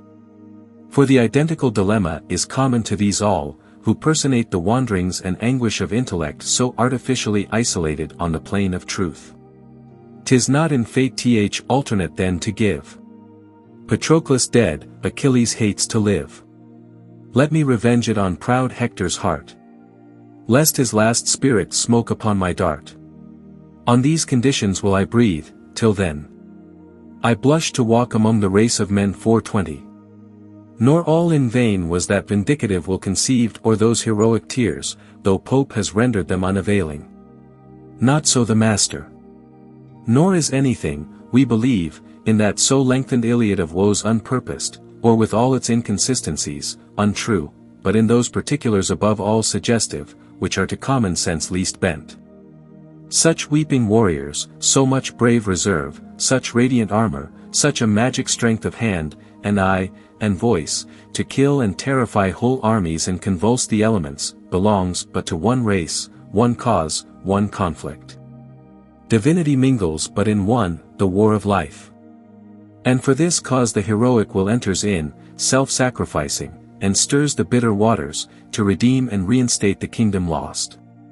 But Achilles, too, must die and suffer, as was predestinated, before the fatal gates, as Aeneas leaves the dedicated bough in Tartarus. For how otherwise should that which is sown be quickened unless it die? Does not the grain putrefy in the moist earth before it springs? So each succeeding life must die, as transplanted in the next, it dissolves, corrupts, and rises into a better form. For when thou sowest, as the great apostle says, thou sowest not that body that shall be 421. But it is the law especial of spiritual generation that the parent is bettered in the offspring, even to the fourth generation, or fifth, if this happily should be attained.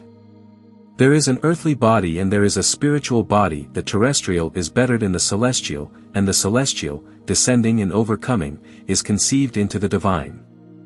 No man ascends up into heaven but he who came down from heaven, even the Son of Man which is in heaven. This is the true light which lighteth every man that cometh into the world, which is in the Saviour was perfected. One ray of which is able to cleanse this leprous life of ours, and convert it to the purest spiritual extreme. Cujus de lumen. Omni micet, sine quo tenebrescent lucida, de quo luscant tenebri ac inimini noctis imago. Speaking of the intellectual essence, Plotinus writes to the effect that we should not at first hope to obtain the universal subject, but through the medium of an image, and be satisfied, such is his expression, with a certain portion of gold. As a representative of universal gold 422, and therefore Anaxagoras says, it begins from that which is small to exercise its comprehending power. Ramus, non arbor, the bough, not the whole tree, is to be taken. For, in however small a proportion, if the reason be but pure, it will penetrate according to its purity, and gather growth. But if it be not pure, in other words, if the motive be not universal, it must be returned, to work, and resolve, and meditate, and prove, until it finds experience at length in the supreme unity of its law. To find the true separator is described, in fact, as the greatest difficulty 423, as we may remember also in Virgil, the tree is hid. Hunc tegit omnis. Lucas et obscures claudent convalibus umbri. The tree of life covered over, indeed, with the dark oblivion of this natural outbirth, is latent and difficult to find. Even for him who has already passed the turbulent waters of the senses medium and sees within. For it lies not in art merely, or in natural cunning, but with the celestial instinct only to reveal, that subtle maternal, intelligence which originally conceived it, and can alone lead into the yet more central, antecedent paternal, light of life.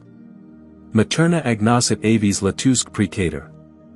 Este dutses, osi qua vea est, cursunc per horas. Dirigite in lucos, ubi pinquam dives opicat ramus humum 424. Thus has the premeditation of the divine art been poetized. And the discovery of that heroic, separable, triply refined intellectual purpose, which has been so often and under so many names personified, Hercules, Jason, Lynceus, Perseus, Cadmus, Oedipus, Dionysius, Achilles, Bacchus, Amphiaraus, our son. As Hermes calls him, born a king who, taking his tincture from the fire, passes through darkness, and death and Stygian waters. This is that prolific mustard seed, and light of divine faith, which being the proper substance of the thing hoped for, penetrates into the yet unseen reality of life. It is this, which, visiting the interior rectifying, discovers the occult stone, the hidden medicine. Such was the caduceus of Hermes, the golden bow, the ferrying cup of Hercules, and all the golden passports admitting to those realms, so dangerous to folly, and delightful, to wisdom recovering her lost efficient in the light of life. This vertical separated light then we take henceforth to be the true alternative principle in the divine art. The alchemists are excessively wary in speaking of it, as they are indeed concerning the human circumstances of the mystery throughout.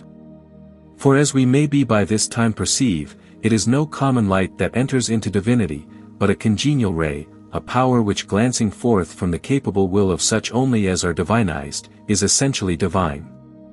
The persevering Trevisan worked for upwards of half a century in vain, until he found this.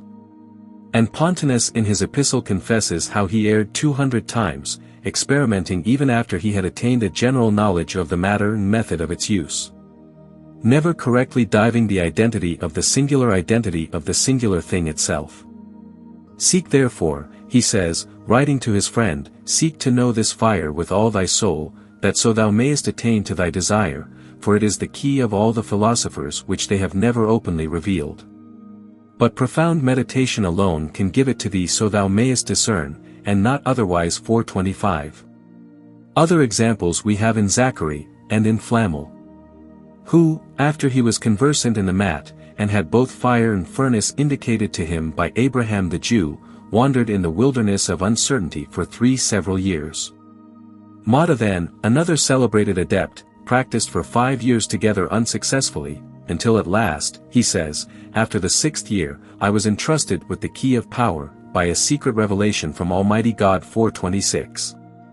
Contemplate therefore and observe, says Basil Valentine, these things diligently, for in the preparation of antimony consists the key of alchemy, and this principal key is of great concern. Be it known, moreover, that our stone of fire, which is antimony, ought to be boiled and maturated with the corporeal fire of the microcosm, for at the farewell, or any plus ultra, of the operative fire of the macrocosm. The fire of the microcosm doth begin the production of a new species of generation. And, therefore, let no man wonder at this coction. 427. And believe not only Basil, says Cocringius, but me, with the same faith and sincerity, affirming to you that this key is the principal part of the whole art. This opens the first gate, this will also unlock the last, which leads into the palace of the king. Believe not only, but consider and observe. Here you stand in the entrance, if you miss the door, all your course will be in error. All your haste ruin, and all your wisdom foolishness. He who obtains this key and knows the method, which is called manual operation, by which to use it, and hath strength to turn the same, will acquire riches, and an open passage into the mysteries of chemistry. Sophistry, it will be observed therefore is no leader in this art, or avarice, or ignorance. But he who presumes without the revelation of the divine light to introduce his own blind purpose, instead of conditionating and inquiring patiently, will be in danger of falling into infinite snares. The law of nature, being simple and harmoniously framed, will baffle him and rise up in judgment against his generation, and condemn him to wander in the labyrinth alone. Hence, all the care that is taken to train the true inquisitor, that he may obtain the passport clear, as we have shown it, that he may know what, and where, and how he ought to obey, and inquire, and will, and hope. And it therefore declared to all lovers of art, says Jacob Boehme, whose separator is an artist of great subtlety in them, that they first seek God's love and grace, and resign up themselves to become wholly one with that, else all their seeking is but a delusion, or a courting of a shadow, and nothing is found in any fundamental worth, unless one doth entrust another with somewhat. The which is forbidden to the children of God in whom the grace is revealed, that they cast not pearls before swine, upon the pain of eternal punishment. Only it is freely granted to them to declare the light, and to show the way of attaining the pearl, but to give the divine separator into the bestial hand is prohibited, unless a man knoweth the way and will of him. Tat desires at 428. We do not see either that it is exactly possible to give into such possession that which is divine, except, indeed, the Theosophist alludes to a mediate occupation. And this brings us to consider more particularly the representative understanding, measure, and guardian of the light.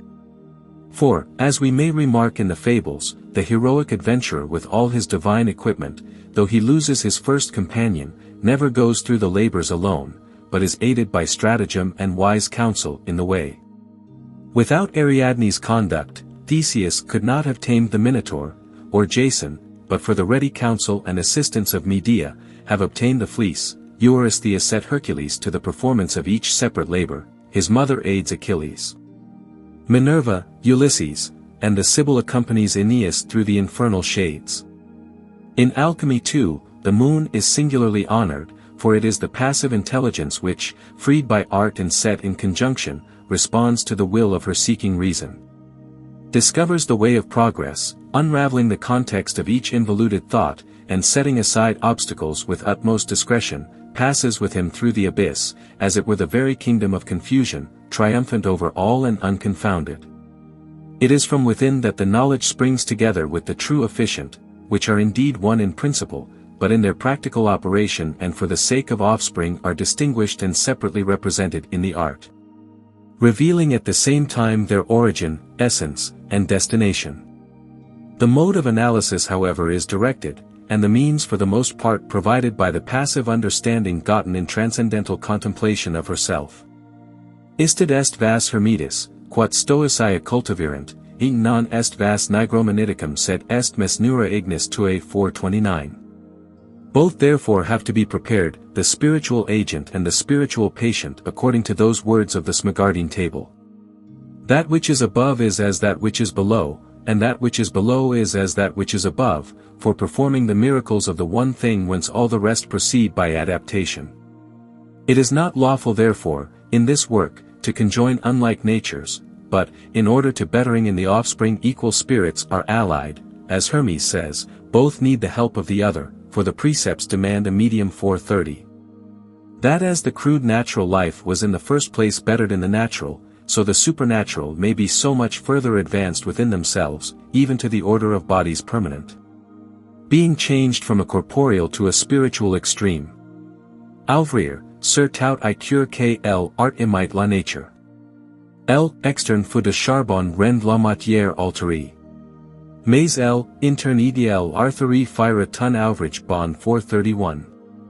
The fire of the natural life stirs up and, being manumitted, alters, but the internal alone is able, being purified, to perfect the work begun. According to that other saying of the sage, si periat ventum valet ori pondera centum, if wind be made of gold it is worth 100-fold. Let us be careful therefore to distinguish, in our conception, the pure from the impure.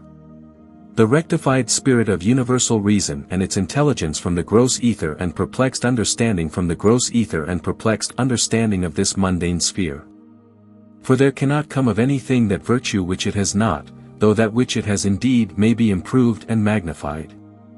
And therefore it behooves us to mortify two argent vives together, says Hermes. Both to venerate and to be venerated, viz., the argent vive of aura pigment and the oriental argent vive of magnesia 432. Sol meus eti radii sunt in me in time, luna vero propria meum lumen est, omni lumen superans. Eti bona mea omnibus bonus meliora sunt. Protege me et protegam te, largiri, vis, mihi meum ut adjuvum te 433. These are they which sound the depths together, the sun and moon, philosophical. And as the influence of the moon, says Plutarch, seems to reflect the works of reason, and to proceed from wisdom, so the operations of the sun are seen to resemble those strokes which by mere dint of strength and force bear down all before them.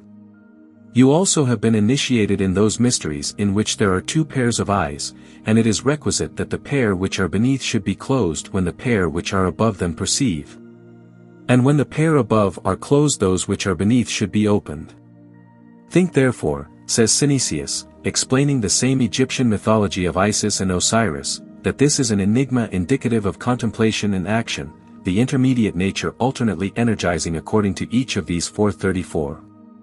Proclus, also dividing the Apollonical intellect, remarks that the prophetic power unfolds the simplicity of truth and takes away the variety of that which is false.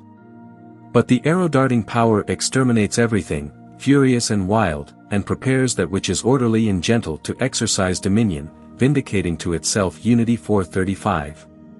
Power alone, indeed, if destitute of the ruling aid of wisdom, would be borne along with violence, mingling and destroying all things. Yet nature will not move by mere theory either, and intellect is therefore useless for the purposes of action when deprived of the subserviency of the hands.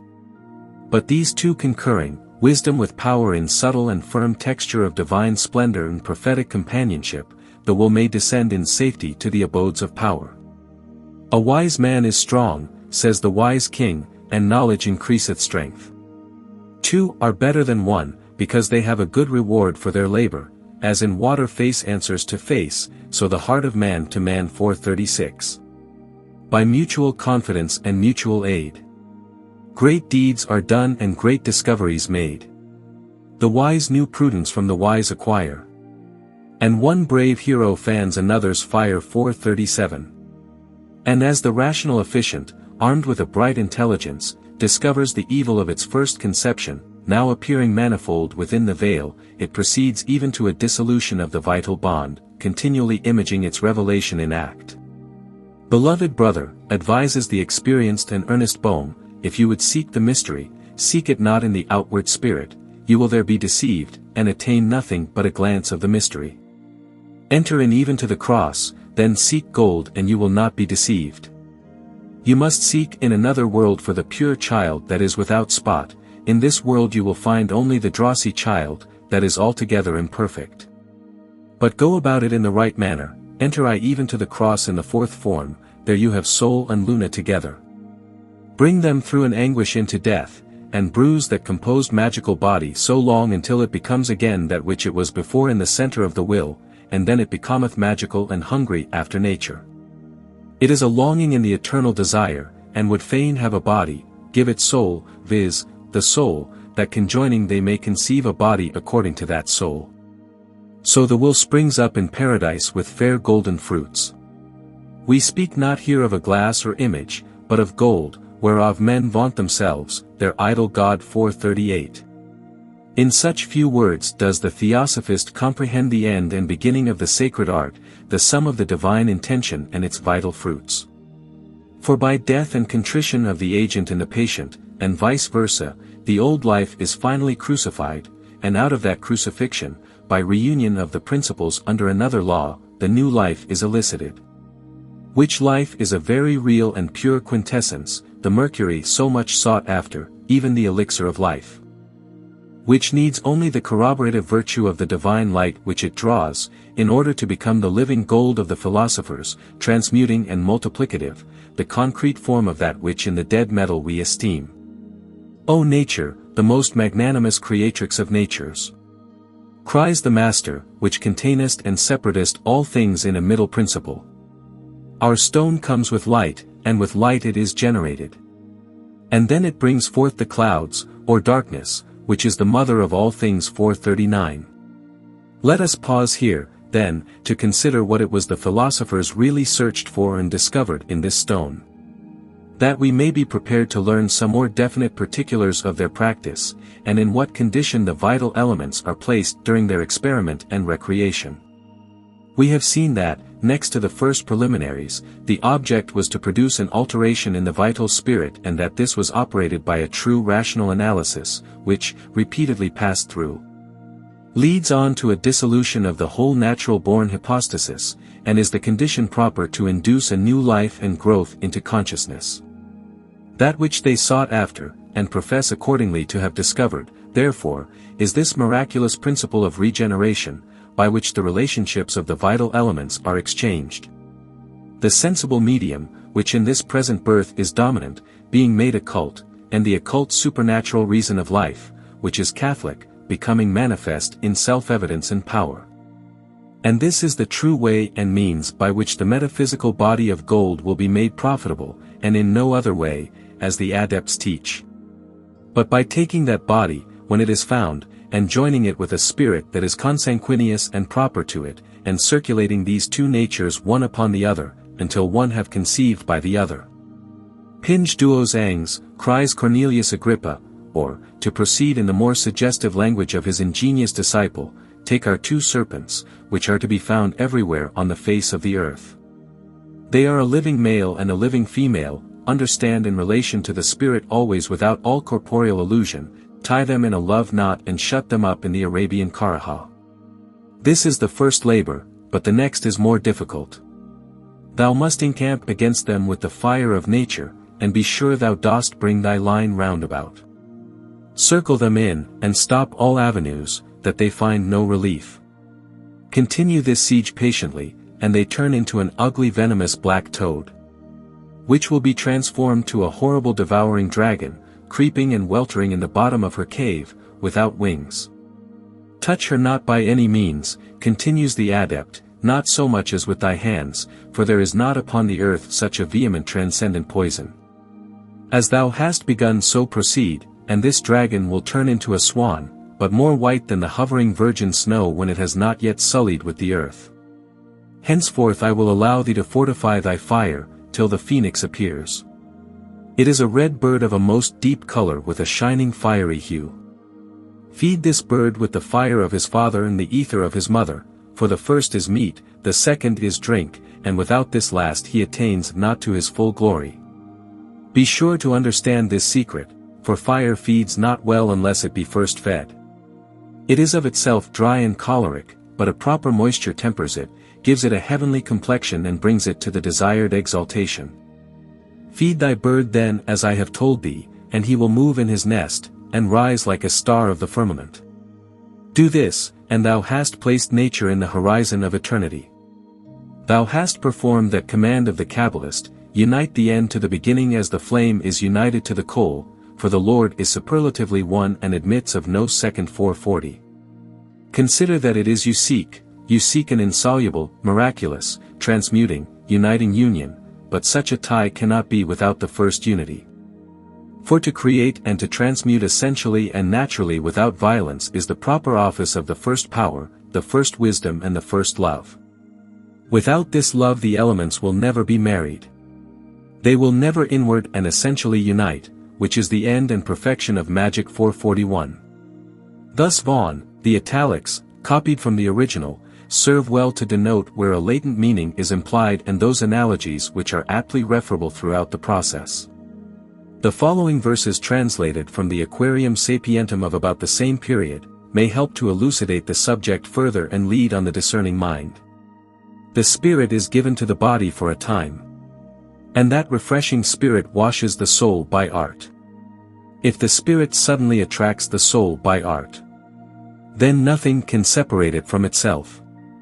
Then they consist in 3 and yet abide in one seat, until the noble body is dissolved, and putrefy and separate from them. Then after some time the spirit and soul come together in the extreme or last heat, and each maintains its proper seat in constancy. Then, nothing wanting, an entire sound estate and perfection is at hand. And the work is glorified with great joy. 442. This is the constant doctrine and rule of the regeneration of light out of darkness, of life from death. The solution of the sense-born spirit and its subsequent sublimation, by a preponderant affinity artificially endowed, into the transparent glory of its prototypic form. And thus we learn from adepts, though particulars vary, that nature was not proved by them at random. For neither does she move by theory only or mere mechanic art, but by rational experiment and the light of faith, which, entering, stirs up in the inward oppressed fore of the chaotic natural-born life, and endeavors to convert, as it were, by a pure conscience, moving at length penetrating to meet the self-willed identity within, is arrested, and the contest of good and evil commences in the soul, each striving for the ascendant. Until the later prevailing for a period, such being the necessitous decree, an eclipsation of the light takes place, and a dissolution of its body, as was before shown. And, as we read in the fable, Typhon killed Osiris, his uterine brother, and scattered his members to the 4 winds, and usurped his rightful throne. But Isis, recollecting, hides them in a chest, just so the ethereal hypostasis is divided against itself and brought to a separation even as these 3, the soul, the spirit, and the body principle. The paternal, maternal, and preceding substance of life, sulfur, mercury, salt. The sulfur, which is the soul and golden ferment, being dislocated in its purpose by the oppressive will, is carried aloft to float upon the ethereal waters, whilst these continue to tear, decoct, and soften the sensual dominant and make it more fit for the returning reason and understanding to work upon. For it is brought to an extremity indeed, and made to feel the want of the light it had rejected. The light moreover ascending carries with it a fermental odor of the body, which by the divine art also is so contrived in order that the soul may not depart altogether into the region of nonentity. Thus Hermes, take, my son, the flying bird and drown it flying, then divide and cleanse it from its filth which keep it in death. Expel this and put away all pollution, that it may live and answer thee, not by flying away indeed but truly by forbearing to fly. 443. And all the while, during this period of the severation, a wonderful coction is described as going on, the earth is overflown with waters, the two great lights are eclipsed, the air is darkened. And all things are in confusion and disorderly relation, by reason of the successive passion and prevalence of the vital principles one over another. For the balance is so maintained that they can neither be said properly to die or live according to that descriptive prosopopia of the stone. I am not dead although my spirit's gone. For it returns, and is both off and on. Now I have life, now I have none. I suffered more than one could justly do. 3 souls I had, and all my own, but 2 are fled. The third had almost left me. 444. Unremitting care and attention are enjoined at this critical juncture, lest either of the dissolute elements should escape from its legitimate attraction, and the property of the spirit, which is as yet indifferent to life or death, should by force of too strong a fire, as Lully explains, be dissevered from the body, and the soul thenceforth depart into the region of her own sphere. And therefore he says, let the heavenly power or agent be such in the place of generation, or mutation, that it may alter the humidity from its earthly complexion to a fine transparent form or species. 445. But we are not yet proposing to exhibit the practice, but only to understand it. Previous, therefore, to the birth and fruits of spiritual increase, it may be expedient briefly only to consider the intermediate stages of the abyssal regeneration and contest of the metaphysical embryo before it is born into the perception by the eye of sense. Entering it for the dissolution, adepts describe it indeed as the greatest poison, the contrary will of the whole dissolving life is loosened by it, which actuates it exceedingly, the one being natural and the other a fire against nature. Conjoining together, they make a conflagration more fiercely consuming than any elemental flame, and being of equal origin, they prey upon each other incombustibly, and by so much the more increasing as they draw together in might. And as the fable further relates of the Egyptian monarch, that his hair was suffered to grow whilst yet he tarried in Ethiopia, so this fire is suffered to grow profusely, shooting forth all his satanic radiance in personality and act, until the time for his mortification is ripe and ready at hand. Adepts call him the green lion, Typhon, firedrake. Or during the mortification, he is their venomous black toad. For the newly roused efficient is exceeding wrathful, as we before hinted, reducing the foreign body of light, which is Osiris, to a mere vapor, called by the philosophers, on account of its origin, the 4 winds, which, condensing together at the top of the vessel in the form of drops, runs down continually, day and night, without ceasing. 446. So Sendivogus, in witty discourse of his, relates that Sal and Sulphur meeting together at a certain fountain began to fight, and Sal gave Sulphur a mortal wound, out of which, instead of blood, came forth, as it were, most white milk. And it became to be a great river. 447. For first the sun in highest uprising obscurate shall be, and passe the waters of Noah's flood, on earth which were 100 days continuate, and 50, away or all these waters yode. Ryght so on our waters, as wise men understood, shall pass, that thou, with David, may say, abirant in sicco flumina, etc. 448. This is commonly called the gate of putrefaction, and its entrance is described as dark, with Cimmerian windings, and continual terrification of the spirit. But the cause of the dissolution appears to proceed from the action of the vital heat stirred up artificially within the blood, and which being so continuously triturated, ignites and opens for itself a passage, endeavoring forthwith to absorb the circulating light by the efflux of its own abundant chloric spirit being transfixed. And all this while it is that the powers of the philosophic heaven are so wonderfully shaken and defiled. For, as the French adept phrase it, the two dragons do bite one another very cruelly, and never leave off from the time they have seized one another, till by their slavering venom and mortal hurts they are turned into a gory blood, and then, being decocted totally in their own venom, are turned into a fifth essence. To Saturn, Mars with bond of love is tied, who is by him devoured of mighty force, whose spirit Saturn's body doth divide, and both combining yield a secret source, from whence doth flow a water wondrous bright, in which the sun doth set and lose his light. 449. There is a profound mystery couched in these light word. For as there was darkness upon the abyss when the divine spirit moved upon the water's face, so in the hyperphysical work is it seen to be, when the swifter current of the infernal motive will surmounts and eclipses the divine light in the circulation. And, moreover, there is the tempter evil of the Son of Man made manifest, and in all its reality the original sin with a more appalling possibility, to be met only by voluntary sacrifice and humiliation of the selfhood under the exemplary cross of Christ. For is it not written, He shall overflow the channels, and go over all the banks, and he shall pass through Judah, he shall overflow and go over, he shall reach even to the neck. And the stretching out of his wings shall fill the breadth of thy land, O Emmanuel. 450. There is, say the alchemists, nothing of an unclean nature that enters into the composition of the stone, except one thing, which is the instrument moving the gold to putrefy. And in this respect, for it is the very grave of the rational light, it is called by them Typhon, Satan, Aquafetida, Ignis Gehenna, Mortis Immundities, etc.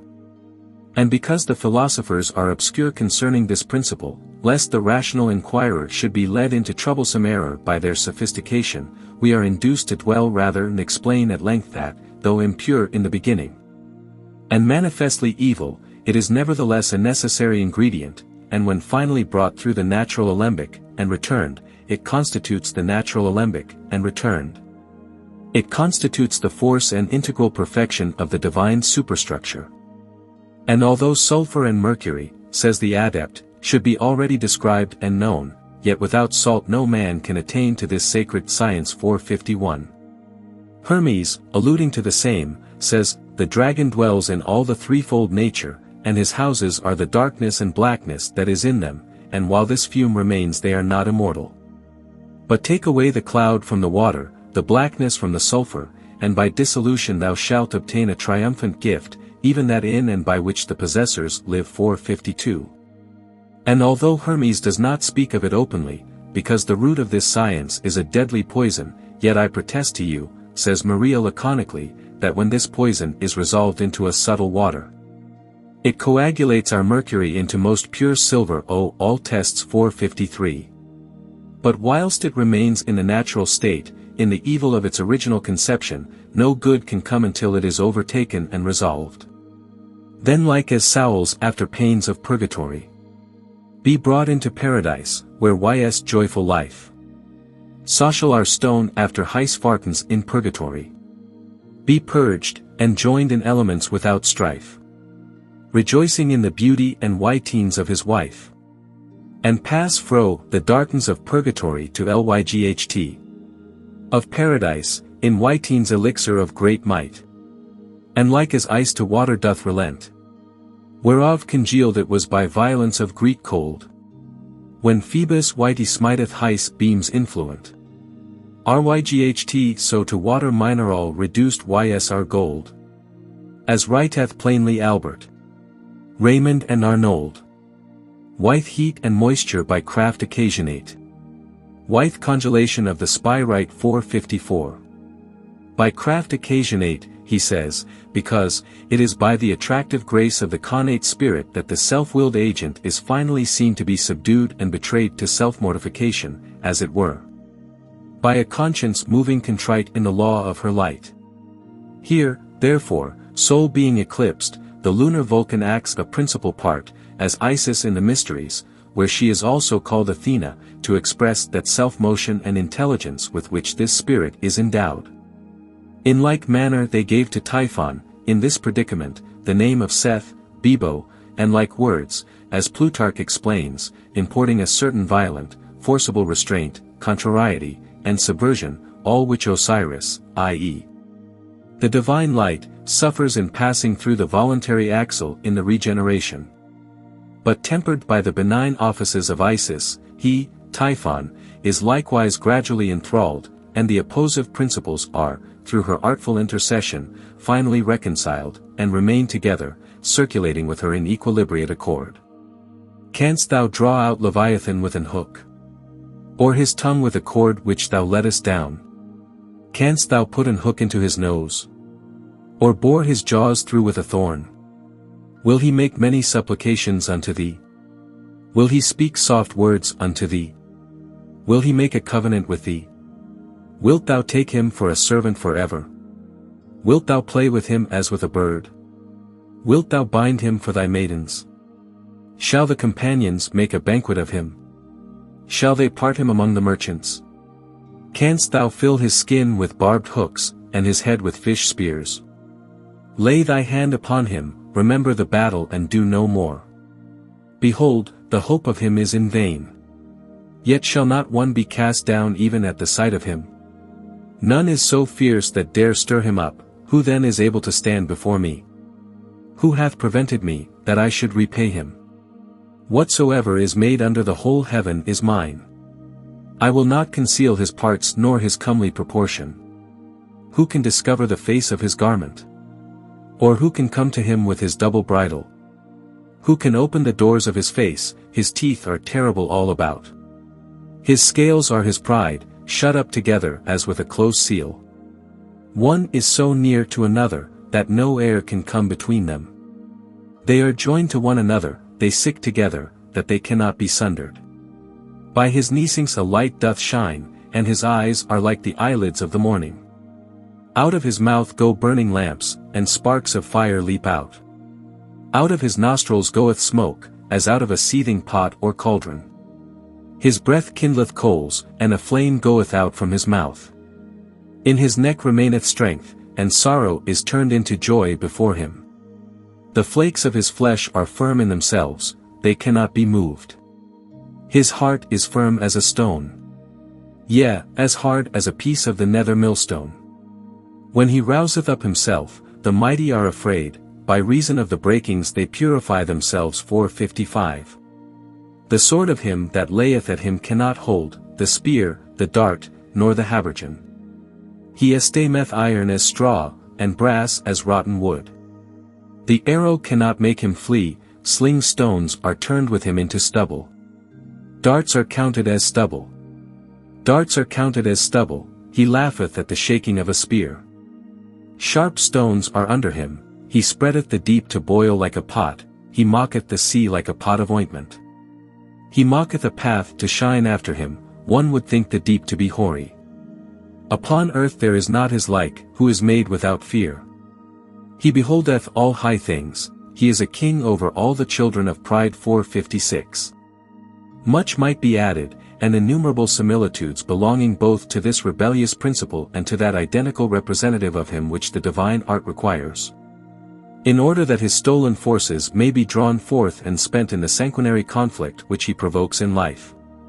Just as in the Egyptian relics he is so frequently seen depicted with all the emblems of grace and power in human semblance, fiercely seated between his circumventing foes.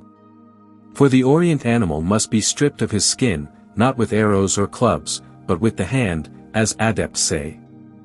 The whole garment of light must be dissected, shorn, and the signal of victory be heroically transferred. Animal de Orient pel sua leonine spolieri debet ejusque allo evanescere at tum simul ingredi magnum oceani salem cumque pulchritidine iterum agredi, etc. 457. But we must proceed. Giving only, by way of recreation, this Philolethian lion hunt from Malden in part, and the cosmopolite Irenaeus. The hunting of the green lion. Unabridged. all highly to the noble company of true students in holy alchemy, whose noble practice doth them teach to veil their art with misty speech. Mought wighty please your worshipfuls to hear my idle soothfastens of that strange practice I have seen in hunting of the lion green, and because you may be apaid that ys truth that I have said, and that you may for surety ween that I know well this lion green, I pray your patience to attend till you see my short writ end, wherein I'll keep my noble master's rede, who while he lived stood me in stead.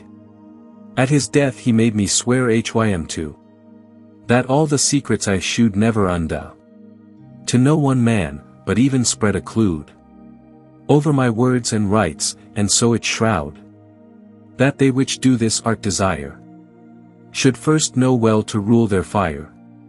For with good reason YT doth stand swords to keep fro mad men's hand, lest one shoal kill other burn, or either do some fore shroud turn, as some have done that I have seen, as they did hunt this lion green, whose call are doubtless ys not so, and that your wisdoms well do know. For no man lives that each hath scenes upon 4 feet a lion collared green, but our lion wanting maturity is called green for unripens, trust me, and yet full quickly he can run, and soon can overtake the sun, and suddenly can hym devour, if they be both shut in one tor, and hym eclipse that was so bryght, and make these red to turn to white, by virtue of high crudity, and unripe humours whych in hymb, and yet withing he hath such heat, that one he hath the sun upbeat, he bringeth hym to more perfection than ever he had by nature's direction. This lion mocketh the sun sith, fifth, sun, to be joined to his sister the moon, by way of wedding a wondrous thing.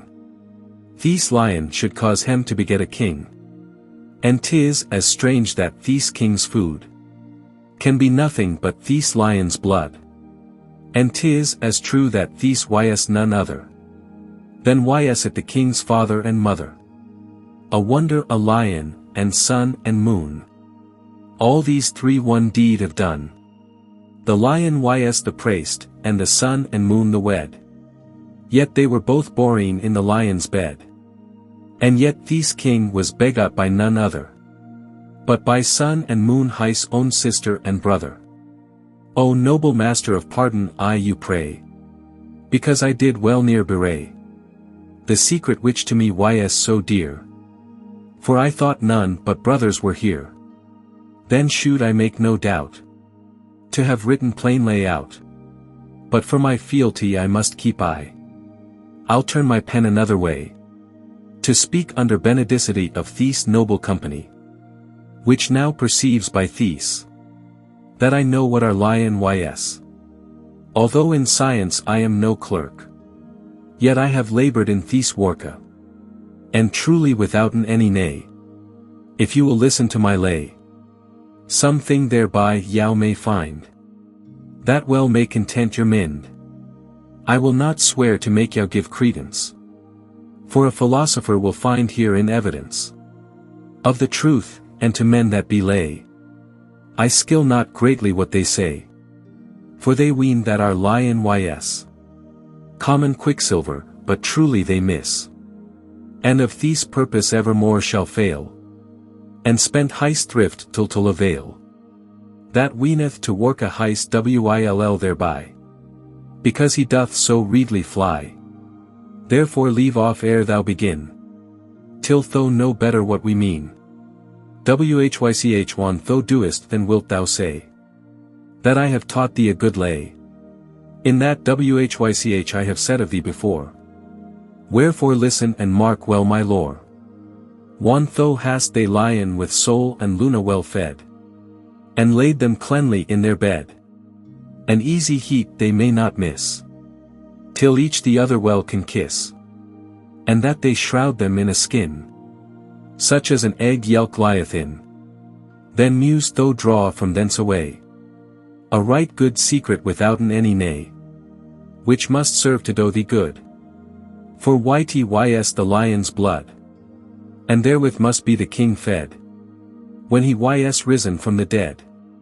But lunge time it will be, or ere his death appear to thee, and many a sleep thou must lack, or thou hym see of collar black. Take heed thou move hym not with yire, but keep hym in an easy fire, until you see hym separate from his vile earth vituperate, which will be black and light withal, much like the substance of a fussball. Your magnet in the midst will be of color fair and white, trust me. Then when you see all these thing, your fire 1 degree increasing, until you well may see thereby your matter to grow very dry. The ys fit without delay, the excrements be ta'en away. Prepare a bed most bryght and shine, for to lodge this young Kilda in, and therein let hym alone lie, till he be thoroughly dry.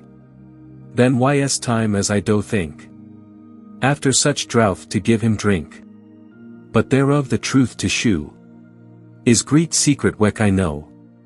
For philosophers of time old, the secret of imbibition never out-tude.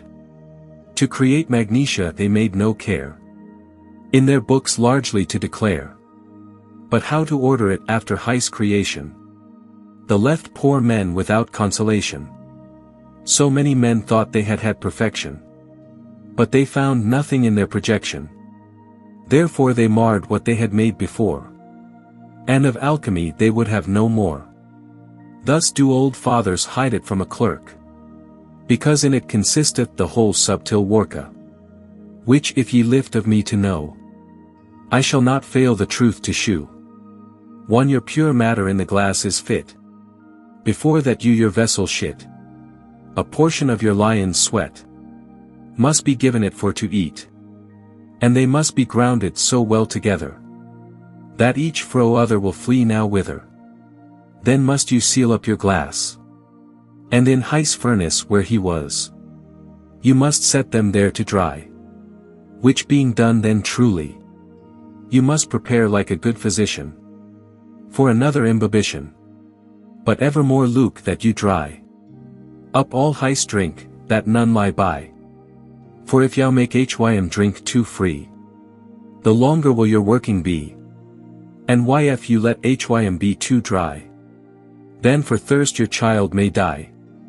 Wherefore the mean to hold is best, twixt overmoist and too much raft. 6 times thy imbibtions make, the 7th that Sabota's rest betake. 8 days twixt ilk day of the 6, to dry up moist and make it fix. Then at the n1h time thy glass up seal, and let him stand 6 weeks each deal, with his heat tempered so right, that blackness past he may grow white. And so the 7th week rest him still, till thou ferment after thy will, which if thou wilt ferment for white, thereby thou gainst no great profit. For I assure thee thou needest not dread to proceed with fire till all be red. Then must thou proceed as did philosophers old, to prepare thy ferment of pure gold, which how to do though secret that it be, yet will I truly teach it thee. In the next chapter as erst I did say, that so the truth find thou may. Therefore of charity and for our Lord's sake, let no man from my writings take 1 word, nor add thereto. For certainly if that he do, he shall shew malice fro the which I am free, meaning truth and not subtlety, which I refer to the judgment of those which ken the philosopher's intent. Now listen me with all your might, how to prepare your ferment right. O noble work of works that God has wrought, whereby each thing of things are forth I brought, and fitted to their generation, by a noble fermentation, which ferment must be of such a thing, as was the work's beginning. And if thou do progress aright, one thou hast brought the work to white, and then to stay is thy intent, do after my commandment, work Luna by herself alone, with the blood of the green lion, as erst thou didst in the beginning, and of three didst make one thing, orderly yielding forth right, till thy magnet show full white. So must thou work all thy ferment, both white and red, else were whitey shent. Red by whitey self and so the white, with the lion's blood must be date. And if thou wilt follow my lore, set in thy ferment the same hour, of soul for red, of Luna for white, each by himself let work tight. So shall thy ferment be ready dress, to feed the king with a good mess, of meats that fit for his digestion, and well agreeing to his complexion. If he be of color white, feed him then with Luna bright. If his flesh be perfect red, then with the sun he must be fed. Your ferment 1/4 part must be into your magnet made evenly, and join hem warm and not cold. For raw to ripe you may be bold, have disagreements so have heat and cold. Therefore put hem warm into thy glass, then seal it up even as it was, and circle all till whitey be one, by passing degrees every each one, both black and white, and also red. Then of the fire here have no dread, for he will never dreade the fire, but ever abide thy desire. And here a secret to thee I must shew, how to multiply that thou must know, or else it will be over Michael pain, for thee to begin thy work again. I say to thee that in no fashion, it's so well multiplied as with continual fermentation, and sure far it will be exalted at the last, and in projection run full fast. Therefore in the fire keep ferment alway, that thy medicine augment mayst die. For if the maid do not her leaven save, crave, then of her neighbor's ski must needs go, or ski must stay till ski can make more. Remember the proverb that store is no sore. Thus have I taught thee a lesson, full of truth. If thou be wicked therefore my heart is ruth. Remember God highest blessing he can take, one he hath given it, if abuse any you make. For surely if thou be a clerk, thou wilt find truth in these worka. But if so be that thou be lay, and understand not what I say, keep counsel then and leave thy toy, for it befits no limmer loy, to meddle with such greta secrecy, as ys these hygh philosophy. My counsel take, for thou shalt find it true. Leave of seeking these lion to pursue, for hym to hunt that ys a pretty while, yet by his craft he doth most folky beguile, and hem devour and leave hem full of care. Wherefore I bid thee to beware, and counsel give thee as my friend. And so my hunting here I end, praying God that made us we may not myss, to dwell with hym in his heavenly bliss. The evil of the original sin being overcome by so many subtle stratagems, the new life thence arises whose quintessential virtue, imperishable and perpetually victorious, is the cornerstone or first material foundation of the Hermetic art, known, as the adept says, only to the wise, because they alone can know it who have it in themselves. The irrational and frivolous-minded cannot receive this truth, because it depends exactly upon the knowledge of that which is most abstruse in them. The example given of Cadmus, from the Greek fable, identified him with Jason, Orpheus, Aeneas, and the rest, who represent the rational ferment.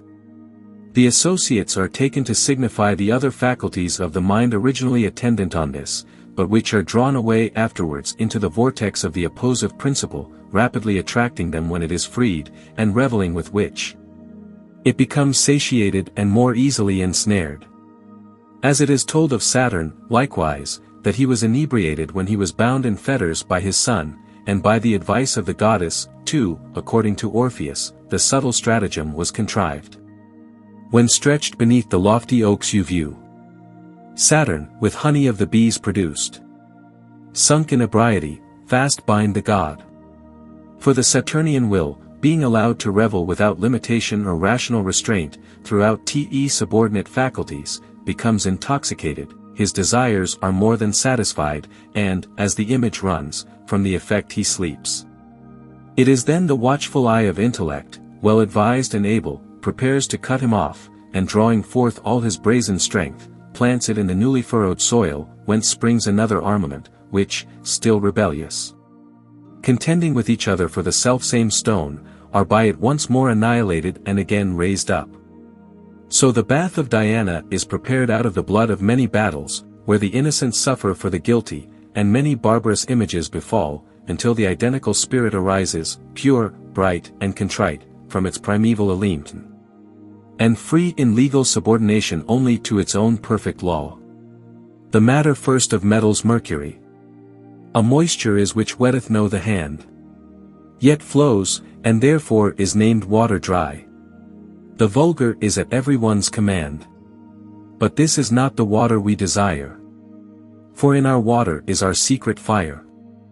This matter while its life it did retain, was apt all metals e'en to procreate.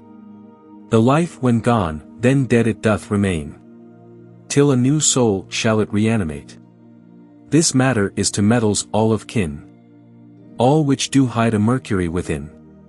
He then who knows the parts of mercury, and can its superfluities decrease, and with true sulfur it can vivify. For dead it is, though, fluent, he with east may gold unlock and after recongeal, both to an essence which all griefs can heal. Lo! Here a spring of wealth, a tree of life. No wealth so great, no sickness here is rife. Here in a map, thou sayest the creatures all abridged, and reduced to their perfection. Here thou beholdest in a subject small, from this world's isery a full protection. O Mercury, true wonder of the world! How strange thy nature is and how compact! A body dost possess which doth enfold a spirit inexpressible to act. Our mysteries, this only we desire. This is our water, this our secret fire. For argent vive is gold essential, only unripe, which, if thou canst prepare by art, it gives the secret menstrual, the mother of our stone which is so rare. Our oil, our unguent, and our marcasite, which we do name also our fountain bright. O crystal fountain, which with fourfold spring rubs down the valleys with its pearly drops, distilling, with which our noble king is shed carried to the mountain tops, where he the virtue of the heavens receives, which never after him, when fixed, leaves. This our May-dew which our earth doth move, to bring forth fruit, which fruit is perfect gold. This is our Eve, whom Adam doth so love, that in her arms his soul, stand to be told, he doth receive, who erst as dead was seen, and quickened first appears in colors green. How this? Even thus, in Saturn there is hid a soul immortal which in prison lies. Untie its fetters, which do it forbid to sight, for to appear, then shall arise a vapor shining, like pearl orient, which is our moon and sparkling firmament 458. By such a vital and mysterious process is the first matter of the adepts said to be generated and produced by an emancipation of the fontal source. And this is Diana, and that refulgent light which eclipses every other light but that of its proper reason, and strikes the irrational intruder blind. For she is the wholeness of the fundamental nature at once personified, the knot and link of all the elements, O being, inferior as well as superior, which she contains within herself. A light more splendid than the sun and gold, and more beautiful than the moon or silver, and more diaphanous than the purest crystal.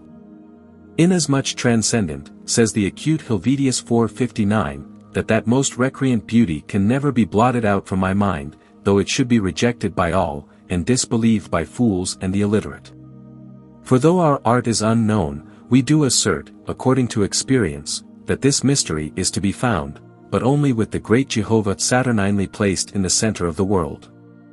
There, within most intimately, the abyss of the spoagiric artifice is disclosed, there, as in a crystalline diaphaneity, the miracle of the whole world.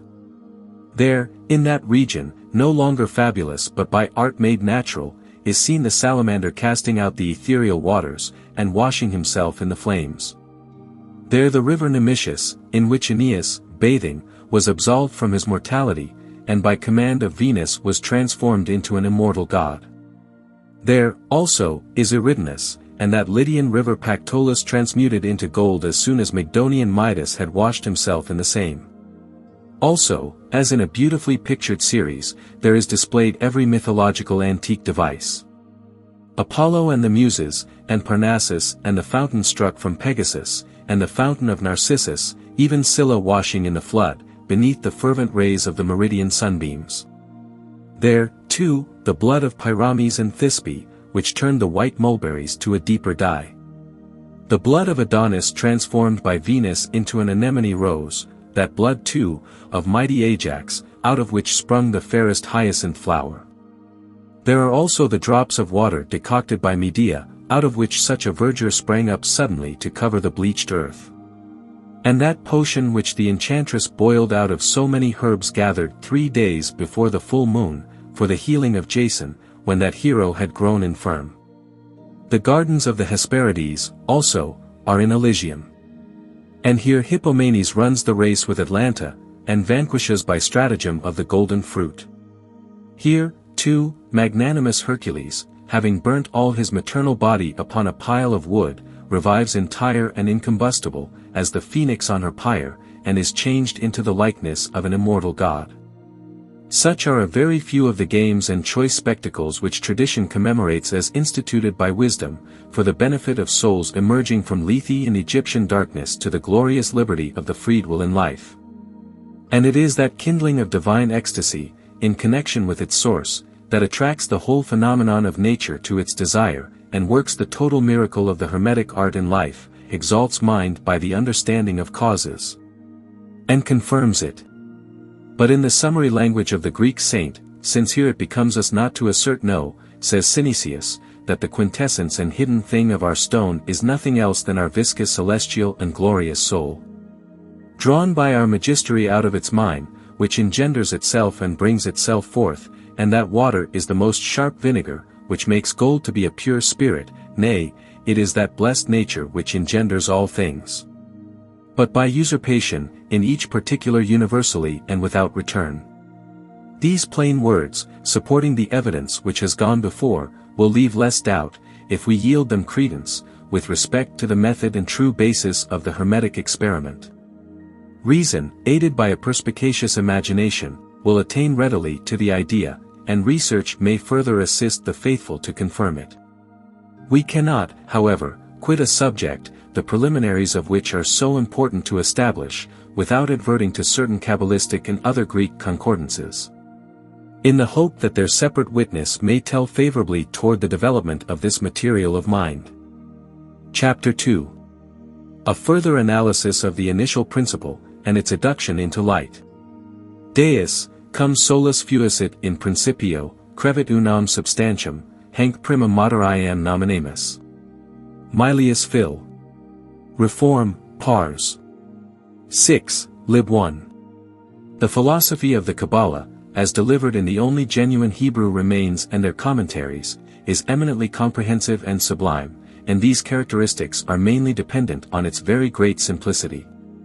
All things therein are psychically derived, and, according to the doctrine of an essential emanation, the whole physical universe is extended and corporified, as it were, by a multiplication of the indeficient unit into its parts, under the intelligible law of its own proceeding light. Into the method of this philosophy, or the many beautiful particulars arising out of its material, space does not allow us to enter.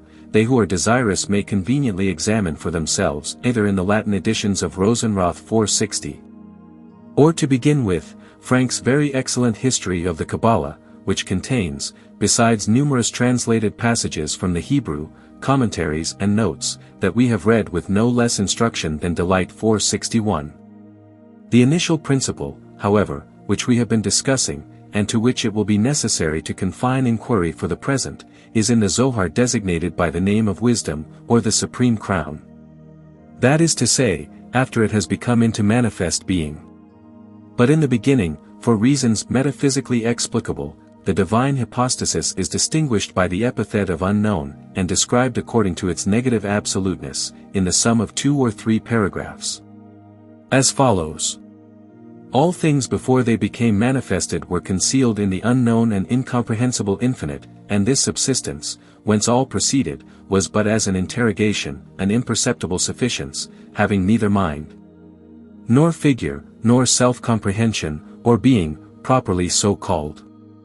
But when the unknown would manifest himself, he begins by producing a point. But, whilst the point of light remains within subjective and inseparate, he is unknown, and as the unity of things to be developed only by the separation of them in himself, in this sense he is called the Ancient of Days, the White Head. The Old Man by excellence, the mystery of mysteries, which is before all things, whose emanation is all 462. And thus the hypostatic vision is more prominently delineated. He is, says the Rabbi Ben Jokahi, speaking of the same, the mystery of mysteries, and most unknown of the unknown, yet he has a form or idiom which belongs to him. But, under this form by which he is seen, he remains still unknown. His clothing is white, and his aspect that of a countenance unveiled. From his head he shakes a dew which awakens the dead, and brings them to new life. Wherefore, it is written, Thy dew is the dew of light.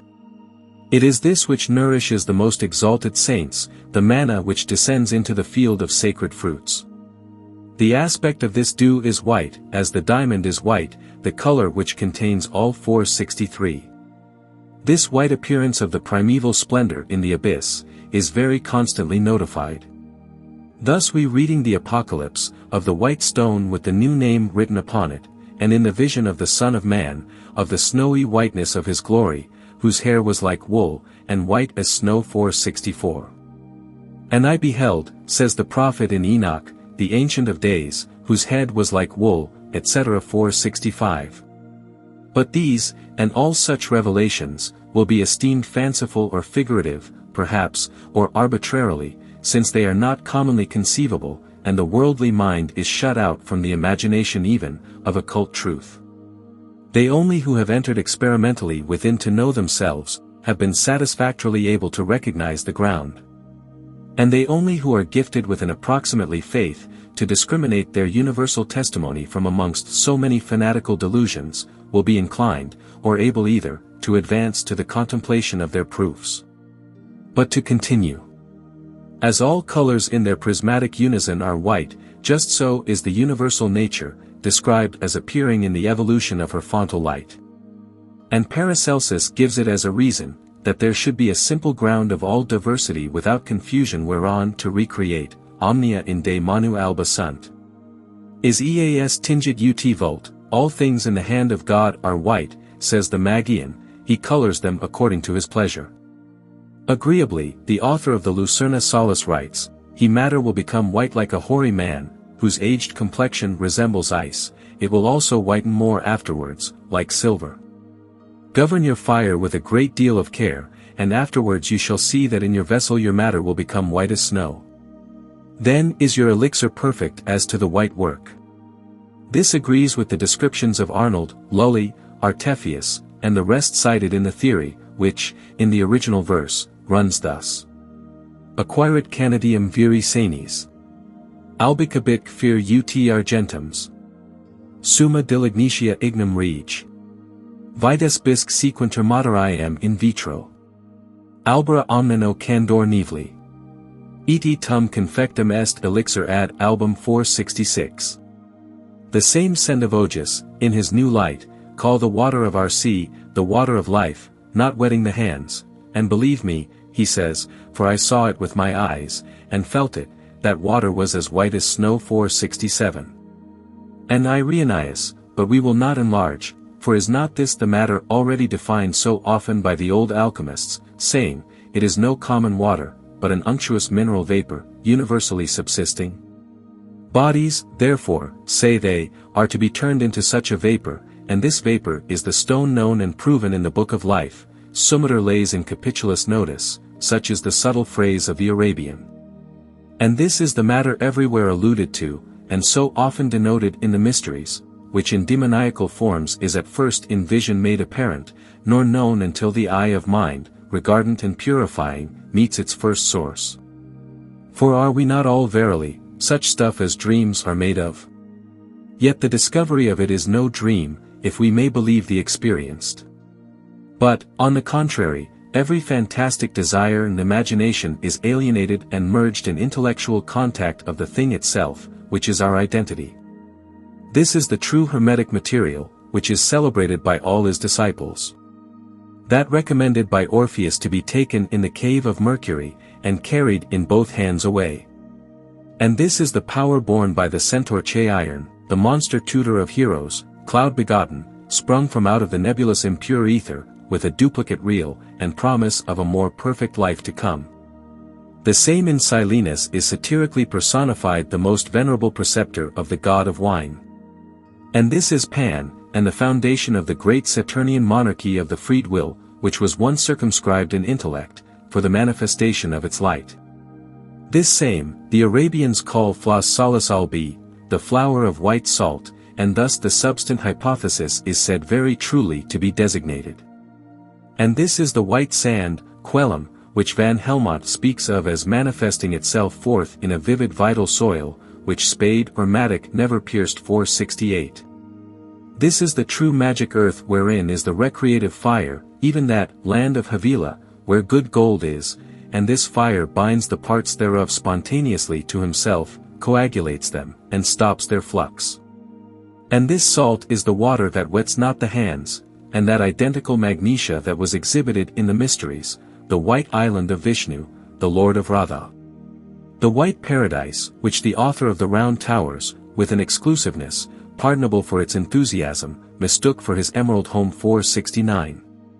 The Platonists have declared true being to be white, and all that Plato says, in Phaedo, about Tartarus is, according to Olympiodorus, to be understood ethically and physically, ethically, in that Tartarus is the place of the soul's trial, where the balance of existence is struck, and imperfections are made manifest.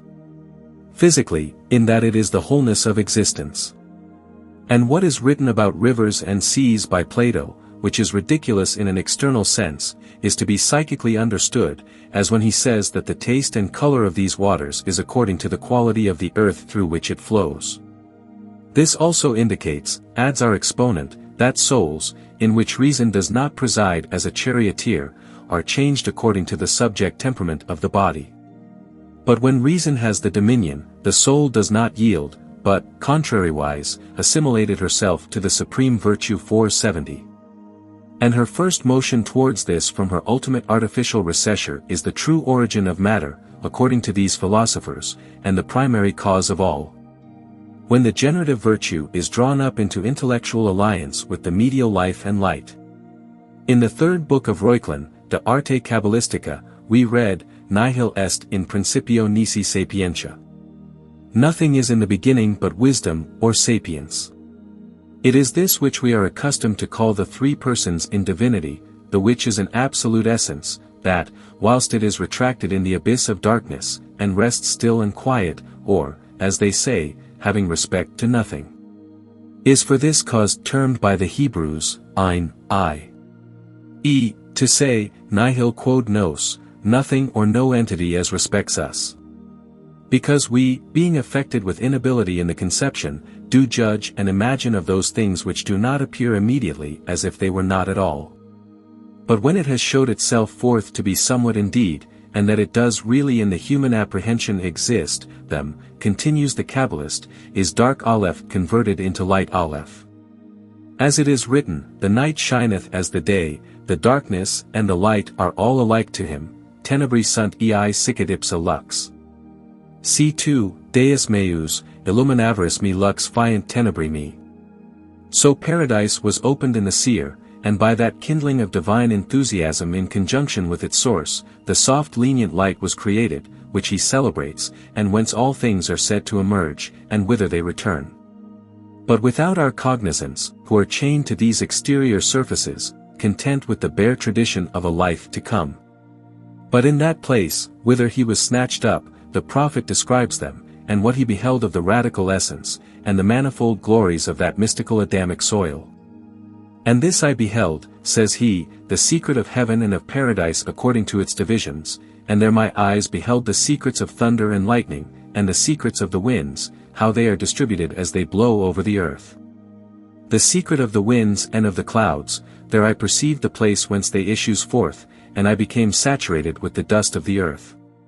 There I saw the wooden receptacles, the vegetable or medial life, out of which the winds became separated, and the receptacles of the snow, and the cloud itself which continued over the earth before the creation of the world 471.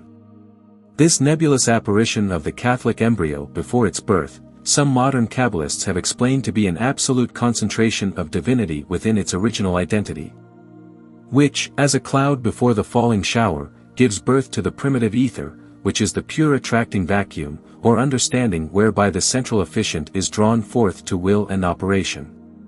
Dionysius styles it colligo divina, because, as he says, it is obscure and humanly incomprehensible, though visible indeed. The author of the Lumen de Lumen calls it, from the Kabbalists, tenebrae activae, and describes it as beneath all degrees of sense and imagination, a certain horrible, inexpressible chasm 472. Non-being, which nor mind can see, nor speech reveal. Since, as of being void, 'tis not the object of the mental eye, but there thy intellectual notions check. When in this path exploring 473. For its end is infinite.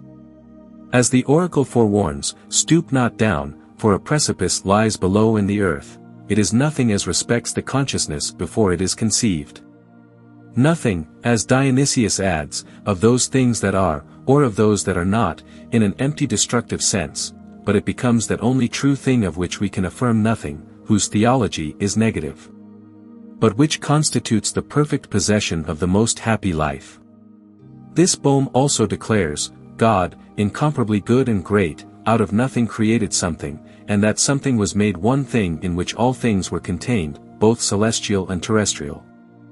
And this first something was a certain cloud or darkness, which was condensed into water, and this water is that one thing in which all things are contained 474. Now here we do not read either that all things came of nothing absolutely, but that God of nothing created something which was made that one thing in which are all. And this one thing appears to be nothing less or more than that identity which is made in the regeneration by the reprocedure into experience out of the dissolute void of life when artificially induced. As respects the creature, therefore, it may be considered as the first divine manifestation out of the abyss, when the spirit is brought forth into a new circulatory confine, displaying its universal properties internally according to the magnetic virtue, action, and passion of the microcosmic heaven. And there is in the celestial light, continues the same author, a substance like water which yet is no water, but such a spirit or property, but it burns more like a kindred oil, and is called by many the tincture. And this tincture is the source of the material world, and gives to all essences virtue to grow, it is also in all metals and stones. It causes silver and gold to grow, and without it nothing could grow, but with it, all things. Amongst all the children of nature it only is a virgin, and has never generated anything out of itself. Neither can it generate, yet it makes all things that are to be impregnated, it is the most hidden thing, and also the most manifest, it is the friend of God and playfellow of virtue. It suffers itself to be detained of nothing and yet it is in all things, but if anything be done against the right of nature, then it readily flies away, it continues in no kind of decaying of anything, but abides constantly with life. The way to it is very near, yet no language can express it, nevertheless it meets them that seek it aright in its own way. It is powerful, yet of itself does nothing. When it goes out of a thing it comes not into it again naturally, but it stays in its ether. It is not God, but it is God's friend, for it works not of itself.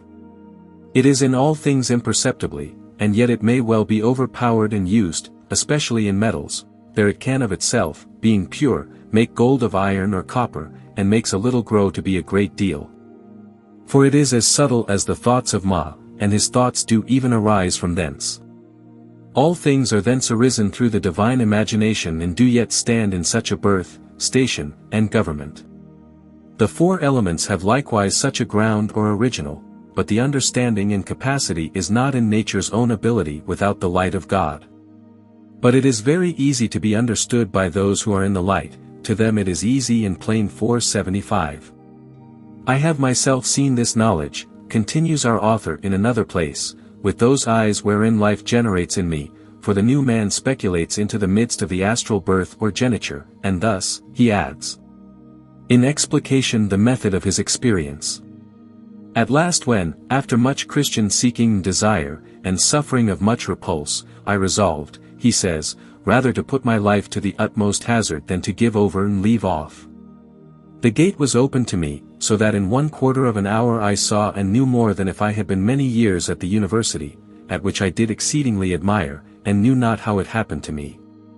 And therefore, I turned my mind to praise God for it. For I saw and knew the being of beings, the abyss, or ground or original foundation, and the abyss, that is without ground, or fathomless or void. Also the birth or eternal generation of the Holy Trinity, the descent and original of this world and of all creatures through the divine wisdom, and I knew and saw in myself all the three worlds, viz., first, the divine angelical, or paradisiacal. And then the dark world, being a procreation or extern birth or, as it were, a substance expressed or spoken forth from the internal and spiritual worlds. And I saw and knew the whole being, and working essence in the evil and in the good, and the mutual original and existence of each of them. And likewise how the pregnant generatrix or fruitful bearing womb of eternity brought forth, so that I did not only greatly wonder at it, but did also exceedingly rejoice.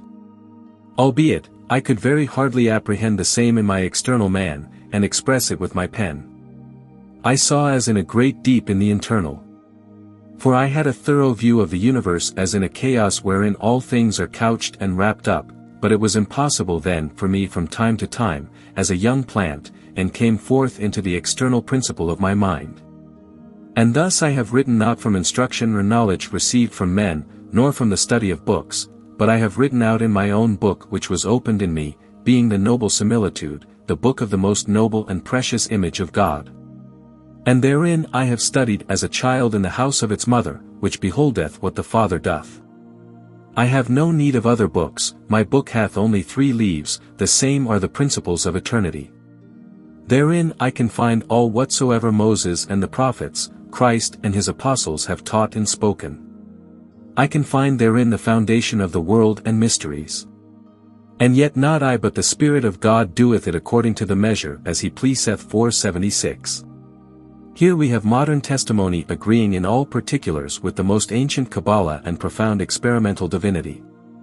Nor this alone, but other favored individuals, amongst whom Van Helmont relates, how by a mysterious hand he was led along into a perception of the simple element of nature.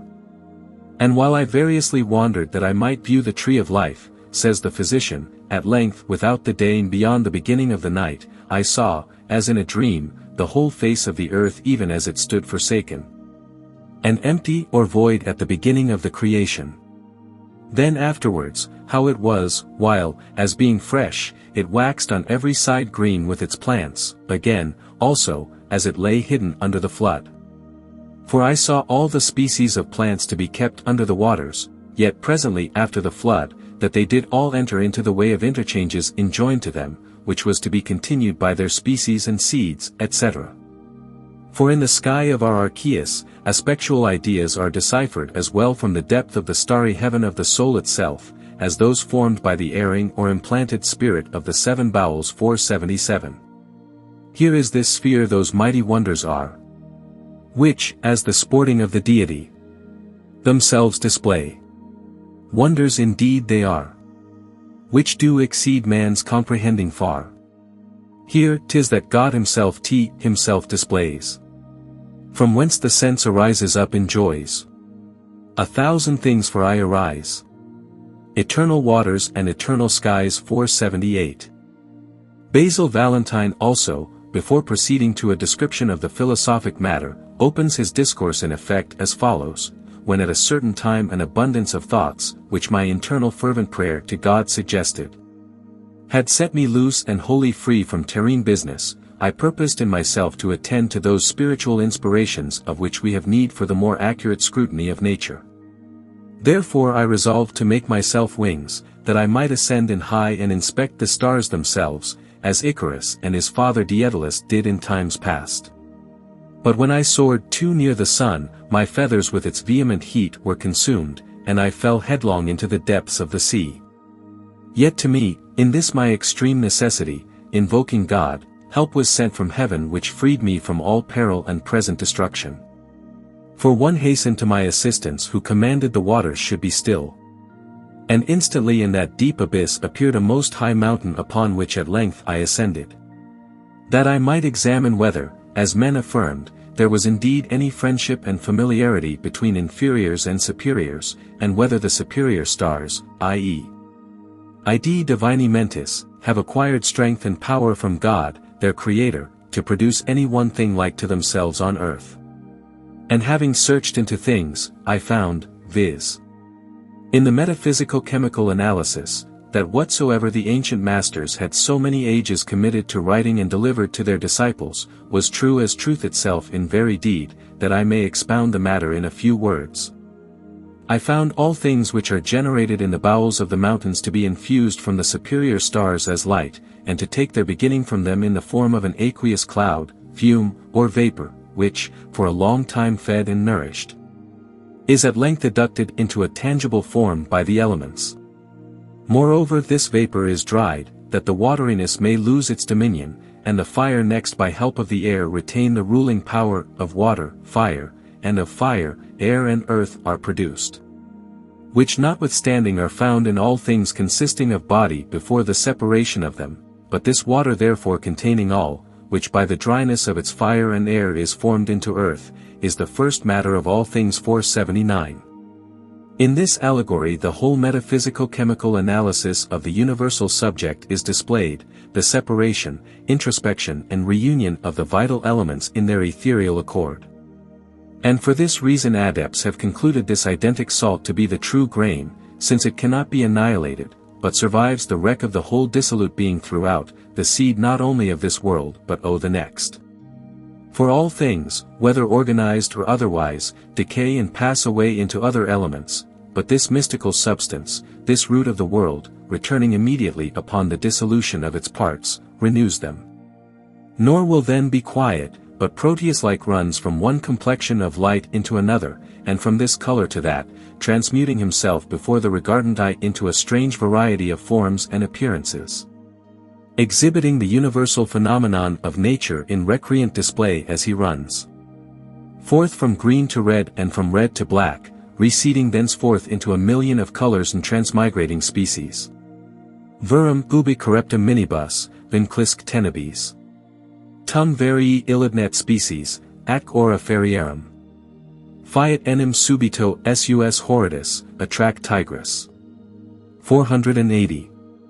And when he has departed from the fragile labyrinth through which he was dispersed, says the adept, and is moreover purified from every impurity, he raises himself likewise into an infinity of forms, one while into a vegetable, and then into a stone or into some strange animal.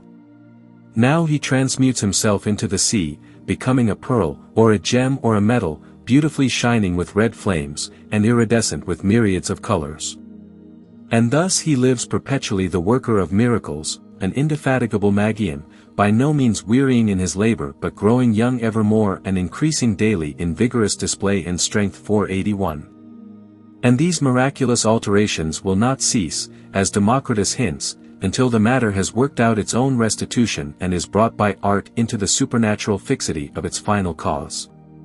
And that mode of binding is said to be best which makes use of manacles and fetters, as Hermes also says, the philosophers chain up their matter with a strong chain or band when they make it to contend with fire. 482. Nam sine 6 non debit precepta, nec illum. Orando flex, vim durum eti vincula capto. Tenda. Doli circum haec demum frangitor inanes. 483. To arrest this imaginative flux of freed vitality, we may well conceive that it need the whole voluntary force of the central magnet, and that this alone, which is its proper reason, can compel it to repose. Reuchlin, concerning the two Catholic natures contained in the Mirific word, alludes to this, saying, one nature is such that it may be seen with the eyes, felt with the hands, and is subject to alteration almost at every moment. You must pardon. As Apuleius says, the strange expression, because it makes for the obscurity of the thing. This very nature, since she may not continue one and the same, is accordingly apprehended of the mind under such her qualification more rightly as she is not than as she is, namely, as the thing is in truth, that is, changeable. The other nature or principiating substance is incorruptible, immutable, and always subsistent. 484. And this, adds an ancient and much esteemed Adeptus 485, is the work which I have sometimes seen with a singular and most dear friend, who showed me certain large furnaces, and those crowned with cornues of glass. The vessels were several, having, besides their tripods, their sediments or caskets, and within was a holy oblation or present, dedicated to the ternary. But why should I any longer conceal so divine a thing? Within this fabric, i.e., the consecrated vessel, was a certain mass moving circularly, or driven round about, and representing the very figure of the great world. For here the earth was to be seen standing of itself in the midst of all, compassed about with most clear waters, rising up to several hillocks and craggy rocks, and bearing many sorts of fruit. As of it had been watered with showers from the moist air. It seemed also to be very fruitful of wine, oil, and milk, with all kinds of precious stones and metals. The waters themselves, like those of the sea, were full of a certain transparent salt, now white, now red, then yellow and purpled, and, as it were, shamletted with various colors, which swelled up to the face of the waters. All things were actuated with their own appropriate fire, but in very truth imperceptible as yet, and ethereal. But one thing above the rest forced me to an incredible admiration, namely, that so many things, and diverse in kind, and of such perfect particulars, should proceed from one only thing. And that, with very small assistance, which being strengthened and furthered by degrees, the artist faithfully affirmed to me that all those diversities would settle at last into one body. Here I observed that fusel kind of salt to be not different from pumice stone, and that quicksilver, which authors call mercury, to be the same with Lully's lunaria, whose water gets up against the fire of nature, and shines by night, but by day has a glutinous, viscous faculty. 486.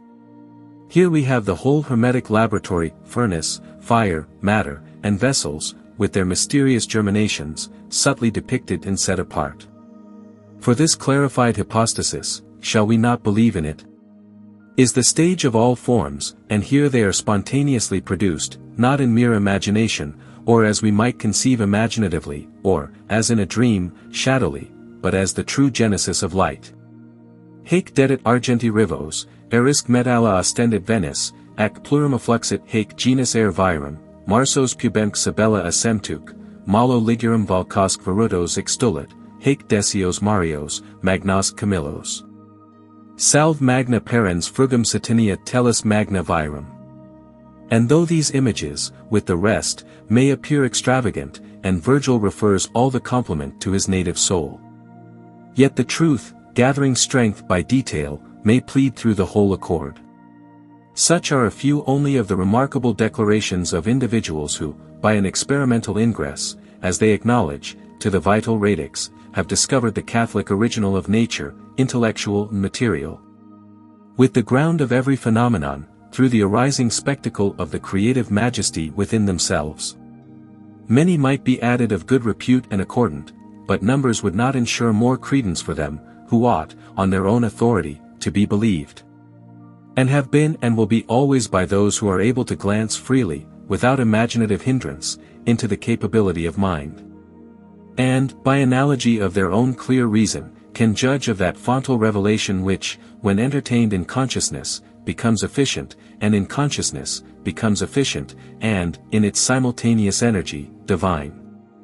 Hence, they will perceive that from no idle dreaming the conviction of those sublimated souls arose, who were not alone superior to the dictation of folly, But were freed moreover from the liability of error which besets ordinary minds, for they had passed the turbulent delusions, not of sense only but of the selfhood, and having combated every sinister disguise in opposition, were proved and reproved. Previous to being admitted to the apperceptive vision of the causal truth which they describe, when light meeting light, apprehends itself alone. And develops the triple mystery of its creative law throughout, from the infernal motive wheel which is the origin of the mineral kingdom, through the whole intermediate paradisiacal vegetable growth, up to the final concord of the divine image in man. For as life passes through the philosophic fermentation, its substance is entirely transmuted, and the threefold property is developed, with a dividing of the heterogeneous parts, by an extinguishing of the forms and properties of the medial spirit.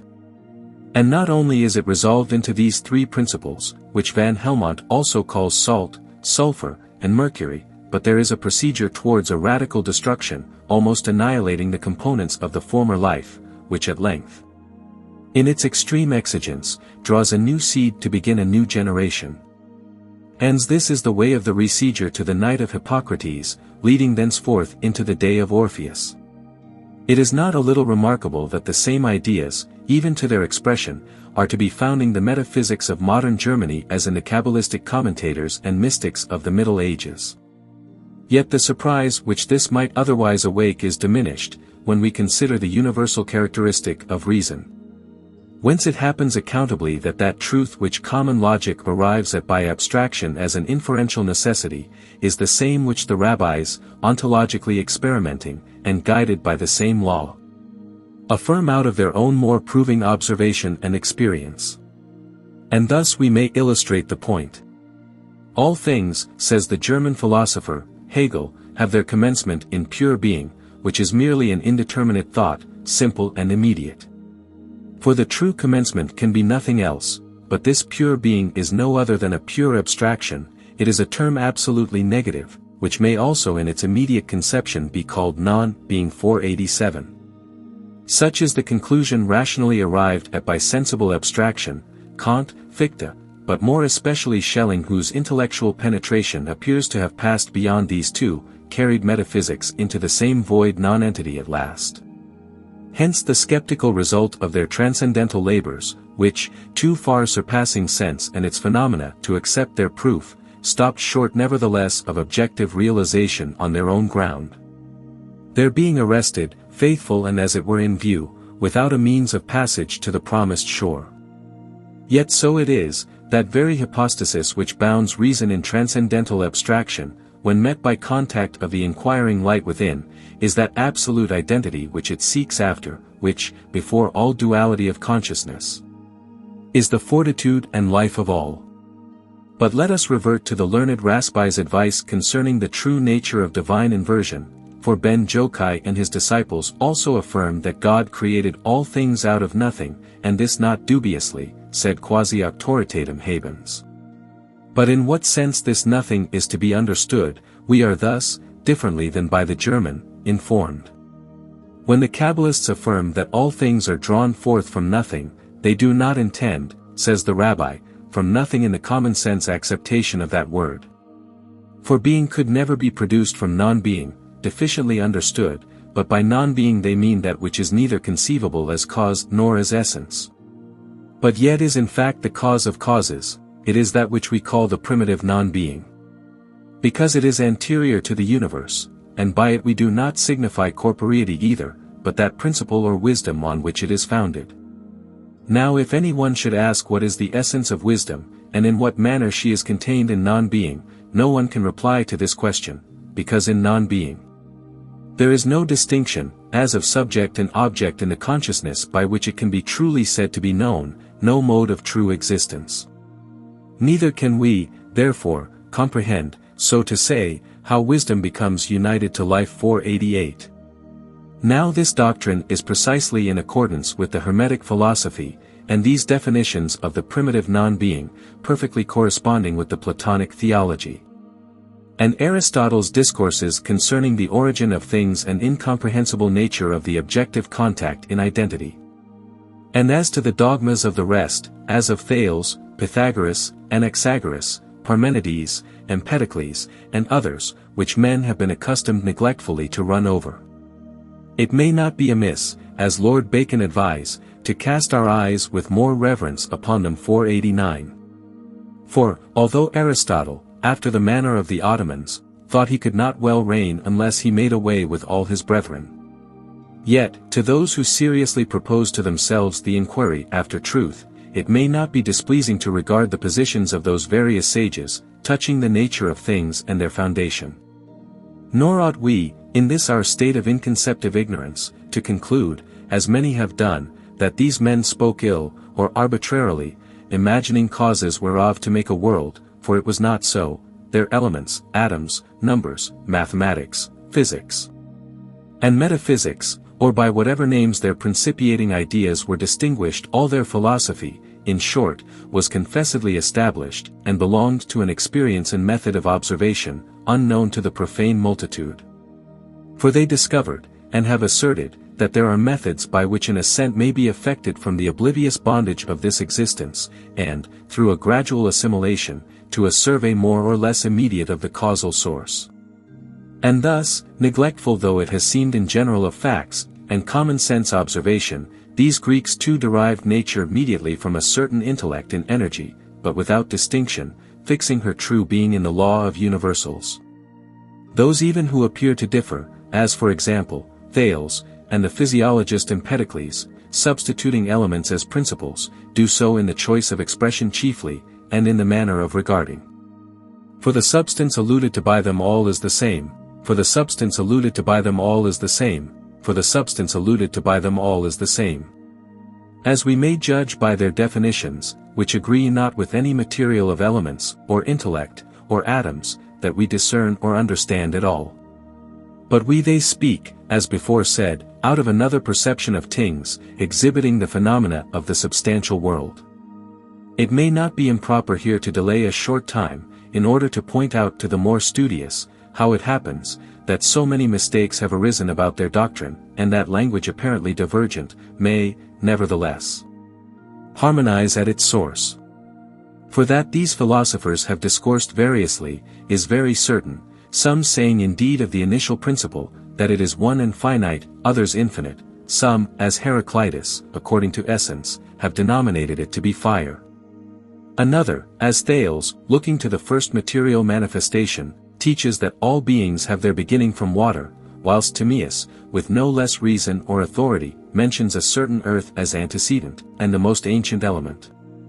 But Anaxagoras, rather regarding the perfection and origin of the one thing in consciousness, calls it intellect, as Plato likewise, in the Parmenides, derives all things transcendentally, proving the perpetuity of being in itself. But whilst these celebrate mind as prescindential, and those desire to indicate the subsistence of matter, in either case it is the same, for the mind is not without the matter, the universal element we mean, nor that matter without the mind. But all things, however various in manifestation, are consubstantial in their cause. And with respect to the number of principles and elementary transmutations, we may plainly perceive that it is not the common elements, or abstracts either, they contend about, but their investigation concerned the prior elements of life, which some, openly distinguishing, call the celestial elements, as Plato, in Phaedo, speaking of earth, for instance, calls it the most ancient element within the heaven, and Proclus informs us what we are to understand by the heaven. Heaven, he says, is the intellectual contact with the intelligible, for there is an intelligible which may be conjoined to intellect, and is its true end. 490. But this is an allusion to the highest sphere of ethereality, which Aristotle triply distinguishes, first, as the essence of the ultimate circulation of the universe, second, as that which is in continuity with it, and third, as that body which is comprehended by the last circulation. For, he says, we are accustomed likewise to call that heaven, which is composed from every natural and sensible body. 491. That is the arising spirit of the universal nature which, persisting separately, bounds as it were, by an invisible summit, every corporeal subsistence, and in the conscious alliance only becomes known. The same is called by Hermes, a quintessence. And the Hermetic philosophers, speaking of their earth, located even as Plato does, within their heaven, and in order to distinguish from the feculent dead soil, call it magical, the earth of the wise, Olympus, our earth, etc. And of the other elements the same, as we have shown already in our exoteric theory, and elsewhere. Which the initiated poet, in his Metamorphoses, neither unaptly signalizes in the arising circulation of mature from the four concentring winds.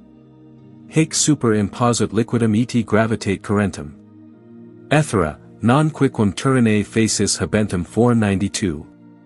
But Plato, yet more plainly alluding to the ethereal quintessence, in Timaeus, says, that of four elements the demiurgus assumed one whole from wholes, in all things perfect and free from old age and disease 493.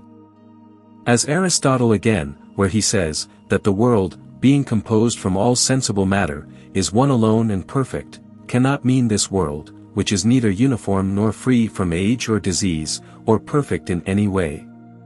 What other, therefore, should they either mean but the ethereal, which art once taught them to segregate, and establish upon the ruins of this mortal and dislocated existence? That Empedocles likewise taught a twofold order of natural procedure, the one intelligible, and the other sensible, deriving the latter as an image from the former as an exemplar, is evident, from the whole tenor of his physics. For he identifies all things in respect of their source, making elements there to subsist as qualitative virtues, which, multiplying into being, become distributive powers, of which the sensible elements and this world are the remote subjects and emanation. Contrariwise, also, receding from effect to cause, he shows how the universal frame is borne along in perpetual interchange. How many things to one their being owe? Fire, water, earth and air immensely high. And each with equal power is found endued. And friendship equalized in length and breadth. All things in union now through love conspire. And now through strife divulsed are borne along. Hence, when again emerging into light, the one is seen, T is from the many formed. All mortals, too, so far as they are born, of permanent duration are deprived. But, as diversified with endless change, through this unmoved forever they remain. Like a sphere rolling round its center firm 494. Anaxagoras, and certain others of the early Greek school, alluding to this absolute subsistence of things, assert, that matter likewise is the progeny of mind, and the Alexandrians go so far as to explain the manner of its descent and efflux.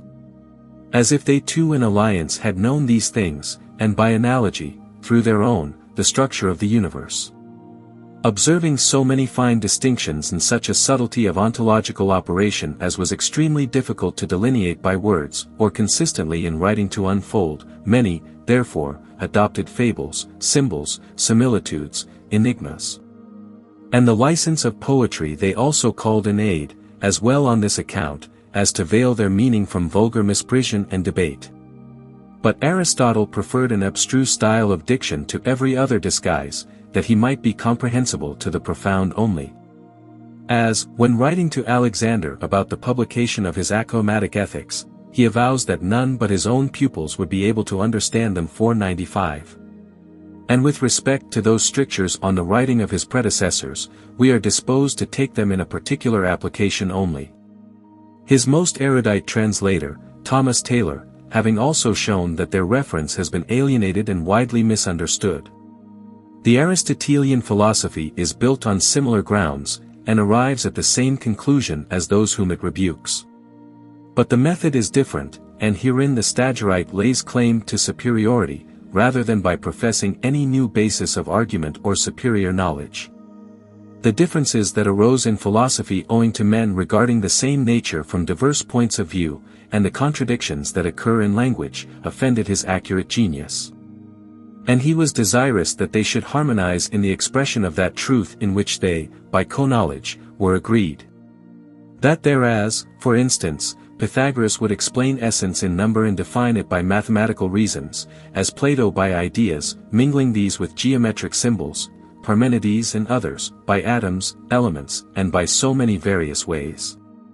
He complains that they deliver nothing clearly, nor carry their principles duly and comprehensively through their whole system, but shift from one assertion to another, that is apparently, varying their speech. Thus, in the beginning of his Metaphysics, there are some, he says, who have discoursed about the universe as if it were indeed one nature. Yet all of them have not discoursed after the same manner, but their assertions are of a different nature, for the physiologists who contend that being is one, when they generate the universe, at the same time add motion. But these men assert that the universe is immovable. Thus, Parmenides appears to have touched upon the one according to reason, but Melissus, according to matter, hence the former asserts that the universe is infinite, but the latter that it is finite. But Xenophanes, who was the first that introduced this doctrine, did not assert anything clearly, nor does he appear to have apprehended the nature of either of these. But looking to the whole heaven, he says, the one is God. These men therefore are to be dismissed, two of them indeed as being a little too rustic, viz. Xenophanes and Melissus, but Parmenides appears to have seen more than these were to speak 496. Such like defect of method and incorrectness of diction does the Stagirite complain of, sparing none of his predecessor. But his opposition is uniformly directed to the letter rather than to the spirit of their doctrine, for he was strenuous in asserting the causality of mind, and praises those as in the highest degree gifted who perceived this. In his metaphysics throughout, evincing a magnificent appreciation of the intellectual ground. But he was desirous, as we have said, to methodize philosophy. And accordingly undertook, by establishing a system of universal logic, to correct the imperfection of common thought and speech. The design was noble, and carried out to the original intention and on its own intimate basis, was no doubt valuable to fix experiment and assist in defining and unfolding, by means of the categories, as by a congenial channel, the birth of the divine intellect into life and manifestation. That was the syllogism so important to be sought after, which also is according to Aristotle the true object of philosophy, in the universal terms of which every other science is implicated, and without which nothing permanent is said to be endued. When, losing this substantial ground and aim therefore, the organon began to work upon itself, it grew weak and wore out gradually, as Bacon observed it in his day, becoming worse than useless. Since it occupied an intellect that might have been better employed, and substituted for truth the least salutary kind of satisfaction in the display of scholastic subtlety and aimless dispute. The same has happened with the Pythagorean numbers, and those mathematics which had all their original keystone in the arch of heaven. Or how else should numbers have been established as the causes of things if they had not been allied in idea to something better than themselves? All things naturally produce their similars, numbers beget numbers, letters and words constitute phrases, and lines superficial forms only. They may, by composition, be made, in their way, to represent degrees and kinds of things. But this is the utmost of their abstract capability. They cannot produce themselves, or anything else, into substantive appearance. We may exhaust all their combination, divide, add up, and multiply figures to infinity, we shall have figures and nothing more, nothing solid, long, short, or square, not the smallest grain of sand without the efficient which is in all. This being obvious therefore, we judge that when the ancients established numbers as the causes of things and derived from them the gods themselves, with all their hosts of power and material dependencies, they had some very different idea attached from that which modern theorems or their probations supply. Or shall it be believed that Pythagoras was so wanton and vainglorious as to sacrifice a hecatomb, when he discovered that the subtendent of a right-angled triangle is equivalent to those parts which contain it? Or that Thales, when, as is related, he did something of the same kind about the inscription of the circle, gained nothing more than a flat demonstration for his pains? Or are not rather the hecatomb, and the theorem separately symbolical, and alike relating to the discovery of that miraculous psychical quintessence, known to the wise as the tincture of the sapphiric mind which, being in its own threefold segregated essentiality equal to the whole dissolute compound whence it arises, cast off the superfluity, sacrificing the old nature to begin anew? Charon does not ply the Stygian lake without a recompense, neither are the secrets of the highest causes approached without a mean of expiation. But the vicarious dedication of huge beasts will not avail whilst their prototypes remain feeding and fattening in the philosophic field. The habit of exhibiting points of abstruse philosophy by mathematical reasons has been general in every age. But in order to derive from them or from numbers anything substantive, it is necessary that the point or unit should be established as something absolute.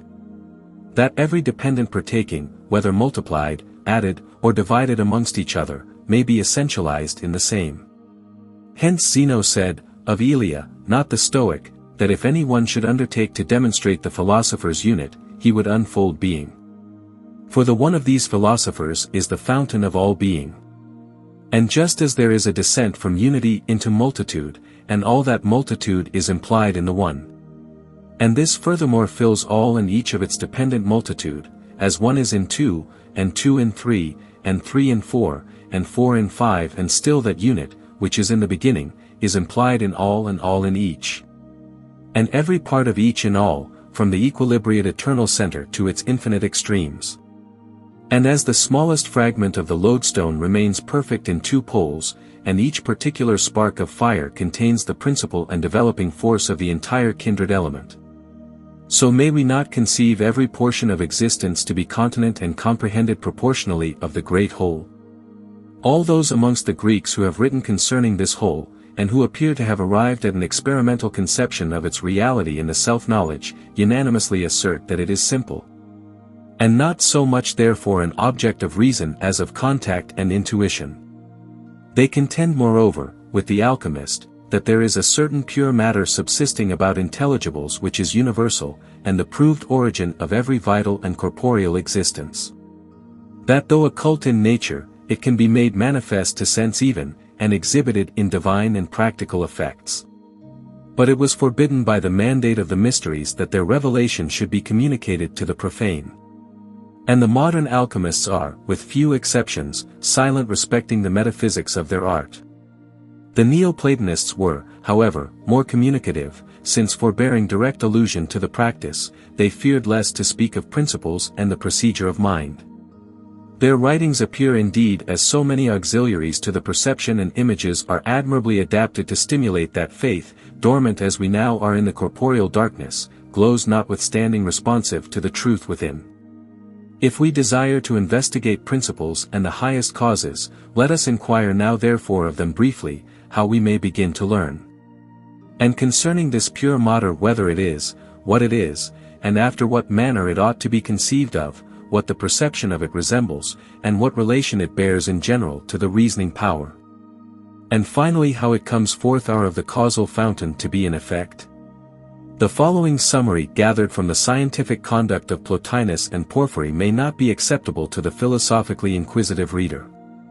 That it is necessary there should be a certain subject of bodies which is different from them, is sufficiently evinced by the continual mutation of corporeal quantities, for nothing that is transmuted is entirely destroyed. Since if such were the case there would be a certain essence dissolved into nonentity, and this persisting, there would be no remaining ground of generation. But change arises from the departure of one quality in the essence of another.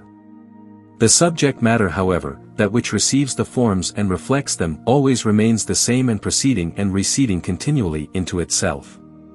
This therefore corruption manifests, especially the artificial, for corruption is of that which is composite, and so each sensible thing is made to consist of matter and form and their union in corporeality. This too Induction testifies, demonstrating that the thing which is corruptible is composite. Analysis likewise evinces the same thing, as if for example an iron pot should be resolved into gold, but gold into water. And the water, being incorruptible, will require no analogous process. 497. But the elements, continues Plotinus, are neither form, not matter, but composite and therefore corruptible. And since everything manifest is corruptible, and yet a certain subsistence remains, it is necessary there should be a nature primarily vital which is also formless, indestructible and immortal, as being the principle of other things. Form indeed subsists according to quality and body in manifestation, but matter according to the subject which is indefinite, because it is note form. This indefinite is not therefore everywhere to be despised, not that which in the conception of it is formless, if it applies itself to things prior, i.e., to the divine exemplaries, and the most excellent life. Neither should it be considered by any one as incredible that there is a certain pure and divine matter immediately subsisting between primary and secondary causes and their gross effect. But it is rather requisite to be persuaded by philosophical assertion that such is the case, and that by means of the theurgic art it is made manifest and imparted through arcane and blessed visions. So far do the ancients likewise extend matter even to be gods themselves, and no otherwise according to them can a participation of superior being be effected by men who dwell on earth, unless a foundation of this kind be first established. For this matter, as Iamblichus relates, being connascent with the gods by whom it is imparted, will doubtless be an entire and fit receptacle for the manifestation of divinity. He moreover adds, that an exuberance of power is always present with the highest causes, and at the same time that this power transcends all things, it is nevertheless present with all in unimpaired energy. Hence, the first illuminate the last of things, it is nevertheless present with material natures immanifestly 498. Since then, it becomes necessary simply to refer being to all things, and all things sympathize thereby internally with each other. But consciousness in this natural life of ours is separated off from the antecedent essentiality, so that we perceive in reality nothing of our true selves. Hence the ancients have declared this life to be little better than a diminution of existence, for by no ordinary process of rational contemplation is the mind able to conceive of this nature or the infinitude of true being. But if any one wish to discover the one principle he must become first assimilated to it, as Proclus in the 6th book, on the Parmenides of Plato directs, he must raise himself to that which is most united in nature, and to its flower and that through which it is deity, by which it is suspended fro its proper foundation and connects and unites and causes the universe to have a sympathetic consent with itself. I have also, says Plotinus, investigated myself, as one among the order of beings, and the reality is testified by reminiscence, for no one of real being subsists out of intellect nor as sensibles in place. But they always abide in themselves, neither receiving mutation nor corruption 499.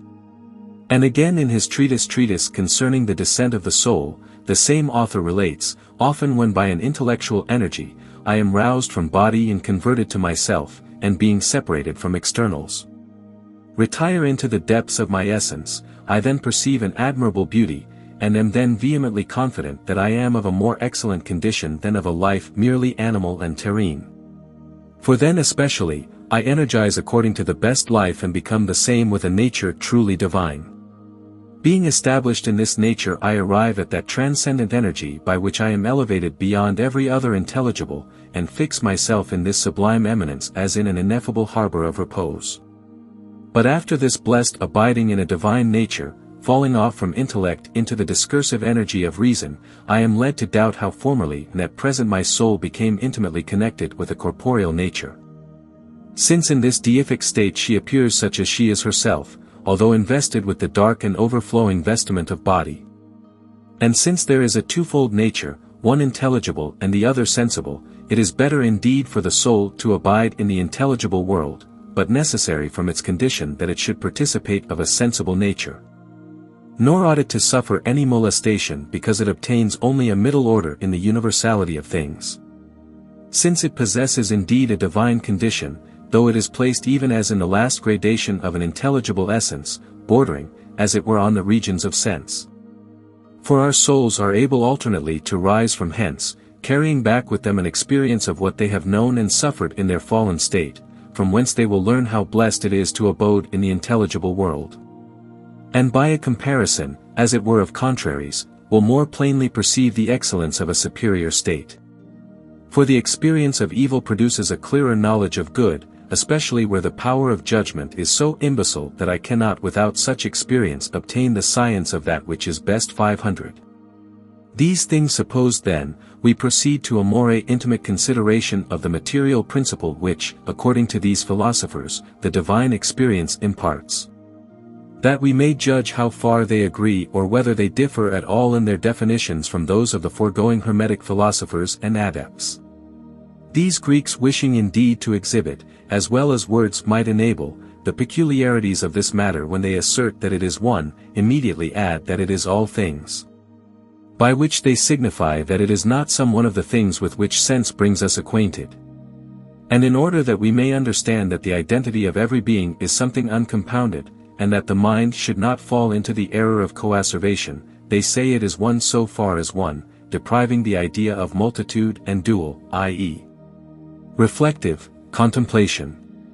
When likewise they assert that it is everywhere, they add incontinently that it is nowhere, so on endeavoring by means of contrary peculiarities to gather the mind up into a neutrality about itself. At one and the same time exhibiting these in order to exterminate from the apprehension those notions which are externally derived, and such ordinary reasoning as tends to obscure rather than elucidate the essential characteristics of real being. Neither is there any absurdity in their conduct of the understanding so far, or even in an external sense considering one thing to be many, since every center bears a circumference of radii, and each dependent number differs from the one. But since the ethereal element is described by so many ablative characteristics, since they assert it is neither form, nor quality, nor corporeal, nor reason, nor bound, but a certain infinity. How therefore ought we to conceive, asks Plotinus, of that which is infinite? What is its idiom in the intellect ion, or how is such an image to be entertained by the reasoning power? Shall we say it is indefiniteness? For if the similar is perceived by the similar, the indefinite also will be apprehended by the indefinite. Reason however in such an apprehension, will become bounded about the indefinite, that is to say, will pass out from itself into an undefined void of thought. But if everything is known by reason and intelligence, and not otherwise, and here reason is bounded so that it cannot be said to have intelligence, but as it were, a deprivation of intellect is implied, how shall we conceive such a state of being to be genuine, or believe it even to be at all? Yet Plato, in Timaeus, informs us that matter is indeed to be apprehended, and that by a sort of defective or ablative reasoning, and Aristotle has been at some pains in his Metaphysics to explain the conceptive idiom of materiality. I mean, he says, by matter, that which of itself is neither essence nor quantity, nor any one of those things, by which being is defined. For there is something of which each of these is predicated, and from which being and each of its predications are different. But matter, being the last of things, extant without identity, has neither essence nor quantity nor anything else in its perception, at least of those things which subsist according to accident. Or if any one from this suppose matter to be essence, he will err. For a separate subsistence as this or that particular thing especially belongs to what we call essence, that is to say, composition of subject and object is necessarily implied in the idea of true intelligence, which is both posterior and anterior to the subject sought, which therefore is in a certain respect manifest only, being one and void in respect of other things. Matter, therefore, concludes the logician, is made veritably manifest only by negation and in defect of true being. So that, to pass into contact with it, is to be in a certain respect ignorant. 501. Since, then, they assert this subject matter to be somewhat, and real, notwithstanding all its inverse and irrational characteristics. Ought we not to analyze yet more profoundly therefore, not slighting reason indeed, but passing through it, beyond every bound and finite probability in order to conceive that kind of ultimate ignorance, which is the infinity of life? Whether shall we conceive it to be an all-perfect oblivion, or such an ignorance as in the absence of every knowledge is present? Or does the indefinite consist in negation simply, or in conjunction with a certain interrogative affirmation? Or shall we suppose it to be like darkness to the eye, obscurity being the ground of every visible color? Or to this, also, the wise ancients have compared the estate of being verging to annihilation, and as the sensual eye without light sees nothing but darkness, becoming in a certain respect and for the period one with it. So the mental eye, observant of no attracting object, thought, reflection, and all that in sensibles resembles light being submerged, and not being able or having the motive to bound that which remains, is said to become wholly into that obscure oblivion which is the original of life, a crass, obscure vacuity as the Descent Virgil describes it, vast, endless, horrible, and Parmenides and the rest cited to prove the same initial nonentity of all, having the same relation to true being, indeed, as silence to sound, as night to day, or as body rude or misshapen bears to any artificial form with which it may afterwards become endued. And as body rude or misshapen bears to any artificial form with which it may afterwards become endued. And as that which is above all degrees of intelligence is a certain infinite and pure light, so is this darkness, therefore, to be conceived at the opposite extreme of the magnetic chain, which is extended a non gradu ad non gradum, and this is that ladder of Celsus and of Zoroaster which reaches from Tartarus to the highest heaven. Just as in the ascending series of causes, it is necessary to arrive at something which is the final cause of all. So in descending analytically it is equally necessary to stop at the contrary conclusion, which is this proved, in the experience, to be the last and lowest effect, in which all the attributes of the first cause are not only deficient but reversed. When therefore the mind is in the night of matter, shall we suppose that she is affected in such a manner as if she understood nothing? By no means, says the philosopher, but when she beholds matter she suffers such a passion as when she receives the being of that which is formless. And her perception of the formless subject is obscure, and vast, and infinite, as we have shown, where descending into the bosom of the mysteries, intellect, having already analyzed and separated the component parts of being, becomes dismayed about the sensation of her extreme life. Then indeed she understands obscurely, and sinking into the abyssal subject, feels, but understands not her intellect ion any more.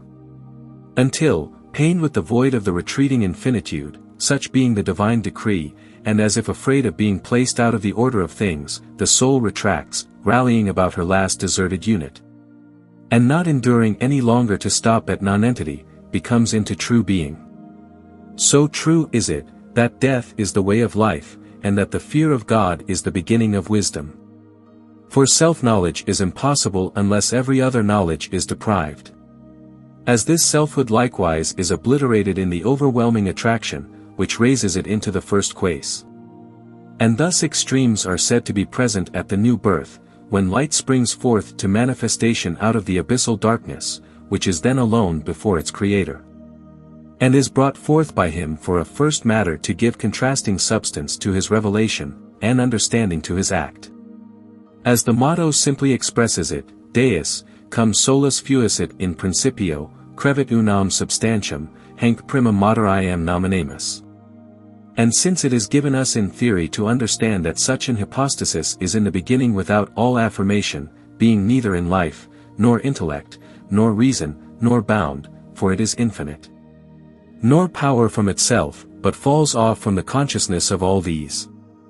Sought we therefore to conceive of the first matter, which cannot either receive the appellation of being, since it is not known in energy, but flies from him, indeed, who wishes intently to behold. For the thought, as circumscribing boundary, eludes the infinite, and thus the desire it, in this instance, diametrically opposed to the presence of the thing desired.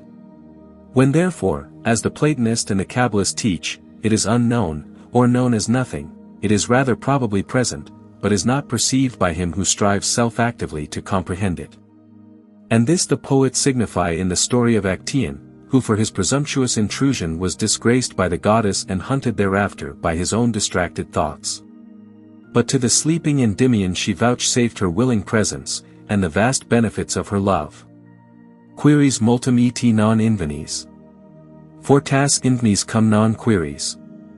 When you have assumed to yourself an eternal essence, says Porphyry, infinite in itself according to power, and begin to perceive intellectually an hypostasis unwearied, untamed, and never failing, but transcending in the most pure and genuine life, and full from itself, and which, likewise, is established in itself, satisfied with and seeking nothing but itself, and which, likewise, is established in itself, satisfied with and seeking nothing but itself.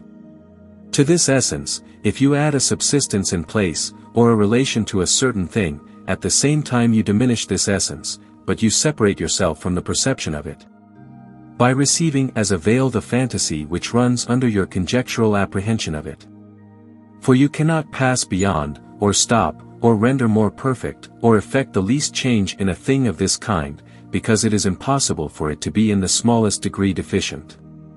For it is much more sufficient than any perpetually flowing fountain can be conceived to be 502. If, however, you are unable to keep pace with it, and to become assimilated to the whole intelligible nature, you should not investigate anything pertaining to real being.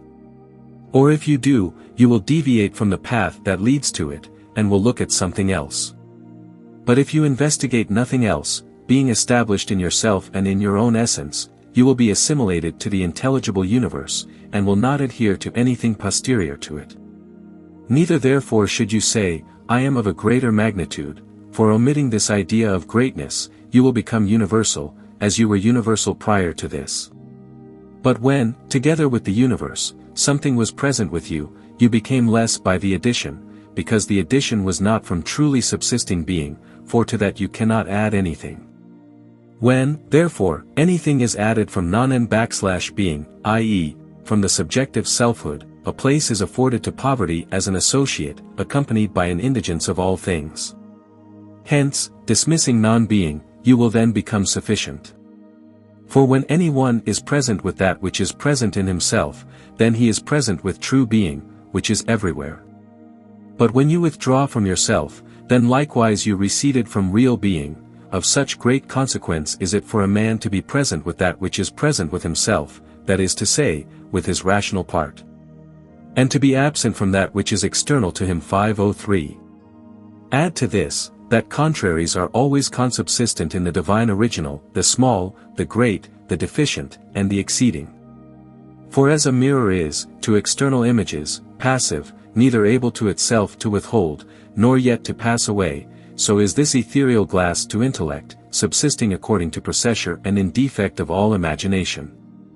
Hence, every imagination concerning it will be false, either that it should appear in the conception as any particular thing, or contrariwise as nothing, for it is both. And the subsistence, which is the reality of it, may be felt indeed, not known, but as an escape of consciousness into its primal source without ideal limitation.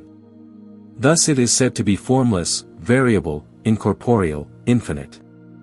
Neither mere power, or perfect action, but a weak superstantial prolific nature, as it were nothing in the idea yet in being all things, whence every form of life, increase, and materiality also are derived. And ideas, as they enter into and depart from it, are seen as images which pervade without dividing, like shadows in water, or more exactly as in a dream. Or as if we should conceive imaginations sent into a percussive mirror or reflective vacuum on the understanding.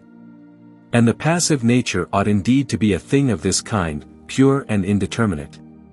That it may reflect, without self-hindrance or refraction, the divine light throughout, that there may be no falsehood or commixture of images, but the truth only, and alone, and by itself should be made manifest in life.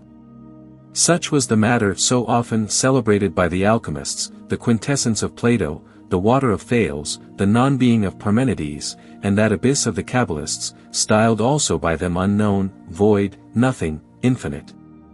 Until returning by its rational boundary in the freed will to consciousness, T makes manifest the life, wisdom, plenitude, and supreme cause of all. And concerning this matter ecclesiastics of different orders are happily agreed, Pierce the Black Monk, with the Benedict Valentine, the experimentalist Friar Bacon, with the Greek divine Synesius, with the Canon Ripley, Maurian, Lully, and Albertus Magnus.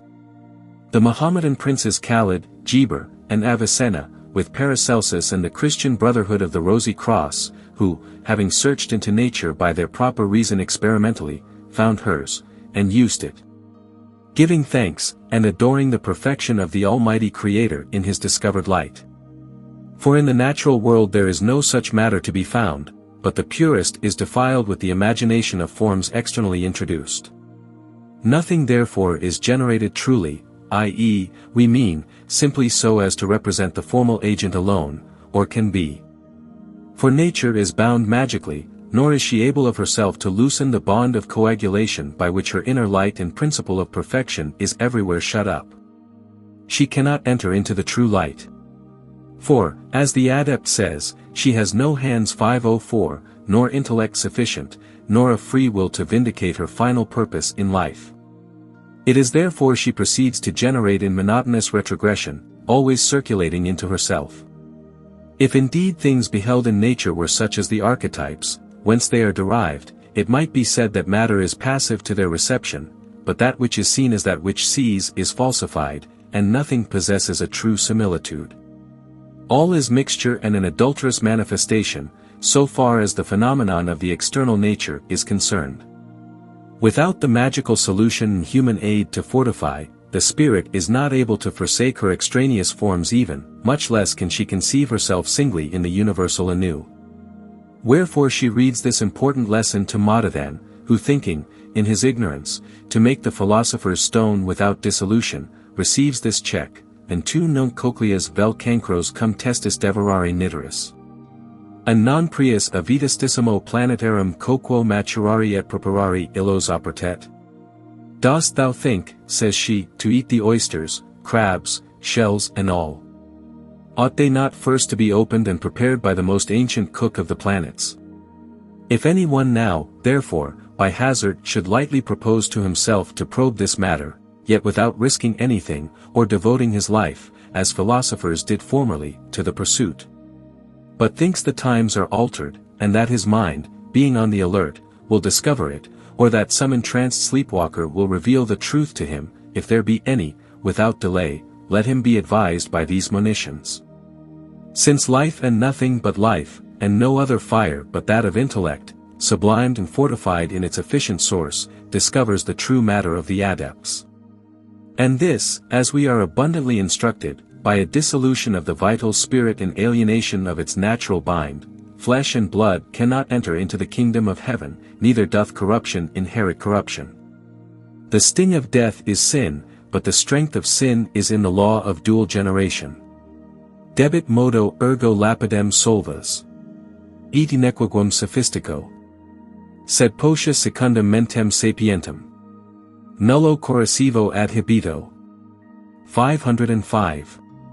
All that is performed in the protochemic artifice may be comprehended in three terms: solution, sublimation, and fixation. Solution dissolves and liquefies the included spirit, sublimation volatilizes and washes it. And after calcinations there is a reunion into a more permanent form of being. And these processes are reiterated many times, and many labors of body and mind have to be undergone, as in the practice will be demonstrated. And as Hermes himself assures, that to obtain the blessed lunary of Diana, he had suffered much, and toiled incessantly.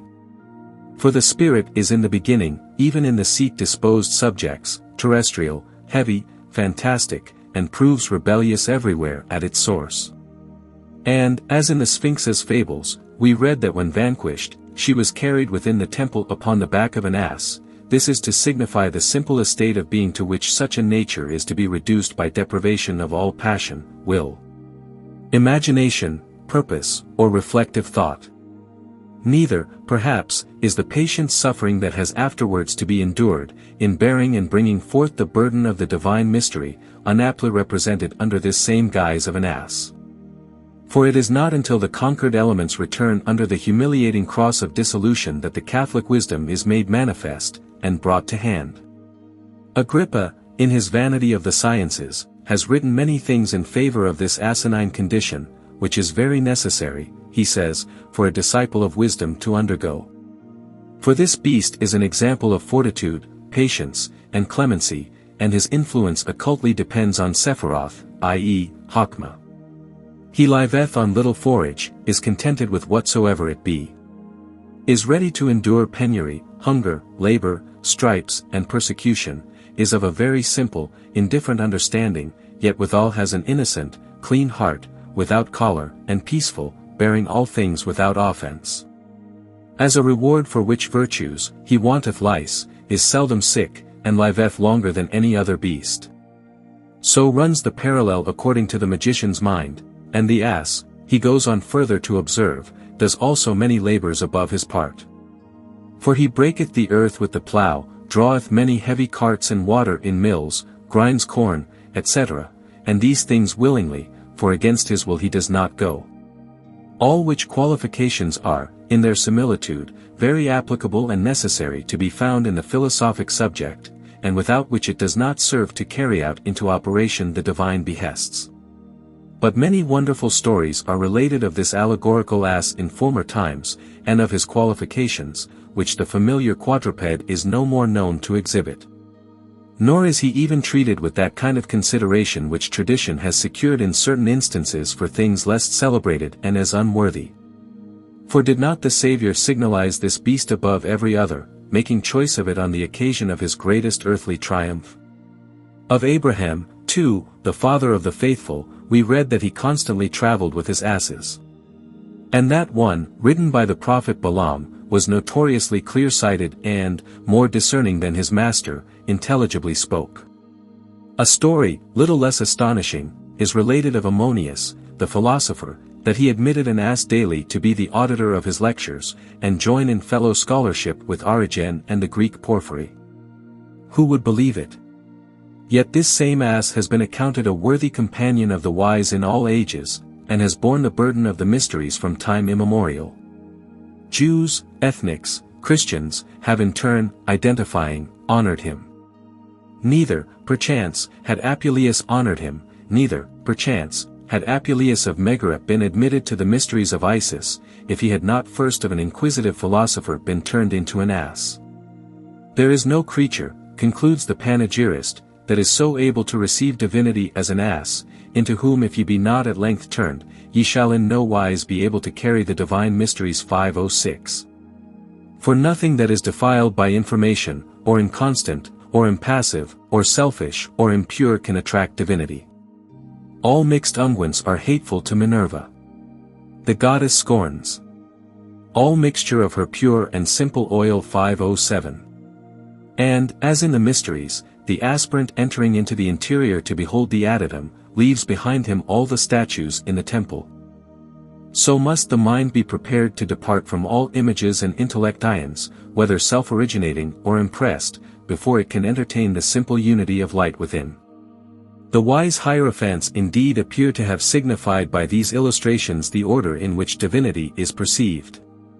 For, as when returning after the association within, which was not with a statue or mere mental image, but with the reality which these images represent, the statues again present themselves as secondary objects to view. So likewise, subsequent to the divine union, there recurs that also which was in the mind prior to the union, exalted and multiplied. And that which thus remains to him who passes beyond all things, is that which is prior to all things, and the first matter. For the soul does not willingly accede to that which is entirely non-being, but running back from thence in a contrary direction, it arrives not at another thing but at itself. And as in the divine conjunction, whilst it lasts, there are not two things as of subject and object in the consciousness, but the life understanding in the light understood are one. Whoever thus becomes one by mingling with the efficient, will have a remnant of it with himself. According to the eloquent tradition of Plotinus, where, discussing this union, he treats it as no mere spectacle or theoretical figment, but as a true experimental ingress of the understanding essence to its source. And the light and energy which are there, he says, are of the first light shining primarily in itself, which at one and the same time illuminates and is illuminated. But if anyone should inquire what the nature is of this first light, which is the foundation of every intellect and primarily knows itself, such a one should first become established in intellect, when he will be able through it, as an image, to behold the archetype.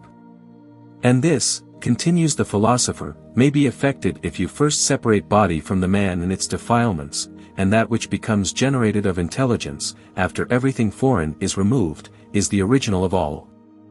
For this primary motion of the ebbing life from its ultimate recessure recreates, and so the generative virtue, which was alienated, becomes reunited to mind.